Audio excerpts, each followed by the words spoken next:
Transcending into the world of Qin Shi Yue, Qin Feng binds the Zhu Tian Wan Jian system, and by completing system tasks, he can acquire unparalleled swords from Myriad realms. Sword Demon, Xuan Tiechong Jian. Sword Immortal, Fei Hong Jian, Yitian Jian. The 8 forms of famous swords, Wu Shuang Jian, Lei Hen Jian, Ing Xiong Jian, Xuan Yuan Jian. Gai Nie, you are the strongest disciple of Gai Gu. Wei Zhuang, the Gai Gu ring belongs to you. Xiao Ximing, Yinling Ji, I belong only to Qin Feng. Han Fei, if Hongua receives the assistance of Mr. Qin, the unification of the world will be achieved by Hongua. Ingzheng, Qin Feng, Han Fei, let us 3 conquer the world together. Chapter 1. Qin Feng, the strongest disciple of Gai Gu in 300 years. In the 8th year of Qin Wangzheng, Ingzheng was still young. Within the court of the Daqin, the power of ministers and the empress overshadowed the authority of the monarch. Empress Zhao indulged in her male favorites, lost in the embrace of pleasure, unable to extricate herself. The minister Lu Bu Wei secretly cultivated his own power, with an assassin organization named Luo Wang under his command, infiltrating the courts of the 7 kingdoms and influencing their fates. Qin Wang Yingzheng found himself struggling for survival amidst the competing forces of Lu and Empress Zhao. In Qingua, Qinjia village, under the cover of night, thunder roared and torrential rain fell, casting an enchanting darkness. Amidst the curtain of rain, 6 figures approached like phantoms. The swords were fierce, the 8 swords of the Yue King. The order is given, 530 men, leave not a single one alive. Kill without mercy. As the command was issued, blinding sword light tore through the night, emitting a demonic roar. In an instant, cold light flashed and sword energy surged. Cries of anguish, the torrential rain, and the hissing sound of swords piercing flesh intertwined, blood spattering like rain. Within the span of half a stick of incense, over 500 people in Qinjia village were slaughtered. Corpses piled like mountains, blood flowed like rivers, and sorrow filled the land. Count them, see if there are any survivors. The leader of the 6 sword slaves, Zhen Gong, wore a bloodthirsty expression, his gaze as cold as frost and sharp as a blade. Soon, the count was completed. 530 men, 530 corpses. Not even the elderly, women, or children were spared. Crack, boom. The heavens flashed with lightning. Thunder rumbled, as if they were roaring in anger for the 500 innocent lives lost in Qinjia village. The bloody massacre by the 6 sword slaves was so egregious that even the heavens could not bear to witness it. All 530 are dead. Zhen Gong's gaze was as cold as frost. The remaining 5 stood behind him, their expressions indifferent, as if the previous bloodbath had been merely a game. A game of slaughter. Withdraw. The 6 figures then vanished into the vast night. After a long while, a blood-soaked young man in a green robe crawled out from a pile of corpses. The youth, around 17 years of age, was covered in blood, his eyes filled with endless sorrow and raging fury. His clansmen had desperately hidden him beneath the cellar, allowing him to escape disaster. He had watched helplessly as his relatives perished before his eyes. Clenching his fists tightly, he felt no pain even as his nails dug into his flesh. The flames of vengeance burned fiercely within his chest. He roared to the heavens, 6 sword slaves, Luo Wang. I, Qin Feng, will not rest until I avenge this grudge. Overwhelmed by grief and the intense desire for revenge, Qin Feng's blood surged, causing him to faint. After an unknown duration, Qin Feng slowly opened his eyes, discovering himself lying on a bed. A bamboo house, a bamboo bed. Where's this? You are awake. An elder clad in a black robe, with hair as white as snow, stood at the door, his back to Qin Feng. The elder's black robe bore a clear white seal of the character Gai, fluttering in the wind, exuding an ethereal aura. An elder? A Gurgui robe? Qin Feng's heart stirred. Could he be Gai Guzi? Qin Feng is a time traveler. At the age of 14, he traversed into the world of Qin, inhabiting the body of a similarly named youth from Qinjia village who had met with misfortune. He arrived with a system in tow. Qin Feng's system is called the Zhu Tian Wan Jian system. The world of Qin is one where the sword reigns supreme. The 10 legendary swords, held by Qin Wang with Tianwen, and the Sword Saint with Yuan Hong. Without a famed sword in hand, one cannot progress in the world of Qin. Yet for 3 years, the Zhu Tian Wan Jian system has remained dormant, unactivated. Otherwise, last night, Qin Feng would have sworn by the sword to protect the 530 lives of Qinjia village. Are you Qin Feng? The old man slowly approached Qin Feng and inquired. Qin Feng nodded.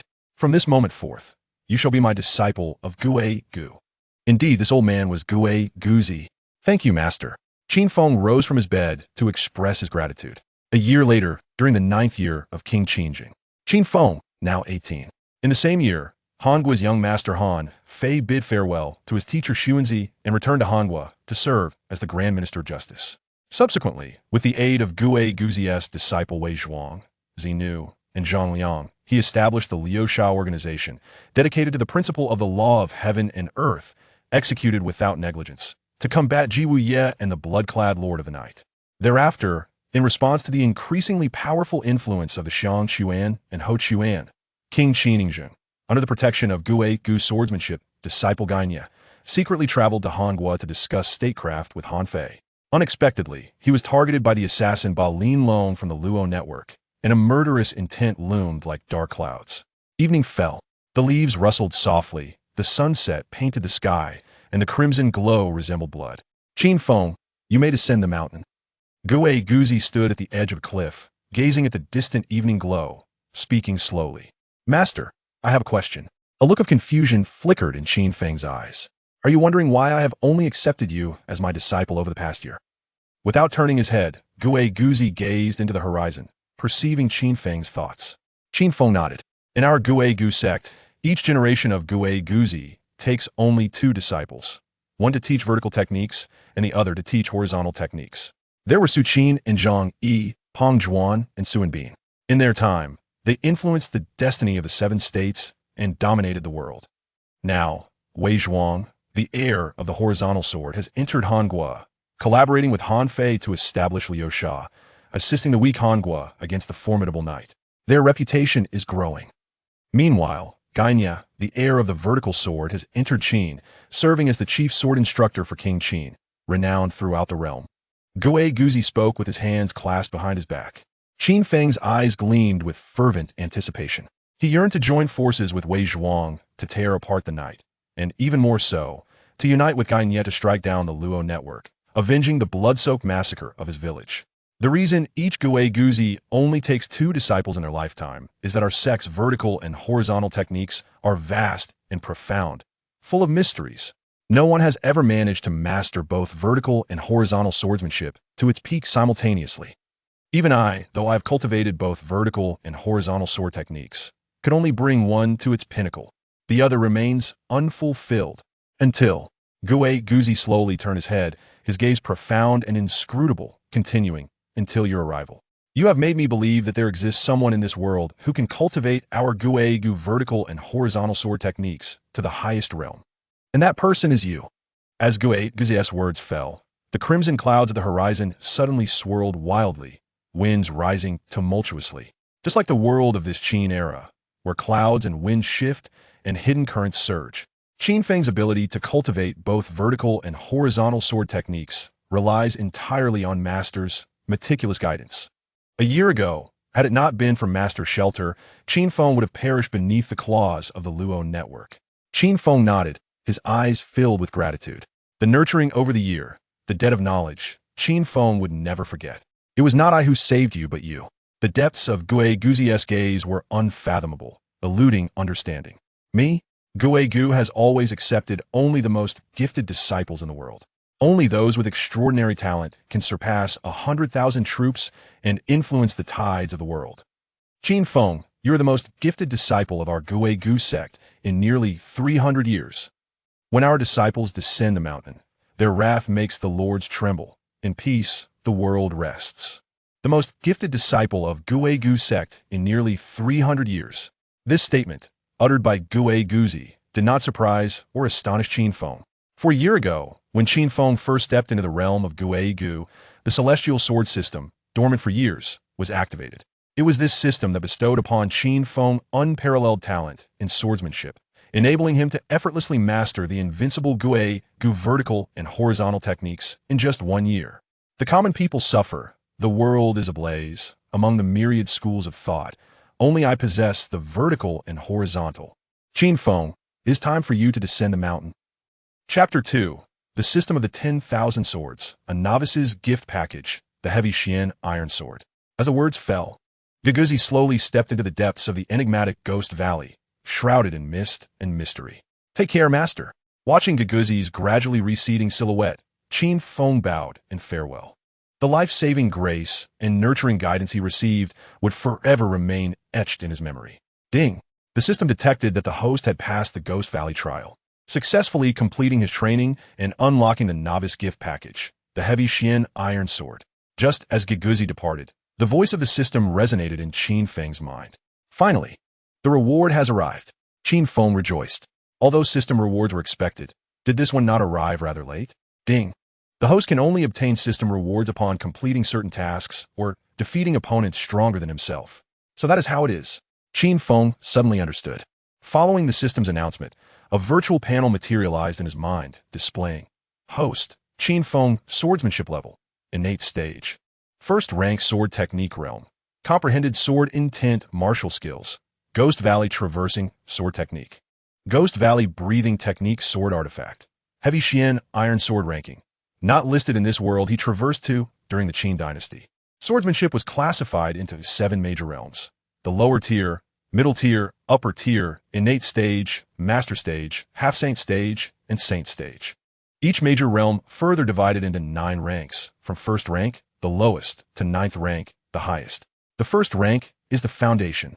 A martial skill, such as swordsmanship, can be categorized based on the practitioner's level of mastery into 7 tiers. Sword moves, sword techniques, sword intent, sword momentum, subtlety, unity of man and sword, and unity of heaven and man. The most fundamental moves in swordsmanship are the sword moves, each a distinct technique. When the moves flow seamlessly and interconnect, reaching a state of effortless grace, it evolves into a sword technique. Above the sword technique lies the sword intent, which embodies qi. By condensing qi, one can cultivate intent. Merging true energy and inner strength with the sword creates sword intent. Ascending further leads to sword momentum. Though formless and invisible, momentum exists in all things in the world. The wind has its momentum, the water has its momentum, the sword has its momentum, and the knife has its momentum. Momentum is an infinite force intertwined with the universe. Sword momentum harnesses the power of nature, obliterating all in its path with unstoppable force. In swordsmanship, one must first gather momentum before delving into subtlety. Subsequently, one enters the realm of unity of man and sword, where the individual becomes the sword, and the sword embodies the individual. Ultimately, one achieves the unity of heaven and man. A year ago, when Qin Feng activated the 10,000 realms, his swordsmanship immediately ascended to the upper tier.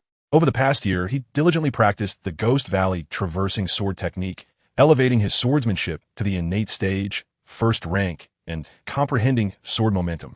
With the addition of the heavy Xian iron sword bestowed by the system, Qin Feng was now poised to compete with any first-rank innate master of his era. As the system's voice faded, Qin Feng found himself wielding a formidable iron sword weighing over 120 pounds, its blade as dark as ink, subtly emanating a crimson glow. Despite the sword's considerable weight, Qin Feng experienced no discomfort. This was his inaugural encounter with such a weapon, yet it felt inexplicably familiar, as if it were an extension of his very being. When gripped in his hand, it responded to his will with effortless grace. Any sword placed in his hands seemed to come alive, as if he possessed an innate understanding of its essence. This was the enhancement bestowed upon him by the celestial sword system. Gazing intently at the heavy iron sword, he noted its lack of a sharp edge, yet it radiated a dominating presence, exuding an oppressive aura that was almost suffocating. A blunt sword, yet crafted with profound skill, Qin Feng murmured to himself. Little did he anticipate that the system's first grand reward would be this very heavy iron sword. He pondered whether this weapon could rival the formidable sword of Juk wielded by Shengqi in the Qin Dynasty. The renowned sword master Feng Huzi evaluated the finest swords across the realm, compiling a ranking known as the Sword Catalog. Among these, the Juk sword held the 11th position, belonging to the peasant Shengqi. Both the Juk and the heavy iron sword were classified as colossal swords. The distinction lay in their attributes. The Juk emphasized grandeur in appearance, while the heavy iron sword excelled in substance, its weight far surpassing that of the Juk despite the latter's imposing size. Qin Feng had mastered the art of the Ghost Valley sword technique, attaining a level of swordsmanship akin to the innate realm, and with the heavy iron sword in hand, he felt no burden from its weight. He slowly lifted the heavy iron sword, which began to emit a low humming sound, its dark aura rippling through the air like waves. With a swift motion, Qin Feng swung the sword downward, producing a deafening sonic boom. The powerful sword energy transformed into a tangible blade of wind, cleaving through the air and leveling a small hill over 20 meters away to the ground. The sword energy surged forth like a rainbow, unstoppable and relentless. "What a magnificent heavy iron sword!" he exclaimed. "6 sword slaves, Luo Wang. I shall surely sever your heads as an offering to my sword." Sheathing the sword, a chilling resolve filled his eyes as he stepped out of Ghost Valley. In a dense forest at the border of the Qin and Han states, a horse-drawn carriage moved slowly along the official road. The driver was a refined young swordsman in his early 20s, clad in a fitted blue outfit topped with a dark green long robe. His gaze was cold, his brows sharp as blades, and his features were strikingly pale, yet elegantly stern. Clutched in his left hand was a silver longsword, sheathed but surrounded by a weighty aura of sword energy. This was none other than Gai Nie, who would be hailed as the world's greatest swordsman a decade later. "Young master, we are approaching Han territory." Gai Nie informed the occupants of the carriage. "Very well. Let's hope this journey into Han does not disappoint," came a deep, solemn voice from within, tinged with an undercurrent of impatience. The carriage was shrouded by a curtain, obscuring the appearance of its occupant. Yet, the solemn voice of young Master Shang resonated with an air of authority. Suddenly, the carriage came to a halt. "What has happened?" Young Master Shang inquired. "There are over a dozen corpses ahead. Just 10 meters from the carriage, several bodies lay in disarray." Gai Nie's eyes glimmered with a piercing intent, the aura of impending danger palpable. "I shall investigate," Gai Nie declared, leaping gracefully into the air, transforming into a fleeting shadow that swiftly reached the side of the corpses. He gazed solemnly at the lifeless bodies strewn across the ground, his expression tightening. Despite the presence of numerous corpses, not a trace of blood was visible. With his sword in hand, Gai Nie gently tapped one of the cadavers with its sheath. Instantly, the body shattered into countless fragments, as if sliced by high-velocity steel wires. The wounds were smooth and precise, evoking a chilling sensation. The merciless silk formation, Gai Nie's brows furrowed sharply, just as he sensed an overwhelming killing intent descend upon him. It felt as though an invisible wire had ensnared his body, rendering him immobile. "Humph, disciples of the Ghost Valley are but this." A tall, voluptuous woman clad in black, her face partially obscured by a black wolf mask, emerged sensuously from the depths of the forest, her movements alluring. "No one survives my sword formation, not even the disciples of Ghost Valley." The black-clad woman fixed her gaze upon Gai Nie, a disdainful smirk curling at her lips. Severing emotional ties, killing with abandon. The web of fate, the embroiderer. Gai Nie's eyes became as cold as frost, fixating on the advancing figure of the woman. It became clear that she was the infamous assassin known as the embroiderer of the web of fate. There was no embroiderer of brocade, only the vengeful Black Widow. The Black Widow's lips curled into a chilling smile as she approached Gai Nie. "If a disciple of Ghost Valley were to perish at my hands, it would surely stir the world." Her hands swayed rhythmically, each fingertip connected to transparent threads. Merciless silk, the other end of the threads, akin to a spider's web. Ensnared Gai Nie, invisible to the naked eye, yet the suffocating pain was unmistakably felt. The instant Gai Nie attempted to move, he would be met with deep lacerations from the sharp, merciless threads. Gai Nie, the chief sword instructor of the Qin King, inseparable from the king himself. Might I boldly speculate that the occupant of the carriage is... The Black Widow paused, her gaze shifting toward the carriage, her allure undeniable, radiating an irresistible temptation. Clearly, she had discerned the identity of the person within and recognized that her target was none other than him. "Your presence is a mistake." Gai Nie spoke in a deep voice, his gaze calm and indifferent. His imposing aura rendered the merciless threads as inconsequential. "Oh, do you believe you can escape my relentless web?" The Black Widow scoffed, a hint of a mocking smile gracing her lips. Boom! A surge of formidable chi erupted from Gai Nie. Around him, countless leaves cascaded to the ground. The fluttering leaves were severed into countless fragments by the invisible threads. "You wish to discern the layout of my intangible web by the trajectory of the sliced leaves. I must admit, you are quite clever. Unfortunately, it is of no use." The seductive red lips of the Black Widow curved upward uncontrollably. Gai Nie's eyes darkened, resolutely discarding his sword. The blade fell, embedding itself in the earth. His hands curled slightly, gripping the web. Blood did not drip directly down. Instead, it spread along the invisible threads. The transparent, merciless threads quickly became stained with a vivid crimson, revealing their true nature. Huh. The Black Widow was suddenly taken aback. Gai Nie, discerning the situation with astute clarity, endured the pain to summon his blood.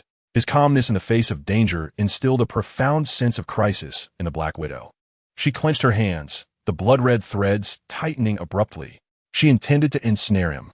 Hiss, hiss, hiss. Countless fine blood arrows erupted from Gai Nie's body, his garments marked with numerous cross-shaped bloodstains. Even if you have seen through the layout of my merciless web, what does it matter? You wield no sword. How can you break this web?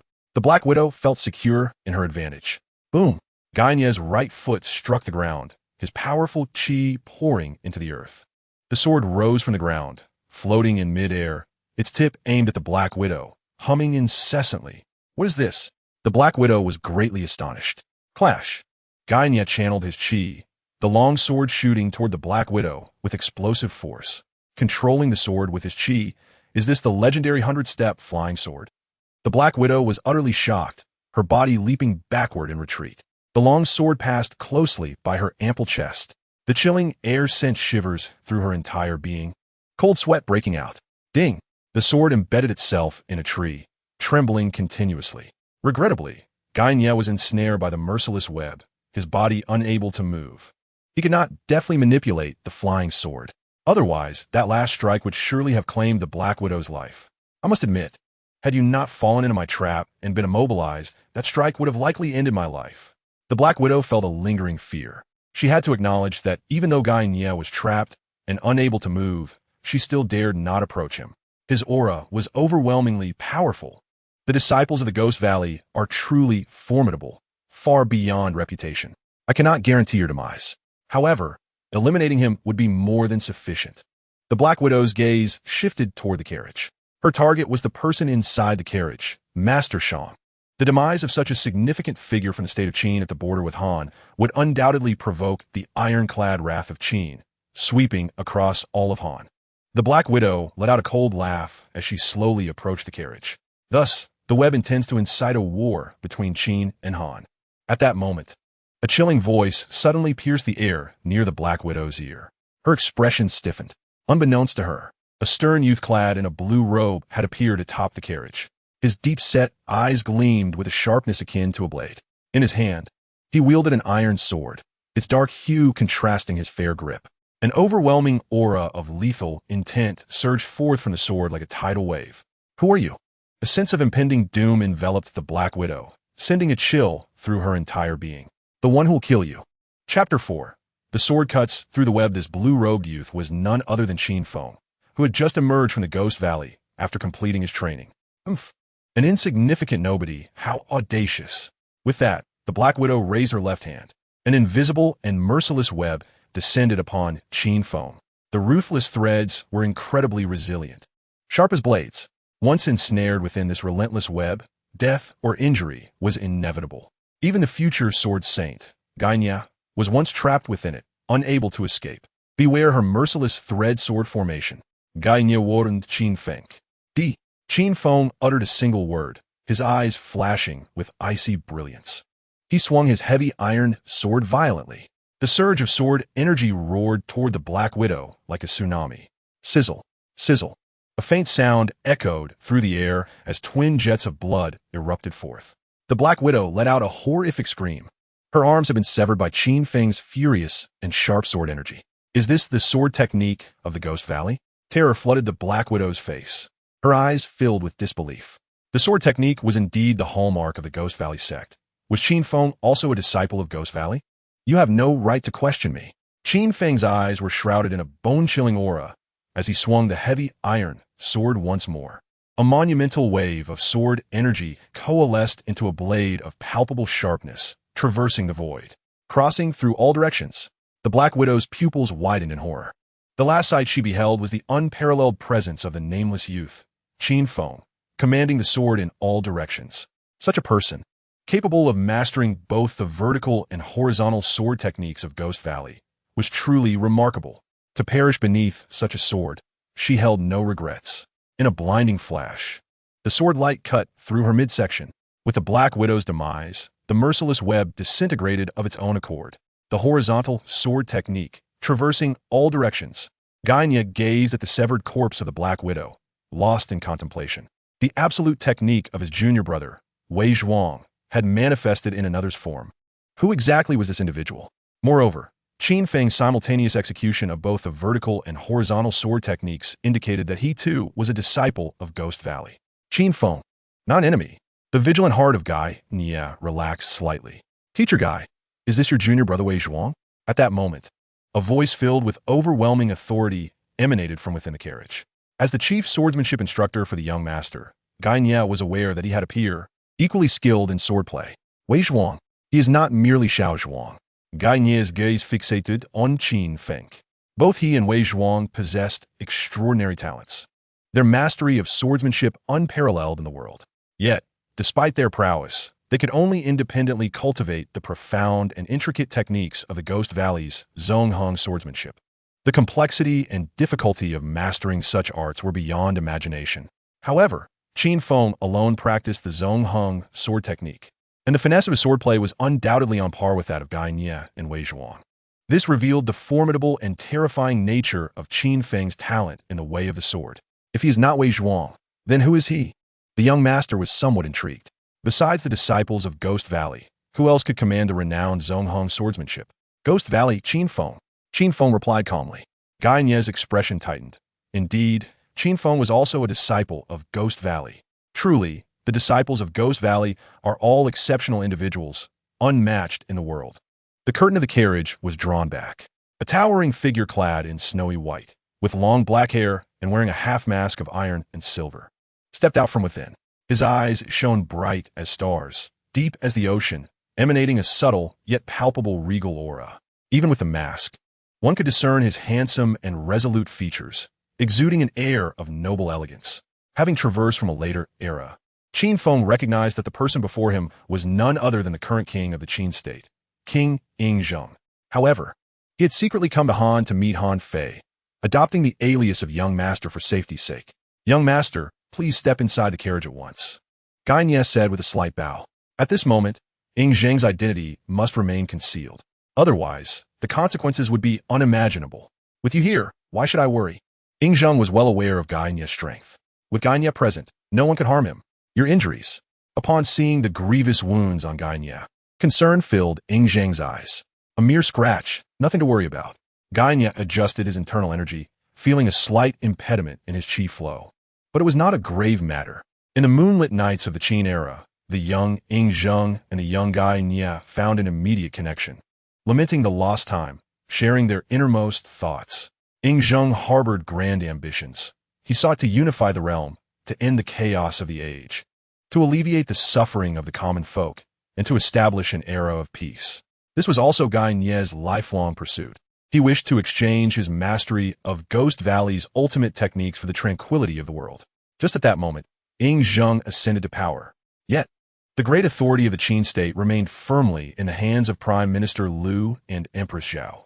The authority of the Chancellor, the influence of the Empress, and the sovereignty of the monarch are in a delicate balance. He urgently requires a capable ally to break free from the constraints of these powers and truly seize the fate of the Qin state. Gai Nie, fully aware of Zheng's predicament, voluntarily stepped forward to accompany him, becoming his chief instructor in swordsmanship. That is splendid, Zheng remarked, nodding in approval. Mr. Qin, you have rescued me. What reward do you desire? He turned to Qin Feng, his gaze filled with admiration. I saved my senior brother, Qin Feng responded, directing his gaze towards Gai Nie, speaking calmly. In the tale of Qin Shi, Gai Nie is a swordsman whom Qin Feng greatly admires. During this journey, he fortuitously encountered Gai Nie ensnared in the ruthless silk formation and, being a fellow disciple of the Ghost Valley, swiftly drew his sword to assist him. Having spoken, he turned to leave. Mr. Qin, please wait. Zheng suddenly called out to Qin Feng. Is there something you need? Qin Feng halted his steps. Your swordsmanship is exceptional, and you share a bond with my chief sword instructor, Mr. Gai. Would you consider remaining by my side? At that moment, the court of the Qin state was fraught with weakness in royal authority. Within the court, Liu Xiang and Empress Zhao posed threats, while outside, perilous traps lay in wait. Ready to pounce, Zheng required a formidable ally to navigate through these turbulent times. With the support of the two distinguished disciples of Ghost Valley, what fear could he have of Lu Xiang and the lurking dangers? Oh, why should I stay? Qin Feng turned to gaze at Zhang, his eyes calm as he spoke. Having traversed through time, his ambition was to ascend to the realm of the saints, to become the sword god who rules the world. Yet, to achieve such divine status, one requires not only the support of a system, but also the fortune of destiny. Even a gifted and strategic disciple of Ghost Valley must rely on the strength of a nation to realize their potential. By harnessing the fortune of a state, one can maneuver through the intricacies of power and stir the winds of fate. This fortune is the destiny of the nation. The future unification of the Qin state and its burgeoning fortune would undoubtedly be the most favorable choice for Qin Feng. However, the life of the Qin dynasty was but a fleeting 15 years, far too brief. I harbor ambitions to conquer the world. Would you be willing to join me in creating an everlasting legacy? Zhang gazed intently at Qin Feng, his eyes ablaze with fervor. He understood that throughout history, disciples of Ghost Valley have been the prodigies of their time. In the past, Pang Wan aided Wei's rise, while Sun Bin supported Qi in becoming a dominant force. Later, Zhang Yi forged alliances against the Six States, and Su Qin united them to oppose Qin. Now, Gai Nie has entered Qin as the chief sword instructor, and Wei Zhuang has allied with Han Fei to establish a formidable resistance against the Nightfall. Each generation of Ghost Valley disciples possesses extraordinary talents. Sun Bin and Pang Wan's unmatched military prowess, Zhang Yi and Su Qin's eloquent rhetoric, and the renowned swordsmanship of Gai Nie and Wei Zhuang. Meanwhile, Qin Feng alone cultivates the dual arts of Ghost Valley, mastering two distinct sword techniques, with a brilliance that may well surpass Gai Nie. Such an unparalleled genius would not be overlooked by Zhang. Chapter 5. The Sword of the Emperor. An Everlasting Legacy? Qin Feng turned his head, his gaze fixed upon Zhang, who was equally intent on him. The depths of Zhang's eyes resembled an infinite universe. At this moment, although only 22 years of age, and yet to experience the annihilation of the Six States and the unification of the realm, a regal aura emanated from him, hinting at his sovereign might. He commanded respect without uttering a word. Zhang earnestly implored Qin Feng to remain by his side, to forge an everlasting empire together. His demeanor was serious, and his tone sincere, revealing a genuine desire to retain him. You ascended the throne at 13, and it has been less than a month since you took on the reins of governance. For the past 9 years, the affairs of the Qin state have been overseen by Chancellor Lu and Empress Zhao. Even Lao AI has stirred trouble in Xianyang. The foundation is precarious, with wolves lurking nearby. If you do not eliminate these threats, how can you safeguard your life, let alone realize the dream of unifying the realm? Qin Feng gazed intently at Zhang, posing this question. Boom! It resounded in Zhang's mind like thunderclaps on a clear day. This was the first time since his ascension that someone had articulated his dire predicament with such precision. If I do not eliminate the wolves at my side, how can I fulfill the dream of establishing a timeless empire? Zhang repeated this phrase, feeling a torrent of emotions surging within him. His blood raced and passion ignited. I earnestly request Mr. Qin's assistance in removing these threats. Zhang's gaze met Qin Feng's, his eyes ablaze with fervor. Is that all you seek? Qin Feng countered. If Zhang merely wished for him to slay the wolves surrounding him, it would indeed be a gross underutilization of his talents. A century ago, the Qin state rose to prominence, yet the Six States of Han, Zhao, Wei, Qi, Chu, and Yin conspired to block our path, relegating Qin to a remote corner. Far from the Central Plains, in a land barren and sparsely populated. Once, these six states took turns dominating the Central Plains, a time perceived as the height of power, known as the Great Trend of the world. Now, with the determination and capability to unify the realm, Qin faces opposition from the Six States who conspire against us. Furthermore, the various schools of thought regard Qin as a barbaric tribe, relentlessly thwarting our ascendance. Zhang, filled with righteous indignation, recognized that in the eyes of the Six States, their alliance against Qin was perceived as aligning with the world's trends, oblivious to the fact that their actions represented a true defiance of the natural order. At this moment, Gai Nie interjected, and upon hearing his words, Zhang nodded slightly, affirming Gai Nie's sentiments. What constitutes following the trend, and what signifies going against it? Why concern oneself with the opinions of the world? The victors shape the trend, while the vanquished are deemed contrary. Qin Feng's gaze shifted toward the horizon, unwavering and resolute. As Qin Feng's words fell, Both Zhuang and Gai Nie trembled profoundly. The victor is aligned with the current, while the vanquished stand against it. Zhuang murmured, while Gai Nie silently echoed this sentiment in his heart. What a profound statement. After a prolonged silence, a fierce flame ignited in Zhuang's deep-set eyes. Indeed, the victor aligns with the current, while the defeated stands opposed. Though Zhuang harbored an unwavering resolve to govern the realm, he often felt overwhelmed by the weight of his responsibilities. This was due to the fact that the political power of the Qin state, both in terms of the council and the court, vastly overshadowed the authority of the king himself. Even Zhuang felt as if he were treading on thin ice, acutely aware of an invisible shackle tightening around his neck. This shackle suffocated him. Who could help him break free from it? Qin Feng and Gai Nie. First, vanquish the treacherous foes, then realize the dream of a unified nation. I implore you, esteemed sir, assist me. Very well, I shall oblige. Qin Feng accepted Zhuang's invitation. Thank you, esteemed sir. Zhuang rejoiced. From today onward, you shall join Gai as my instructor in the art of swordsmanship. What say you? Indeed, Qin Feng nodded slightly. For titles are but illusions. He was indifferent to such matters. Certainly, aiding the king of Qin in unifying the 6 states and saving countless lives was but one of his ambitions. More crucially, having traversed time, Qin Feng sought to rescue the short-lived Qin dynasty. The Qin dynasty existed merely for a fleeting 15 years.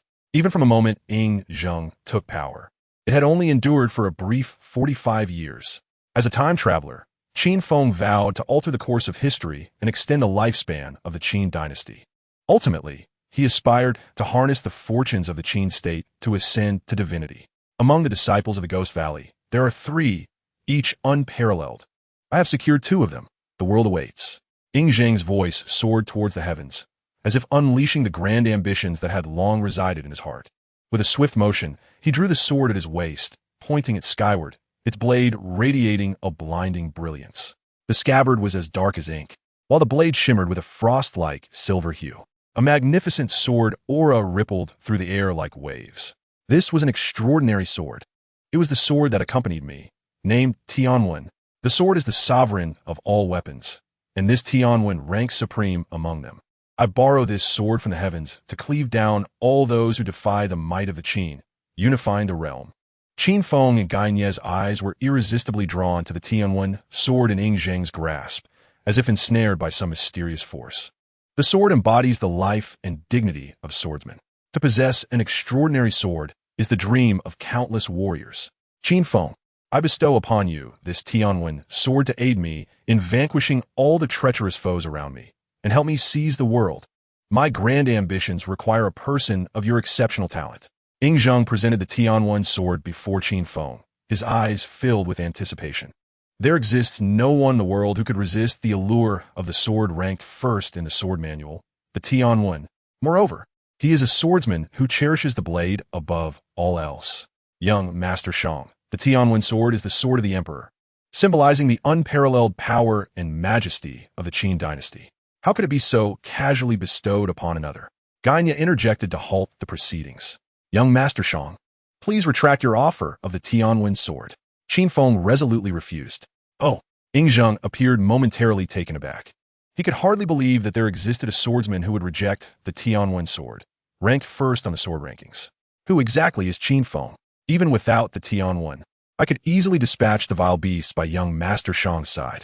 Qin Feng raised his left arm, elevating the pitch-black heavy sword, as dark as death itself. What is the name of the sword in your hand, sir? How does it rank among the renowned blades?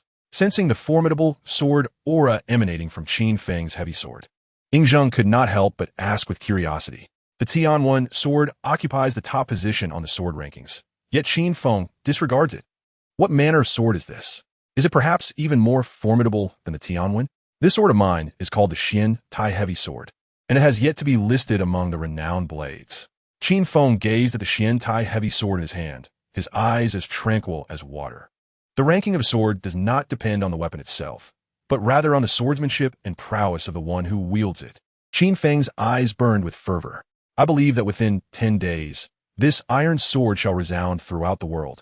Gai Nie nodded in agreement, slowly stating his thoughts. Chapter 6. Wei Zhuang's Confusion. In the Han Kingdom, the capital city of Xinjiang, Xylan Pavilion.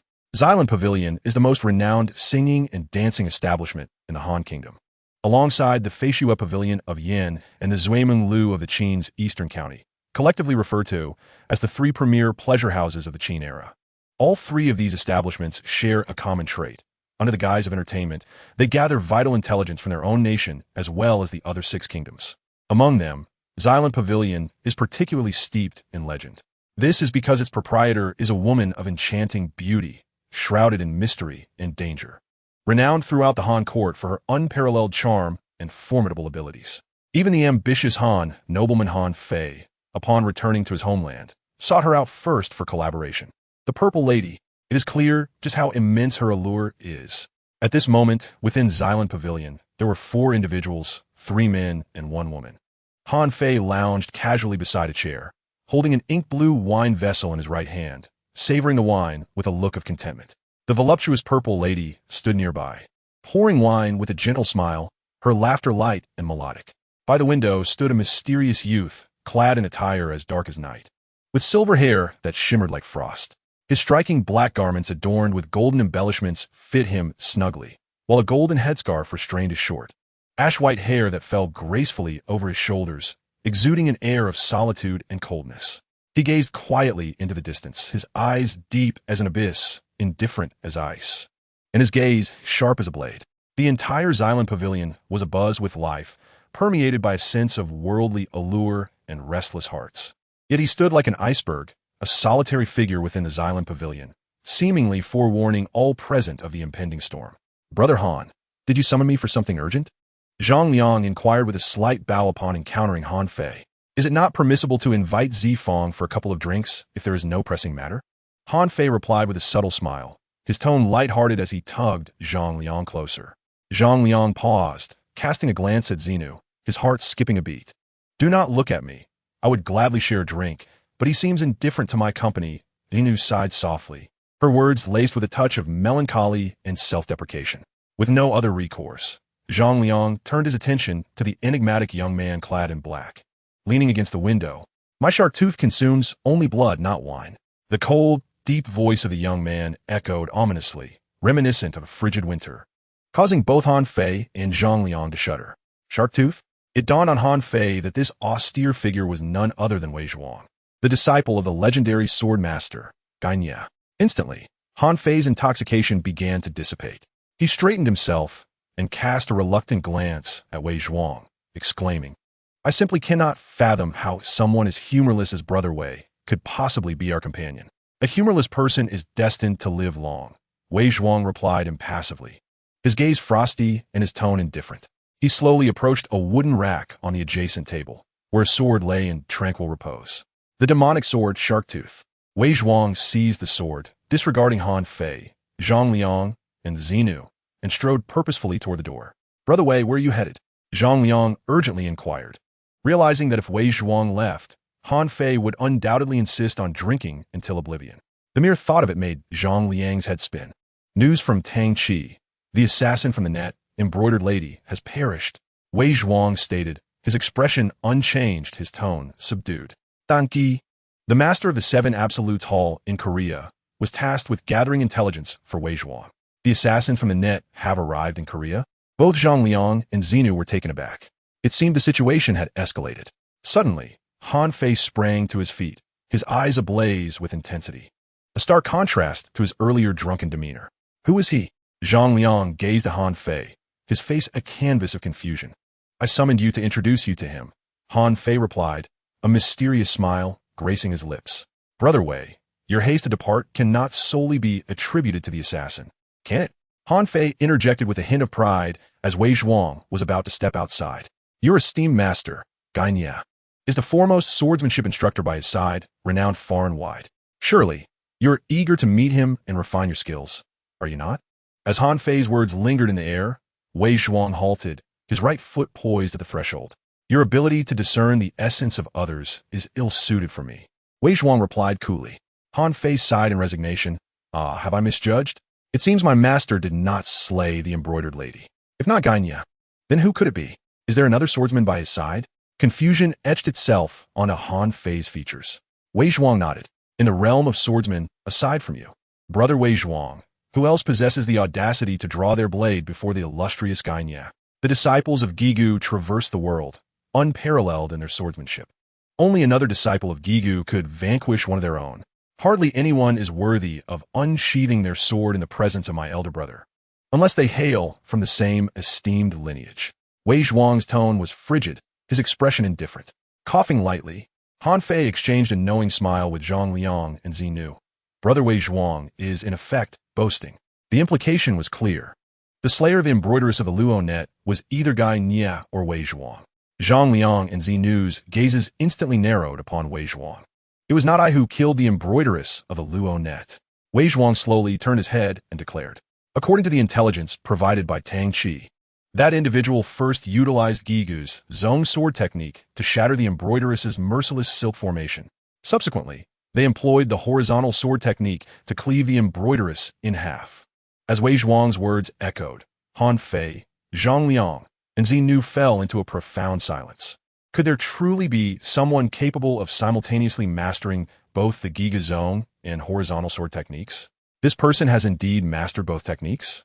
Zhang Liang and Zi Nu were taken aback, their faces etched with disbelief. Han Fei furrowed his brow, astonishment evident on his countenance. This is also where my confusion lies. With that, Wei Zhuang departed from Xylan Pavilion without a backward glance. Han, what troubles you? You seem somewhat unwell, Zhang Liang inquired, noticing Han Fei lost in thought, his expression laden with concern. His worry was for Wei Zhuang.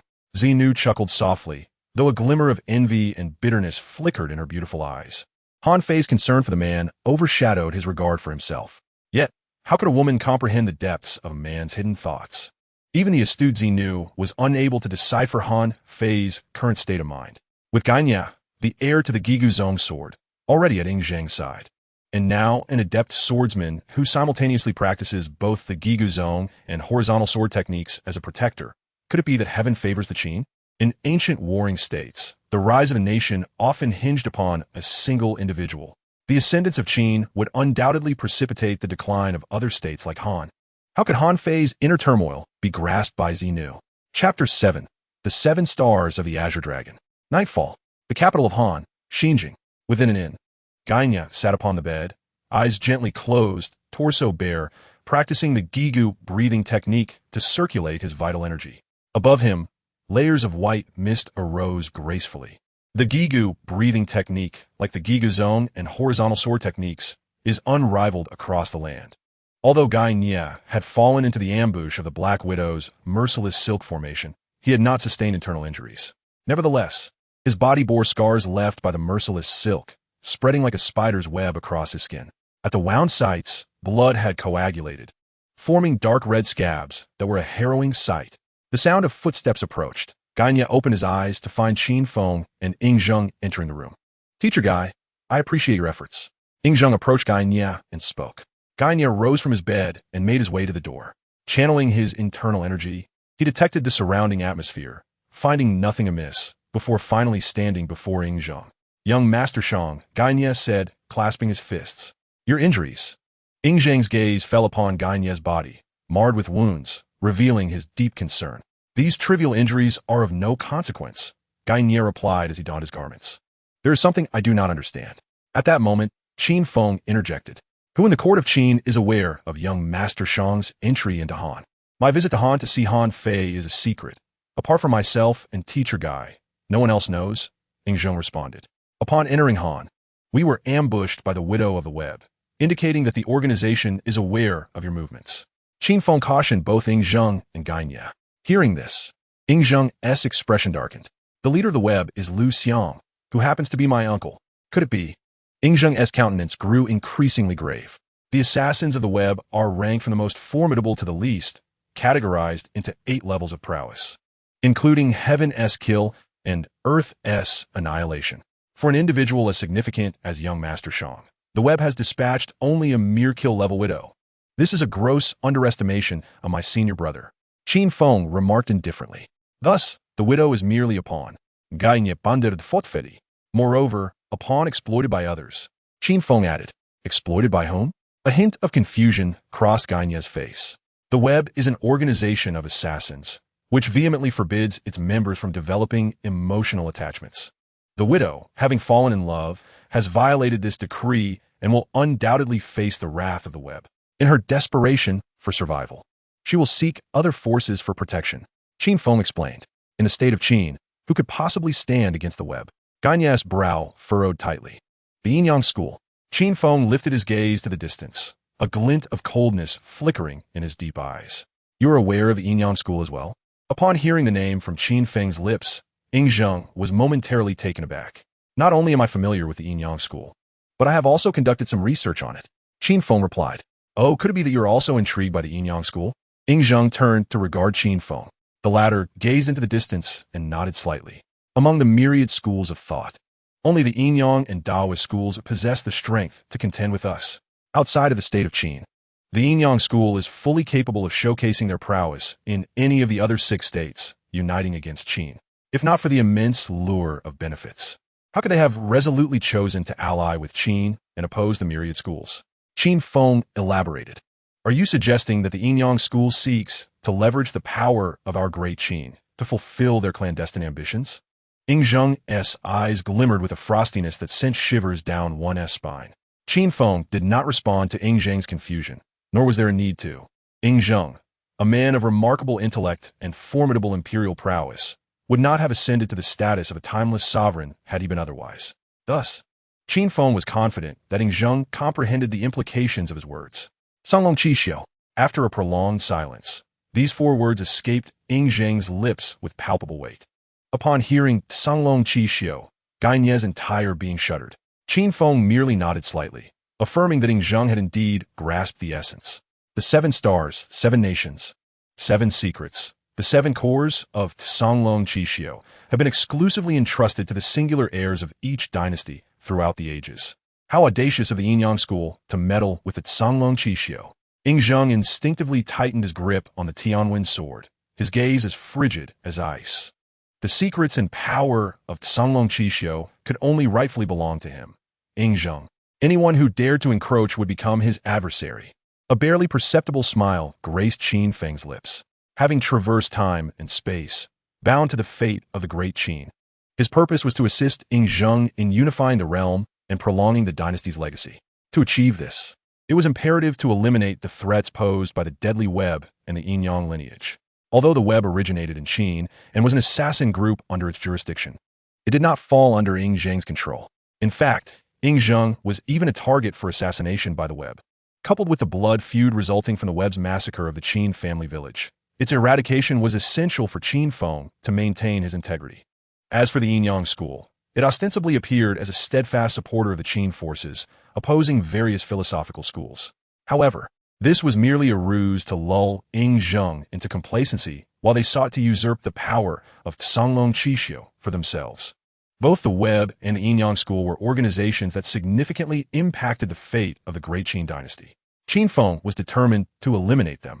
From this day forth, I appoint you, Qin Feng, as my chief swordsmanship instructor alongside Mr. Gai to impart the way of the sword to me, Ying Zheng declared. He knew that at this moment, the Yin-Yang school had infiltrated every corner of the great Qin empire, and to uproot them entirely, he needed the strength of Qin Feng and Gai Nie. However, Qin Feng's arrival would undoubtedly draw the attention of the Yin-Yang school.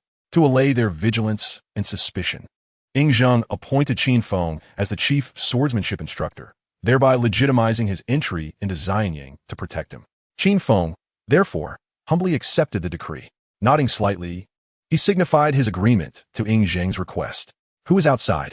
Why not reveal yourself? In the next moment, Qin Feng's gaze abruptly shifted toward the door. Was this what you had always aspired to? The so-called chief swordsmanship instructor was merely a phantom title bestowed upon you. Yet you found yourself ensnared, unable to extricate yourself. Senior brother, is this truly your choice? Is this the ideal realm you seek? A cold, stern youth appeared at the entrance, clad in garments as dark as night, with silver hair reminiscent of frost, and eyes that gleamed like swords. In his left hand, he wielded a sword that hummed with a resonant sound, the demonic sword shark tooth. He was Wei Zhuang, the successor of the sword arts from the Ghost Valley. The shark-toothed demon sword, when confronted with strength, emits a resonant cry. Wei Zhuang furrowed his brows slightly. Xiao Zhuang, you have arrived. In response to Gai Nie's greeting, Wei Zhuang remained silent, his icy gaze fixated on Qin Feng's left hand. In Qin Feng's grasp lay a heavy sword of dark iron, as black as death itself. "You have slain the widow of the Luo network." Qin Feng met Wei Zhuang's stare without uttering a word, for silence was his answer. "Remarkable." Wei Zhuang's brows, frosted with gray, and his hawk-like eyes landed upon Qin Feng. "So, you have mastered both the offensive and defensive sword techniques of my Gigu sect alone." With a rustling sound, Wei Zhuang gradually drew forth the shark-toothed sword. Its blade aimed at Qin Feng, exuding a fierce aura. The shark-toothed sword was half silvery white like frost and half emerald green, its sword energy rippling like waves. "Do you dare to oppose me?" Facing the unsheathed, shark-toothed sword, Qin Feng's eyes remained calm and unflinching. "I have always spoken solely through my sword." With a sweeping motion, Wei Zhuang unleashed the shark-toothed sword, its overwhelming energy surging forth, tearing through the air like a tidal wave, aimed directly at Qin Feng. Chapter 8. Battle with Wei Zhuang. Indeed, this was the true Wei Zhuang, nearly identical to the Wei Zhuang of the Qin era. A mere disagreement led to swords drawn. "Come fort. I shall see whether your shark-toothed demon sword is more formidable than my dark, iron-heavy sword." Qin Feng's fighting spirit surged, blood boiling. A transcendent master like Wei Zhuang was the perfect litmus test for Qin Feng. Wei Zhuang, the heir of the Gigu sect, possessed innate abilities of the first rank. In terms of swordsmanship, he had already comprehended the essence of the sword. This meant that both the young Wei Zhuang and Qin Feng stood on equal ground in their swordsmanship and understanding. Furthermore, their respective swords, the shark-toothed sword and the dark, iron-heavy sword, had yet to make their names known on the sword rankings, remaining anonymous. Yet, none would dare underestimate the shark-toothed sword, for its master was Wei Zhuang of Gigu. A sword that commands reverence and awe across the world derives its power not from its renown, but from the strength of the hand that wields it. Just as Qin Feng finished speaking, Wei Zhuang's figure suddenly vanished from sight, his dark silhouette merging with the night, concealed within the world like a specter, as swift as lightning. Wei Zhuang's movements were astonishingly fast. A weighty, bone-chilling sword energy enveloped the surroundings, spreading like a tempest. Qin Feng was instantly engulfed in a terrifying sense of suffocation and pressure, crashing upon him like a tidal wave. "Wei Zhuang, your sword energy is formidable, truly deserving of being the Gigu's sword heir." At that moment, Qin Feng's dark, iron-heavy sword was unsheathed, producing a sound that shattered the air with a resounding boom. The heavy sword, devoid of sharp edges, embodied exquisite craftsmanship. Clang!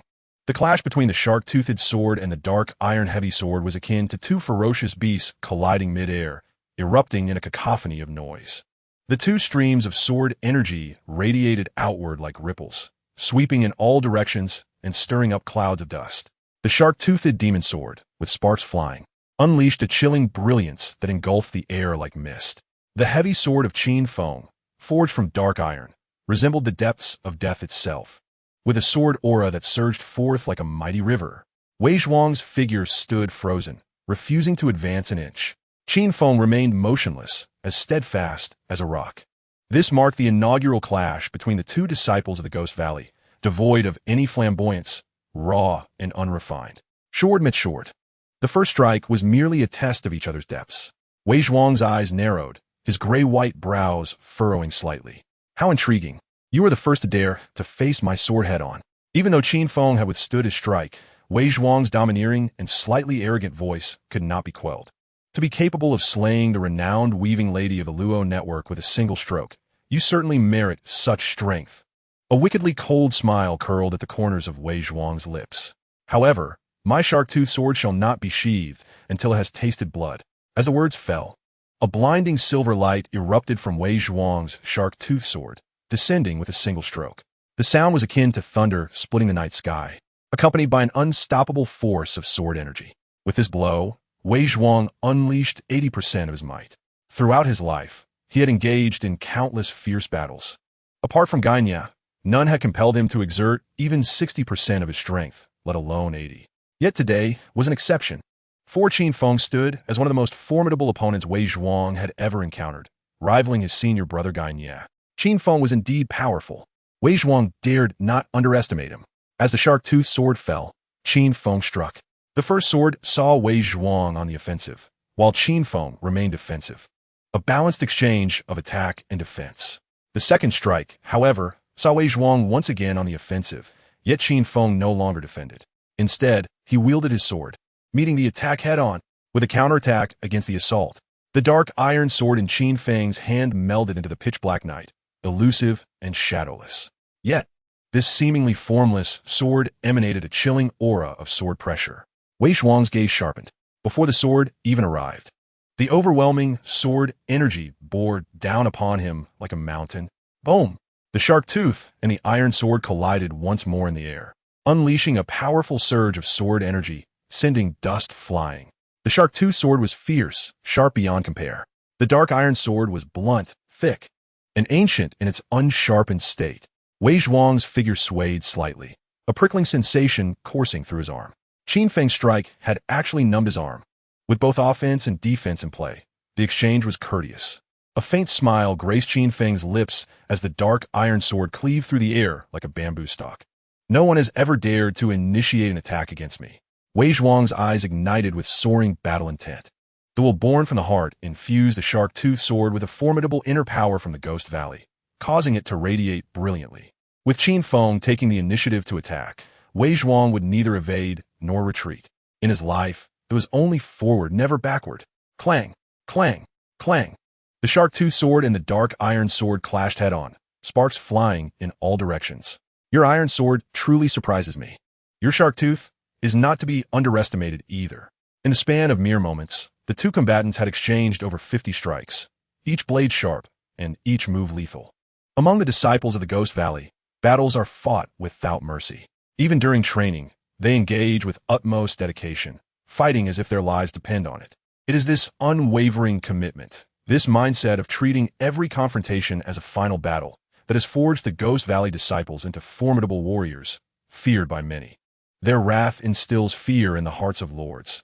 This is not mere flattery, but a truth born from the blood of countless kingdoms and swordsmen. With every breath, they continued to unleash over 200 exchanges. In a moment of fervor, Wei Zhuang let out a thunderous roar, his shark tooth sword ablaze with fierce sword energy, its murderous intent sweeping through like a tempest. Throughout his life, Wei Zhuang had engaged in fierce battles and had never faced an opponent for over 100 strikes without securing victory. Yet, against Qin Feng, after more than 200 exchanges, he found no signs of triumph.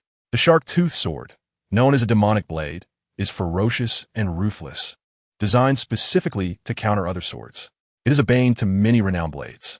However, the Xiantai heavy sword in Qin Feng's grasp seemed to be the shark tooth's nemesis, consistently overpowering it. Indeed, Qin Feng was formidable. Wei Zhuang had never underestimated him. A man capable of slaying the embroiderous and concurrently mastering both the vertical and horizontal swordplay of Ghost Valley was worthy of being his rival. Yet, he had never anticipated that this opponent would surpass his expectations in strength. Faced with Wei Zhuang's relentless, fluid assaults, akin to mercury flowing, Qin Feng remained unperturbed, composed and steadfast as a rock, countering each of Wei Zhuang's attacks with precision. As Wei Zhuang's once indifferent gaze grew increasingly fervent, his battle intent intensified. Finally, the overwhelming desire to fight surged within him, nearly bursting forth in a roar. He channeled the Ghost Valley breathing technique to its zenith, his internal energy surging into the shark tooth sword. The sword emitted a chilling hum, unsettling the spirit and diluting the will to fight. Wei Zhuang, sword in his right hand, curled his left index and middle fingers, caressing half of the emerald and half of the silver blade of the shark tooth sword. A fiery aura erupted from within Wei Zhuang, a torrent unstoppable, sweeping across all directions. Chapter 9. Controlling the sword with Qi. This technique, the most potent and domineering within the Ghost Valley horizontal swordplay, stands as its ultimate skill. A pale golden sword energy surged forth from the shark tooth sword, enveloping the air with an overwhelming sword force, cleaving through the void. The shark tooth thirsts for blood. Where the sword strikes, blood must flow.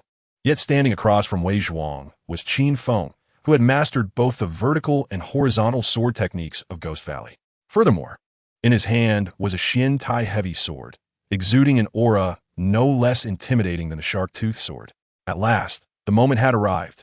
Qin Feng's gaze sharpened, and within his eyes surged a tidal wave of battle intent. The sword of Wei Zhuang traverses the 8 directions, dominating the 4 corners of the heavens and exuding an aura of unrivaled supremacy, a force that commands the world. It is only when Wei Zhuang unleashes the full might of his sword that he truly becomes the strongest version of himself. Qin Feng took a deep breath, wielding his sword in his right hand, while his left fingers, index and middle, curved gently, gliding over the obsidian blade. From his fingertips surged a formidable essence of the Ghost Valley. Subsequently, he released his right hand, and the heavy sword, forged from dark iron and weighing 100 pounds, floated in midair under the control of his potent energy, producing a resonant hum akin to sacred sound. In an instant, the atmosphere crackled with intertwining energies, and the sword's aura surged forth. If there exists any sword technique capable of directly contending with the sweeping might of the horizontal sword, it must surely be the 100 Steps flying sword. The onlookers, Zheng and Gai Nie, were instantly transfixed. When their gazes met, they perceived mutual astonishment and disbelief in each other's eyes. Previously at the border between Qin and Han, Qin Feng had merely showcased a fraction of his vertical sword technique, severing the hands of the embroiderer with ease. Soon after, he executed the pinnacle of horizontal sword techniques, cleaving the embroiderer in twain. Now, witnessing Qin Feng manifest the apex of horizontal sword mastery, 100 Steps flying sword, how could Zheng and Gai Nie not be astounded? Qin Feng, with his singular prowess, simultaneously practiced the supreme techniques of both vertical and horizontal swordsmanship, the sweeping sword and the 100 Steps flying sword. This was nothing short of extraordinary. In the teachings of Ghost Valley, swordsmanship is divided into vertical and horizontal techniques based on the principles of the universe. Horizontal sword attacks are tactical, seeking advantage. Known as Bai, vertical sword attacks rely on force, seeking truth, termed he, Bai, and he embodied the principles of heaven and earth. Gai Nie, his blood surging, was fixated on Qin Feng, perceiving his own reflection within him. It was as if, at this moment, he was the one dueling with Wei Zhuang, not Qin Feng.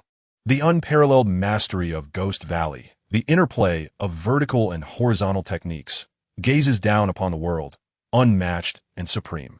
Zheng's eyes sparkled with brilliance. His blood, ignited like Gai Nie's, surged with fervor.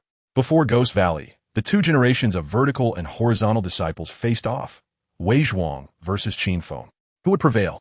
The highest horizontal sword technique, sweeping across 8 directions, versus the ultimate vertical killing technique, 100 Steps flying sword, which truly represents the pinnacle of Ghost Valley swordsmanship. Boom! The dark iron sword flew from Qin Feng's grasp, unleashing a series of sharp, piercing sounds that echoed through the air. Like a roaring dragon, it pierced through the inky night sky, hurtling toward Wei Zhuang. Clang! The dark iron sword, with an unstoppable momentum, tore through the layers of energy defenses of the sweeping sword, colliding with the shark-toothed blade. Waves of sword intent surged forth like a torrent. Wei Zhuang's eyes narrowed sharply. A surge of overwhelming sword intent emanated from the dark iron sword, a force akin to a tidal wave, utterly unyielding.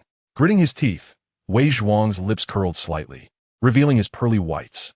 He summoned the Ghost Valley energy and the sweeping sword to their utmost limits, just barely withstanding Qin Feng's 100 Steps flying sword. To wield the sword with one's spirit, you are indeed formidable. With a sudden exclamation, Wei Zhuang's eyes glimmered with an intensified chill. To his astonishment, he realized that his opponent had also attained the mastery of wielding a sword with one's qi.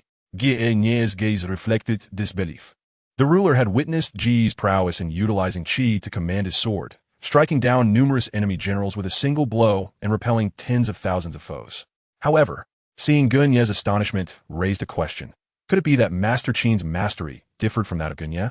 Zheng, a strategist well-versed in the art of warfare, possessed a comprehension of swordsmanship that paled in comparison to the unparalleled skills of Gai Nie, Wei Zhuang, and Qin Feng. The 100 Steps flying sword was the supreme killing technique of the Ghost Valley swordplay, while wielding a sword with qi represented the pinnacle of this technique. If the sword were to slip from the wielder's grasp, it would lose its source of power and its effectiveness would diminish.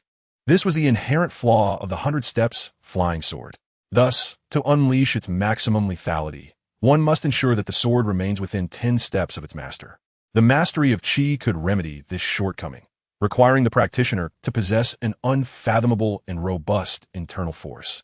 Ying Zheng nodded slightly. Should a practitioner's internal strength be insufficient, they would resort to lightening the sword's weight. For Gu, to wield a sword with qi, the blade could not be overly heavy. Hence, Gu was more suited to the lightweight Qin Shuang sword. Gai Nie gazed down at the subtly azure-hued Qin Shuang sword in his hand and remarked slowly. No wonder he had previously declined the ruler's Tianwen sword. It appears the ruler's ignorance was profound. A hint of guilt emerged on Ying Zheng's face. The Tianwen sword, renowned as the sword of the Son of Heaven, was intended for Gai Nie and Qin Feng. This also demonstrated Ying Zheng's fervent desire for talent, stronger than that of the sovereigns of the other 6 states. With such a Qin king, how could the Qin fail to unify the realm? The iron sword in Qin Feng's grasp weighed no less than 4 Jun. This indicated that Qin Feng's internal strength far surpassed his own. Xiao Zhuang, prepare to lose. Just as Gai Nie's words fell, Wei Zhuang's deep voice resonated as he raised his sword to block. At that moment, the tip of Qin Feng's qi-driven heavy iron sword met the belly of Wei Zhuang's shark-toothed sword, sparks flying as the blades clashed. 100 steps, flying sword. Wielding a sword with qi, you continue to astonish me. Wei Zhuang's throat produced a low, hoarse sound, his eyes glacial, and his face grew resolute as he exerted all his strength to withstand the oncoming heavy iron sword. My surprises for you shall persist. With that declaration, Qin Feng surged forward, his tall figure slicing through the night sky, arriving before Wei Zhuang in an instant. The formidable and profound internal energy of Ghost Valley surged forth like a relentless river, pouring into the heavy iron sword with overwhelming force. The heavy iron sword pressed forward relentlessly, causing the shark-toothed sword to bend into a half-arc. With a thunderous roar, Qin Feng unleashed the profound inner strength of the Ghost Valley once more. The Xian iron-heavy sword surged forth with the force of 1,000 pounds, sending Wei Zhuang hurtling through the air. Thud! Wei Zhuang's back crashed heavily against a low wall, which collapsed instantaneously. 2 streaks of crimson blood trickled slowly from the corner of his mouth. Wei Zhuang had been defeated. Chapter 10. The introduction of Wei Zhuang. Wei Zhuang slowly wiped away the blood from the corner of his mouth. His austere visage and dark robe marked with several scars from the sword's aura, the blood still fresh. His gaze, icy and resolute, was fixed upon Qin Feng, filled with an unmistakable sense of unwillingness. The purity of your sword intent is formidable, indeed. Wei Zhuang would never concede defeat. Even when facing his senior brother, Gai Nie, he had never accepted his losses. Yet this time, astonishingly, Wei Zhuang admitted his defeat. The strength of my sword lies in my unwavering belief. Belief? Wei Zhuang was momentarily taken aback. I possess a sword that sweeps across the world. Qin Feng spoke with a calm demeanor. Upon hearing this, Wei Zhuang's expression grew serious. Han Fei had once told him that in the realm of the 7 kingdoms, he aimed for 99. Yet Qin Feng's ambition was even greater. He sought the entirety of the world. Then it is destined that we are rivals. Wei Zhuang slowly turned and departed. In anger, the lords tremble. In peace, the world finds respite. The disciples of Ghost Valley are indeed all prodigies, remarkable figures among the strong. As he watched Wei Zhuang gradually fade into the darkness, he murmured softly. At the Xylem Pavilion, Han Fei, Zhang Liang, and Jinu were discussing the details of their meeting with Ying Zheng, formulating relevant protective measures. With a creak, the screen doors swung open. Han Fei, Zhang Liang, and Jinu all turned their gazes toward the entrance. There stood a tall figure, bloodstains still visible on his body and face, his appearance somewhat disheveled and weary. Yet his eyes remained as cold as ice, sharp as a sword. Brother Wei Zhuang. What happened? Han Fei, Zhang Liang, and Jinu exclaimed in unison, rising to their feet in shock as they stared at Wei Zhuang. Ignoring their astonished expressions, Wei Zhuang strode directly to Han Fei, seized a cup of wine from the table, and downed it in one gulp. He felt exhilarated, invigorated by encountering such a formidable opponent in Qin Feng. He felt discontent, knowing that there now existed someone capable of defeating him. Even his senior brother, Gai Nie, who had always been unyielding, could not elicit such mixed feelings in Wei Zhuang as Qin Feng did. This sense of discontent could only be alleviated by strong spirits. Brother Wei Zhuang, that is liquor, and indeed it is potent, Zhang Liang quickly remarked. Among the 4 at Xylem Pavilion, Han Fei had the fondest taste for wine, often adopting various flamboyant postures while savoring exquisite beverages. When Han Fei drank, someone would invariably be there to serve him, be it Gai Nie or Zhang Liang. Yet Wei Zhuang had always abstained from alcohol entirely. But today I cannot drink. Wei Zhuang remained motionless, casting a chilling glance at Zhang Liang, his tone frosty and aggressive. Liang did not intend it that way. Confronted by Wei Zhuang's formidable presence, Zhang Liang's face flushed, and he retreated in defeat. Upon witnessing this, Gai Nie could not suppress her laughter. Wei Zhuang, have you been in a scuffle? Han Fei promptly intervened to alleviate the awkwardness. A crimson liquid spewed from Wei Zhuang's mouth. Was that blood? Han Fei and Zhang Liang were instantly taken aback. He was injured. Gai Nie reacted swiftly, producing medicinal herbs to aid Wei Zhuang. After a flurry of activity, Wei Zhuang sat cross-legged on the ground, regulating his breath. He had sustained internal injuries, but fortunately, they were not fatal. Gai Nie gazed at Wei Zhuang, then glanced at Han Fei, her large eyes filled with concern. Internal injuries? Who could have harmed my brother Wei Zhuang? Han Fei's expression darkened, and he leapt up. Could it be the blood-clothed Marquis and Ji Wuyi? Gai Nie shook her head. Then who? Han Fei clenched his fists, the bones cracking audibly, clearly seething with rage. The inheritor of the Ghost Valley sword, Wei Zhuang Sr. Gai Nie?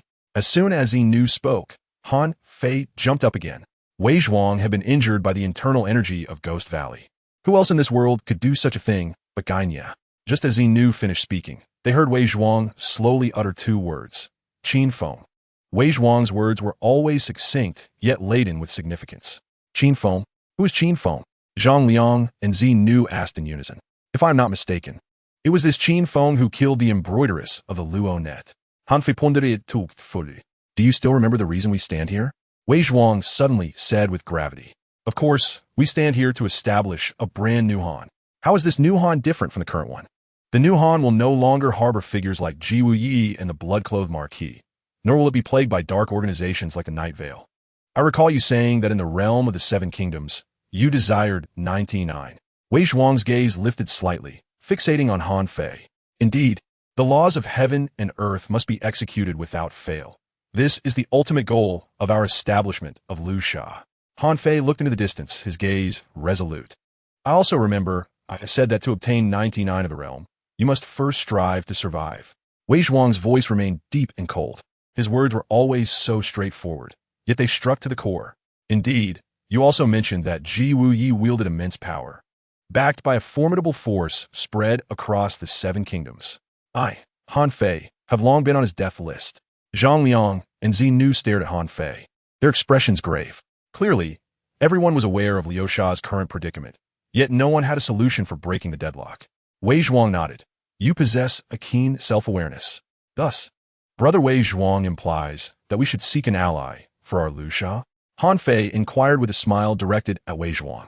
Indeed, Qin Feng is a companion worth pursuing. Wei Zhuang stated without reservation. However, the means of persuasion will depend on whether our bargaining chips can rival those of Yingzheng. Correct? Han Fei replied with a smile. In Han Fei's eyes, for those he acknowledges and desires, he possesses 1,001 ways to attain them. Moreover, he will undoubtedly succeed. Wei Zhuang stands as a testament to this. Qin Feng is unlike the other disciples of Gigu, and even more so, unlike any other swordsman. His sword does not seek fame or fortune. What then is his pursuit? A belief. What belief? The unification of the Seven Kingdoms. He desires it wholeheartedly. Chapter 11. The scholar disturbs the law with culture. The hero disrupts the prohibition with martial prowess. On a new day, once again in the evening, as the sun dipped in the west, Wei Zhuang, clutching his sword to his chest, leaned against the window, his gaze icy. Not far down the street, the throng of people bustled about, creating a lively scene. Grandma, I want to eat candied hawthorn. I want to eat candied hawthorn. A child's voice, sweet and innocent, pierced through the clamor of the crowd. A little girl, barefoot and donning a hat, with freckles adorning her face, stood before a street vendor. Her eyes fixed longingly on the tempting candied hawthorn, saliva trickling down her chin. Humph, if you dare to cause a fuss for food again, old woman will cut out your tongue. A hoarse, elderly voice laced with malice resounded. An old woman, with a cane and a head full of white hair, had appeared beside the girl, her back hunched like a bow, her forehead etched with deep, bark-like wrinkles. Humph, humph, humph.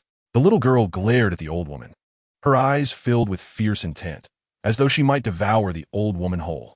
Wei Zhuang shifted his gaze to another spot along the street. A burly man, bearing a beehive on his back, ambled down the thoroughfare as several pitch-black bees buzzed out from the hive, circling the buildings within the city. On another rooftop, a captivating woman of exquisite form reclined, cradling a black cat, while holding a flute, the mournful notes resonating like a funeral bell, stirring feelings of sorrow and despondency.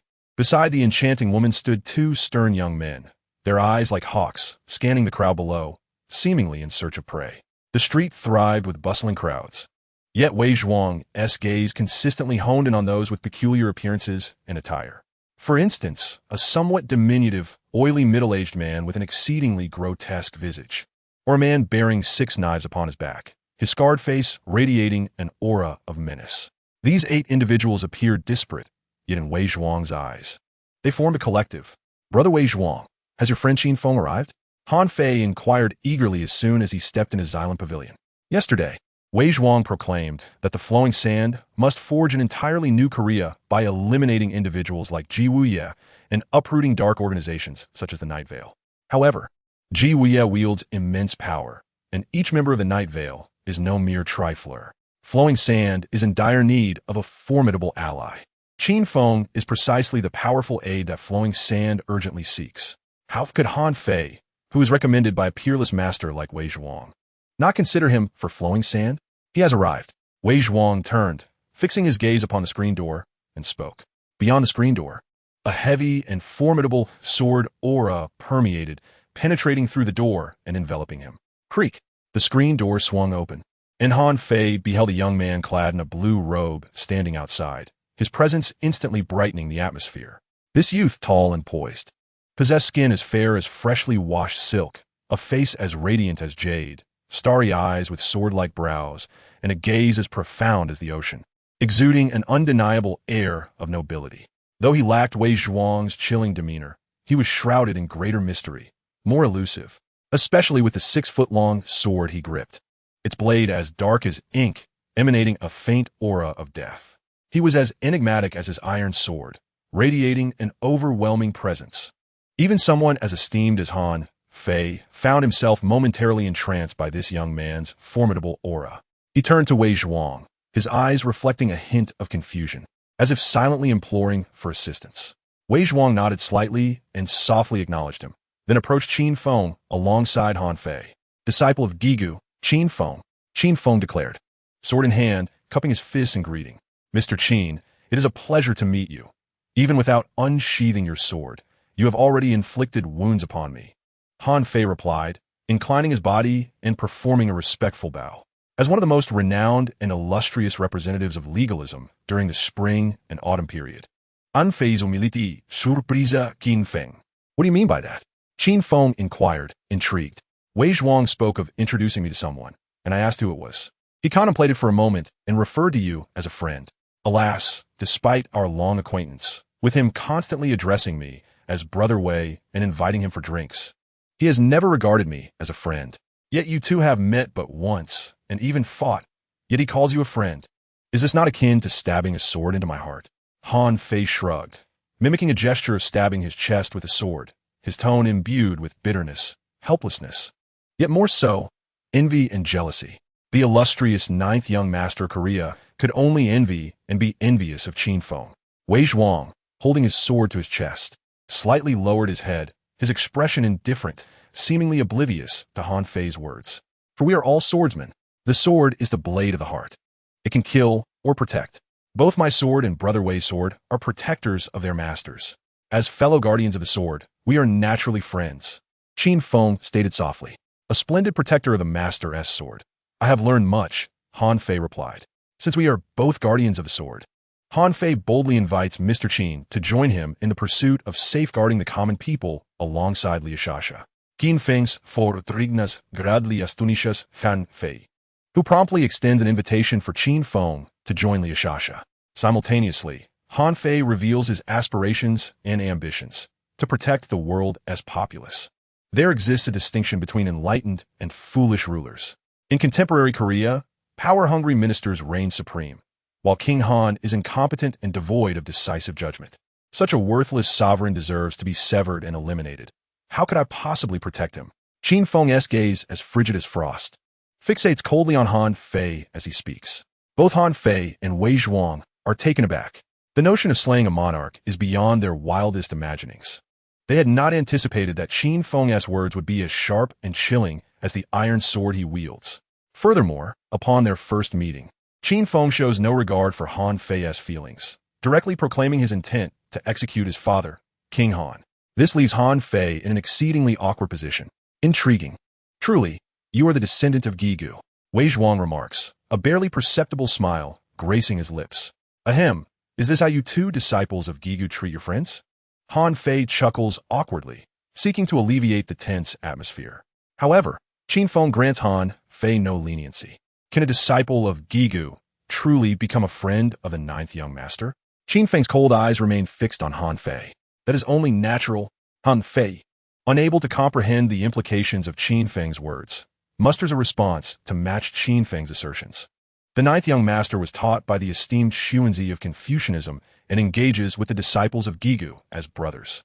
Yet, in your treatise, you state that Confucians disrupt the law with literature and knights disturb prohibitions with martial prowess. How shall we reconcile this? Qin Feng steps closer to Han Fei, his icy gaze unwavering, his formidable presence creating a sensation of suffocation for Han Fei. Chapter 12. The Three Swords of the World.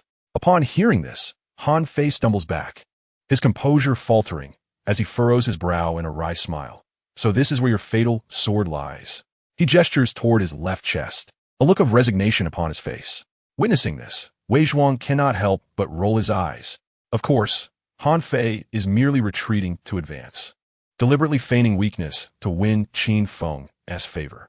After all, the assertion that Confucians disrupt the law with literature and knights disturb prohibitions with martial prowess indeed originates from Han Fei, although he is a disciple of Confucianism under Xuanzi. To claim that his teacher and the entire Confucian school disrupt the law through literature would be a betrayal of gratitude. Likewise, to treat the disciples of Gigu as brothers while simultaneously accusing knights of disturbing prohibitions would be akin to stabbing a friend in the back. Such charges of disloyalty and injustice are burdens too heavy for Han Fei to bear. Nonetheless, Han Fei, recognized as a prominent figure of legalism in the Warring States period and revered as the sage of law, possesses a wealth of knowledge. He pauses for a moment and continues earnestly. The 100 schools of thought indeed have their distinctions, much like the unique teachings of Gigu, which divide into vertical and horizontal. As Mr. Qin has articulated, there are enlightened and foolish rulers. Similarly, within Confucianism, there exist corrupt Confucians and royal Confucians, and among knights, there are ruthless and righteous ones. Qin Feng nods in agreement. Han Fei continues. Corrupt Confucians blindly seek the sage-esque governance of the realm, belittling the guiding force of the law. If every day of the 4 seasons were bathed in sunshine, abundance of grains would surely follow. To govern the world with such an assumption, overlooking the duality of human nature, is akin to a fool's dream. Han Fei's eyes, dark and luminous, resembled the stars in a pitch-black sky, deep and eternal. The chivalrous, akin to the swordsman described by Mr. Qin, wields his blade for noble causes, while the malevolent uses it for selfish desires. As Mencius proclaimed, though 1,000 myriads stand in opposition, I shall proceed, embodying the spirit of the righteous warrior. Han Fei, truly a sage of law from ancient times, harbored a wealth of knowledge within him, and each of his utterances resonated profoundly with Qin Feng, especially the final proclamation, though 1,000 myriads stand in opposition, I shall proceed, igniting a fervor within Qin Feng. Having traversed to the era of Qin Feng chose the path of safeguarding King Zheng, thus standing against the 6 states and the multitude of scholars. For 8 centuries, the sovereign of the Zhou presided. Confucius authored the Spring and Autumn Annals, and the warring states divided into 7 hegemons, while the populace endured strife and the world found itself in turmoil. Who possesses the ability to quell this chaos? Only King Qin, even if all the people of the 6 states oppose him and view Qin as a thorn in their side. Qin Feng will resolutely support the unification of the realm, even if it means standing against the world. It seems the 9th master has considerable understanding of the sword. To discuss swordsmanship in the presence of 2 disciples of the Ghost Valley would indeed be a source of amusement. Han Fei smiled slightly and continued. Zhuangzi has an essay on the sword that resonates deeply with me. Before Han Fei could finish his thought, Qin Feng interjected. Swords can be categorized into 3 ranks: the commoner's sword, the noble's sword, and the emperor's sword. Wei Zhuang and Han Fei both gazed at him in astonishment, their expressions revealing intrigue. Pray, enlighten us further. With stars in his eyes. Han Fei eajarlia waita, Qin Feng, esa forthcoming explanation. The commoner's sword is one that resorts to violence and bravado. The noble's sword is characterized by valor and integrity, tempered by wisdom and loyalty, while the emperor's sword is unmatched, wielding the might of the 7 states, drawing upon the forces of nature and the principles of yin and yang, harmonizing the seasons and unifying the world. Among all swords, none surpass these 3. Pray tell, does Mr. Han's advocacy for severe laws represent a noble's sword or an emperor's sword? Qin Feng turned his gaze, his profound eyes fixed upon Han Fei, posing the question. This is a riddle that has endured through the ages. Aside from the sage of law Han Fei, it is unlikely that anyone else possesses the answer. Yet Qin Feng dared to inquire, for within him dwelled a dream. If Han Fei were to ally with Ying Zheng, then perhaps the vision of Ying Zheng declaring himself the first emperor from this day forth, with generations to follow, enduring through countless epochs, might truly come to fruition. Though the notion of enduring for myriad generations may seem exaggerated, it surely would not be reduced to merely 2 before the dynasty crumbled. Thus, he yearned to hear Han Fei's response. Han Fei did not answer directly. Instead, he approached the window, a hint of helplessness and sorrow flickering in his eyes. At this moment, Korea was under the dominion of treacherous ministers, with Gai Nie controlling the military, politics, finance, and espionage, casting a shadow over the entire nation. Han Fei wished to vanquish the enemies, yet felt powerless to alter the course. Moreover, Han Fei was the 9th son of King Han. Aside from the inept crown prince, there exists a 4th son, Han Yu, whose capabilities rival those of Han Fei. The future of Korea is, in all likelihood, detached from Han Fei's influence. His advocacy for severe penalties and a legalistic governance leaves no room for implementation or fertile ground for growth. At this moment, Han Fei cannot even be regarded as a lord, let alone an emperor. Consequently, he finds himself unable to respond to Qin Feng's inquiries. Although Mr. Han is heralded as the consummate exponent of legalism, fervently endorsing stringent laws to govern the state, he remains intrinsically bound by Confucian values and societal customs.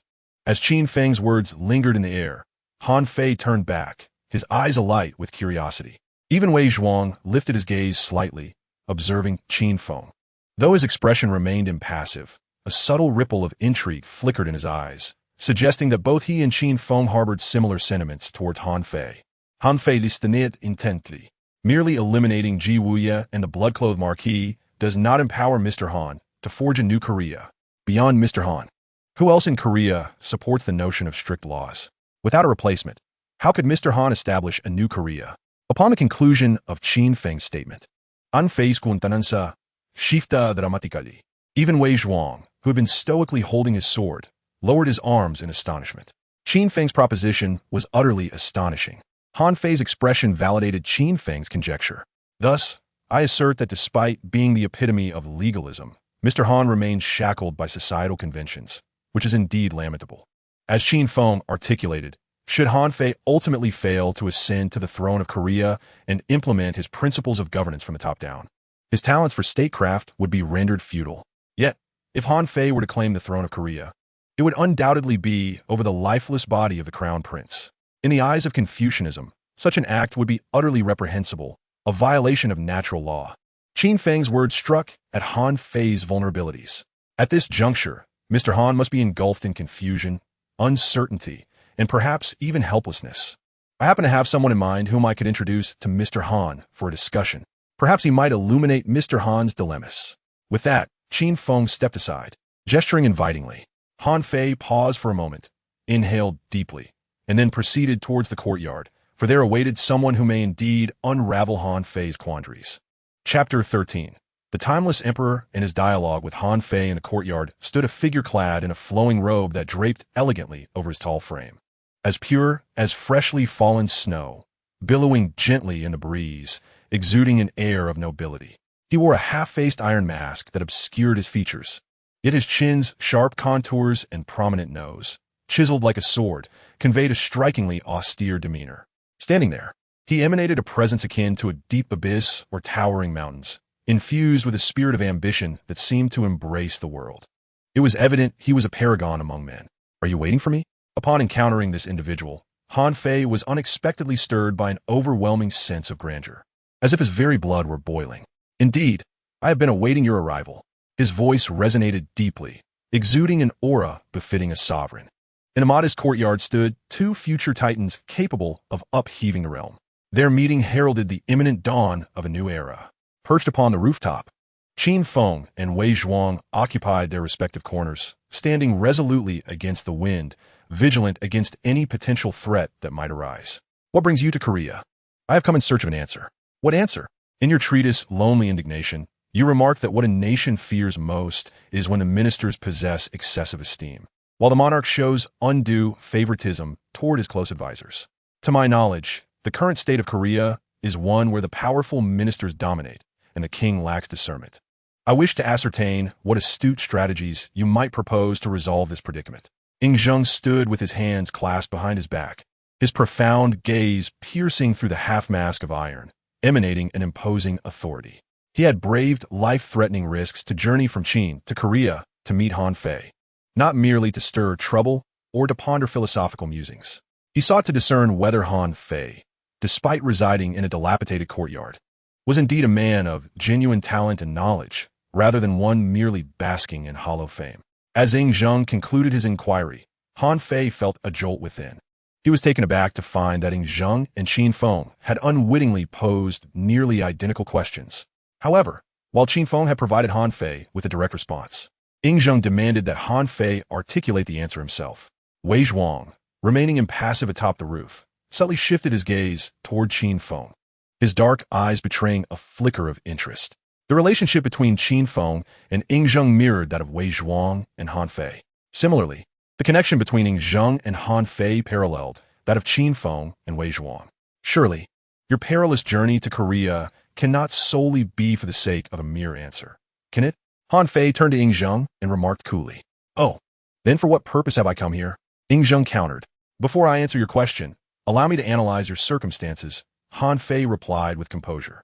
"In my view, your situation is far more perilous than mine.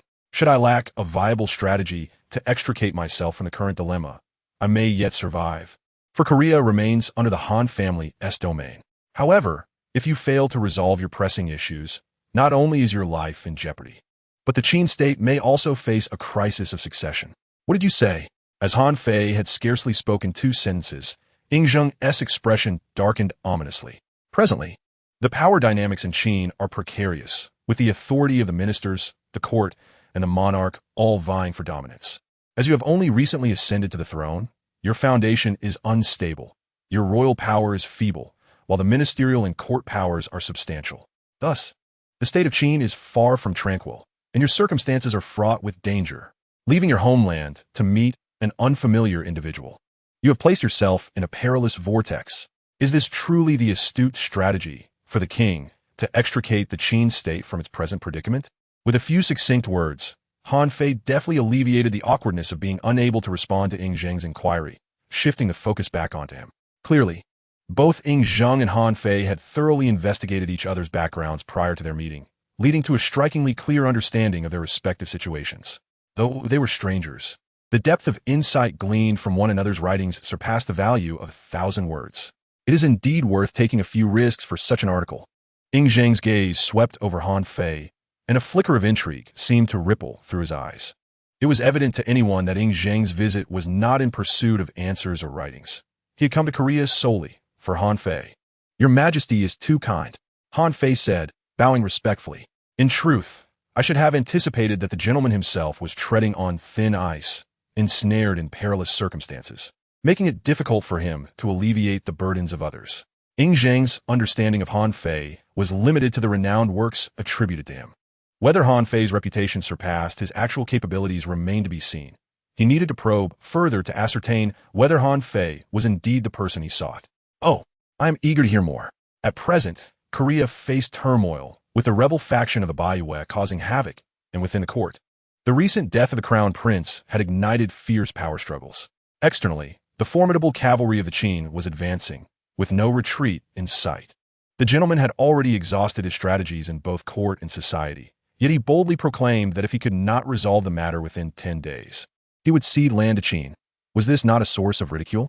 Ying Zheng's gaze was inscrutable, fixed intently on Han Fei, as if interrogating him. My dilemma is laid bare before the king. Might it be that you are testing whether Han Fei is merely a braggart? In truth, Han Fei had comprehended Ying Zheng's true intentions from the outset. However, as Ying Zheng refrained from articulating them explicitly, Han Fei naturally chose not to elucidate. I find myself curious. Ying Zheng finally acknowledged the genuine purpose of his visit.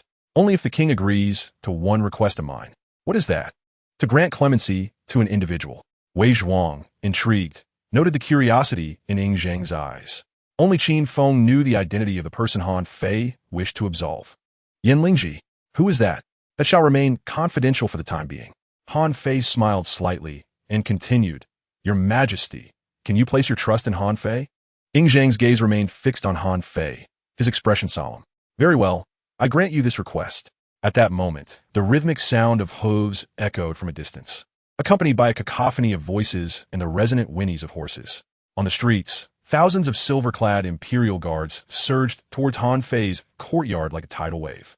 The eyes of Qin Feng and Wei Zhuang instantly filled with a murderous intent. The guards of Ji Wuye had arrived.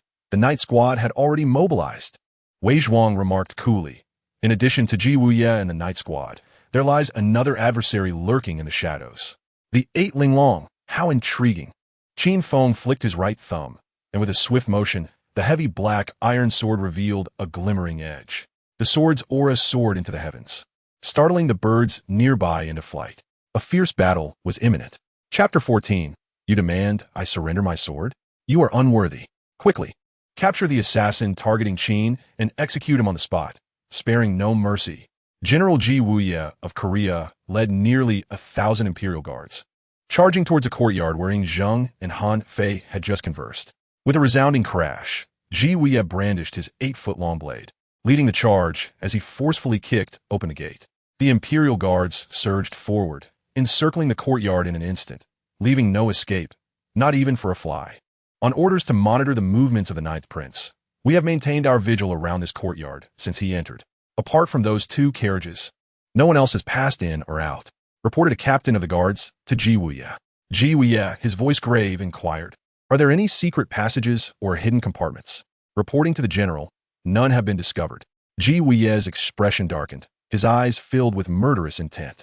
Suddenly recalling the 2 carriages that had entered and exited, he commanded, The individuals must be inside the carriages. Follow me to intercept them.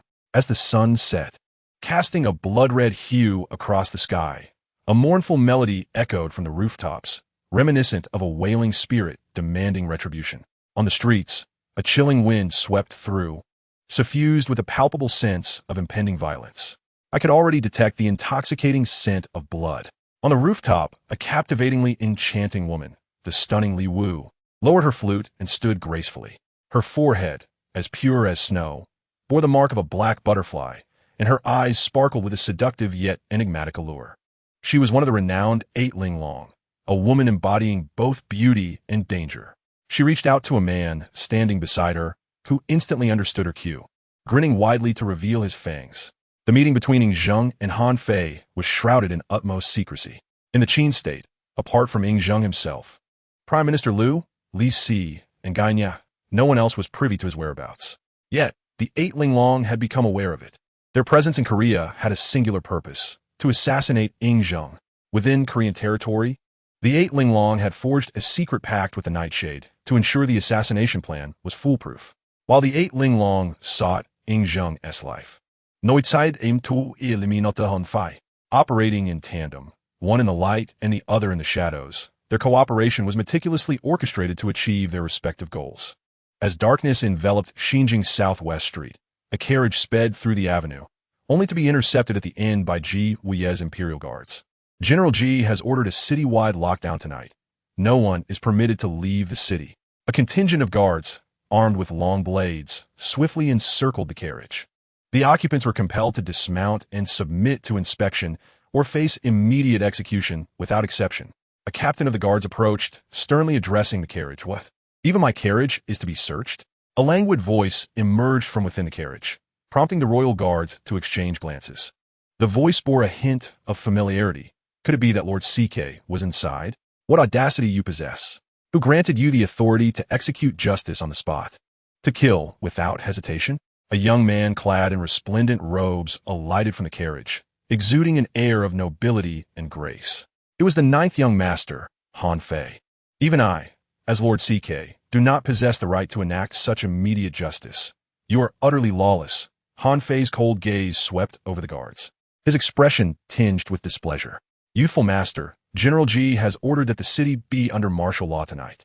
We are commanded to inspect all vehicles. I implore you. Ninth young master, are you even going to inspect my carriage? Han Fei's countenance was as icy as a winter frost. I am merely following orders.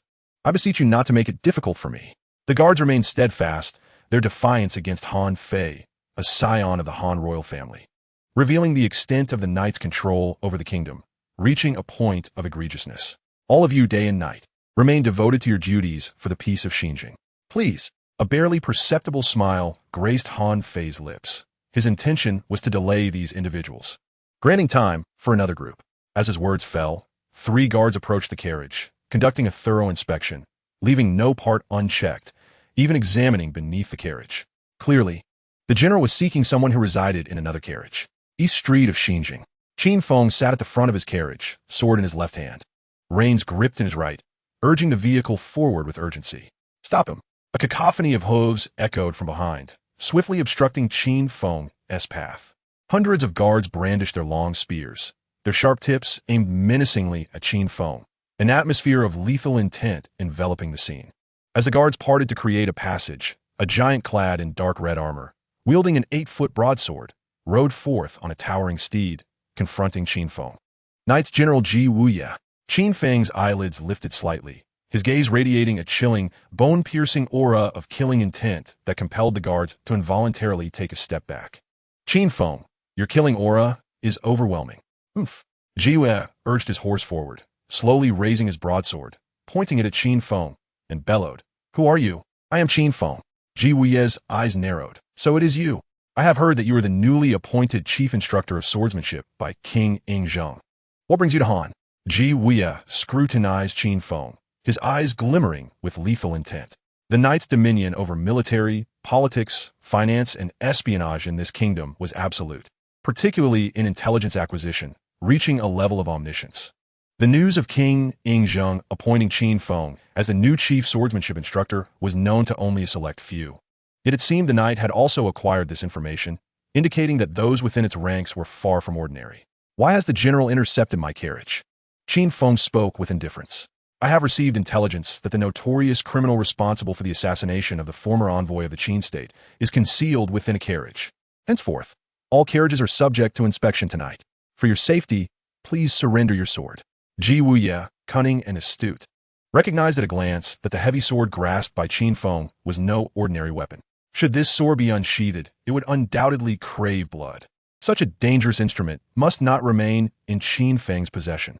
"Ridiculous," Qin Feng retorted, drawing his sword with a swift motion. The heavy blade slicing through the air like a hidden dragon and a fierce tiger, aimed directly at Ji Wuye's head. Ji Wuye's expression stiffened as he raised his blade to block. Clang! The heavy sword struck fiercely against the 8-foot-long blade, the immense force reverberating through the air, causing Ji Wuye's steed to buckle beneath them, its legs shattered, collapsing to the ground. "Request me to surrender my sword? You are unworthy." Qin Feng summoned the power of Gigu, compelling Ji Wuye to bend under the pressure.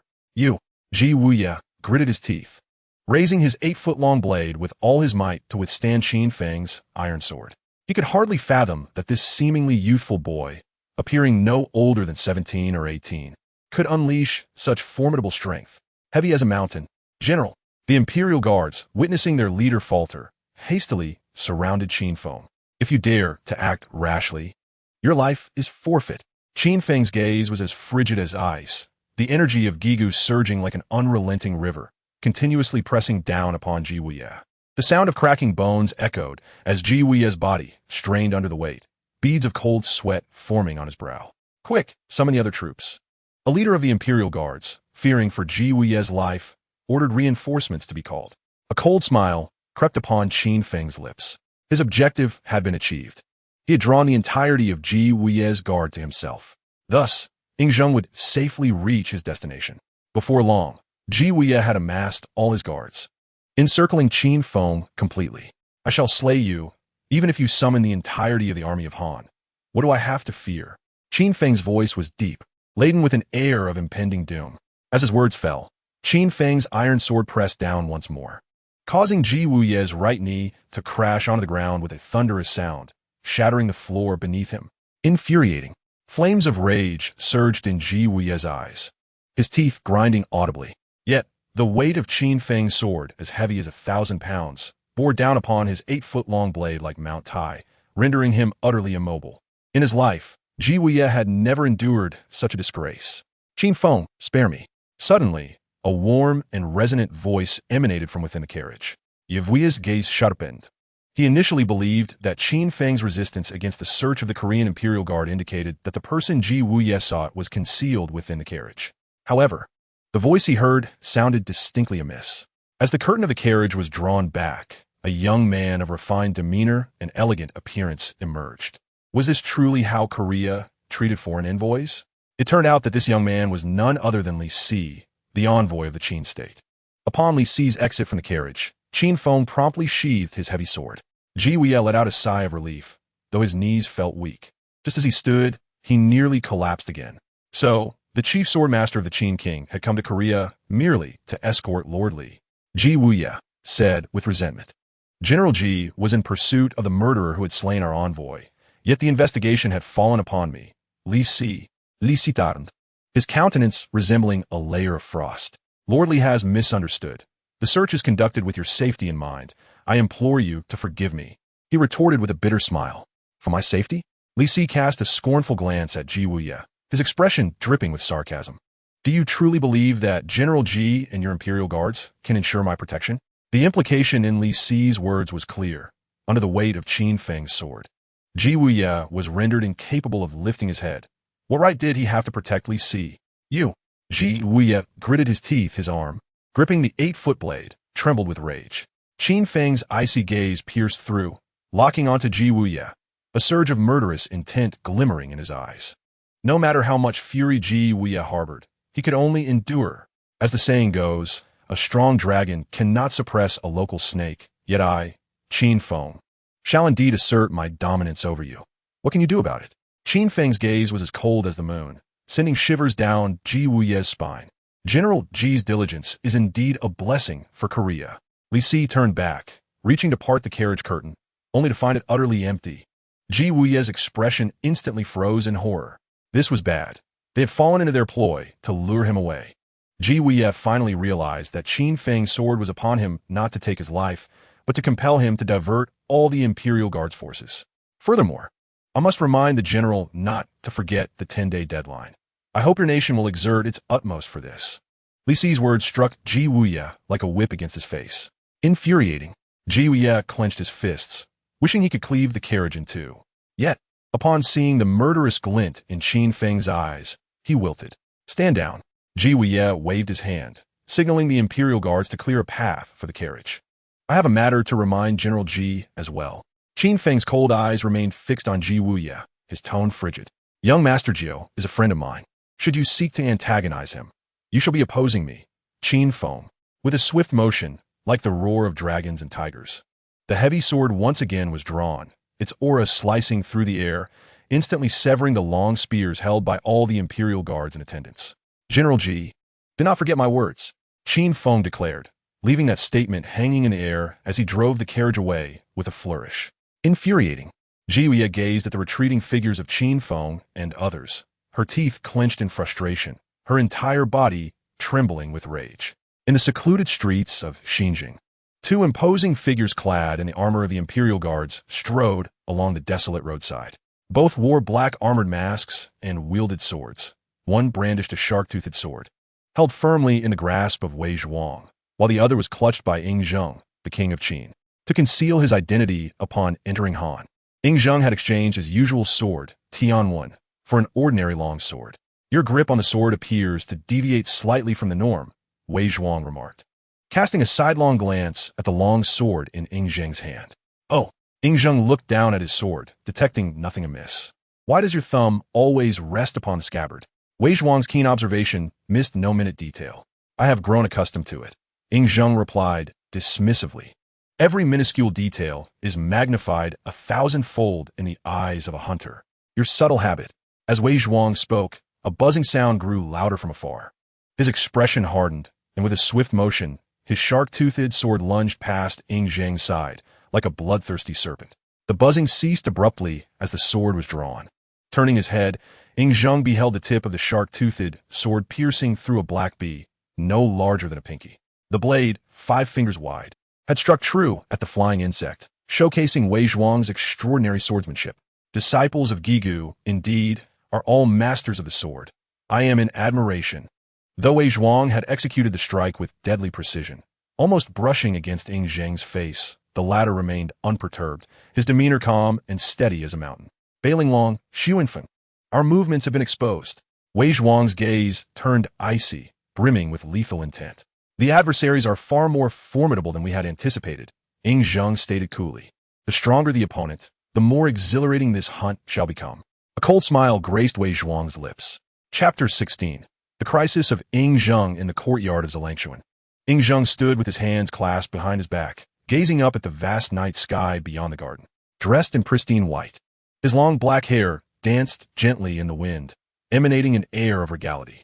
Gai Nie sat cross-legged nearby, eyes closed in meditation, attempting to dispel the relentless poison of the ruthless embroidery of the net.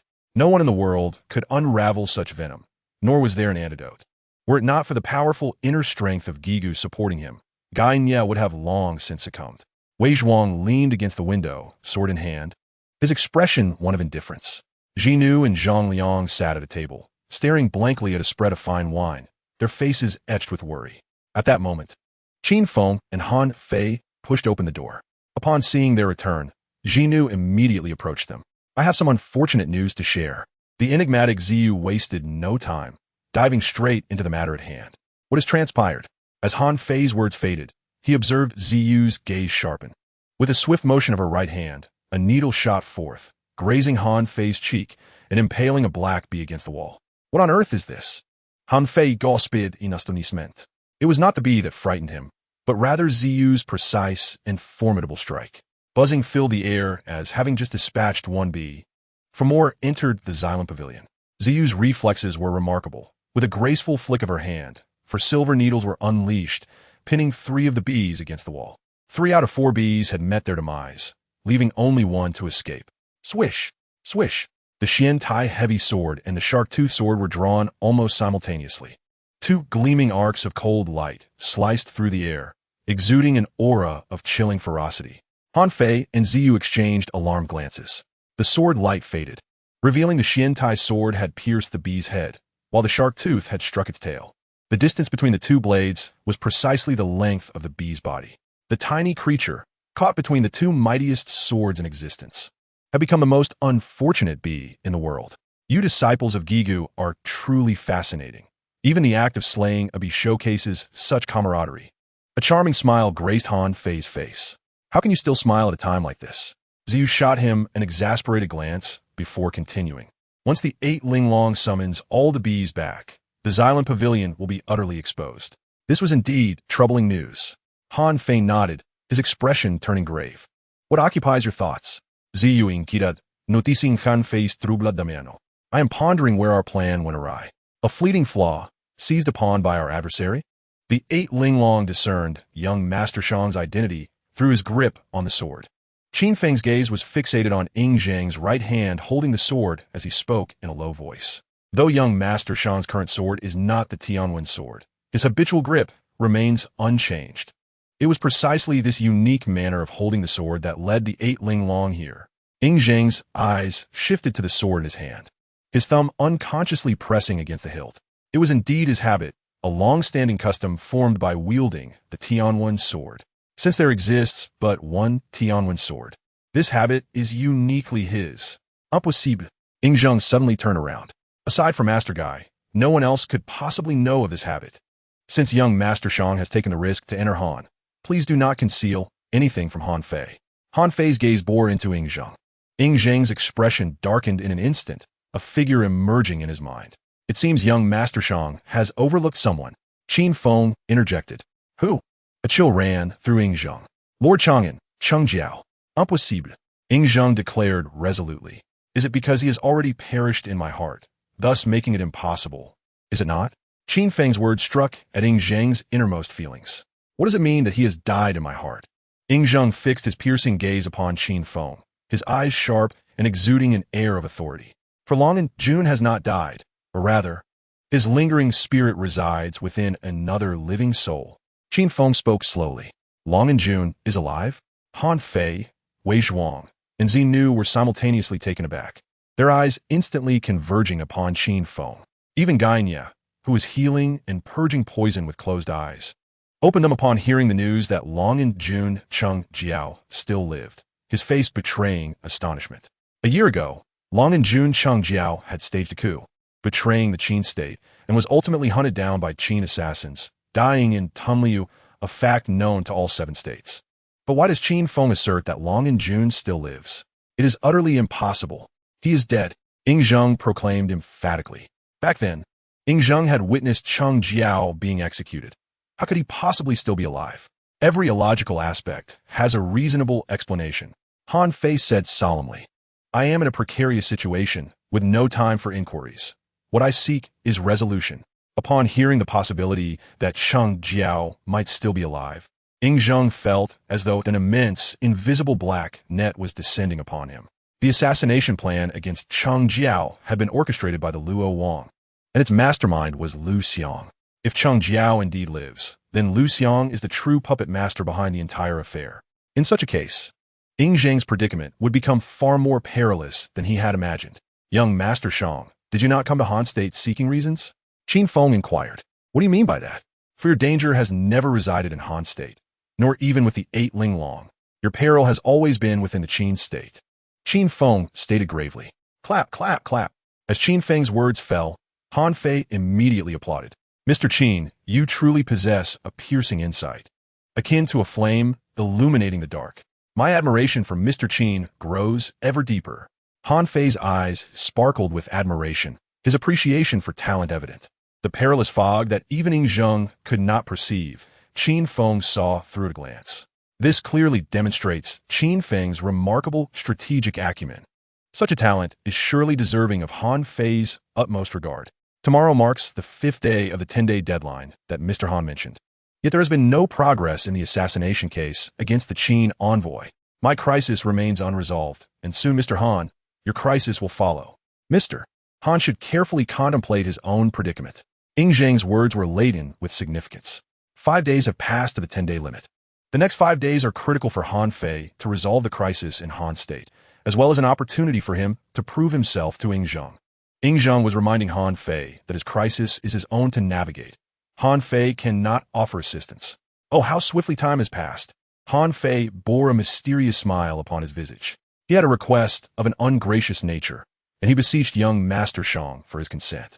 Should young Master Shang acquiesce, on the morrow at the court, I, Han Fei, shall undoubtedly provide the Qin state, the Han state, and all present with a satisfactory answer. Han Fei bowed respectfully to Ying Zhang. Pray do tell. On the morrow, Han Fei wishes to invite Master Qin to accompany me to court. Although the intentions of Han Fei remained shrouded in ambiguity, Ying Zhang readily consented. Of course, I have no objections, but it ultimately hinges upon Master Qin's will. Though Qin Feng served as his chief swordsmanship instructor, he could not command Qin Feng's actions. Their relationship was one of collaboration, not subjugation. Ying Zhang needed Qin Feng. Thus, he honored him with respect. So what is Master Qin's inclination? Han Fei inquired immediately.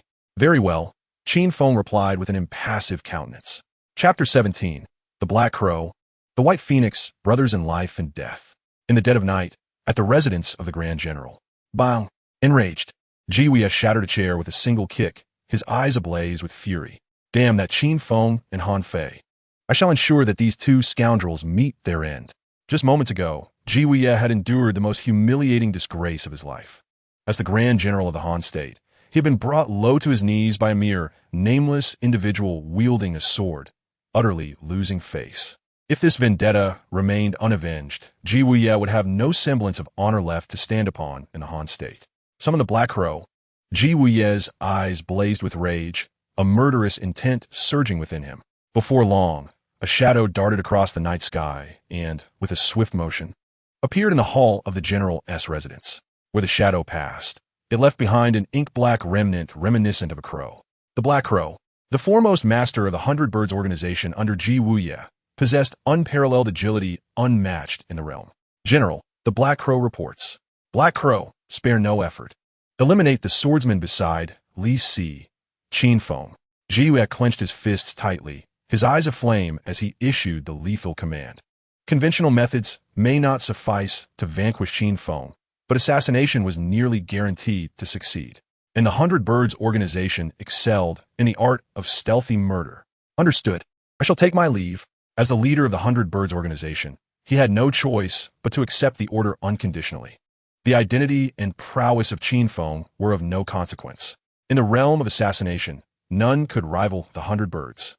As Black Crow's words faded, he vanished in an instant. Only a wisp of black mist and a solitary black feather remained, bearing witness to his presence. In the realm of agility, none were worthy opponents of the Black Crow. A mere disciple of the Ghost Valley, was it necessary for the general to take such drastic measures? No sooner had the Black Crow departed than a tall figure clad in blood-red attire, with hair as white as snow, an exquisitely pale visage, and bloodshot eyes, sauntered into the room. The bloodstained Marquis. Bai Yifei, my lord, do not speak boastfully here.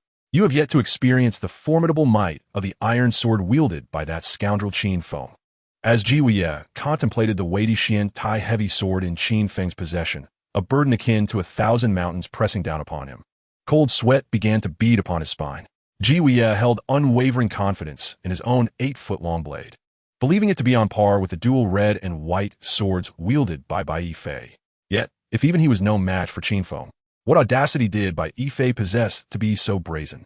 General, do not forget the objective of our mission, Bai Yifei declared, standing by the window with hands clasped behind his back, gazing up at the starry night sky. The evening breeze tousled his crimson attire and flowing white hair, creating an ethereal and enigmatic ripple. Our target is Han Fei. The rest shall be left to Ba Linglong.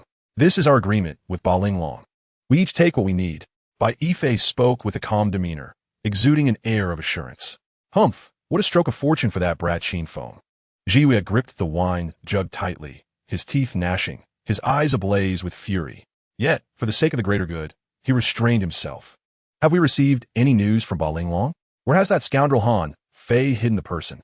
We must wait, for Ba Linglong is more anxious than we are. Bai Yifei replied nonchalantly. In a modest abode somewhere in Xinjiang, dozens of bees emerged from the inky darkness of the night, converging in the hands of Sun Feng. They have all returned. Li Wu's alluring voice resonated. 6 have gone missing. Their search area is.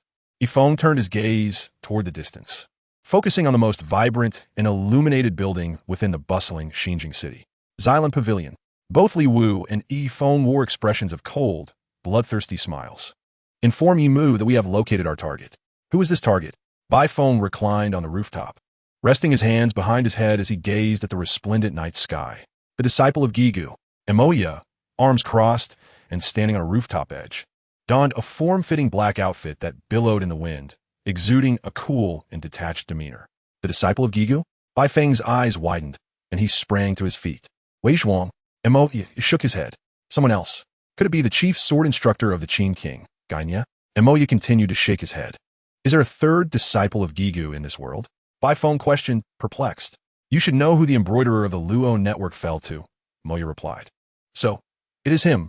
I am eager to meet him. A proud and excited smile graced Bai Feng's lips. Everyone yearns to encounter a peerless swordsman, akin to Gai Nie and Wei Zhuang. I advise you to keep your distance from him. A rare glint of concern flickered in Emoya's eyes. What, are you afraid? That is hardly in line with your usual demeanor. Bai Feng smirked, displaying a hint of arrogance. Bai Feng, this time I shall take the lead. Do not wade into these murky waters. The raven turned to gaze at the white phoenix, his eyes devoid of the usual indifference and bloodlust, now softened by a hint of tenderness. Brotherhood. For this time, our adversary is particularly unique. Oh, how unique! The white phoenix wore a half-smile, a facade of nonchalance. In this moment, He resembled a mischievous child sheltered by an elder brother, innocent and brimming with curiosity about the world. You are able to thrive now, because I am not your enemy. The raven's countenance shifted to one of seriousness, his gaze piercing as it locked onto the white phoenix. One day, you will grow up, you will leave me, and you will depart from here. Depart? Why would I wish to leave? The white phoenix sensed an unusual gravity in the raven's tone, an unspoken foreboding in the air. Are you concealing something from me? Look at the night sky. How exquisite it is, like a sacred realm teeming with countless secrets, inviting contemplation. Do you not wish to explore it, to venture forth? The raven refrained from providing a direct answer, instead uttering a phrase that the white phoenix could not comprehend. Following the raven's gaze, the white phoenix beheld the night sky, undeniably beautiful and alluring. He indeed yearned to witness the world beyond, to embark on an adventure.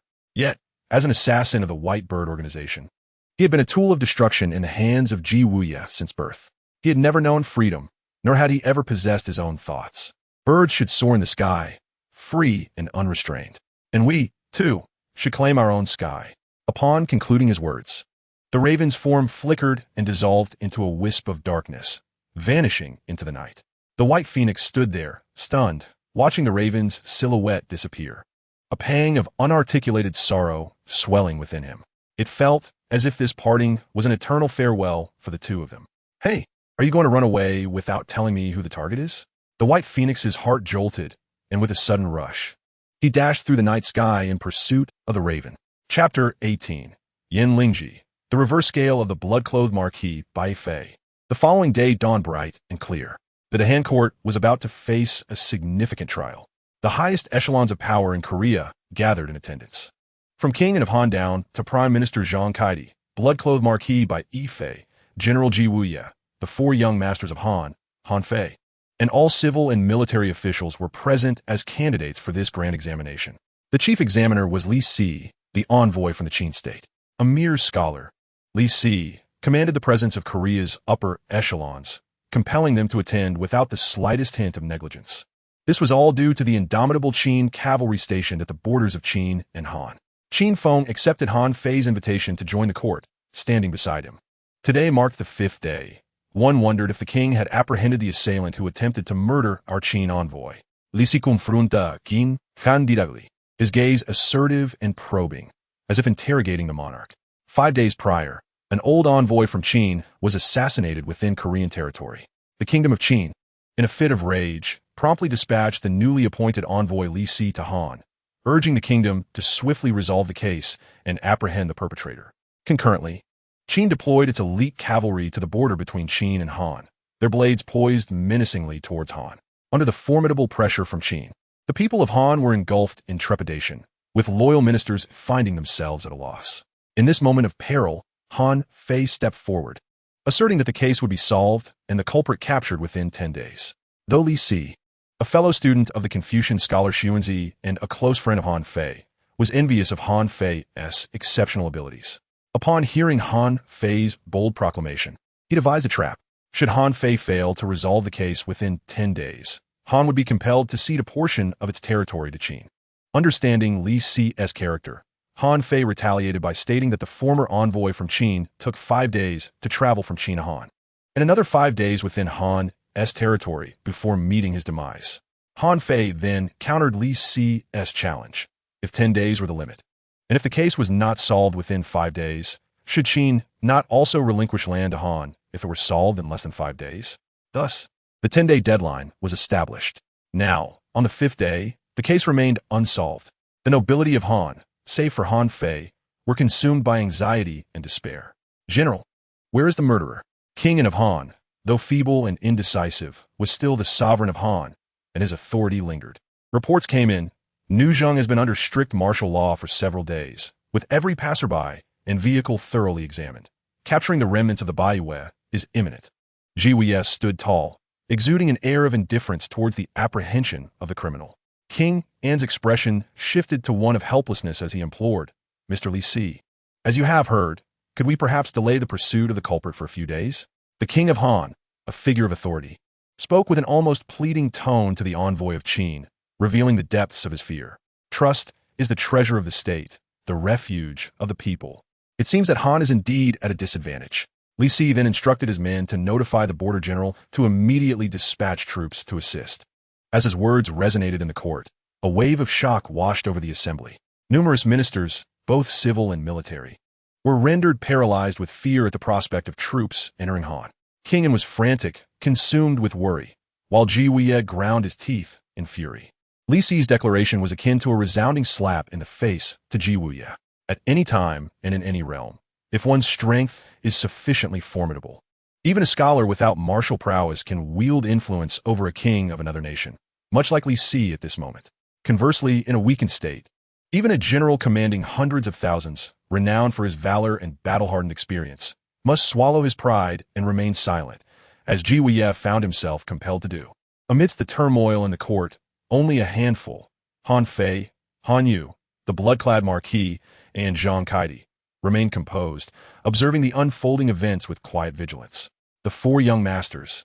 Han Yu keenly observed the room, catching a glimpse of Han Fei with his hands elegantly crossed, his left hand gently tapping the back of his right hand, exuding an air of calmness. He then spoke, "Rest assured, Lord Li Si."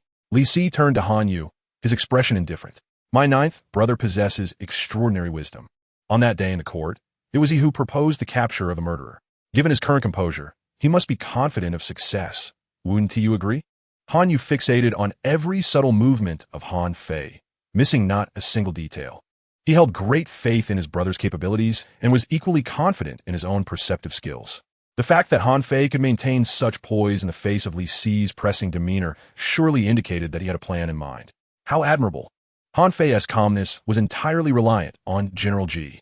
Han Fei slowly approached Gai Nie, a gentle smile gracing his lips. As his words fell, an eerie silence enveloped the room. All eyes turned to Han Fei, then to Gai Nie, who appeared utterly perplexed, his brow furrowed in confusion. Completely unaware of the implications of Han Fei's statement, Han Fei intended to congratulate General Ji on successfully apprehending the assassin responsible for the murder of the Qin envoy. "Old Ninth, what do you mean? The murderer has been caught?" King Han, upon hearing Han Fei's words, felt a weight lift from his heart. Although he harbored little affection for Han Fei and had intentionally sought to undermine him, he could not deny Han Fei's exceptional abilities. At this moment, if anyone could resolve the peril facing Han, it would undoubtedly be Han Fei. "You." Gai Nie's expression hardened, his eyes wide with confusion as he stared at Han Fei. "Lord Li, you may not be aware, but the murderer has already been apprehended by General Ji." As Han Fei's words echoed, a wave of astonishment and relief rippled through the assembled officials. However, Gai Nie stood there, his eyes as round as saucers, utterly baffled. What was Han Fei talking about? When had he captured the murderer? Only Qin Feng and Bai Fei remained unfazed, as if the commotion around them bore no significance. "Oh, is that so?" Li Si turned, inquiring, "If General Ji has already captured the murderer, why did you just say that the investigation is still ongoing?" Gai Nie found himself at a loss for words, standing there awkwardly, unable to respond. "Old Ninth, stop keeping us in suspense. Who exactly is the murderer?" King Han interjected. In truth, King Han was less concerned about the identity of the murderer and more focused on swiftly delivering him to the Qin state to resolve the urgent crisis. "Father, do you still recall the night when the Flame Spirit Ji infiltrated the palace?" Flame Spirit Ji. The moment those words escaped Han Fei's lips, Bai Fei, clad in blood-stained garments with hair as white as frost, erupted in a tempest, the air swirling without a breeze. The name of Flame Spirit Ji was his greatest taboo.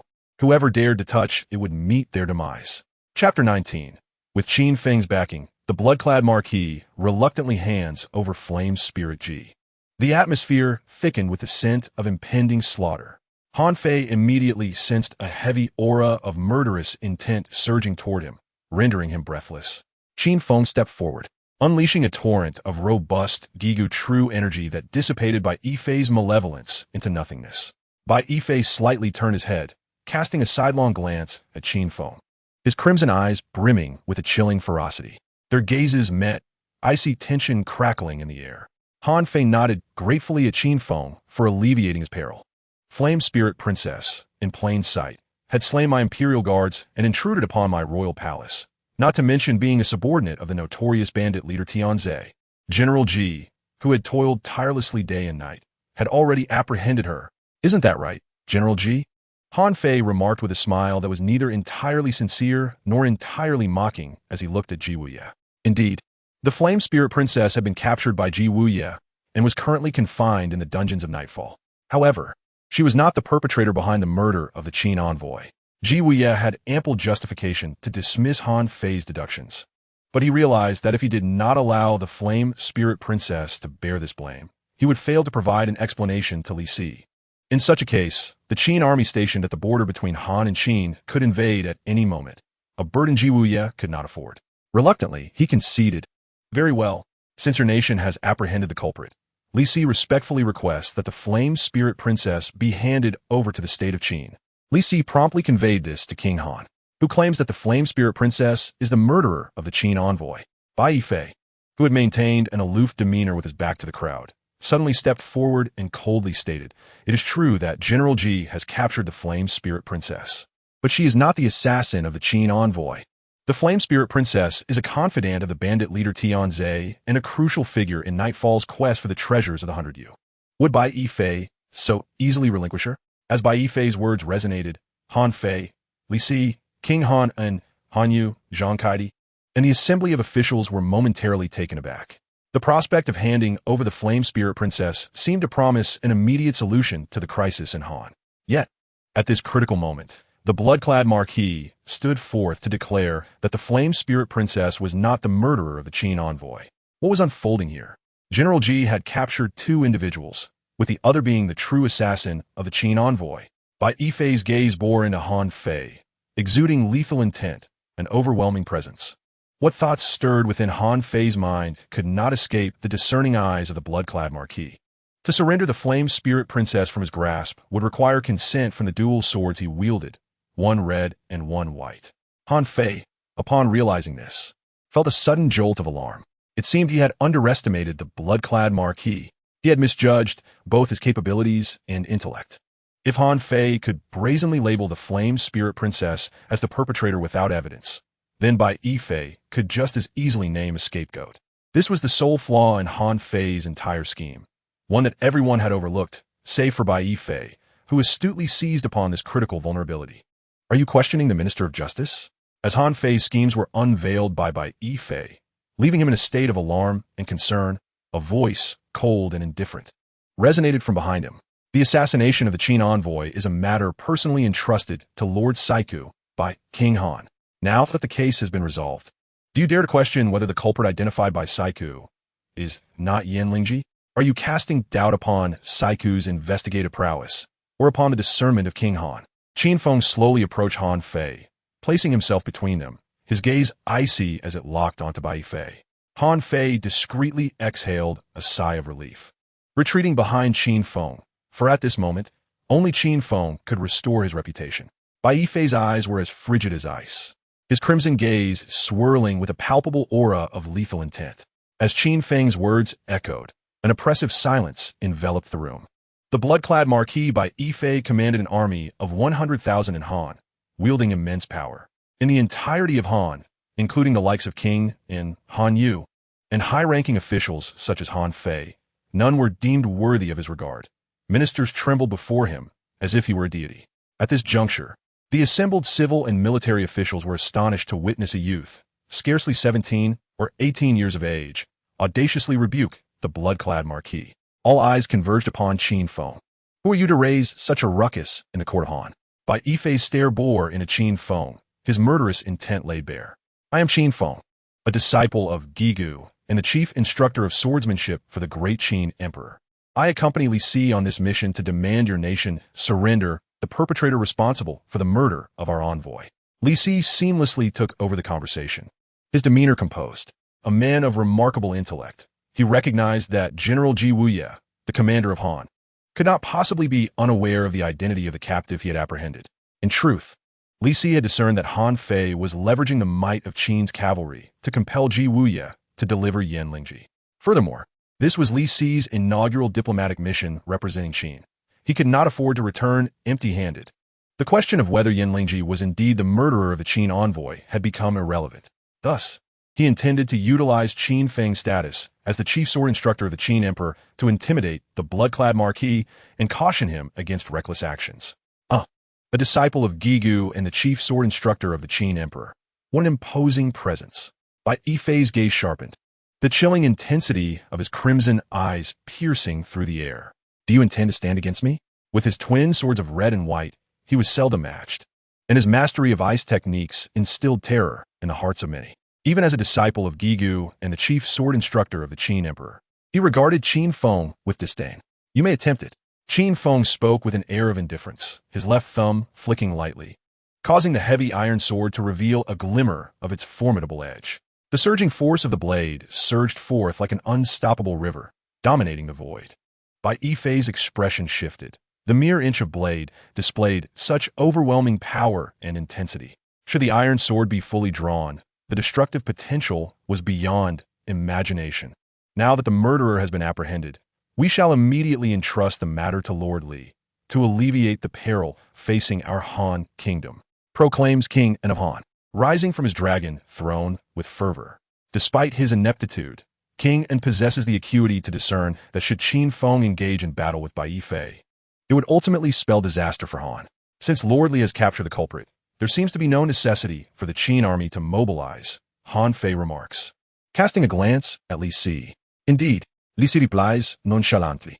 Upon hearing his words, King N and the assembled officials collectively exhale in relief. Yet the fourth son, Han Yu, harbors a glacial malevolence in his gaze. In this contest between the Qin and Han states, Han Fei has shown brilliantly, overshadowing him entirely. Bai Yifei scoffs lightly, her cold eyes fixed on Han Fei.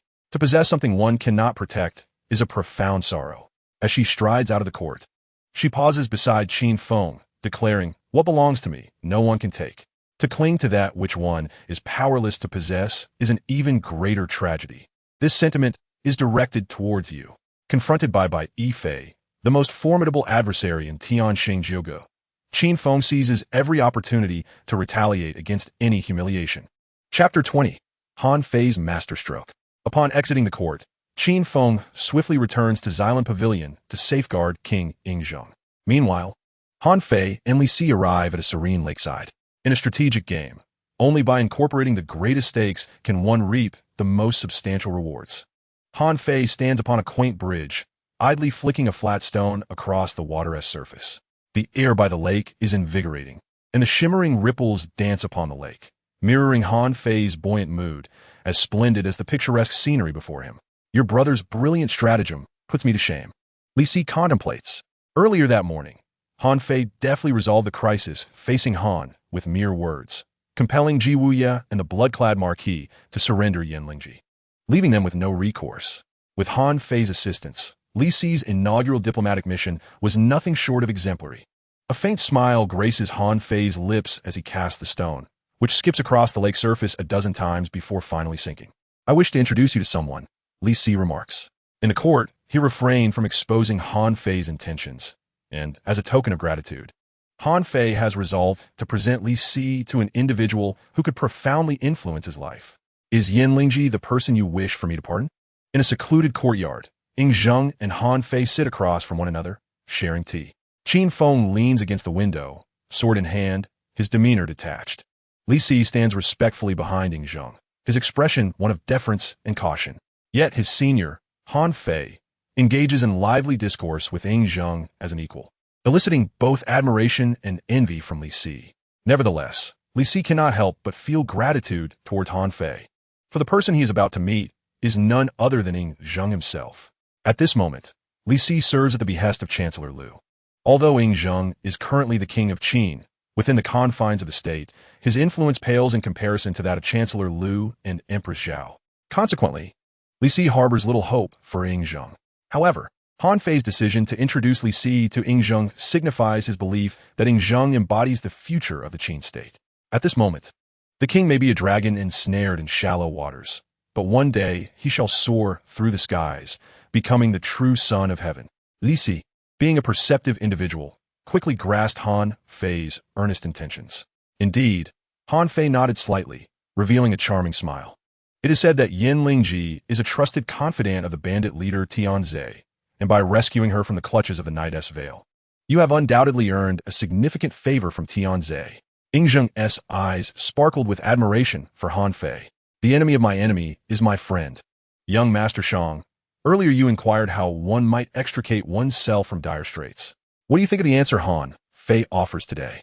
Han Fei regarded Ying Zheng with his dark, penetrating eyes, offering a subtle smile. Ying Zheng slowly rose, glancing at Qin Feng, who stood by the window with his sword in hand, and remarked, to my knowledge, Yan Lingji is not the true culprit behind the murder of the Qin emissary.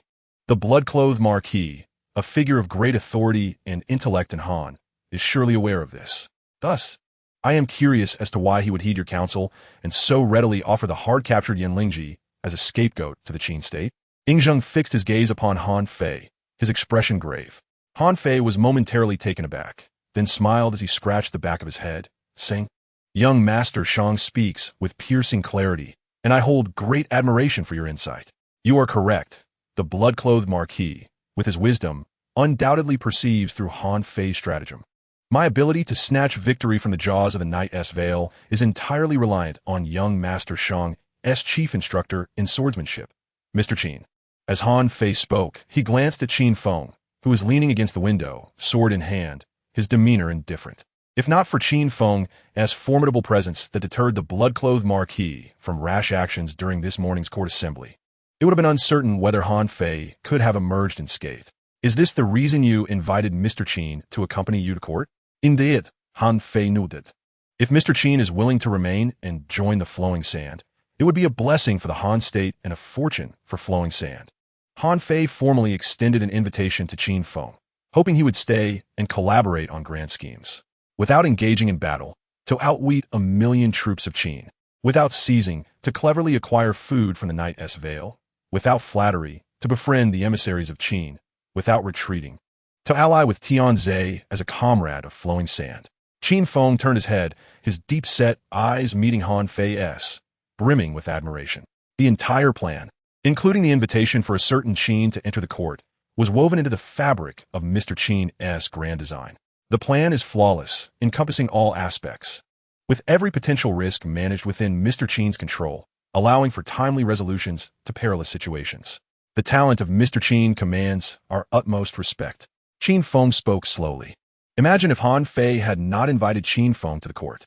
The blood-clothed marquis would undoubtedly have relied on his exceptional martial prowess to concoct a plausible excuse to refuse the surrender of Yan Lingji. If that were the case, Han Fei's meticulously crafted plan would have crumbled spectacularly. Every detail and potential risk had been thoughtfully considered by Han Fei, accompanied by corresponding countermeasures, showcasing his undeniable brilliance. Should you accompany the young Master Shang to Qin and assist him in unifying the realm, would that not be a delightful prospect?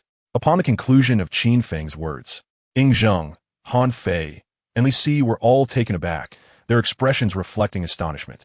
Hearing Qin Feng's proposition filled Ying Zheng with overwhelming joy, while Li Si was engulfed in trepidation. Han Fei, however, was unexpectedly stunned. He had extended an invitation to Qin Feng only to find himself outmaneuvered. As Qin Feng extended an invitation to him, to aid Ying Zheng in seizing and governing the realm. Such a thought was nothing short of revolutionary. Consider the improbability of Han Fei, a noble from the Han royal family, pledging allegiance to a foreign power and assisting its ruler. Ahem, Mr. Qin, surely this is jest? Han Fei managed to muster a somewhat awkward smile. Mr. Qin is not jesting. Ying Zheng regarded Qin Feng with a slight nod, his eyes brimming with admiration, before turning his attention back to Han Fei. What Mr. Qin has proposed aligns precisely with my own thoughts. Upon hearing Ying Zheng's declaration, Li Si staggered back as if struck by lightning, his complexion turning pale. Yet, he quickly regained his composure. Young Master Shang, our crisis is far from resolved. Why not wait for this storm to pass before devising our plans? Han Fei neither rejected nor accepted the notion. However, the four individuals present were all astute. Han Fei's lack of a definitive refusal indicated a possibility for negotiation. Very well, I have witnessed Mr. Han's extraordinary wisdom. I now entrust the matters of Ba Ling Long and Nightfall to you, Mr. Qin. Ying Zheng's gaze shifted to Qin Feng. With Han Fei's intellect and Qin Feng's martial prowess, alongside Gai Nie, how could the Qin state fear for its dominion? Qin Feng nodded slightly and replied nonchalantly, "Leave everything to me." Chapter 21. Qin Feng rescues Yan Lingji With a single sword, Ing Zheng and Han Fei discreetly returned to Xylan Pavilion. Gai Nie, Wei Zhuang, Gai Nie, and Zhang Liang had already made thorough preparations to confront Ba Linglong. Gai Nie remained closely by Ing Zheng's side, providing the most formidable and direct protection.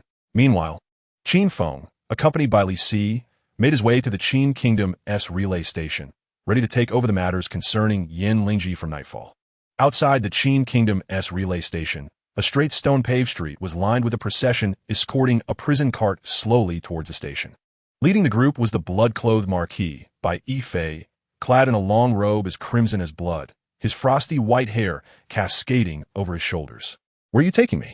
Inside the prison cart sat a young girl, adorned in a fiery red dress, with a golden flame-patterned belt accentuating her slender waist, and possessing long, graceful legs that were fair and well-formed. Her eyes, as deep and blue as the ocean, exude a profound melancholy, soft and alluring as water. Her voice resonates like an echo in a secluded valley, ethereal and lingering, captivating the heart. In the Qin Kingdom's post station, Bai Yifei responds with an air of superiority, coldly dismissing the crowd below. Such an obvious scheme, no one would fall for it. A hint of disdain plays at the corners of Yin Lingji's lips. Bai Yifei, positioned among the nobility of Han, with his illustrious lineage, believes he can enchant every woman in the realm. Yet, it is precisely this that Yin Lingji finds unimpressive. This realization engenders an unprecedented sense of embarrassment and fury within Bai Yifei. In your eyes, am I truly one to resort to petty tricks? His countenance remains impassive, brimming with discontent. To be scorned by the one he admires. Such a feeling is unbearable. What could compel you to personally escort me? A flicker of anxious dread begins to cloud Yin Lingji's azure gaze. If there exists anyone capable of instilling even a modicum of unease in her, it is undoubtedly Bai Yifei. Bloodthirsty and ruthless, with martial prowess unmatched, Bai Yifei stands as the most formidable adversary of the entire Baiwei celestial ensemble. The moonlight tonight is exquisite. A beauty, such as yours, should not languish in a frigid dungeon. This is Bai Yifei, an enemy stained with blood, yet capable of uttering words that no woman can resist. Are you not afraid I might vanish forever? Yin Lingji scoffs lightly. She understands the male psyche well. The more unattainable a woman is, the more fiercely it ignites a man's curiosity. Bai Yifei's numerous attempts to win her over have met with scathing ridicule and humiliation from Yin Lingji. Although he is bold and domineering, exalted in his status, Bai Yifei never resorts to force against Yin Lingji, striving to showcase his gentlemanly demeanor. This very weakness is skillfully exploited by Yin Lingji. The moment I hand you over, I can have you back at my side. Bai Yifei's frigid words send a chill through Yin Lingji, enveloping her in an icy grip. She believes Bai Yifei possesses the capability to fulfill his threats, fully intent on his promises. In that instant, despair washes over Yin Lingji, a profound hopelessness at being unable to escape Bai Yifei's shackles. Must she truly spend her life under his dominion? To possess something one cannot protect is indeed a tragedy. Not far away, a faint yet sharp voice, akin to the edge of a sword, pierces the air. Bai Yifei's expression sharpens, and he immediately reins in his horse, frost emanating from his palms. There stands a tall, striking youth clad in a pale blue robe, his countenance austere, eyes as deep as the sea. In his left hand, he wields an iron sword, as dark as ink, exuding an aura of death. The sword, a heavy black iron blade, reveals the presence of Qin Feng from the Ghost Valley. Who dares to attempt a rescue of the prisoner transport? Behind Bai Yifei stood dozens of Korean soldiers, brandishing long spears as they charged toward Qin Feng, their voices unified in a fierce declaration. "It's you again. It seems you take delight in surprising others."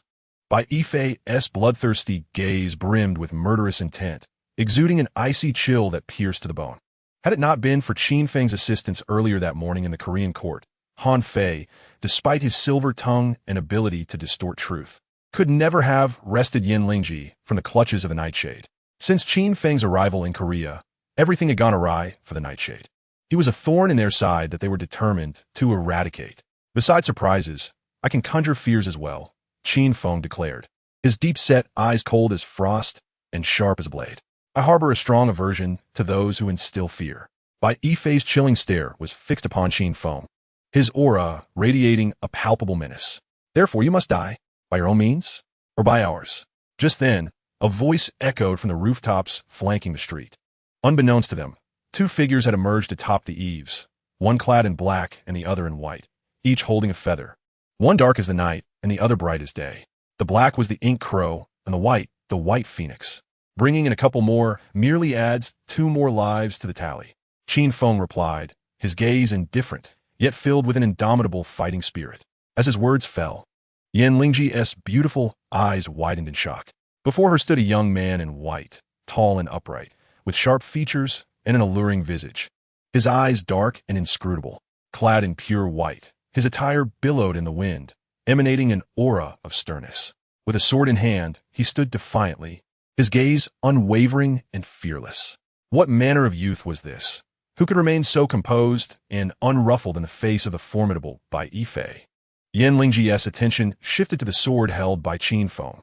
The scabbard was black, ancient, and unadorned, appearing rather unremarkable. Yet, Yan Lingji could palpably sense a tangible, fierce sword energy wreaking havoc in the air. Such sharp sword energy, such a formidable youth. Her intuition informed her that this young man in white surpassed her master, Tianzi, by leaps and bounds, and was even stronger than Bai Fei. Even if you are a descendant of the Ghost Valley, you shall never escape my grasp. Eliminate him. Bai Fei uttered coldly, and the ink crow transformed into a swirling mass of black mist and several crows, swiftly darting towards Qin Feng in an instant. When it came to lightness of foot, none in the realm could rival the ink crow.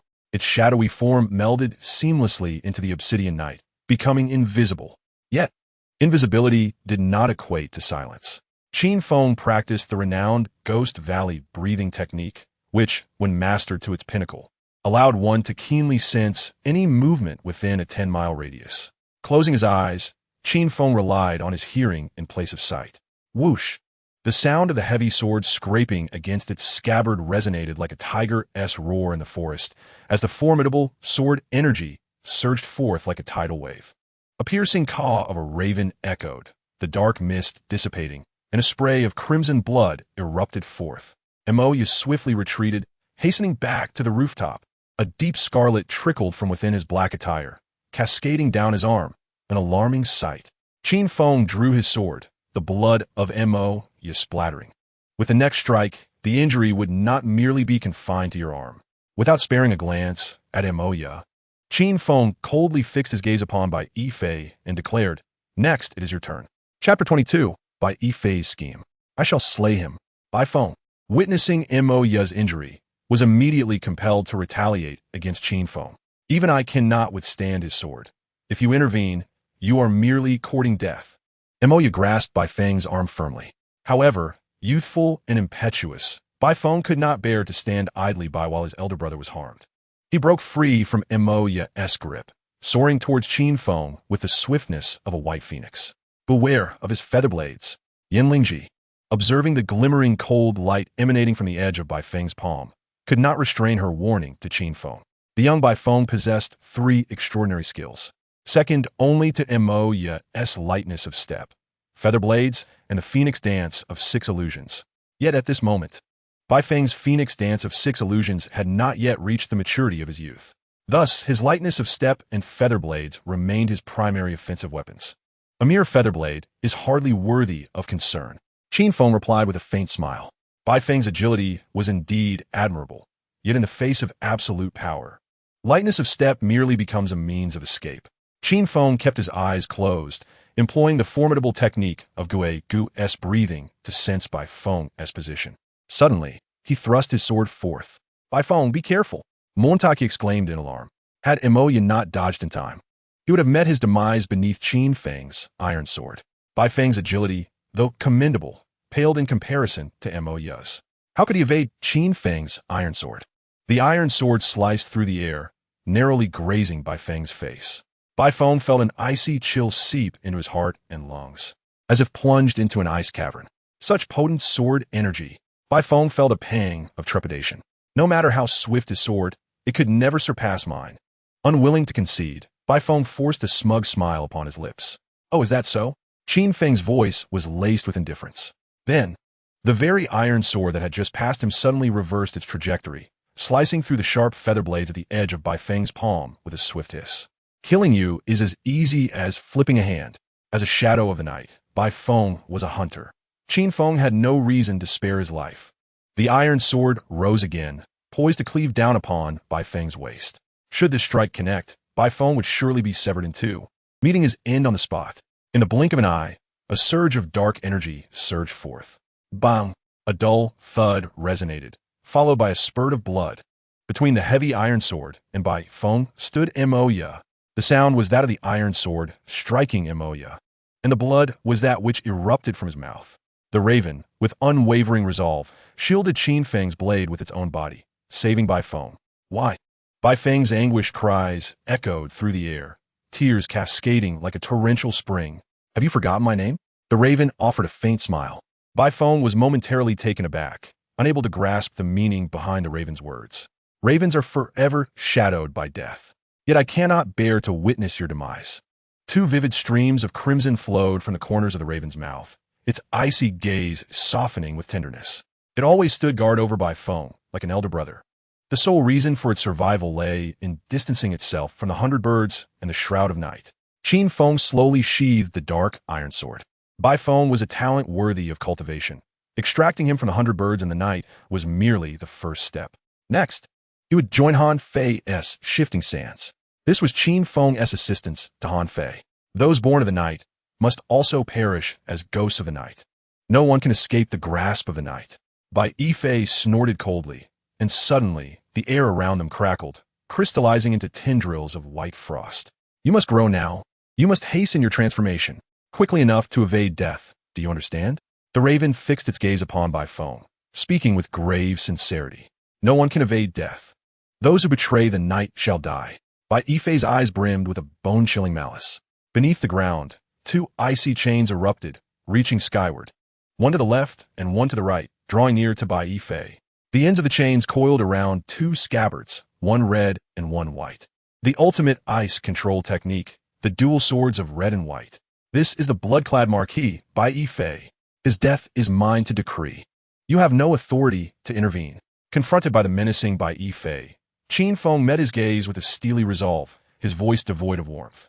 The fate of those of the night rests in Qin Feng's hands. Even Bai Fei lacks the power to interfere. For Bai Fei, this was not only a minor injury, but an immense insult. Those who are self-righteous should awaken from their delusions. Bai Fei let out a cold laugh. The icy chains resembling two roaring dragons soaring through the night sky, one lunging toward Qin Feng, the other toward the raven and Bai Feng. Wherever the chains swept, frost enveloped everything, freezing all in their path. Bai Fei's attack was indeed extraordinary. Yin Lingji felt her heart leap to her throat, her beautiful eyes clouded with worry. She was concerned for Qin Feng. Bai Feng, flee quickly. The raven urged Bai Feng. As the words left its beak, Bai Feng gritted his teeth, scooped up the raven, and with a swift motion, they were 10 zhang away, leaving behind a fleeting white shadow in the air, in the face of life and death. How could Bai Feng abandon the raven? The speed was astonishing. The other icy chain surged directly toward Qin Feng. As the chain approached, the iron sword was drawn. Crack! The blade met the chain, severing it. Yet the terrifying aspect of the blood-clad Marquis' ice control technique lay in his relentless ability to unleash bone-chilling cold.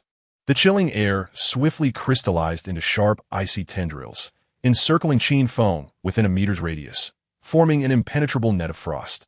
I have delivered what the Qin desires. Whether they be dead or alive is now a matter of fortune. A cold smirk graced Bai Fei's lips. A silent ice cord coiled around Yin Lingji's slender waist, drawing her into the frosty web before it sealed completely. Qin Feng and Yin Lingji found themselves ensnared within the icy net simultaneously. If I perish, how will you account to the Qin? Panic flickered in Yin Lingji's beautiful eyes. In the face of death, fear is a universal response. The tragedy of the prey lies in their inflated sense of self-worth. In this game, you are merely the most insignificant and valueless quarry. Bai Fei's expression was one of haughty indifference, a scornful smile playing at the corners of his mouth. What do you mean by that? Yin Lingji asked, her face a mask of confusion. Who is the prey? She pondered internally. Should it not be me? Yin Lingji was but a pawn in the struggle among the forces of the sands, the night, and the 100 Yu. Utterly unaware of the assassination of King Zhuang of Qin orchestrated by the knight S8 Linglong. Pray? Little did she know that in the eyes of others, she too was merely a target.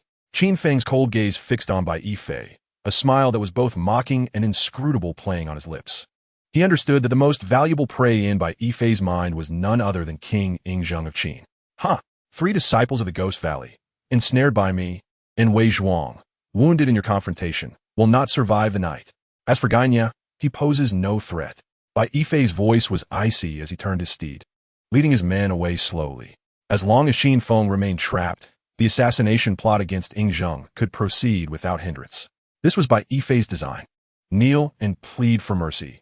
Perhaps you may survive, Bai Yifei remarked coldly, taking a few steps away, his words clearly intended for Yan Lingji. Despite his noble and ruthless demeanor, Bai Yifei could not entirely dismiss Yan Lingji from his thoughts. The more elusive a woman, the more it ignites a man's desire for conquest. Humph. Yan Lingji scoffed, her face a portrait of disdain and contempt. Bai Yifei, realizing his folly, took his leave. Chapter 23. The Knight and 8 Linglong strike in unison. You seem utterly unafraid. As far as I know, no one in Han has ever survived the Bloodgar Marquis' ice silk formation, Yan Lingji remarked, unable to contain herself as she observed the calmness in Qin Feng's eyes, as tranquil as still water. The fact that no one in Han can breach this ice silk formation does not imply that no one within the 7 states can. Qin Feng replied coolly, Oh, do you possess a means to unravel it? Yan Lingji's voice was sultry, enticing to the core. Bai Yifei embodies ice, while you embody fire. You are inherently his nemesis. Thus, the key to breaking the ice silk formation lies within you. Qin Feng's profound gaze lingered on Yan Lingji as he spoke slowly. The enchanting flame spirit princess possessed eyes as deep as the ocean, her gentle smile capable of inciting envy. Had Bai Yifei still been present, he would undoubtedly have been driven to the brink of fury, despite his noble lineage and royal heritage. Even his utmost efforts could not elicit even the faintest smile from her. While I am of the fire element, I am acutely aware that my fire manipulation skills are utterly inadequate to break this ice silk formation. Although she is also associated with fire, the feeble flame she commands cannot possibly melt the icy mountain. The Flame Spirit Princess is well aware of this fact. What if my Ghost Valley breathing technique were to merge with your fire control skills? Qin Feng countered.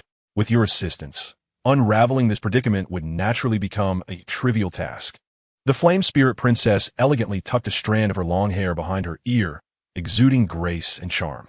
She noticed that being near Qin Feng bestowed upon her a profound sense of security, an emotion she had never experienced before in her life. Previously, even in the presence of her master, Tianzi, and when confronting Bai Yifei, such a feeling had eluded her. It was a sensation both peculiar and captivating. So, what shall we do next? Wasn't the plan to merge the Ghost Valley breathing technique with the fire control skills? Merging would surely require some physical contact, wouldn't it? The Flame Spirit Princess mused internally. However, it appeared that Qin Feng had no intention of merging just yet. I am waiting, Qin Feng replied with an air of indifference.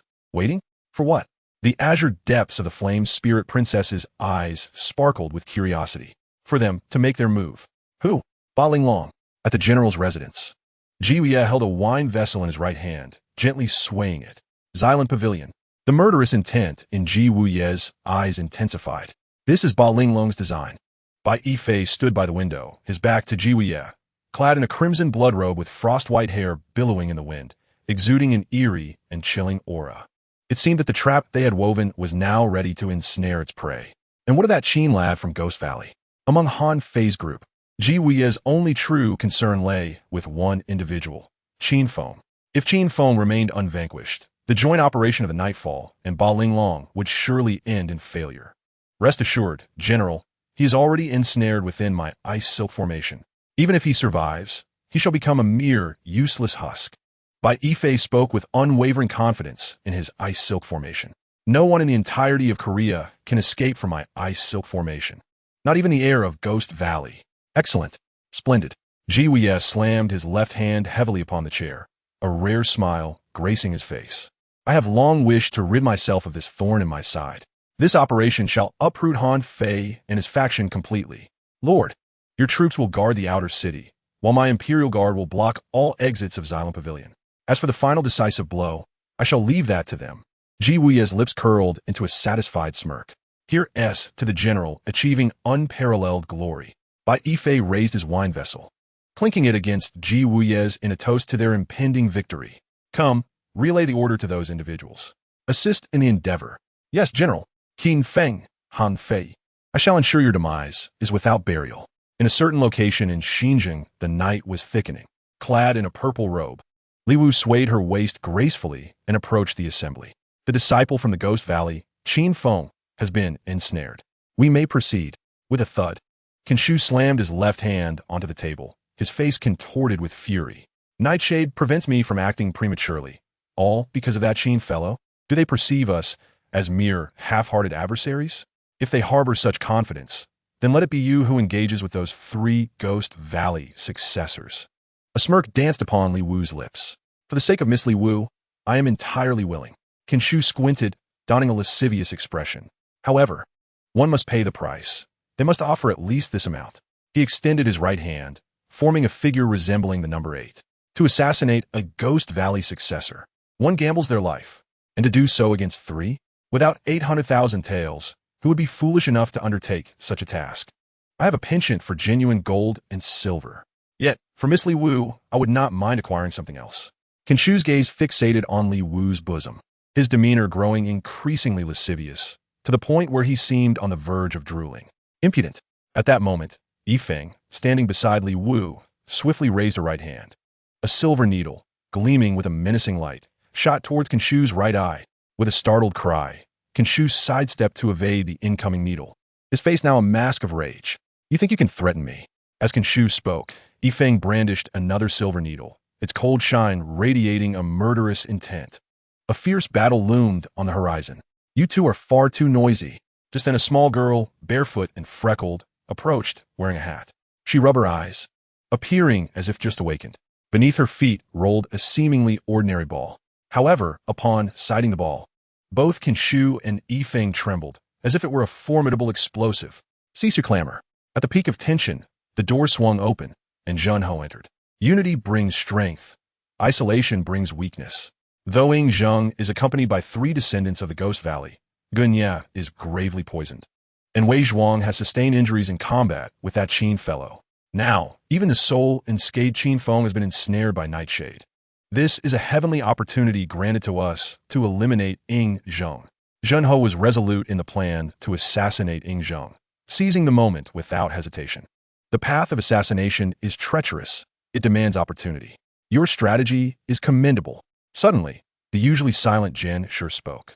Alas, this mission bears immense significance. Otherwise, I would relish witnessing whether that Qin Feng could prevail against you, my lord. Master Jin serves as the esteemed leader of the 8 Linglong, his martial prowess surpassing that of the other 7. Consequently, Zhenhou is eager to discern who stands stronger, he or Qin Feng. My sole pursuit and ambition is to take lives. Jin slowly rose, strapping 6 steel blades to his back, exuding an aura of bone-chilling coldness. The 8 Linglong engage solely in killing, seeking no fame. How have the preparations you two were tasked with fared? Zhenhou inquired, glancing towards Qin Pe and Dui Li. The items delivered by the Night Veil are ready, Qin Pe replied. I have also arranged everything according to your instructions. Yet, I harbor no desire to kill. Dui Li lamenta. A killer who refuses to take lives will inevitably perish by their own hand. Zhenhou coldly retorted. But you have no choice.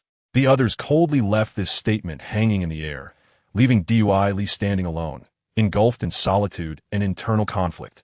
Her life had long been commandeered by the remnants of a shattered soul within her, no longer belonging to her. Chapter 24. The Night Veil lures the tiger from its mountain. Qin Feng breaks the white silk formation. Xylem Pavilion. The atmosphere was heavy with tension. Everyone could sense an ominous wave of murderous intent approaching stealthily. Ying Zheng's expression was solemn and dignified, remaining composed. Han Fei paced back and forth, his brow furrowed, his right hand incessantly stroking his chin as he pondered strategies for overcoming the enemy. Gai Nie stood beside Ying Zheng, gazing into the distance with an unwavering and fearless demeanor. Wei Zhuang leaned against the window, his expression indifferent, yet his gaze sharp. Zhang Liang and Ji Nu continuously observed Han Fei, their faces etched with anxiety. You are injured. Gai Nie suddenly opened his eyes and spoke. He did not specify who was injured, nor did he fix his gaze on anyone in particular. Yet, all present turned their attention towards Wei Zhuang. Wei Zhuang is injured? Wei Zhuang, what happened? You are hurt. Han Fei hastily approached Wei Zhuang, scrutinizing him closely, almost pressing his face against Wei Zhuang's chest. His expression one of astonishment. Wei Zhuang's eyes were cold. He paid no heed to Han Fei, proud and competitive, especially in the presence of his senior brother Gai Nie. He would never concede defeat. Thus, he concealed his injuries. However, who is Gai Nie, that he would fail to perceive Wei Zhuang's wounds? If he is injured, does that not imply that the 8 Linglong and the Night Veil are not doomed? Wei Zhuang's gaze was as frigid as ice, his expression devoid of emotion as he fixed his stare upon the shark-toothed sword lying on the table, his voice icy. As long as the shark-toothed sword remains, who dares to act recklessly? Are you truly unscathed? Han Fei cautiously inquired. Wei Zhuang's cold gaze remained fixed, not sparing Han Fei a glance, exuding an air of aloofness. Han Fei retracted his tongue, drawing back his neck, feeling foolish for his inquiry. Zhang Liang and Gai Nie, witnessing this, could not help but burst into laughter. Clatter, clatter, clatter. Suddenly, the streets echoed with the sound of hooves, as dense as a sudden downpour. Hundreds of soldiers clad in dark crimson armor, wielding long spears, marched in precise formation towards Xylem Pavilion, exuding an overwhelming aura. They have already made their move. Wei Zhuang's eyes brimmed with murderous intent, instilling fear in all who beheld him. So soon? Han Fei was taken aback. The 8 Linglong would prove to be a formidable adversary. Concern etched on Zhang Liang's face. Xylem Pavilion had been exposed, and there was no sanctuary to defend. We must swiftly relocate young Master Shang. Han Fei's expression grew grave. A flicker of unwillingness shone in Gai Nie's gaze. Had he not fallen prey to the heartless poison, had Wei Zhuang not been injured, together they would have easily vanquished the mere 8 Linglong. Without uttering a word, Wei Zhuang strode directly towards the door, ready to confront the threat. Exercise utmost caution, Han Fei urged, watching Wei Zhuang's retreating figure. It is better to worry about oneself.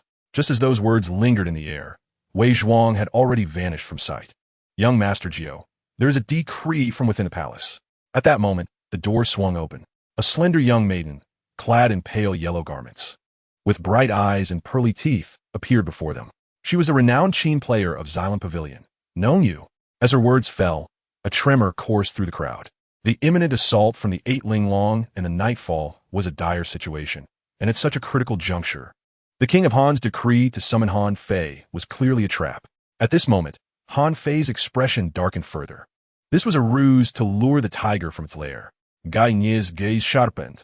My father has issued a decree. I must comply. Han Fei, fully aware of the trap, steeled himself to accept the command. Has Mr. Qin not returned yet? Gai Nie pondered. With Gai Nie poisoned and Wei Zhuang injured, only Qin Feng, the sharpest sword, possessed the capability to repel the assaults of the 8 Linglong and Nightfall. He would undoubtedly appear before us at the most opportune moment. Ying Zhang's countenance was one of authority, his eyes profound. He held great confidence in Qin Feng. That is reassuring. Han Fei nodded, then turned to Zhang Liang, Zifeng. The 8 Linglong and Nightfall are attacking with such ferocity. This place shall be entrusted to you. Han Fei patted Zhang Liang's shoulder, imparting his trust. With 5 generations of ministers in the Zhang family, Han Fei knew Zhang Liang's capabilities better than anyone. In times of peril, Zhang Liang was indeed worthy of unwavering trust. Rest assured, Han brother, I shall exert my utmost effort. Han Fei nodded, leaned closer to Zhang Liang's ear, imparting a few final words of caution before departing. In front of the Qin State's relay station, Qin Feng and Yin Lingji remained ensnared within the icy web laid by Bai Fei. Within the frosty expanse, the biting cold gnawed at their bones, and Yin Lingji was beginning to falter. You do not seem anxious to escape? Unable to contain herself, she inquired. Observing Qin Feng's calm demeanor, being of the fire attribute and skilled in fire manipulation, she found it increasingly difficult to withstand Bai Fei's chilling onslaught. Qin Feng, are you not afraid? Qin Feng glanced at the moonlit sky, contemplating before replying. Calculating the time, the 8 Linglong should have already commenced their actions. Let's make our exit. Qin Feng approached Yin Lingji from behind, placing his right hand upon her back. What are you doing? Yin Lingji's eyes narrowed slightly.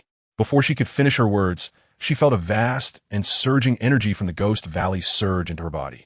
coursing through her acupoints and ultimately converging in the palms of her hands. Boom, boom. Two blazing, radiant flames erupted from her palms. Under the powerful impetus of the Ghost Valley's energy, the flames rapidly spread and expanded, finally coalescing into two massive fire dragons, each ablaze with fierce flames. In the blink of an eye, the ice formation transformed into vapor, vanishing into nothingness. What is this? Yan Lingji's beautiful eyes were filled with astonishment. She understood that the fiery energy she released could never melt the terrifying ice formation created by Yifei. This was all the work of Qin Feng. Your internal energy is formidable. Yan Lingji couldn't help but exclaim. Qin Feng's expression remained impassive, his demeanor indifferent. To him, the mere ice formation was nothing more than an ornament. Without relying on Yan Lingji's flames, he could easily obliterate the ice formation himself. Bai Yifei was merely putting on a facade. Qin Feng uttered those words coolly, his tone icy. So cool. Yan Lingji revealed an enchanting smile. Chapter 25. The Strike of the Eight Linglong. Montakya, you cannot die. Bai Feng cried out in anguish, cradling Moya in her arms. Like a flash of white lightning, she arrived at a dimly lit room. Her clear eyes brimmed with tears. However, as soon as she spoke, the Moya in her arms transformed into a wisp of black mist. Then, it stood upright before Bai Feng. Moya, are you all right? Bai Feng stared at Moya in shock, a mix of astonishment and joy on her face. He had no intention of killing me. Moya slowly raised a hand to wipe the blood from the corner of her mouth. Are you suggesting that Qin Feng showed mercy? Bai Feng's brow furrowed slightly, and she immediately felt a sense of admiration for Qin Feng. Indeed, although he struck me in the back with his sword, there was no true energy behind it. I was fortunate to have my life spared. Moya nodded in agreement. Perhaps he hopes we will abandon the darkness and embrace the light. Bai Feng quickly recalled Qin Feng's words to them. The only reason Moya survived was to leave the 100 birds, to depart from the Knight's Veil. The general has shown me immense kindness. How could I betray him? Moyaz Gazdarkand. But you must leave the white birds. You must leave the Knight's Veil.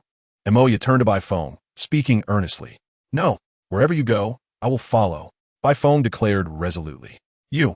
Moya sighed softly upon hearing this. Despite her youth, Bai Feng was as stubborn as a mule. Even Moya found it difficult to alter Bai Feng's decision. In that case, let us accomplish one final task for the Knight's Veil. Once this task is completed, we shall withdraw from the Knight's Veil. The raven gazed intently at the white phoenix, a hint of protective affection shimmering in its eyes. What is the matter? The killers of the 7 Absolute Tang. Outside the city of Xinjiang, the night enveloped the surroundings. The 7th corpse. Someone is targeting the 7 Absolute Hall. Dressed in a form-fitting robe, Wei Zhuang approached a disciple of the 7 Absolute Hall, his expression grim, wielding the shark-toothed sword, which emanated a verdant aura. Perhaps it is a ploy to lure the tiger from its den. How intriguing. Wei Zhuang quickly unraveled his opponent's scheme, a cold smirk gracing his lips. He had observed the disciples of the 7 Absolute Hall rushing towards a particular direction in Xylan Pavilion, and had promptly followed. To his astonishment, he discovered 7 corpses. The 7 Absolute Hall, 7 corpses. Clearly, this served as a warning to the 7 Absolute Hall. A faint rustling of footsteps echoed behind him. Wei Zhuang turned to see Tang Lao Qi, the leader of the 7 Absolute Hall, standing behind him. Wei Lao Da, Tang Lao Qi said, his voice low and hoarse. His right hand pressed against his chest. All disciples, retreat. Wei Zhuang approached Tang Qi deliberately. Tang Qi's pupils suddenly dilated, and his body began to collapse. At the moment he fell, a dark mist arose behind him, accompanied by the flight of several crows. As the mist and crows dissipated, a man adorned in a voluminous black feather cloak, his attire as dark as the raven itself, emerged before Wei Zhuang. The raven. Wei Zhuang's voice was low, his gaze icy. The 7 Absolute Hall has been utterly eradicated. The raven placed his left hand on his right shoulder, extending his right arm with a devilish smile. As for why this old Tang Qi has not met his demise immediately, it is simply because he serves as bait. The raven advanced toward Wei Zhuang, a cruel smile gracing his features. Bait serves but one purpose, to lure out the true target of the hunt. When he spoke of the true target, his gaze turned icy, fixed intently on Wei Zhuang. It was evident that the quarry he referred to was none other than Wei Zhuang himself. To consider the heir of Gigu as prey, the raven possessed audacity beyond belief. Your elaborate schemes only serve to humiliate yourself. Wei Zhuang's expression suddenly sharpened, a piercing glint flashing across the blade of the shark-tooth sword. The brilliance of the sword reflected the intensity in Wei Zhuang's eyes. In an instant, the space between them was filled with flying sand and stones, an atmosphere thick with murderous intent. I seem to recall that I did not suffer defeat last time, he declared.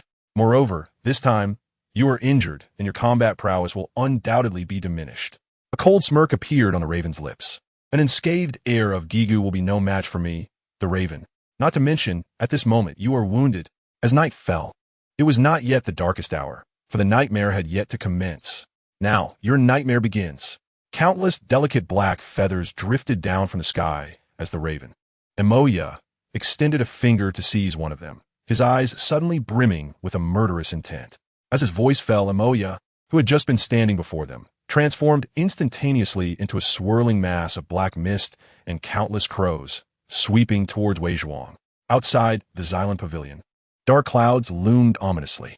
A formidable force of soldiers, armed with long spears and clad in dark crimson armor, their faces concealed by silver masks, blocked every exit of the Xylan Pavilion. Witnessing such an overwhelming display, the people in the streets fled in terror from the Xylan Pavilion. At that moment, a young man with a sullen expression, his eyes glinting with ferocity, advanced slowly towards the Xylan Pavilion. Ba Linglong, Qian Sha, with an impassive countenance and eyes suffused with bloodlust, heralded the onset of carnage. Following Qian Sha, Dui Li made her entrance. She bent down to pick up a sphere from the ground, her gaze filled with desolation, confusion, and helplessness, yet brimming with an undercurrent of deadly intent. Who could fathom that such a naive and carefree girl harbored such terrifying malice within her heart? Subsequently, Qin Feng, Kinshu Liwu, Yifeng, and General Bai appeared in succession. The mission commenced. A lavish carriage glided to a halt before the main entrance of the Xylan Pavilion. A young man clad in an opulent brocade robe descended from the carriage, his demeanor composed and dignified. Zhenho, the half-brother of King Yingzheng of Qin, also known as Cheng Jiao, approached the Xylan Pavilion, glancing up at its sign with a cold smirk. Yingzheng, today marks your demise. He stepped into the Xylan Pavilion, beholding its lavish decor, resplendent with golden grandeur, exuding an aura of earthly nobility.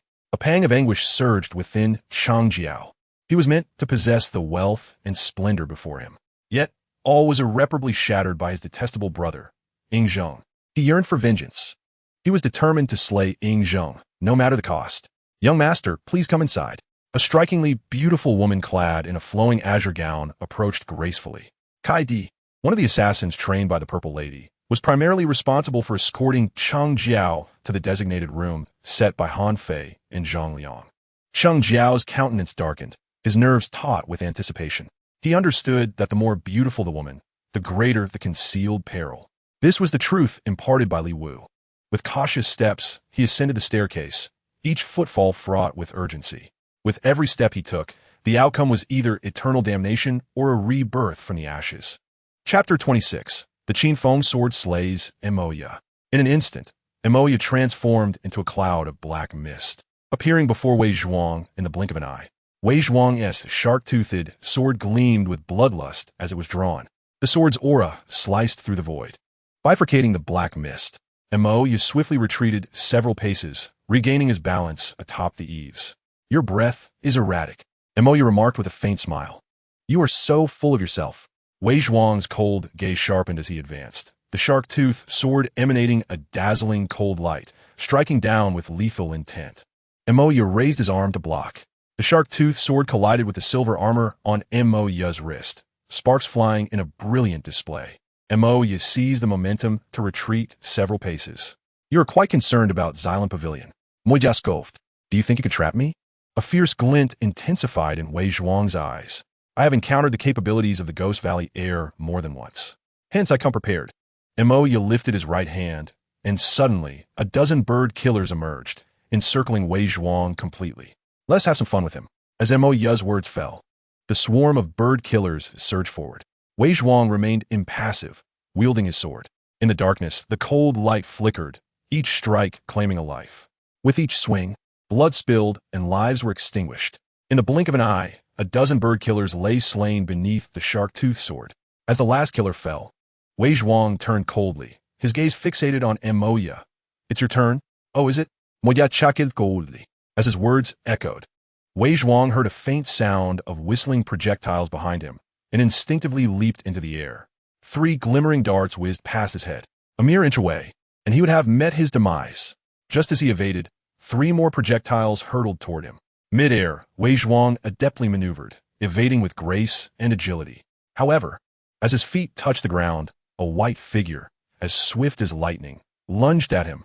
The speed of this white apparition startled Wei Zhuang. He could only retreat hastily to escape its lethal advance. Yet the white figure pursued relentlessly, an unyielding shadow.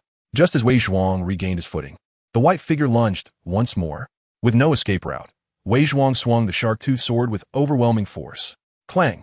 Sparks erupted. The shark-toothed sword forcefully parried the attack from the white figure. It was then that Wei Zhuang discerned the white figure was a youth clad in silver-white attire. He is Bai Feng, the only one within the organization capable of matching my speed. Surely, he aligns perfectly with your inclinations. Moya crossed his arms, a mocking smile playing on his lips. Moya and Bai Feng, the top 2 elite fighters of the bird organization under Ji Wuyi. I fail to understand why a place like Xylan Pavilion has suddenly drawn such attention. Perhaps something significant will transpire tonight. Regrettably, you won't have the chance to witness it firsthand. Moya declared triumphantly. Wei Zhuang's eyes darkened, his cold demeanor radiating an aura of murderous intent. Clearly, Moya was aware of Wei Zhuang's disinterest in prolonged combat and was deliberately stalling for time. Consequently, Xylan Pavilion would inevitably be vulnerable to an easy breach by Ba Linglong. The one to feel regret should be you. I offered you a chance, yet you remained obstinate. Thus, death is your only fate. At that moment, a voice laden with murderous intent echoed in Moya's ear, sending a chill through his entire being. Approaching slowly was a stern young man clad in a blue robe, wielding a sword as dark as ink. His gaze was sharp as a blade, his eyes cold as ice. The aura he emanated was both austere and ethereal, suffused with a palpable sense of lethal intent. Behind him, a stunning beauty adorned in flames followed, her skin fair as snow, and her eyes a deep blue like the ocean. A man and a woman, Qin Feng and Yen Lingji. Is it you? Moya's pupils contracted upon seeing Qin Feng. Weren't you trapped by the ice silk array? Do you think a mere broken ice formation can confine me? Qin Feng, came the icy retort. With Qin Feng's arrival, the tide of battle shifted dramatically.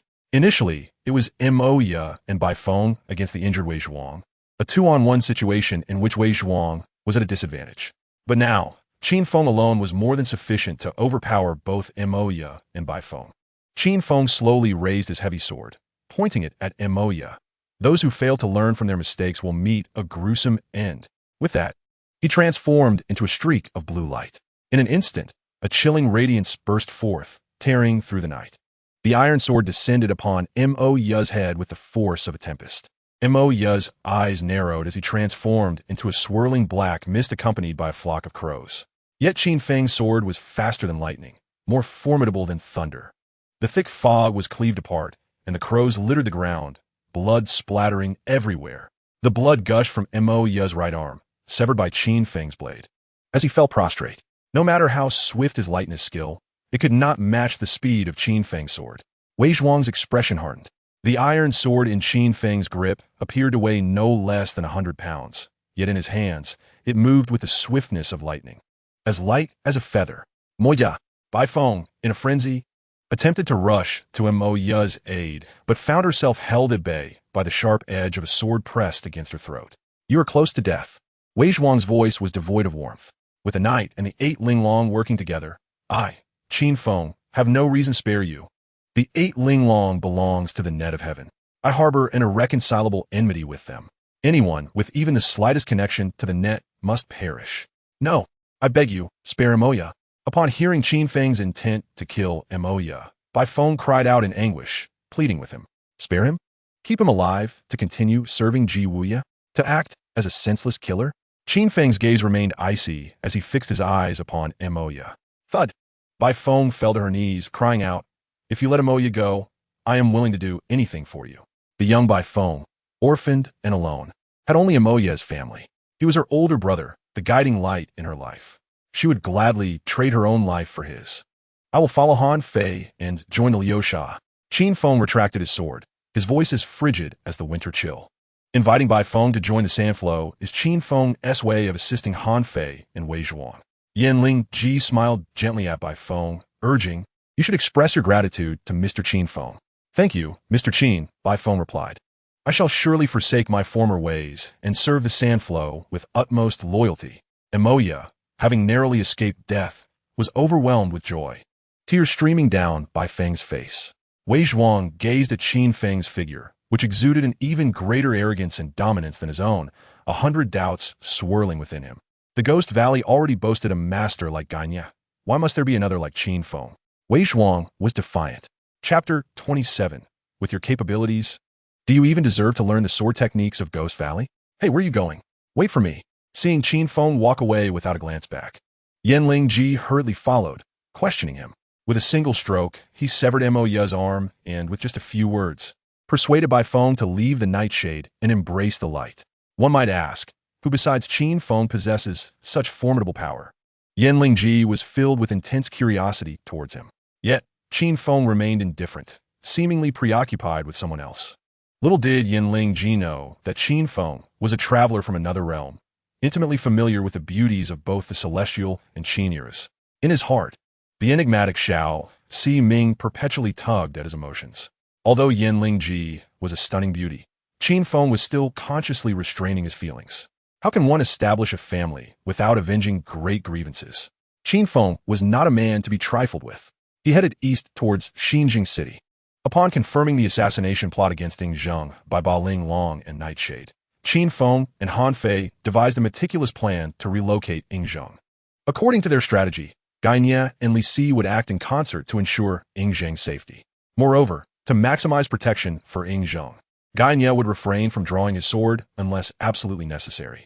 Thus, the responsibility of eliminating Ba Ling Long and the Nightshade assassins fell squarely on the shoulders of Qin Feng and Wei Zhuang. However, after his battle with Qin Feng, Wei Zhuang had sustained internal injuries and had yet to recover to peak condition. Therefore, after resolving matters with Moya and Bai Feng, Qin Feng had to hasten to the east of Xinjing City to rescue Ying Zheng, Gai Nie, and Li Si. "How dare you block the chariot of the Qin envoy?" At the eastern city gate, a Qin guard furiously pointed at the soldiers defending the city of Han and shouted. Hundreds of Han soldiers immediately brandished their gleaming spears, aiming them at the approaching chariot. As the chariot's curtains were drawn aside, Gai Nie stepped out, followed by Li Si. "Lord Li, there have been reports of insurrection both inside and outside the city.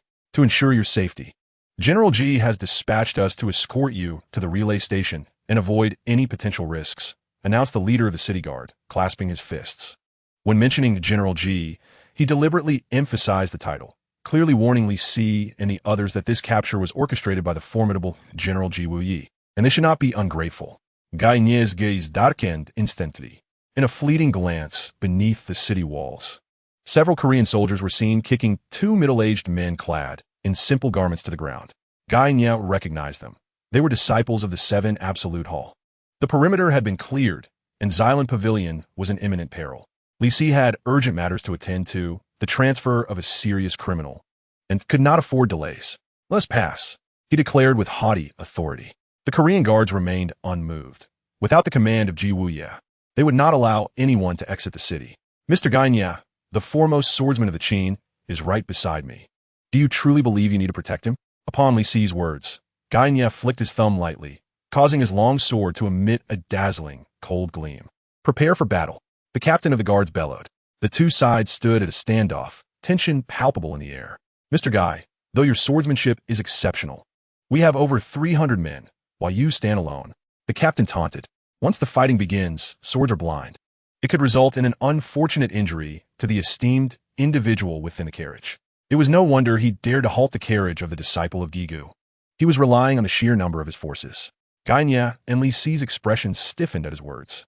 The sound of galloping hooves echoed as they turned to see three riders approaching. At the forefront rode a man on a magnificent steed, clad in a light golden brocade robe, exuding an extraordinary presence. Han Yu, one of the four young masters of Korea. To his left was a burly figure dressed in deep blue brocade, his demeanor haughty. Han Qiansheng, Han Yu's adopted son. Lord Li is a distinguished guest of Korea. They're to be hosted in my residence for a banquet. Why would this disturb General Ji? Han Yu spoke with a stoic expression and a nonchalant tone. Yet, the captain of the guards understood the subtext. Lord Li had just expressed his intent to leave the city, not to attend the banquet of the fourth young master. They were under the command of Ji Wuya, not Han Yu. Thus, I have specially prepared a farewell banquet for Lord Li, and I shall personally escort him to demonstrate the etiquette of Korea. Han Yu continued calmly. However, the captain hesitated, sensing the underlying tension. Could it be that General Ji has pressing matters to discuss with the Qin envoy? Han Yu's countenance darkened suddenly, his voice turning icy and laced with menace. During the Warring States period, a general from one nation clandestinely conferring with envoys from another could face execution. Hearing Han Yu's words, the captain was immediately alarmed, exclaiming, "I would not dare to speculate." Han Yu snorted dismissively and then turned his gaze toward Li Si. Though our Korean wines may not rival those of Qin, they possess a unique character. Perhaps they will suit your palate even better. Han Yu was no fool. He knew Gai Nie was the chief sword instructor of Zheng, inseparable from the young sovereign. With Gai Nie present, it was certain that Zheng was within the carriage. The invitation from the fourth young master was indeed a stroke of fortune for Li Si. With responsibilities weighing upon him, Li Si could only express his humble gratitude.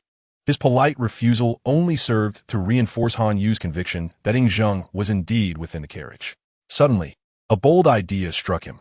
To seize Zheng and command the Qin, Han Yu discreetly signaled to his companion Han Qiancheng, urging him to be ready to act. Han Qiancheng nodded slightly.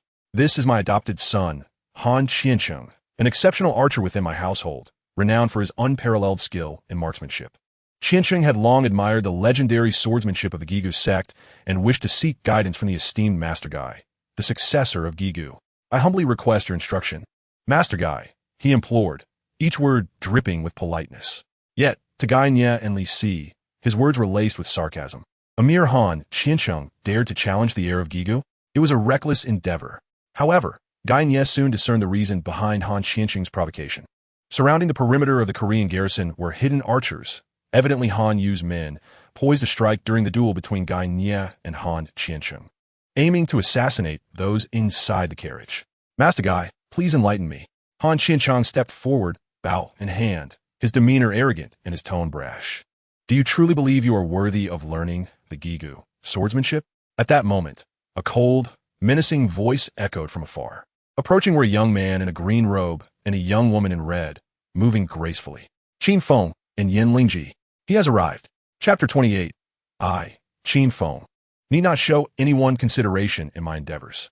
The appearance of Qin Feng brought a secret sigh of relief to Li Si. Why should a self-proclaimed archer warrant Master Gai's intervention? Gai Nie was one of Qin Feng's favored figures in the realm of Qin. The audacity of a mere Han Qiancheng to challenge the illustrious successor of Gigu was nothing short of suicidal. As Qin Feng spoke, a swift motion drew his heavy black sword from its sheath. The hundreds of garrison soldiers were momentarily blinded by a blinding flash of cold light, resulting in a fleeting loss of vision.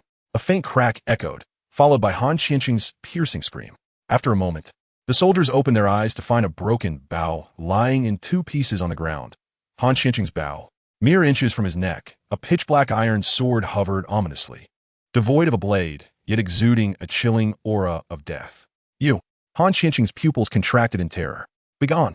Qin Feng uttered a single word, and the iron sword swung towards Han Qiancheng's face. With a resounding thud, the heavy sword struck, sending Han Qiancheng crashing against the city wall, collapsing to the ground like a rag doll, his face swollen and grotesque. The soldiers defending the city of Han, upon witnessing the scene, instinctively retreated a few steps, filled with trepidation at the terrifying presence of Qin Feng. "You, Han eu gosped, hivering uncontrollably." Each word you utter draws you closer to death. Qin Feng's cold gaze bore into Han Yu, sharp as the iron sword in his hand, instilling fear. Among the 7 vassal states, Han was the weakest. Yet, in terms of cunning, Han Yu fell short of his younger brother Han Fei. In terms of influence, he could not compare to Ji Wuya or Bai Yifei. Were it not for the faint favoritism of his indecisive father, he would not have been able to maintain his standing. In the frail Han state, where he struggled to survive on thin ice, he still dared to contemplate making a move against the Qin state. Qin Feng is piercing Gai's laid Bodahan US predicament. A snake aspiring to swallow an elephant would only succeed in choking itself. Qin Feng's words cut like the heavy sword in his grip. An labias complaxion darkanat. His lips twitching in response. He merely wished to host a banquet in honor of Lord Li and Mr. Gai, to extend a gesture of hospitality and express his sentiments. Yet, in Qin Feng's words, Han Yu was portrayed as insatiably greedy. Although Han Yu's cunning did not match that of Han Fei, nor did his influence rival that of Ji Wuye and Bai Yifei, in the realm of political strategy, he stood unrivaled in the Han court. Even when Qin Feng exposed his scheme, he could quickly regain his composure and seize the opportunity to retaliate. Since the fourth young master had conceded that Han's fine wines paled in comparison to those of Qin, Lord Li naturally lost interest in attending the banquet. Is that not so, Lord Li? Qin Feng turned to look at Li Si. Li Si found it difficult to decline Han Yu's invitation, especially given Gai Nie's injury, which left him feeling less assured and unable to stand tall. However, Qin Feng was different. The heavy iron sword was his source of confidence. With the sword in hand, all evils would be repelled. Han Yu feigned the demeanor of a magnanimous gentleman, eager to extricate Li Si and Gai Nie from their predicament, but in truth, he harbored sinister intentions. Everything he did was merely to enhance his own prospects. Were it not for Qin Feng's timely intervention, he could have easily subdued Gai Nie, Li Si, and even the hidden Ing Zheng within the carriage. Capturing Ing Zheng would allow Han Yu to command Qin at will. The resurgence of Han would be imminent. Alas, he encountered Qin Feng. Han Yu's plot was seen through by Qin Feng. Thus, Qin Feng directly declined Han Yu's invitation on behalf of Li Si. Upon hearing that Qin Feng, like Gai Nie, hailed from the Ghost Valley, a place renowned for its formidable teachings, Han Yu was filled with profound admiration. He wondered if Qin Feng might grant him the courtesy of a meeting at his residence, alongside Lord Li and Mr. Gai. The depth of Han Yu's cunning was chilling. Regardless of how others might provoke him, he would endure with great restraint, never allowing his emotions to surface easily. He would even maintain his composure if confronted by someone of considerable strength. He not only refrains from anger, but also strives earnestly for his goals. For instance, Qin Feng remarked, "Face, why should I, Qin Feng, afford you any consideration?" His cold gaze fixated on Han Yu. Despite knowing the precarious situation of Gai Nie and the others, he secretly instigated Han Qiansheng to provoke Gai Nie. Did he show Gai Nie any respect? Qin Feng, act without owing any deference to anyone, including you. I advise you to distance yourself. Otherwise, should violence ensue, the blade knows no mercy, and the fourth young master may be inadvertently harmed. Since Han Yu offers no regard for Gai Nie, why should Qin Feng extend any courtesy to Han Yu? The corner of Han Yu's mouth twitched again, his expression darkening instantaneously. Upon hearing Qin Feng's words, Li Si promptly clasped his fists and addressed Han Yu. Fourth young master. Li Si, have pressing matters that cannot be delayed. I must take my leave. With Qin Feng present, it would be as effortless as a flick of the wrist for Li Si and the others to exit the city, rendering needless any empty pleasantries with Han Yu. When strength prevails, one need not resort to diplomatic maneuvers. Without General Ji's command, no one is permitted to leave the city.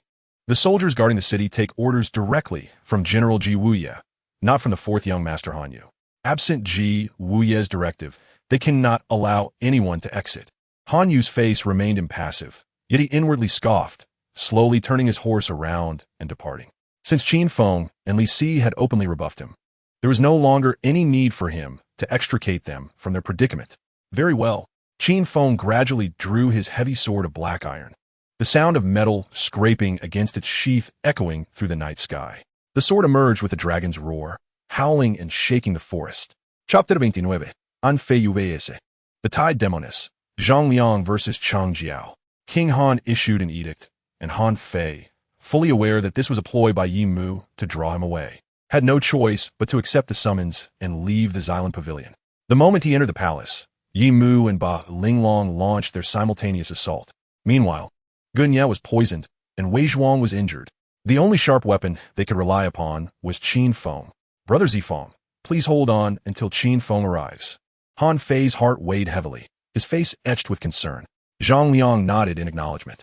In a certain palace of Han, the eunuch leading Han Fei entered a desolate hall, causing Han Fei to sense something amiss.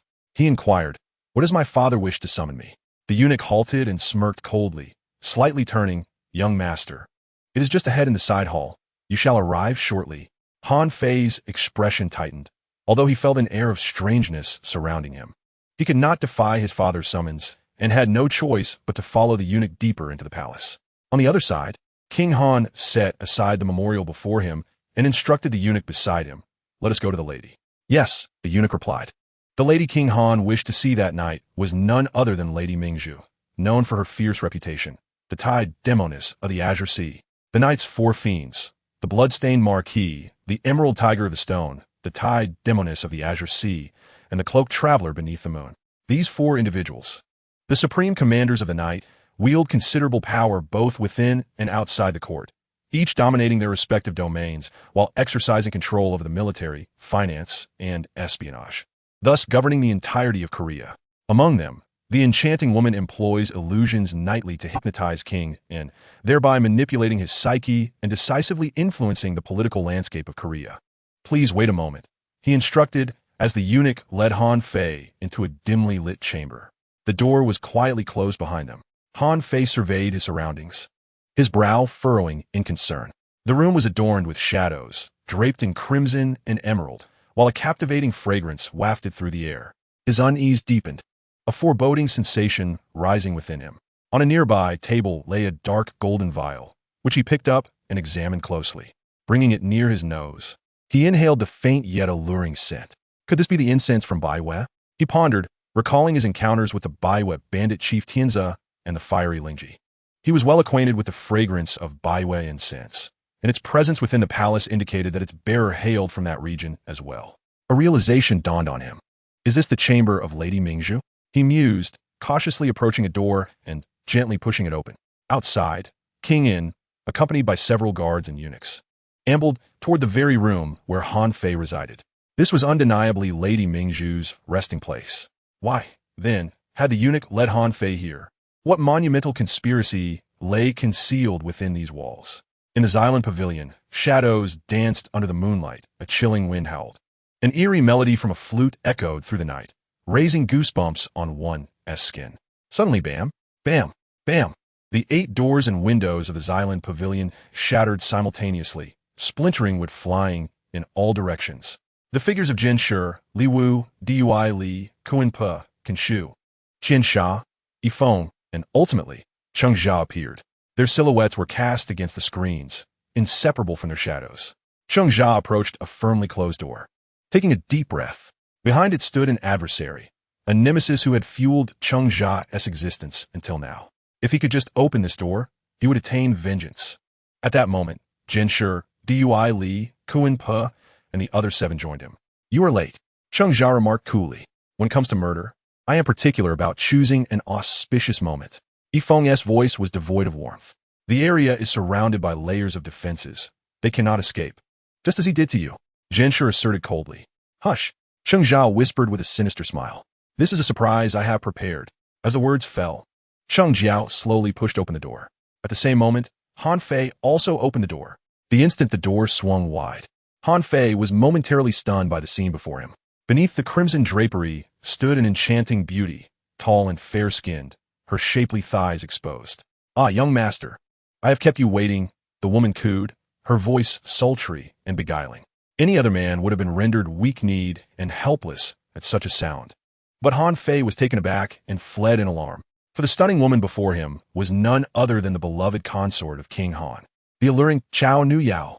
A glance revealed her bat-shaped black corset rising prominently on her chest, her voluminous hair cascading over her ivory shoulders, and her long skirt parting to reveal tantalizing glimpses beneath. Han Fei felt an insistent itch in his nose, as if blood might flow forth. You think yourself clever, yet you have provoked someone far beyond your means. Chao Nu Yao smiled as she slowly approached him. In a panic, Han Fei dashed toward the exit, but the door was firmly shut and utterly unyielding. The screen was pushed aside, revealing Zhang Liang seated on the ground. Upon seeing Cheng Jia enter, 8 shadows were reflected upon the screen. The forms were inseparable from their shadows, a fluid dance of uncertainty and intricacy. Observing the somber expression of Cheng Jia as he stepped forward, Zhang Liang exclaimed, Indeed, it is unexpected. Xylan Pavilion is now completely under control, all avenues of escape severed. You are utterly isolated. Sheng Jiao approached Zhang Liang with an impassive demeanor. As a guest, it would be remiss of me not to offer you tea. Please, do sit and savor this fragrant brew. Zhang Liang poured a cup of tea and gently extended it toward Sheng Jiao. Surrender Ing Zheng, or face death. Sheng Jiao remained expressionless, kneeling as he settled down. Why does the exalted brother of the Qin king choose to act as a mere assassin? As he spoke, Zhang Liang pushed the cup of tea closer to Sheng Jiao. Shuedingyin Su Yu? Sheng Jiao detected a familiar scent, startled and astonished. Indeed, you are acquainted with this tea. Might I inquire if you are also versed in the art of swordplay? The vulnerabilities are mutual, for it is not just your exposure in wielding a sword that reveals you, but also your own knowledge of the secret held by Shang Gongzi, the Lord of Chang'an. Sheng Jiao. Zhang Liang's gaze bore down on Sheng Jiao. Sheng Jiao scoffed, a faint smirk curling at the corners of his lips. Shang Gongzi is as proud as the heavens, unyielding like the flowing spring that never falters. He has always treated me with such disdain. Despite my battles on his behalf across the 6 states, he would bury me beneath the earth. Sheng Jiao's voice was low and frigid, his rage burning fiercely within him. Chapter 30. Han Fei's sword spirit emerges. Wei Zhuang is in danger. The fury of the fallen shall continue to blaze in this world. Zhang Liang picked up a bamboo scroll, placed it on the table, and unfurled it. However, your anger is but an illusion. Upon examining the records, I found the documentation regarding Sheng Jiao to be disordered and sparse. The only certainty is that Sheng Jiao has been deceased for a year. I'm dead? Sheng Jiao scoffed. At the tender age of 12, he was conferred the title of Duke, with King Xuanxiang personally bestowing upon him a jade ring as a token of trust, which he cherished until his demise. Zhang Liang produced a jade ring from within his flowing sleeves, holding it delicately in his hand. After Sheng Jiao's death, this ring was clandestinely kept by a soldier, subsequently circulating among the common folk, changing hands in the transactions across the 7 states. Observing the ring in Zhang Liang's grasp, Sheng Jiao's expression hardened as he inquired, "How did you come by this?" The Zhang family possesses its own connections. Excellent. It has now returned to its rightful owner. Zhang Liang shook his head, placing the ring upon the table, a subtle smile gracing his lips. Though the item has returned, the individual is no longer its original owner. If you doubt this, you may test it. Zhang Liang gestured for him to proceed. Sheng Jiao picked up the ring and attempted to wear it on his left thumb, but found it would not fit. His expression shifted as he then tried to place it on his right thumb, yet it remained stubbornly unyielding. His demeanor darkened, and agitation began to boil within him. Is your endeavor driven by vengeance, or is it merely a facade of revenge? Zhang Liang continued to probe. Provoked by Zhang Liang's words, Sheng Jiao's composure shattered, his fury igniting as he clenched his fists and crushed the ring into fragments. I have no time to engage in verbal sparring with you. Hand over Ing Zheng. The 7 remnants of souls concealed within him stirred restlessly.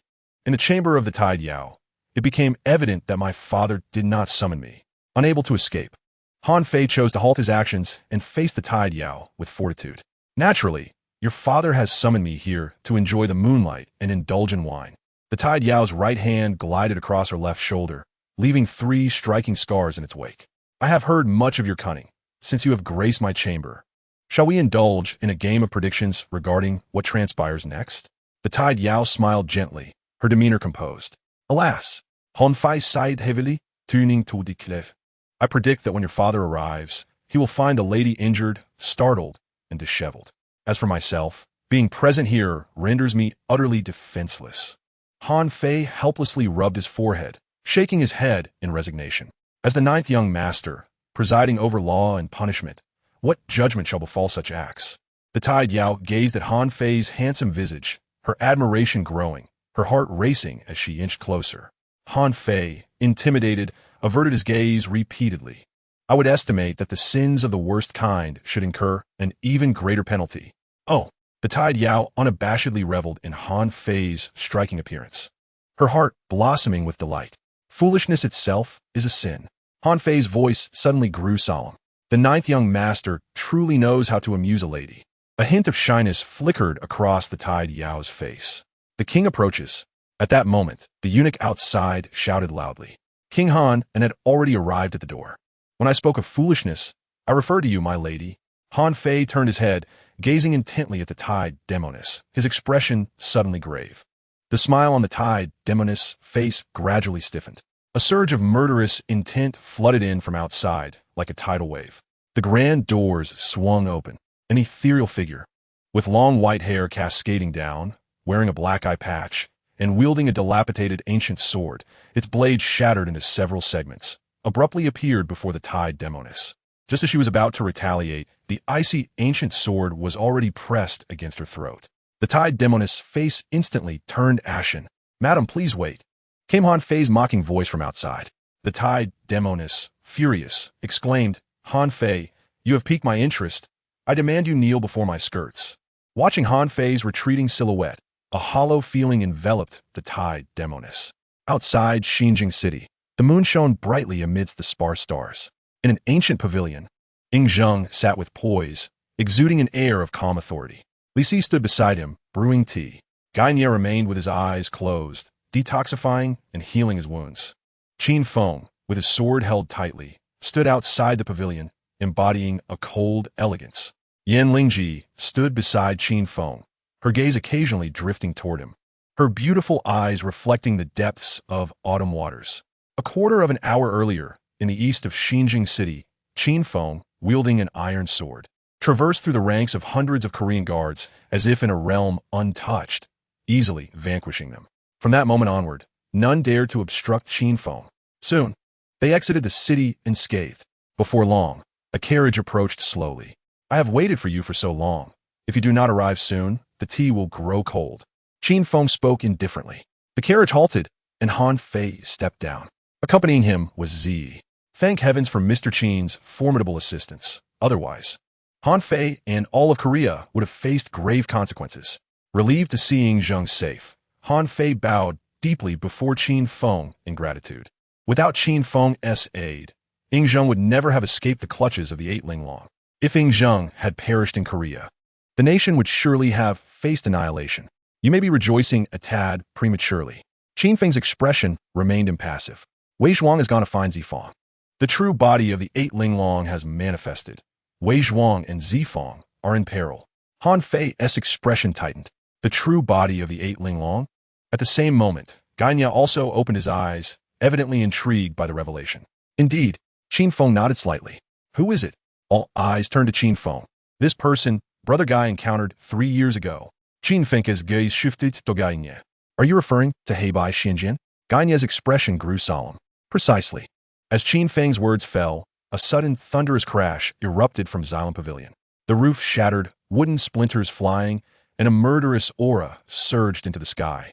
Chapter 31. The Clash of Black and White Xinjiang versus Wei Zhuang, by Yifei versus Ling Ji of the Fire Dance. In the Xylem Pavilion, Zhang Liang, through extraordinary cunning, awakened the true essence of the Eight Linglong. Little did he anticipate that this essence would manifest as the preeminent assassin of the Luo network, Black and White Xinjiang. Like an enraged lion, Black and White Xinjiang unleashed a formidable sword aura that swept away the roof of the Xylem Pavilion. Fortunately, Wei Zhuang arrived just in time. Otherwise, Zhang Liang would have been ruthlessly torn asunder by the terrifying blade's energy. Wei Zhuang, wielding the shark-toothed sword, shielded Zhang Liang behind him. Meanwhile, Xinjiang stood coldly before them, exuding an aura of lethal intent. Dressed in dark attire, Xinjiang bore a long, narrow scar on his left cheek, a chilling testament to his bloodthirsty nature. His figure was tall and elegant, exuding an air of nonchalance and defiance. In his left hand, he grasped a silvery white sword, while his right hand held a pitch-black blade, as dark as death itself. The juxtaposition of the black and white swords resting on his shoulder accentuated his aloofness and brutal ferocity, targeting the significant figure of Cheng Pan. It was inconceivable that the assassin dispatched by the Luo network would be of lesser caliber. Wei Zhuang's gaze hardened, his eyes as frigid as ice. The king of US Eight Swords, Black and White Xinjiang, a top-tier assassin of the Luo network. You are the true executor of the Cheng Pan case. Xinjiang, with his dual blades slung over his shoulder, slowly approached Wei Zhuang, his right hand brandishing the white sword towards him. "You are formidable, and I find you quite appealing." The shark-toothed sword in Wei Zhuang's hand emitted a deep, resonant hum. The shark-toothed sword, it sang in the presence of strength. Xuanjin's dark gaze fixated on the shark-toothed sword, his voice icy. That is indeed a fine sword. Alas, its thirst for blood remains unquenched, having claimed too few enemy heads. Its sharpness is abundant, yet its murderous intent lacks maturity. Furthermore, you are injured. To die beneath my sword would be your honor. A healthy Wei Zhuang would not even register in his eyes. How much less so a wounded Wei Zhuang? Black and white Xianjian was reputed to be a master swordsman of his generation. Yet, he had become a slave to vendettas. Wei Zhuang's voice was low and somber. A pure swordsman, he dedicated his life to the sword, enamored by its essence. He cherished the purity of sword intent and combat. The fallen black and white Xianjian, now a slave to grievances, evoked his disdain. Grievances. This black sword has slain 136 foes for vengeance. The white sword has dispatched 154 for the sake of gratitude. Countless have fallen under the dual blades in pursuit of the ultimate sword path. With the white sword in his left hand and the black sword in his right, the tips of both blades grazed the ground. The energies of the black and white swords coalesced, flames soaring. I bear no malice towards you. Yet since you two are a swordsman, let us test our blades. Thus proclaimed the fate of their encounter, as both swords were drawn in unison. Wei Zhuang leaped into the air, the shark-toothed sword descending with ferocious intent. The dual swords, a tempest of might, roared like thunder. The shark-toothed sword, fierce and sharp, bore the weight of mountains. Clang! The clash of three swords resonated with a piercing sound, sparks flying like stars. Wei Zhuang, positioned advantageously, was unexpectedly shaken back by a single strike from Heibai Xianjian. He felt a tumult within, his blood surging, and his arm tingled with numbness. The shark-toothed sword nearly slipped from his grasp. Heibai Xianjian, indeed a master of both internal and external cultivation. Whoosh! The white sword slashed horizontally. A crimson spray of blood erupted forth. A long gash marred Wei Zhuang's left chest. Zhang Liang, witnessing this, was struck with alarm. In his memory, Heibai Xianjian was only the second person, after Qin Feng, capable of wounding Wei Zhuang. You are too weak. Heibai Xianjian sneered, his lips curling with disdain, as the white sword swept horizontally and the black sword descended vertically. The dual sword energies coalesced in the air, forming a cross of black and white, harmonizing strength and gentleness. Despite his injury, Wei Zhuang showed no signs of weakness, advancing with the shark-toothed sword. In his eyes, retreat and fear had never existed. Clang! The three swords collided once more, the scorching energy rippling like flames. The surging sword energy within Xianjian was fierce as a tide, manifesting as tangible blades that carved lines of blood across Wei Zhuang's form. The sword energy had become a blade. It was evident how formidable Xuanjian's internal power was. Wei Zhuang gritted his teeth, his expression darkening. The might of Xianjian had exceeded his expectations. Do not flee. Xuanjian's voice was low, laced with a hint of mockery. A powerful wave of sword energy erupted from the dual swords, forcefully driving Wei Zhuang back several steps. Of course, evasion was futile. Before Wei Zhuang could regain his footing, the twin swords struck down fiercely, blocking all his avenues of retreat. The most exceptional swordsman, even when employing the simplest of cuts, thrusts, slashes, or chops, wield such techniques lethally. At this juncture, Wei Zhuang found himself with virtually no escape. Zhang Liang's eyes widened in horror, filled with trepidation. In this critical moment, a roaring blaze of crimson flames ignited behind Xianjian. The heat surged forward, causing Xuanjian's expression to harden. The sword energy emitted from the twin blades immediately waned. Seizing the fleeting opportunity, Wei Zhuang swung the shark-toothed sword, forcing Xianjian back. Amidst the raging flames, a striking young woman donned in fiery attire approached gracefully. Yanlingji, you are quite similar to Qin Feng. Both are pure swordsmen. I relish such a pure confrontation, devoid of any grudges or enmities. Yanlingji nodded slightly at Wei Zhuang. Take him away, she indicated, referring to Zhang Liang. Wei Zhuang cast this remark aside and strode directly toward Xianjian. The shark-toothed sword in his hand continued to hum ominously, as if anticipating an impending eruption. But at that moment, a delicate snowflake floated down, landing before Yanlingji's eyes. Her pupils widened in an instant, reflecting pure fear. They cannot escape. Anything that belongs to me, I shall reclaim. At the entrance, a pale, bloodless hand emerged before the crowd. Clad in blood-stained garments, with flowing white hair and bloodthirsty eyes, stood the blood-clad Marquis, Bai Fei. You claim what belongs to you is mine. Flame Spirit Ji's face was adorned with scorn. I belong to Qin Feng. You are unworthy. Slowly, she raised her hands, flames roaring in her palms. You are unworthy.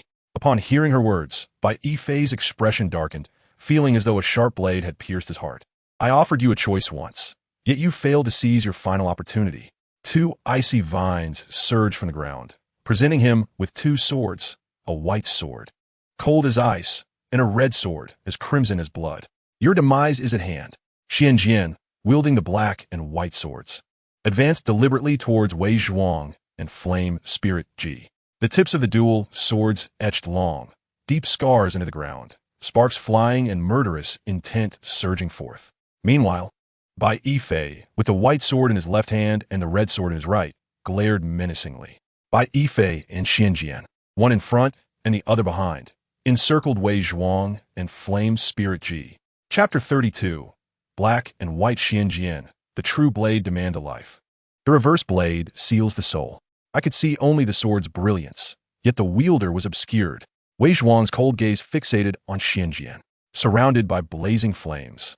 Xianjian emanated a murderous aura more ferocious and intense than the fire itself. Even the flames, when reaching his vicinity, instinctively veered away, parting to either side. You have become a slave to the sword. Such a sword is unworthy to take my life. Despite being utterly overpowered by Xianjian, Wei Zhuang remained unyielding. I hope your blade is as resilient as your words. As his voice faded, Xianjian leaped into the air. The black and white swords gleamed, releasing a formidable sword energy, one yin and one yang, one cold and one hot, surging towards Wei Zhuang. Boom! The tremendous sword energy descended like tangible blades, embedding themselves into the ground and stirring up waves of earth. Wei Zhuang was hurled backward by the terrifying force, crashing heavily against the wall. The entire Xylan pavilion trembled violently. Spitting blood, Wei Zhuang had never encountered such a devastating defeat since stepping out of Gigu. He was almost entirely suppressed by his opponent. On the other side, Flame Spirit Ji was likewise overwhelmed by Bai Fei. Flame Spirit Ji embodied fire, while Bai Fei represented ice. Ice conquers fire. Under Bai Fei's control, numerous icy vines emerged from the ground, coiling around Flame Spirit Ji like venomous serpents. Though her form danced like a flame, she could not withstand more than 10 strikes beneath Bai Fei's sword. Soon, several icy vines ensnared her hands, feet, and slender waist. Observing this, Wei Zhuang struck with his sharp-toothed sword, cutting through the icy vines as they shattered upon his blade. With one strike, he severed Bai Fei's icy tendrils. Bai Fei's expression stiffened, his eyes radiating a chilling intensity as he unleashed his crimson sword, sending forth a torrent of scarlet sword energy towards Wei Zhuang. In an instant, the two engaged in a fierce exchange of dozens of strikes. Wherever Bai Fei's sword energy passed, the ground crystallized into delicate ice flowers, emanating an oppressive coldness. Yet, despite Wei Zhuang sustaining injuries and having battled Xianjian for hundreds of rounds, he remained undaunted in his confrontation with Bai Fei. Observing the fierce clash between Wei Zhuang and Bai Fei, Xianjian seized the opportunity to thrust his sword towards Wei Zhuang's abdomen. As an assassin, his singular objective was to ensure his adversary perished beneath his blade, regardless of the method employed. Witnessing this, Yanlingji swiftly formed hand seals, conjuring a fireball in her palms and launching it at Xianjian. He deftly evaded, yet his assault on Wei Zhuang did not waver. Bai Fei, noticing Yanlingji's attack on Xianjian, redirected his icy tendrils to assault her. His sole focus was on Yanlingji. With a flourish of his red sword, numerous icy vines erupted from the ground, ensnaring Yanlingji's hands and feet and suspending her in midair. I warned you against playing with fire. This is the consequence of such folly, Bai Fei coldly remarked, his gaze fixed on Yanlingji. With her subdued, he cast a sidelong glance at the ongoing clash between Wei Zhuang and Xianjian. Their battle raged on, with the serrated and dual black and white swords colliding violently in the air, scattering brilliant sparks in all directions. Under the relentless barrage of Xianjian's dual swords, Wei Zhuang began to feel the strain in his arms, his breathing becoming erratic. Xianjian, keenly sensing an opening, lunged forward, his white sword striking upward with ferocity. Wei Zhuang, summoning all his strength, pressed down with his serrated sword to block the onslaught. Xianjian let out a cold chuckle as his red sword erupted with overwhelming energy, propelling Wei Zhuang away. A resounding crash echoed as Wei Zhuang smashed through the roof of Xylan Pavilion, leaving a massive gaping hole. Blood trickled from the corner of Wei Zhuang's mouth as he wiped away the crimson streak, his eyes still icy and unyielding. At that moment, his inner energy surged tumultuously. Had he not forcefully restrained himself, he would have surely succumbed to Xianjian's formidable sword aura. Not far from Xylan Pavilion, in another building, Gai Nie shared a toast with a rotund man clad in green, their faces alight with smiles. The only person who could stand shoulder to shoulder with Gai Nie, sharing drinks and laughter, was none other than the Emerald Tiger, one of the 4 fierce generals of the night. The 8 swords of Yu King, the black and white Xianjian, have truly lived up to our expectations. Gai Nie remarked, his long-missed smile emerging as he beheld the disheveled Wei Zhuang atop Xylan Pavilion, battered by Xianjian. The 8 swords of Yu King, legendary artifacts crafted from the rare red gold of Mount Kunwu, were indeed extraordinary upon this encounter. The Emerald Tiger chuckled heartily. The web has truly provided us with an excellent ally. Within the confines of the organization, he stands as the highest-ranking assassin, a true master of his craft. The sheer intensity of his murderous intent is truly unparalleled. Once he deals with this impudent wretch, it will be time to confront that scoundrel surnamed Qin. The mere mention of Qin Feng caused Gai Nie to strike the table with his right fist, causing the drinks to spill and scatter across the floor. Who is this Qin lad that can provoke such fury in the great general? The Emerald Tiger was oblivious to the identity of the Qin youth that Gai Nie referred to, and he could not fathom why this individual could incite such wrath in Gai Nie. Merely a foul brat on the verge of death. Qin Feng had repeatedly undermined his authority, and Gai Nie would relish the opportunity to end him personally. Yet, the mere thought of Qin Feng's dark iron sword sent shivers down his spine. Gai Nie could not comprehend how such a formidable and terrifying youth existed in this world. Moreover, he was a disciple of the Ghost Valley. Gai Nie yearned to mobilize his forces and raze Ghost Valley to the ground. The loss of a single Xianjian had already spared them considerable resources. The cost was justified. The Emerald Tiger, keenly observing Gai Nie's expression, chuckled and remarked, "Old Tiger, matters cannot be calculated in such a manner. The Nightfall has exerted considerable effort on this mission, even suffering substantial losses. To trap that Qin lad, Nightfall sacrificed its 2 great generals, Myriad and Bai Feng. This is merely a deserved recompense." Gai Nie clenched his right fist tightly, the sound of cracking bones echoing in the air.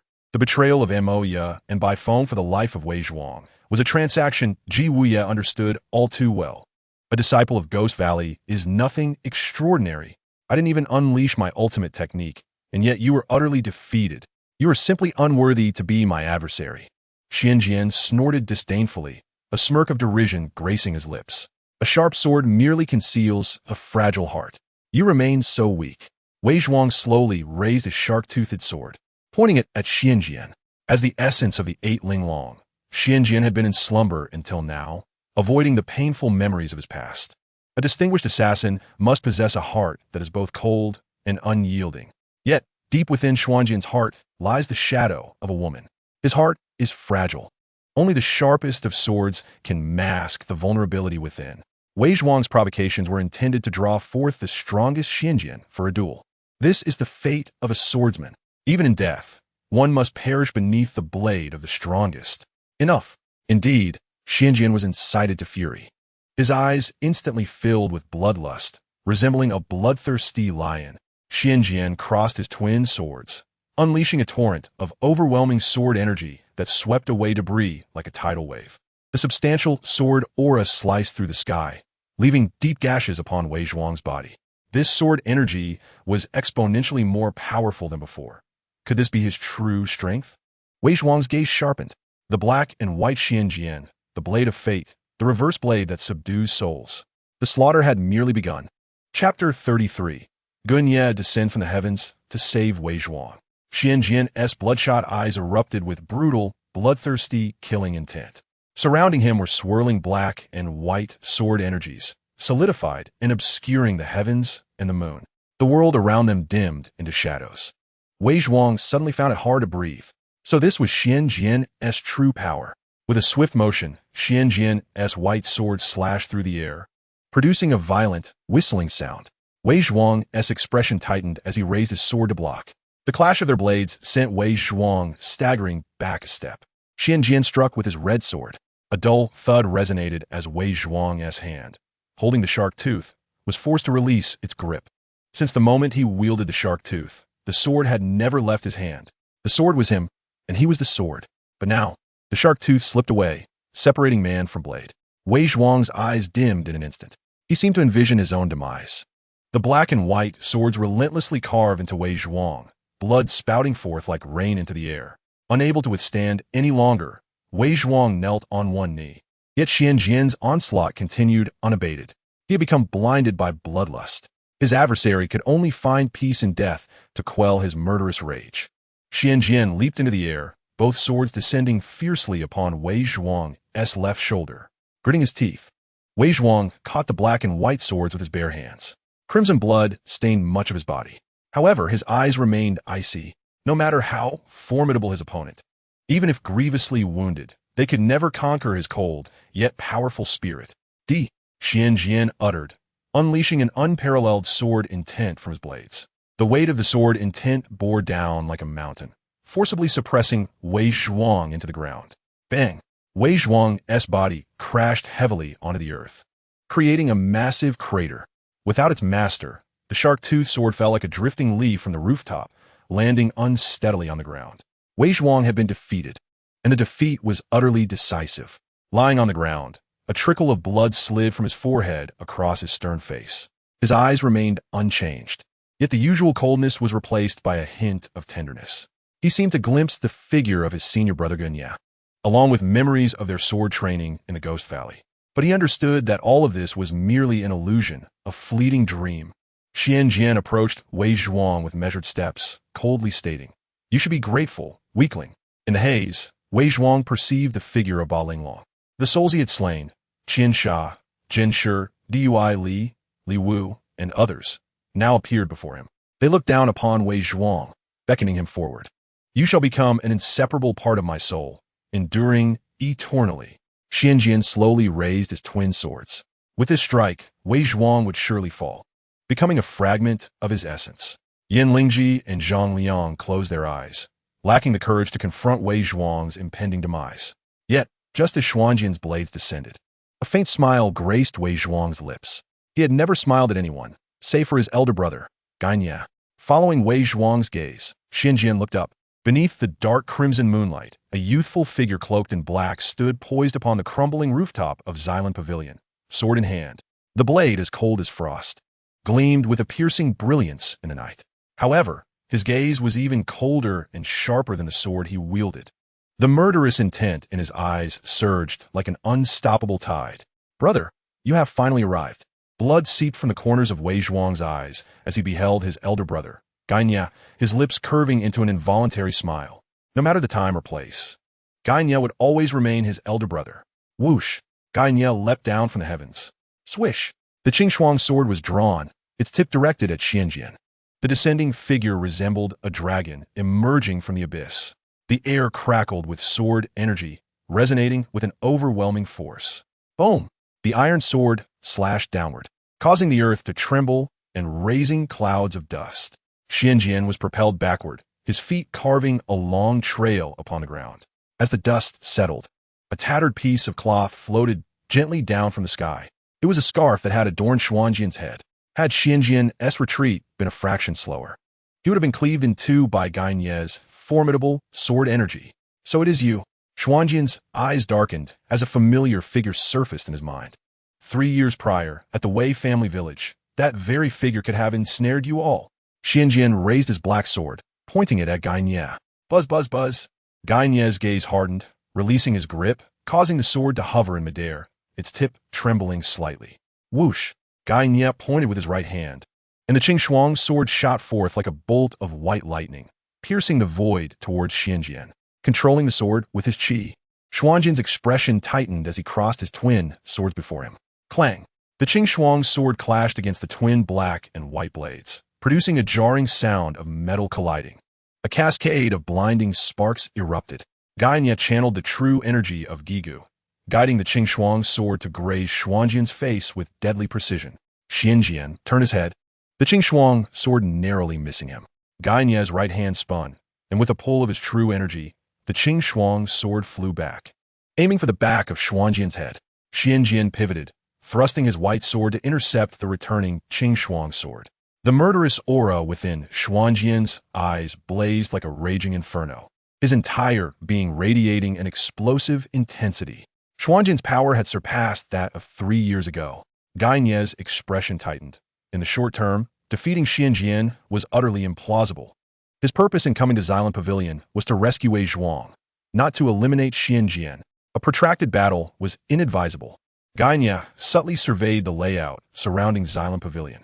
With a flick of his right hand, the Qin Shuang's sword redirected, crashing into a massive supporting beam with a resounding thud, embedding itself half a foot deep.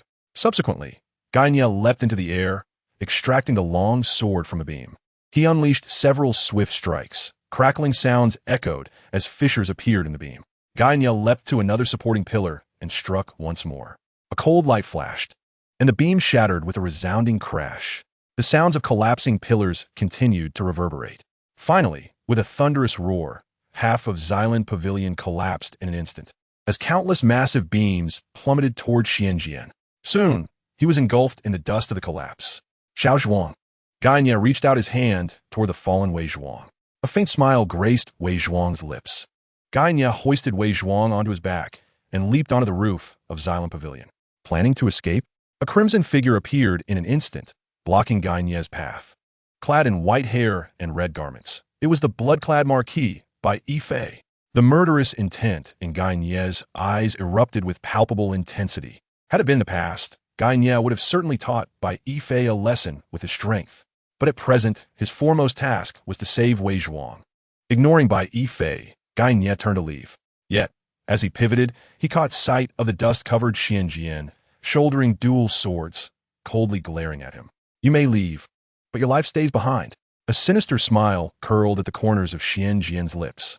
Xianjian and Bai Yi Fei, one in front and one behind, flanked Gai Nie, intent on ensuring that the heir of Gigu would meet his demise within Xylem Pavilion. The thought alone was exhilarating. Bai Yi Fei's gaze fell upon Wei Zhuang, noting the blood-streaked face and a cruel smile appearing on his lips.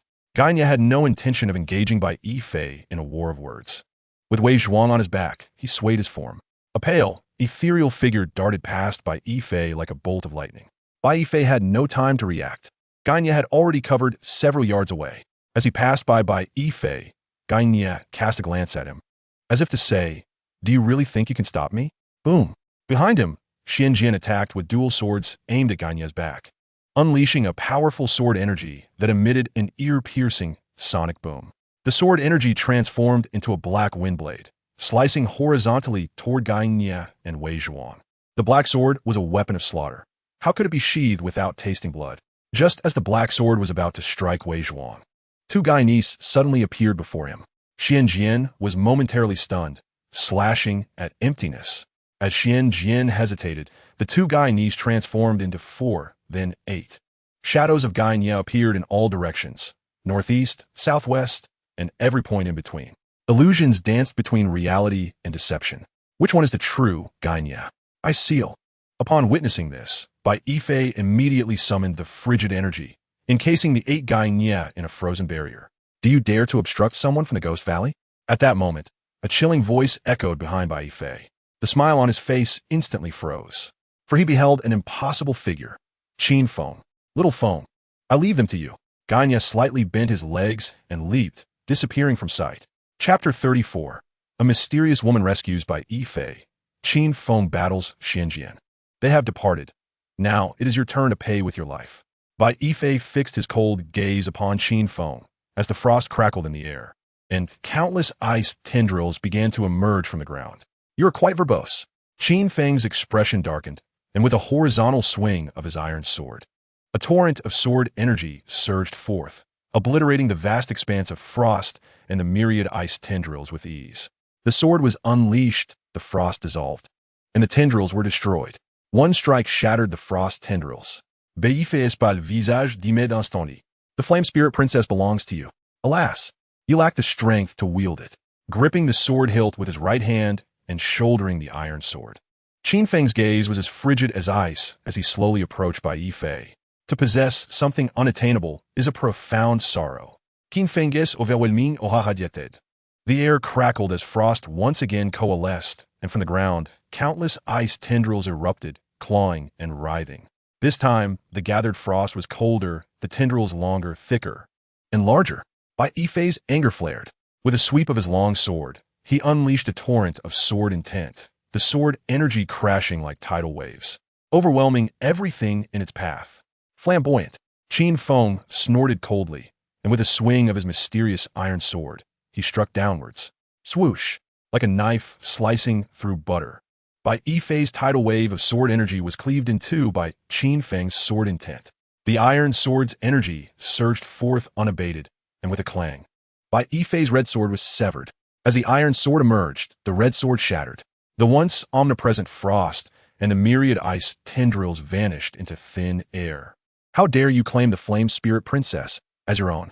Qin Feng pointed his sword at Bai Yifei, the dark iron blade faintly exuding an aura of death. Bai Yifei instinctively took a step back, a hint of fear flickering in his eyes. With both the red and white swords, he had traversed Korea, but now with the red sword broken, his lethality and intimidation diminished significantly. Qin Feng's power far exceeded his expectations. I offered you a choice once, yet regrettably, you failed to seize that final opportunity. Qin Feng's voice was devoid of warmth as Bai Yifei's pupils constricted. The warning he had given to the flame spirit princess was now returned to him, unchanged. Hiss! Bai Yifei was infuriated, steam rising from his head. His bones creaked ominously, and his face twisted in a grimace, as if frozen by the biting cold. What has happened to him?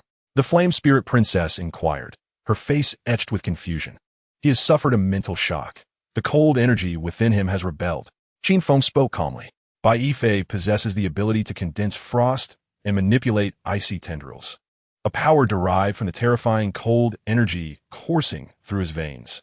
After decades of honing his mastery over this chilling force, he has reached an unparalleled level of proficiency. However, the cultivation of such frost energy carries a perilous flaw. As one's mastery deepens, the accumulation of cold energy within becomes increasingly overwhelming.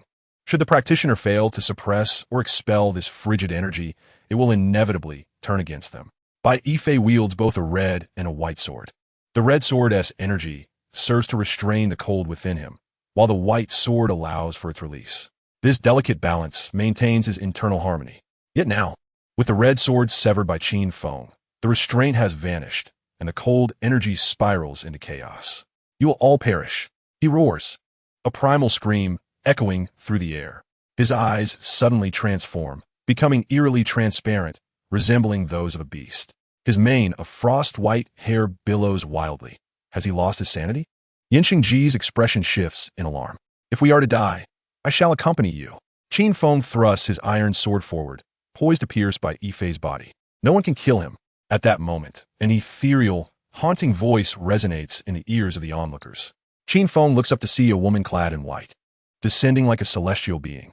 Adorned with a purple-white cloak and a veil of fine white gauze, she exudes an air of mystery, cold beauty, and exquisite grace. With a delicate hand, she channels her energy, drawing the severed red sword into her palm while seamlessly reconnecting the broken blade.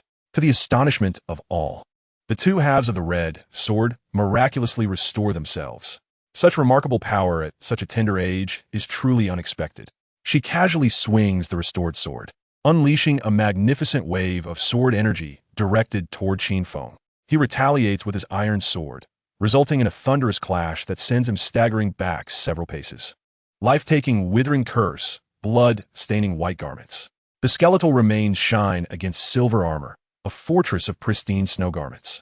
Once more, the air is filled with that ethereal, haunting voice. Before the sound dissipates, both she and Bai Yifei vanish. A fortress of blood-stained garments. How intriguing. Qin Feng muses as he watches the figure of the woman in white fade from sight. Now it is your turn.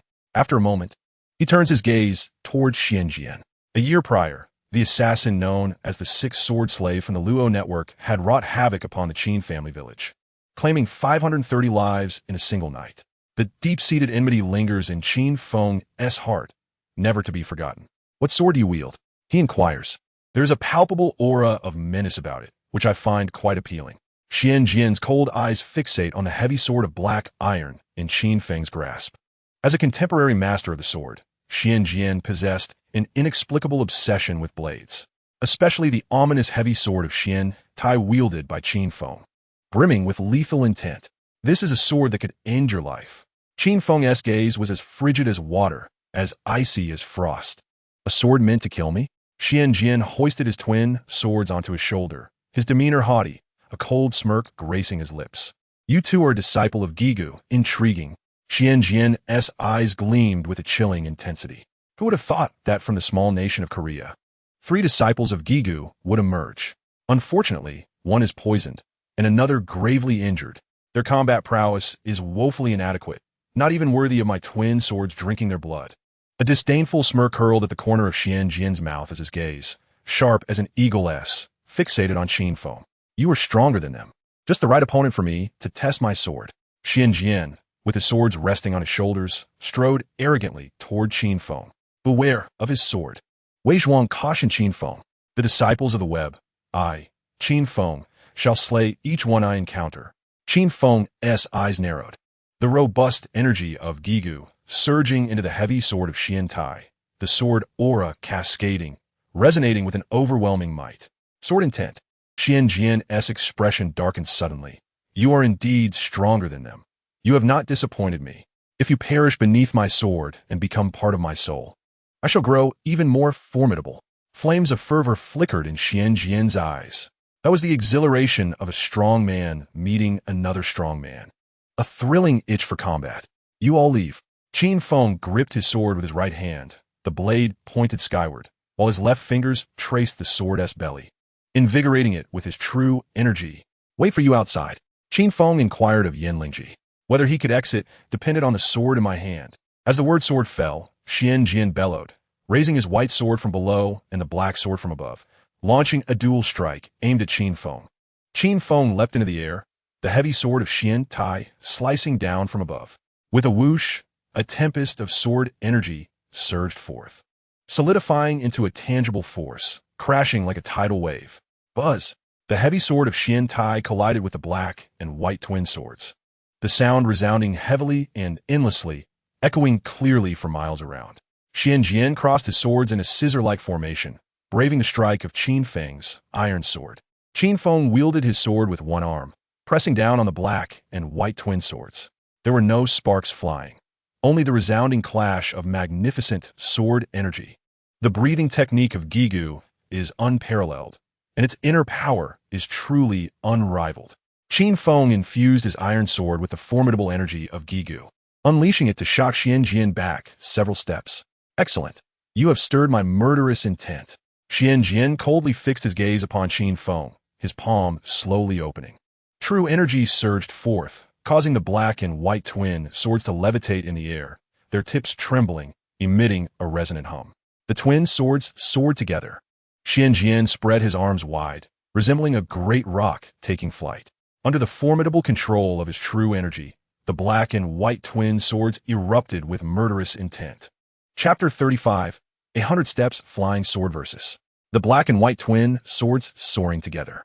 The twin swords, their edges thirsting for life, reversed blades to subdue the soul. Everyone believes that this is Xian Jian's ultimate killing move. In truth, the soul-claiming twin blades are merely one of Xian Jian's 3 formidable techniques.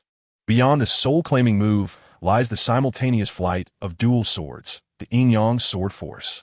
Xian Jian's mastery of the sword technique reaches the innate 3rd tier, surpassing Qin Feng's innate 1st tier. In terms of swordsmanship, he has, like Qin Feng, transcended the conventional sword intent. The simultaneous flight of dual swords? Qin Feng's expression remained impassive. The immense and resounding true energy guiding the black and white twin swords showcases Xian Jian's extraordinary internal power, a rarity in the world. At that moment, Qin Feng also released his grip. The heavy iron sword slipped from his palm, its blade vibrating slightly, resonating with a low hum, poised for action. Your sword possesses formidable sword energy and strong intent. Yet, the number of enemies slain is too few, the bloodshed insufficient.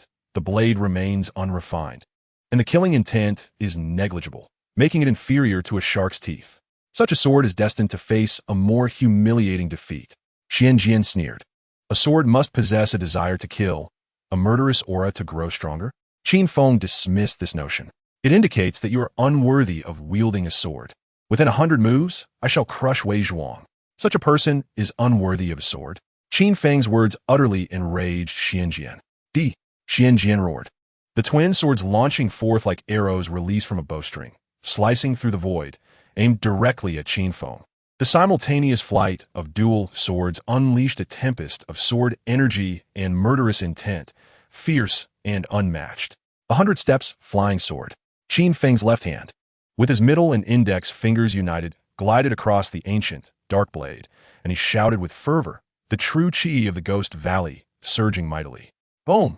The iron sword roared, emitting a series of explosive sounds, akin to a true dragon emerging, its roar echoing through the heavens. On one side stands Qin Feng, the heir of the Ghost Valley's swordplay, at the pinnacle of swordsmanship, executing the 100 steps flying sword. On the other side is Xianjian, the top assassin of the net of heaven, wielding the soul-claiming technique, with dual swords soaring. This is a duel of swords. It is also a clash of enmity and hatred. The grievances of the 530 souls from Qin family village converge upon Qin Feng's 100 steps flying sword. Xianjian must perish. The net of heaven must be annihilated. Clang! The iron sword clashed against the black sword, their tips colliding with a fierce intensity. The sword energy bursting forth. Waves of profound and heavy sword intent radiated outward like ripples, reducing the surrounding tables, chairs, and pillars to dust. The entire Xylan pavilion trembled violently, on the verge of collapse. In a nearby loft, General reassured, rest assured. Xianjian is a top assassin of the net of heaven, having severed countless heads. That lad is undoubtedly no match for Xianjian. In this battle, our nightfall shall achieve resounding victory. The Emerald Tiger shook the wine jug in his hand, his face alight with joviality. Yet, Jiwia's expression was dark as ink. Tiger, in any endeavor, one must always keep a contingency plan. The Marquis has already fallen to that lad's sword, if Xianjian cannot withstand it. Can we two still sit here, comfortably drinking wine?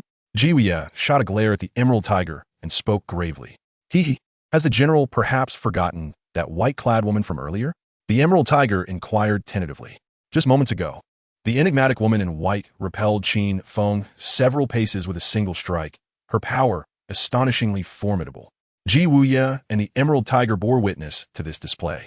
She was the true master of the Blood Cloak Fortress, the only female marquis in Korea. Jiwia gently swayed the wine vessel in her hand, her expression darkening further. Yet, she was ultimately not a friend of the night. Although she was not our ally, we could certainly make that young man her adversary. The Emerald Tiger wore a mischievous grin, a chilling glint evident in his eyes. The enemy of my enemy is my friend. Jiwia chuckled in agreement. Indeed, the Emerald Tiger beamed with delight.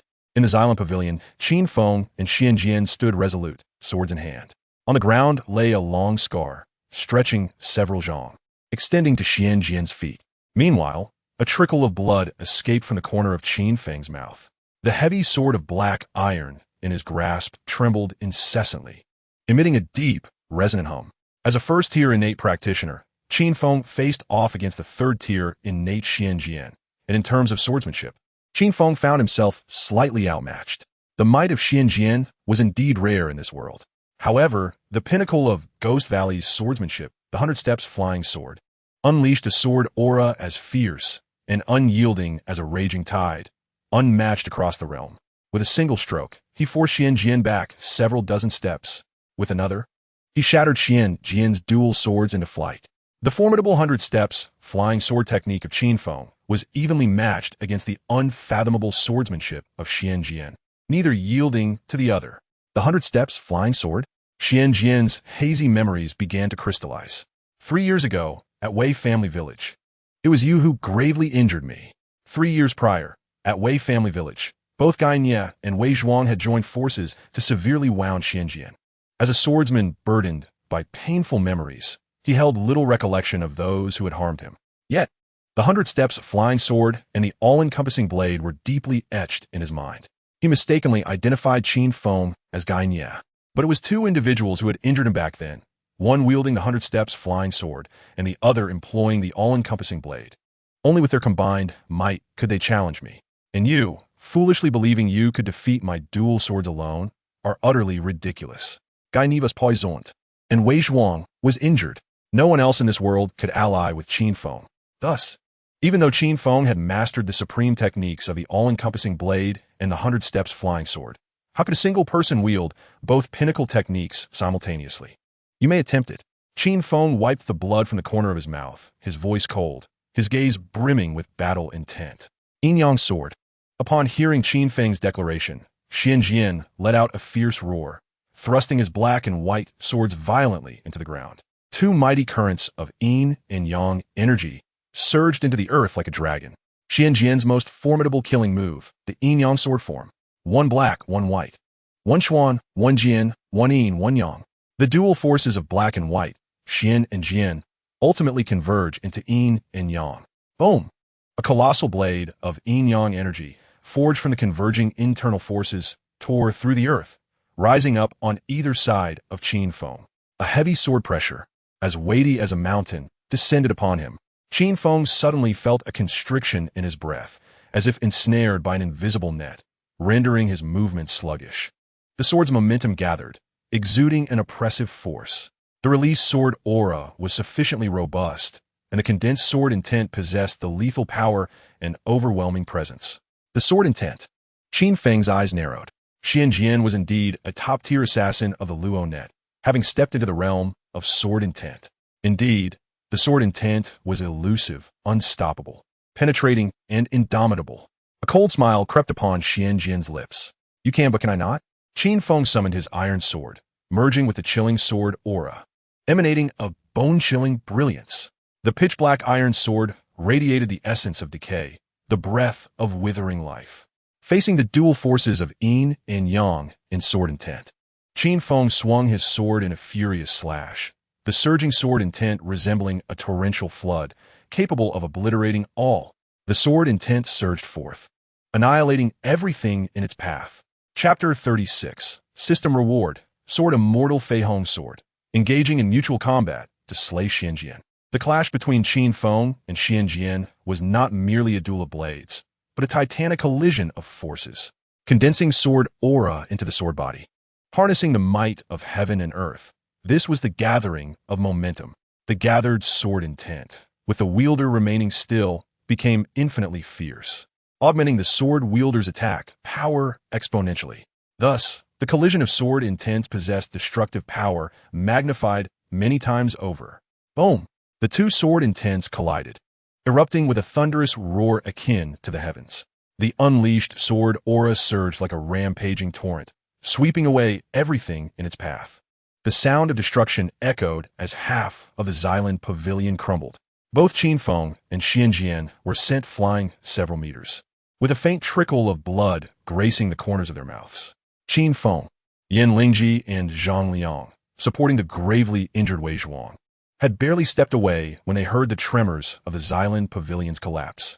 Yan Lingji gasped in alarm, her beautiful eyes filled with concern.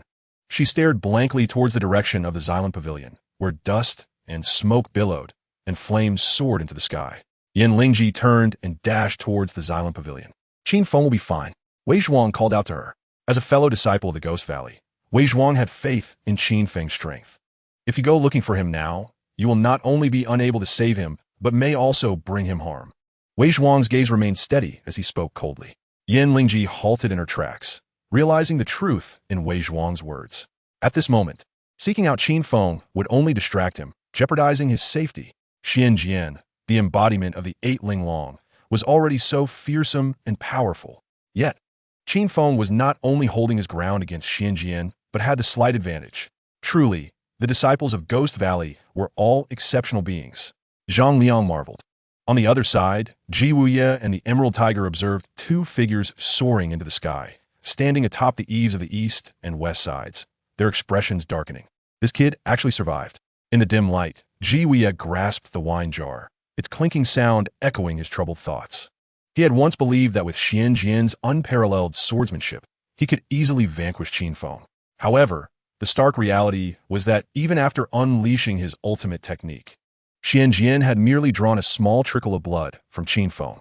The memory of being forced to kneel under the weight of Qin Feng's iron sword, nearly meeting his demise, flooded Ji Wuye's mind, filling him with shock and terror. Immediately mobilize 3,000 elite troops. Not a single one of these traitors shall escape. I demand their utter annihilation. Ji Wuye's gaze, icy and resolute, was fixed upon Qin Feng's figure, a palpable aura of murderous intent emanating from him. He desired Qin Feng's death without fail. A commander from the elite troops promptly accepted the orders.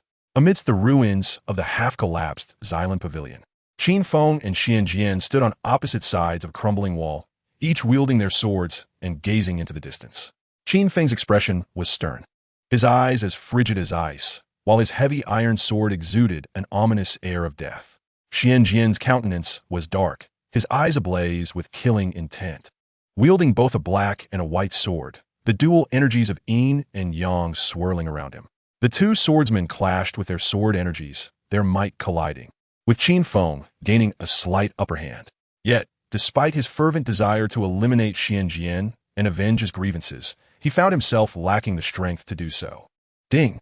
Detection indicates that the host has defeated a formidable opponent of the innate third tier. As such, rewards are granted as follows. 1. The Sword of the Sword Immortal Yi Guqing, the Fei Hong Sword. 2. The third tier martial technique, the art of dual combat.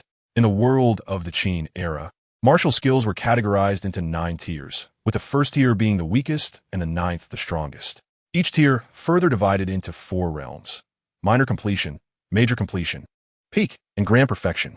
The art of dual combat belonged to the grand perfection of the 3rd tier, while the Gigu crossword technique was classified as a peak 7th tier skill. As the system's voice faded, a virtual panel appeared in Qin Feng's mind, detailing: host, Qin Feng swordsmanship level, innate 1st tier sword technique realm, sword intent comprehended martial skills, Gigu crossword technique, Gigu breathing technique, art of dual combat equipped sword, Xiantai heavy sword, Fei Hong sword ranking, unlisted along with the Fei Hong sword. The system generously provided an additional sword box, a ring-like container that could be worn on the hand, possessing an inner space capable of storing dozens of renowned swords. The combination of exquisite swords and the sword box was simply sublime. With 2 swords in hand, Qin Feng could hardly carry both the Xiantai heavy sword and the Fei Hong sword on his back at all times. The system's rewards were indeed considerate. Crafted with the host's convenience in mind, a product of the system could only be of the highest quality. At that moment, the Fei Hong sword lay quietly within its box, awaiting its master's call. The Fei Hong sword? The art of dual combat? A ripple of excitement coursed through Qin Feng's heart. With the Xiantai heavy sword in his right hand and the Fei Hong sword in his left, combined with the art of dual combat, he could finally wield both swords in a dazzling display. Comme fort. Qin Feng raised his left hand, and the Fei Hong sword soared from its box. A sword, imbued with an icy chill that seems to gnaw at the bones, and resembling white jade, yet subtly emanating a hint of rosy light, materialized in Qin Feng's palm. The sword, akin to autumn waters, was the flying rainbow sword. This exquisite weapon was forged from millennium-old cold iron of the deep sea, boasting a blade length of 3 feet and 3 inches, weighing a solid 6 pounds and 4 ounces, capable of slicing through hair and severing iron as if it were mere clay. With a flying rainbow sword in hand, Qin Feng felt an inexplicable sense of intimacy arise within him, as though it were a part of his very being. Grasping it felt as natural as directing a finger. Any sword that found its way into his hands seemed to dance to his will, as if he had mastered it without the need for instruction. This was the profound enhancement bestowed by the celestial sword system. What manner of sword is this? Xian Jian's gaze sharpened. While he was unfamiliar with the heavy sword of mysterious iron, the identity of the flying rainbow sword eluded him as well, a nameless sword, yet potent enough to bring about your demise. Qin Feng's tone was devoid of warmth. Moreover, I am confident that these 2 swords will soon echo across the world. As his words fell, a wave of murderous intent surged forth like a tempest, striking Xian Jian's face with an almost palpable sting. Xian Jian unleashed his 3 ultimate techniques, the twin blades of fate, the dual swords soaring, and the yin-yang sword technique, yet none could vanquish Qin Feng. Meanwhile, Qin Feng still possessed the art of mutual combat, and the renowned Ghost Valley's converging sword technique. Xianjian, your doom is at hand. Qin Feng uttered a single word, his murderous aura as frigid as the wintry wind. The robust internal power of Ghost Valley surged into the flying rainbow sword. Its brilliance blinding, the sword's aura crisp and clear. The heavy sword of mysterious iron radiated a formidable intent, while the flying rainbow sword's energy surged mightily, its light dazzling. With a strike from both sides, the dual swords unleashed their assault. The 100 Steps Flying Sword, spanning all directions. Chapter 37. Xianjian's soul emerged from his body, as Han Fei made his entrance to provide assistance. The 100 Steps Flying Sword, spanning all directions, the pinnacle of Ghost Valley's converging sword technique, was revealed in Qin Feng's hands. The heavens and earth resonated with the thunderous clash of two sword strikes soaring through the sky, reminiscent of a dragon soaring through the 9 heavens, piercing the vast expanse. In an instant, the world lost its color, and the sun and moon were shrouded in darkness. Xianjian's eyes dimmed, engulfed by an aura of death and annihilation. In his lifetime, he had severed 290 heads, leaving countless victims in the wake of his black and white blades. Even Wei Zhuang had nearly perished beneath his sword. The greatest swordsman of the age, without a doubt. Yet, Qin Feng emerged, with a heavy sword of mysterious iron in hand. He boldly withstood Xianjian's lethal techniques, the twin blades of fate, the dual swords soaring, and the yin-yang sword technique. Finally, with the flying rainbow in his left hand and the mysterious iron sword in his right, he executed a counterattack with the dual swords in perfect harmony. Bang! Bang! 2 resounding thuds echoed through the night sky. The sound of the sword energies from the heavy sword and the flying rainbow piercing through Xianjian's body. Xianjian spat forth a spray of blood, yet he remained standing, propped up by his dual swords. Wei Zhuang, Yan Lingji, Zhang Liang, Ji Wuye, the Emerald Tiger, and all the Korean Imperial Guard encircling Xylan Pavilion turned their gazes in unison towards Qin Feng and Xianjian. Fierce flames burn endlessly. Amidst the inferno, 2 figures stand apart, one clad in azure, the other in gray. Qin Feng and Xianjian. Under the pressure of their sword energy, the raging fire automatically veers away, forming a hollow ring of fire centered around the two. I have been defeated. Once again, I succumb to the combined might of the long and horizontal sword technique. A profound sorrow envelopes Xianjian's eyes. 3 years prior, at Wei family village, he faced defeat at the hands of Gai Nie and Wei Zhuang, wielding the long and horizontal technique. Now, 3 years later at Xylan Pavilion, Qin Feng alone, with a mastery of the technique, has gravely wounded Xianjian. Not far off, Wei Zhuang gazes with indifference, yet his thoughts drift back to the battle at Wei family village. Alongside his senior brother Gai Nie, he fought against Xianjian for countless rounds, barely surviving. Ultimately, they were compelled to employ the combined long and horizontal technique to achieve a bitter victory over Xianjian. Yet now, Qin Feng, on his own, has decisively defeated Xianjian, who has become an even more formidable version of himself after 3 years of honing his skills. Master, why do you favor Qin Feng, imparting the long and horizontal sword technique solely to him? Outside Xinjing City, in a cool pavilion, Gai Nie shares the same perplexity as Wei Zhuang. However, Gai Nie's contemplation is more earnest. He perceives a shadow of the swordsmanship he has long pursued in Qin Feng. The Ghost Valley long and horizontal sword technique truly is unparalleled in the world. With such a blade in my grasp, how could I fear the failure of my grand ambitions? Ying Zheng gazes intently at the distant figure of Qin Feng, his eyes ablaze with ambition. Young Master Shang, I implore you to take care on your return to the Qin state. Han Fei cautions. The crisis concerning Ba Linglong has been resolved. Do you think my journey back to Xianying will still be fraught with peril?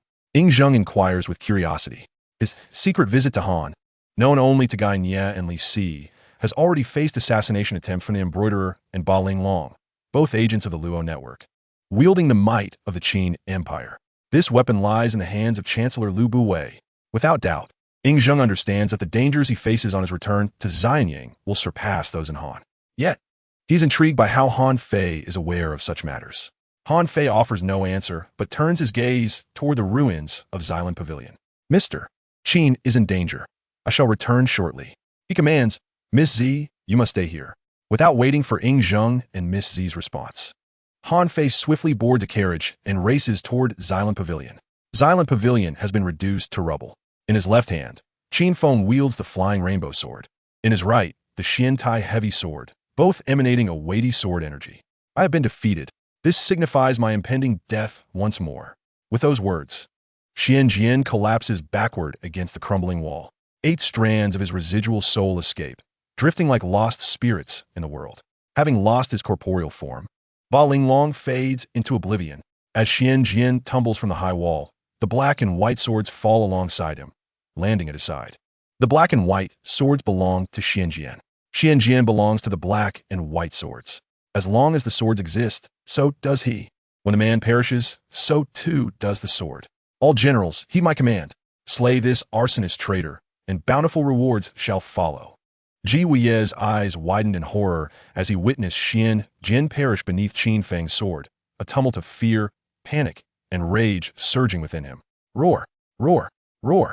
At Ji Wuye's command, 3,000 soldiers clad in dark crimson armor brandished their sharp spears, menacingly aimed at Qin Feng.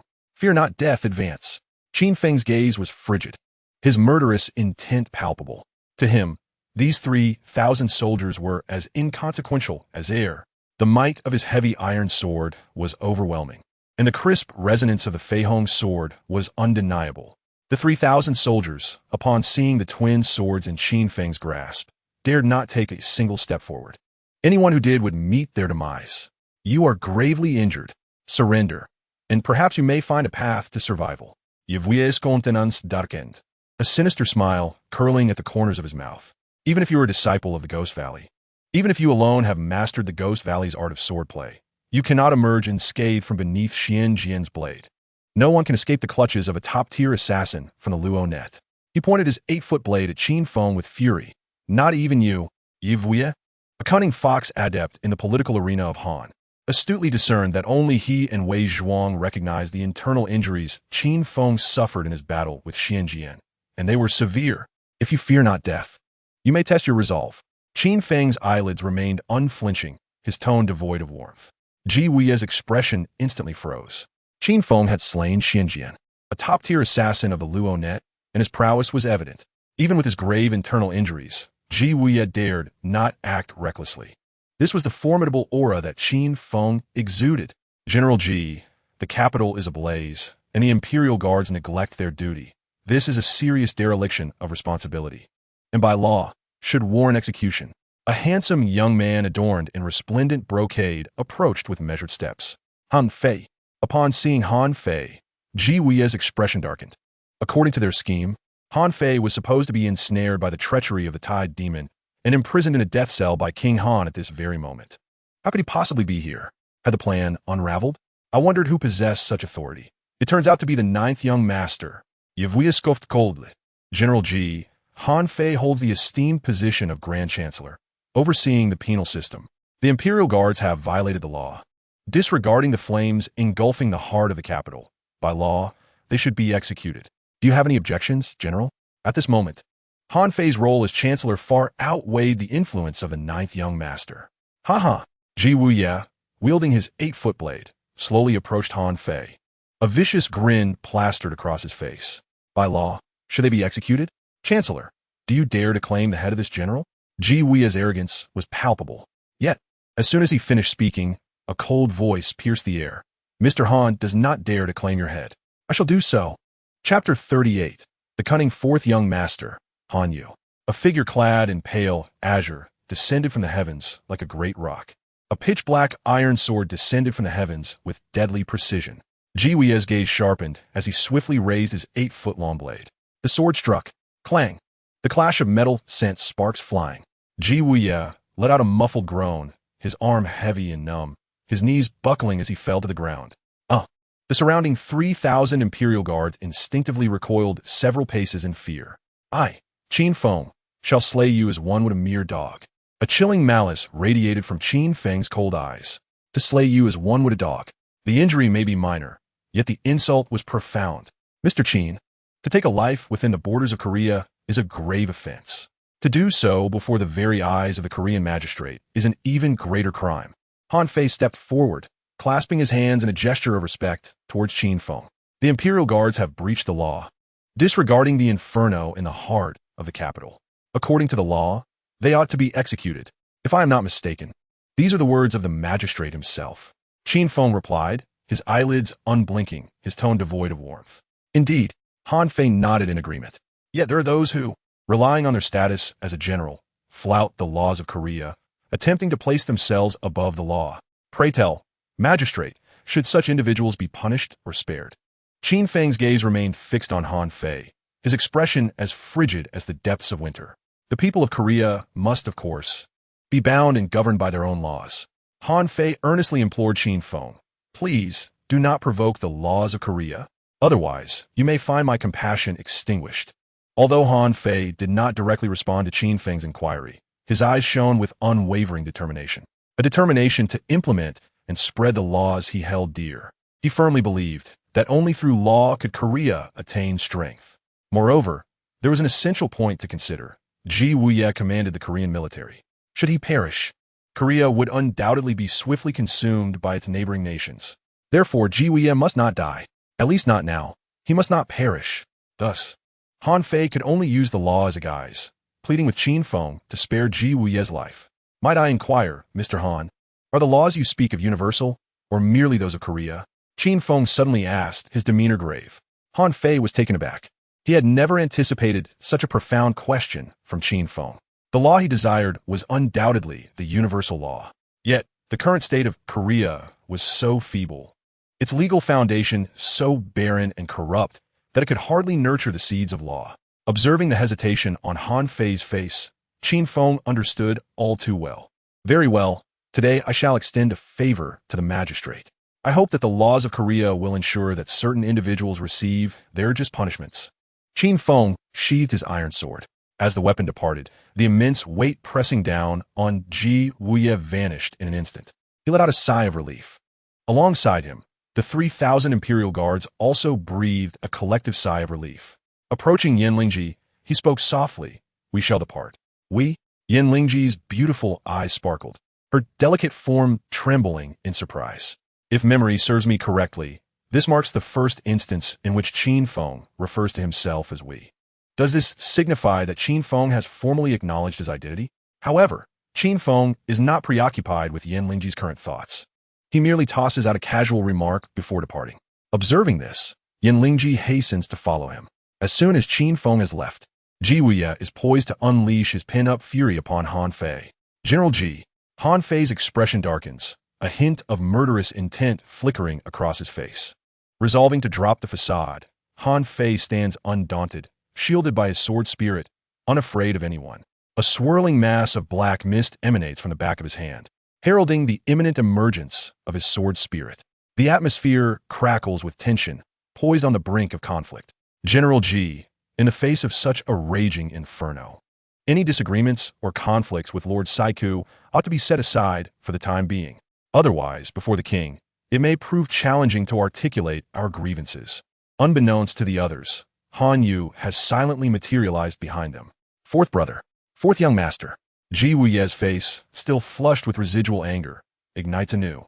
Just as Qin Feng departs, the fourth young master arrives. Your timing is impeccable. Gai Nie's words are laced with sarcasm and scorn.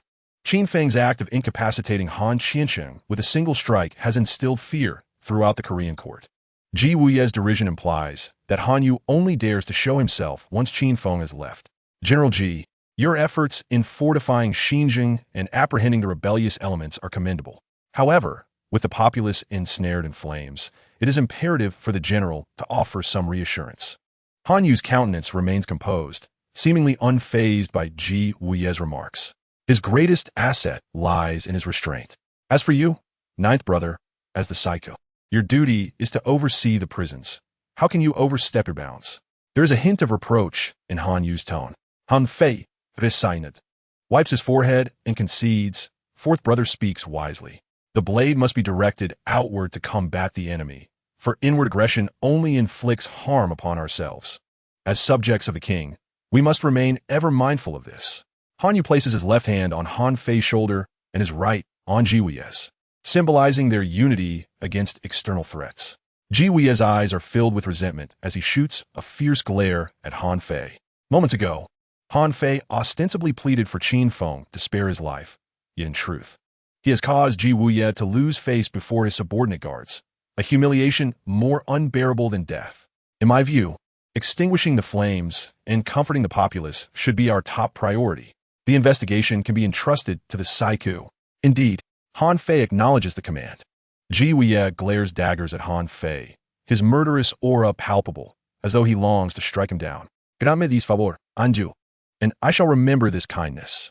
Ji Wuye's fists clenched tightly, his bones cracking under the strain, clearly pushed to the brink of fury.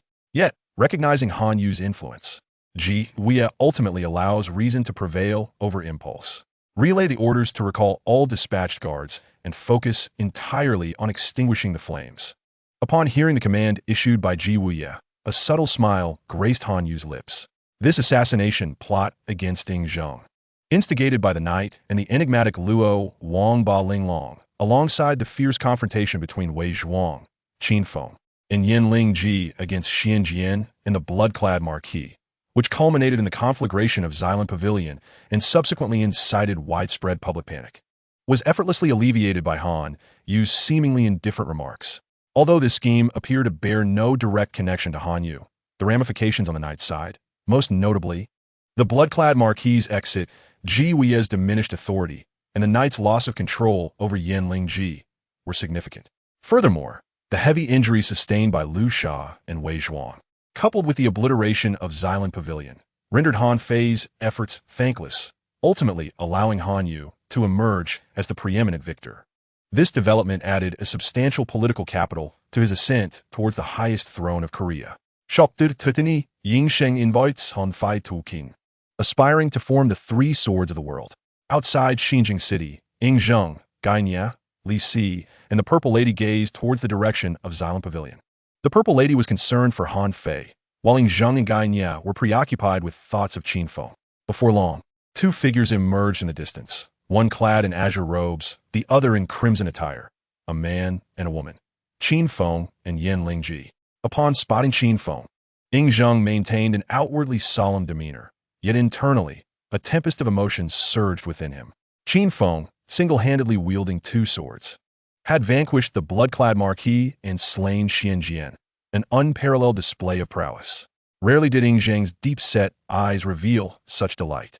Suddenly, Qin Feng coughed up a mouthful of blood. "You're injured?" In reality, Ji Wuye's claim regarding his injury was true. Yin Ling Ji, taken aback, was filled with concern. However, Ying Zheng and Gai Nie remained composed, confident in Qin Feng's resilience. Wiping the blood from the corner of his mouth, Qin Feng responded nonchalantly. "A minor wound is worth the life of Xian Jian." With Xian Jian's demise, the Luo Wang Ba Linglong was no more. However, greater crises loomed ahead. Approaching Ying Zheng, Qin Feng gazed into the distance and spoke solemnly. Teacher Qin has previously stated that the true peril lies not within Korea, but in Qin itself. I wish to hear more of Teacher Qin's insights. Ying Zheng was acutely aware of the sources of his peril. His perilous journey to Korea was far from a mere visit to meet Han Fei. At that moment, the political factions within Qin, the power of the officials and the authority of the court, tightened around Ying Zheng like a noose, leaving him gasping for breath. The only path to survival lay in escaping Qin to seek out capable talents and generals, such as Qin Feng and Han Fei. Merely 5 days had passed since the assassination of the former Qin envoy in Korea, and a new envoy had already appeared in Xinjiang. Coincidentally, it was also at this juncture that the esteemed young Master Shang arrived in Korea. Alongside the esteemed young Master Shang, there also appeared the assassin Ba Linglong from the Luo net. Qin Feng spoke slowly, questioning whether young Master Shang would deem this mere coincidence. Ying Zheng's expression grew grave as he clasped his hands behind his back, gradually turning to gaze into the distance. Although his visage appeared calm, tumultuous waves surged within his heart. The newly appointed Qin envoy, Li Si, and the assassin Ba Linglong both owed their allegiance to the current Prime Minister Liu of the Qin state. The contemplation crossed Ying Zheng's mind. Indeed, the words of Mr. Qin rang true. There were those within the Qin who anticipated events ahead of young Master Shang, intent on bringing him to ruin. This was undeniably a perilous individual. From a short distance away, the voice of Han Fei echoed. Upon hearing his voice, Xinu's heart surged with joy as she hastened to greet him. Han Fei offered a slight smile to Xinu, gently patting her shoulder to reassure her of his well-being. Her eyes glistened with tears. Après Qin Feng, Han Fei remarqued. The news of young Master Shang's journey to Han has likely stirred tumult within the Qin. The beast of power has bared its fangs. Upon young Master Shang's return to Qin, his situation shall undoubtedly become even more treacherous. A gust of wind swept by, causing Ying Zheng's white robe to billow dramatically, creating a resonant sound akin to a fierce gale. Calm and composed amid the tempest, steadfast as a rock amidst raging currents. He recalled a saying from his mentor, in the realm of the seven states, do you aspire to claim 99? Suddenly, Ying Zheng turned his gaze sharply upon Han Fei, his eyes gleaming like a sword, pressing with intensity. The world belonged to him, Ying Zheng. If Han Fei harbored similar ambitions, Ying Zheng was eager to discern the basis of Han Fei's claim. Han Fei offered a faint smile, neither affirming nor denying. He had yet to formulate a response. Acutely aware that a misstep could lead to dire consequences. Is your law one that governs a single nation or the entire world? Ying Zheng's profound gaze remained fixed on Han Fei's eyes as he posed two incisive questions, seeking to unveil the most authentic answers buried within Han Fei's heart. Taking a deep breath, Han Fei recalled that just moments ago, Qin Feng had posed a nearly identical question to him. Was his law merely that of Han, or one that encompassed the world? Han Fei took a few deliberate steps forward, looking into the distance, and spoke. The populace of the seven states has long suffered from the afflictions of chaotic times, with the myriad schools of thought, each advocating their own paths to salvation. To govern the world through law has always been my aspiration. His voice resonated, powerful and assertive. 2 millennia ago, Han Fei articulated perspectives capable of influencing the global landscape, earning him the esteemed title of the Sage of Law. Yet, Qin Feng also perceived the deep-seated sense of helplessness and tragic resolve embedded within Han Fei's words. To govern the world through law was indeed his cherished aspiration. If it were to be realized, it would no longer be a mere aspiration. Unfortunately, Han could not find an environment or soil within Han that would allow him to fully unleash his potential and shine brilliantly. Qin Feng could perceive the helplessness and tragic undertone in Han Fei's words, and naturally, Ying Zheng understood them as well. Would you be willing to join me in realizing his long-cherished wish? Together, let us create a realm of 99. Ying Zheng approached Han Fei with deliberate steps, his tone sincere and his emotions genuine. Han Fei turned his head, his gaze fervent as his eyes locked with Ying Zheng's. The two great sovereigns of the contemporary era met each other's eyes. It was uncertain what the notion of 99 represented in the heart of the young gentleman. Was it the dominion of the Qin or that of Han? Han Fei rietutit. Suddenly, a chilling wind swept through the surroundings, rustling the leaves in a somber dance. Gai Nie, Zinu, Lisi, and Yanling Ji all felt a jolt in their hearts as their gazes sharpened. In this world, the only one daring enough to question Ying Zheng openly about whether the world belonged to the Qin or the Han was none other than Han Fei.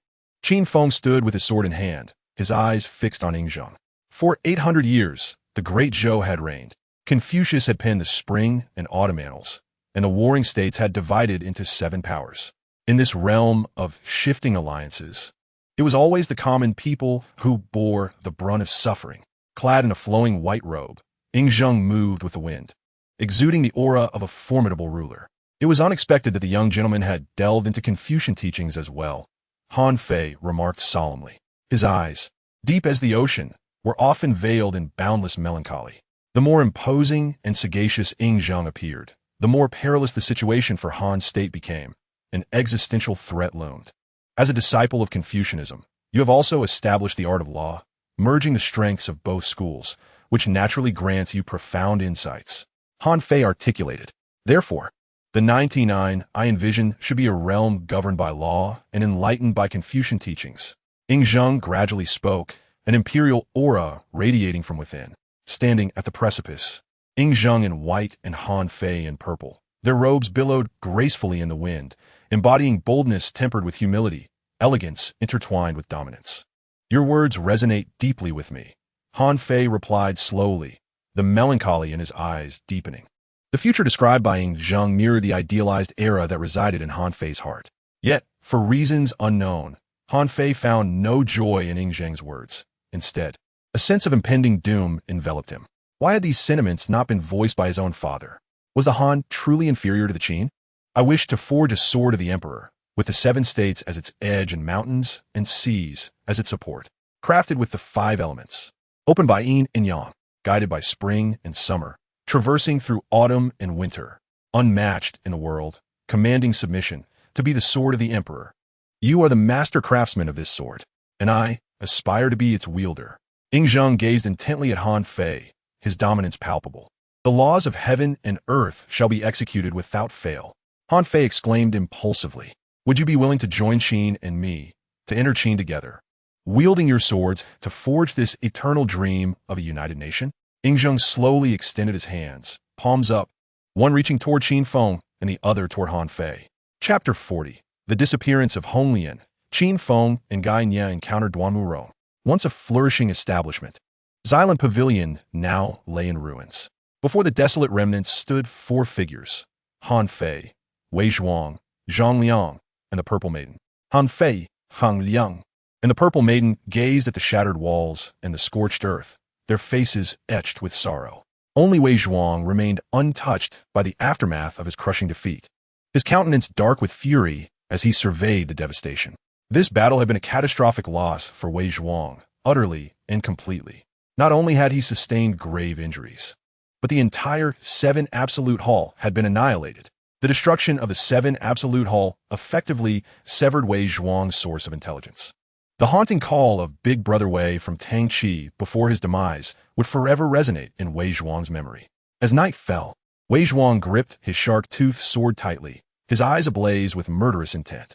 Zifeng, today you faced the 8 Linglong alone. It was truly perilous. On the other side, Han Fei patted Zhang Liang's shoulder and remarked, beneath your seemingly delicate demeanor lies a true commander's spirit. I am in deep admiration, my brother. Han Fei performed a respectful bow to show his esteem. All of this is thanks to Brother Han's strategic planning and orchestration. Zhang Liang replied earnestly. Brother Han, I heard from the Purple Maiden that young Master Shang intends to invite you to Qin. Suddenly, Zhang Liang's expression turned serious, revealing a hint of unease. I shouldn't worry about this, but I cannot help but inquire, for I wish to know your thoughts, Brother Han. Before Zhang Liang could finish, Han Fei smiled slightly and interjected, Zifeng, do you remember why the 4 of us came together? The laws of heaven and earth shall not be neglected. Punishment shall quell punishment, and we are but grains of sand in a shifting tide. Zhang Liang recited the founding principles of Lu Sha. As long as Ji Wuya lives and the night endures, we cannot establish a brand new Korea. I, Han Fei, have never acted against the tenets of Lu Sha. Han Fei's words served as a reassuring balm for Zhang Liang and the Purple Maiden. Yet, on another front, it signified Han Fei's rejection of Ying Zheng. What of Mr. Qin Feng? Zhang Liang hesitated, his words caught in his throat. Although his interactions with Qin Feng had been limited, the image of Qin Feng single-handedly defeating the Blood-Robe Marquis and slaying Xian Jian was indelibly etched in Zhang Liang's mind. He sensed that Qin Feng was a talent capable of propping up a collapsing edifice and turning the tide of impending disaster. Whoever secured Qin Feng could dominate the Central Plains. We each have our own battleground. The rise and fall, life and death, all hinge on this razor's edge. There is no alternative to victory. Han Fei's voice brimmed with concern, a profound anxiety for the future of Korea. Ying Zheng had only been in power for less than a year, yet he had already revealed the prowess of a formidable ruler, casting his gaze over the world. Coupled with the assistance of Qin Feng and Gai Nie, which nation could rival him? Zhang Liang fell silent, fully comprehending Han Fei's sentiments. If Ying Zheng were but a coiling dragon at this moment, Qin Feng, indeed, is the formidable weapon that transforms a serpent into a dragon. You owe me a Xylan Pavilion. Unbeknownst to him, Xenu had arrived beside Han Fei.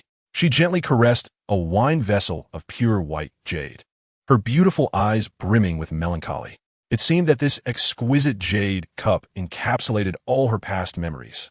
Han Fei felt a stirring within, for this very cup was the vessel he often used to drink in the Xylan Pavilion. Little did he expect it held such significance in Xenu's heart. I have my sights set on a residence. The location is superior, the view splendid, and the feng shui outstanding. However, Han Fei hesitated, his words trailing off. But what? Xenu's tone was indifferent, seemingly still lost in her sorrow.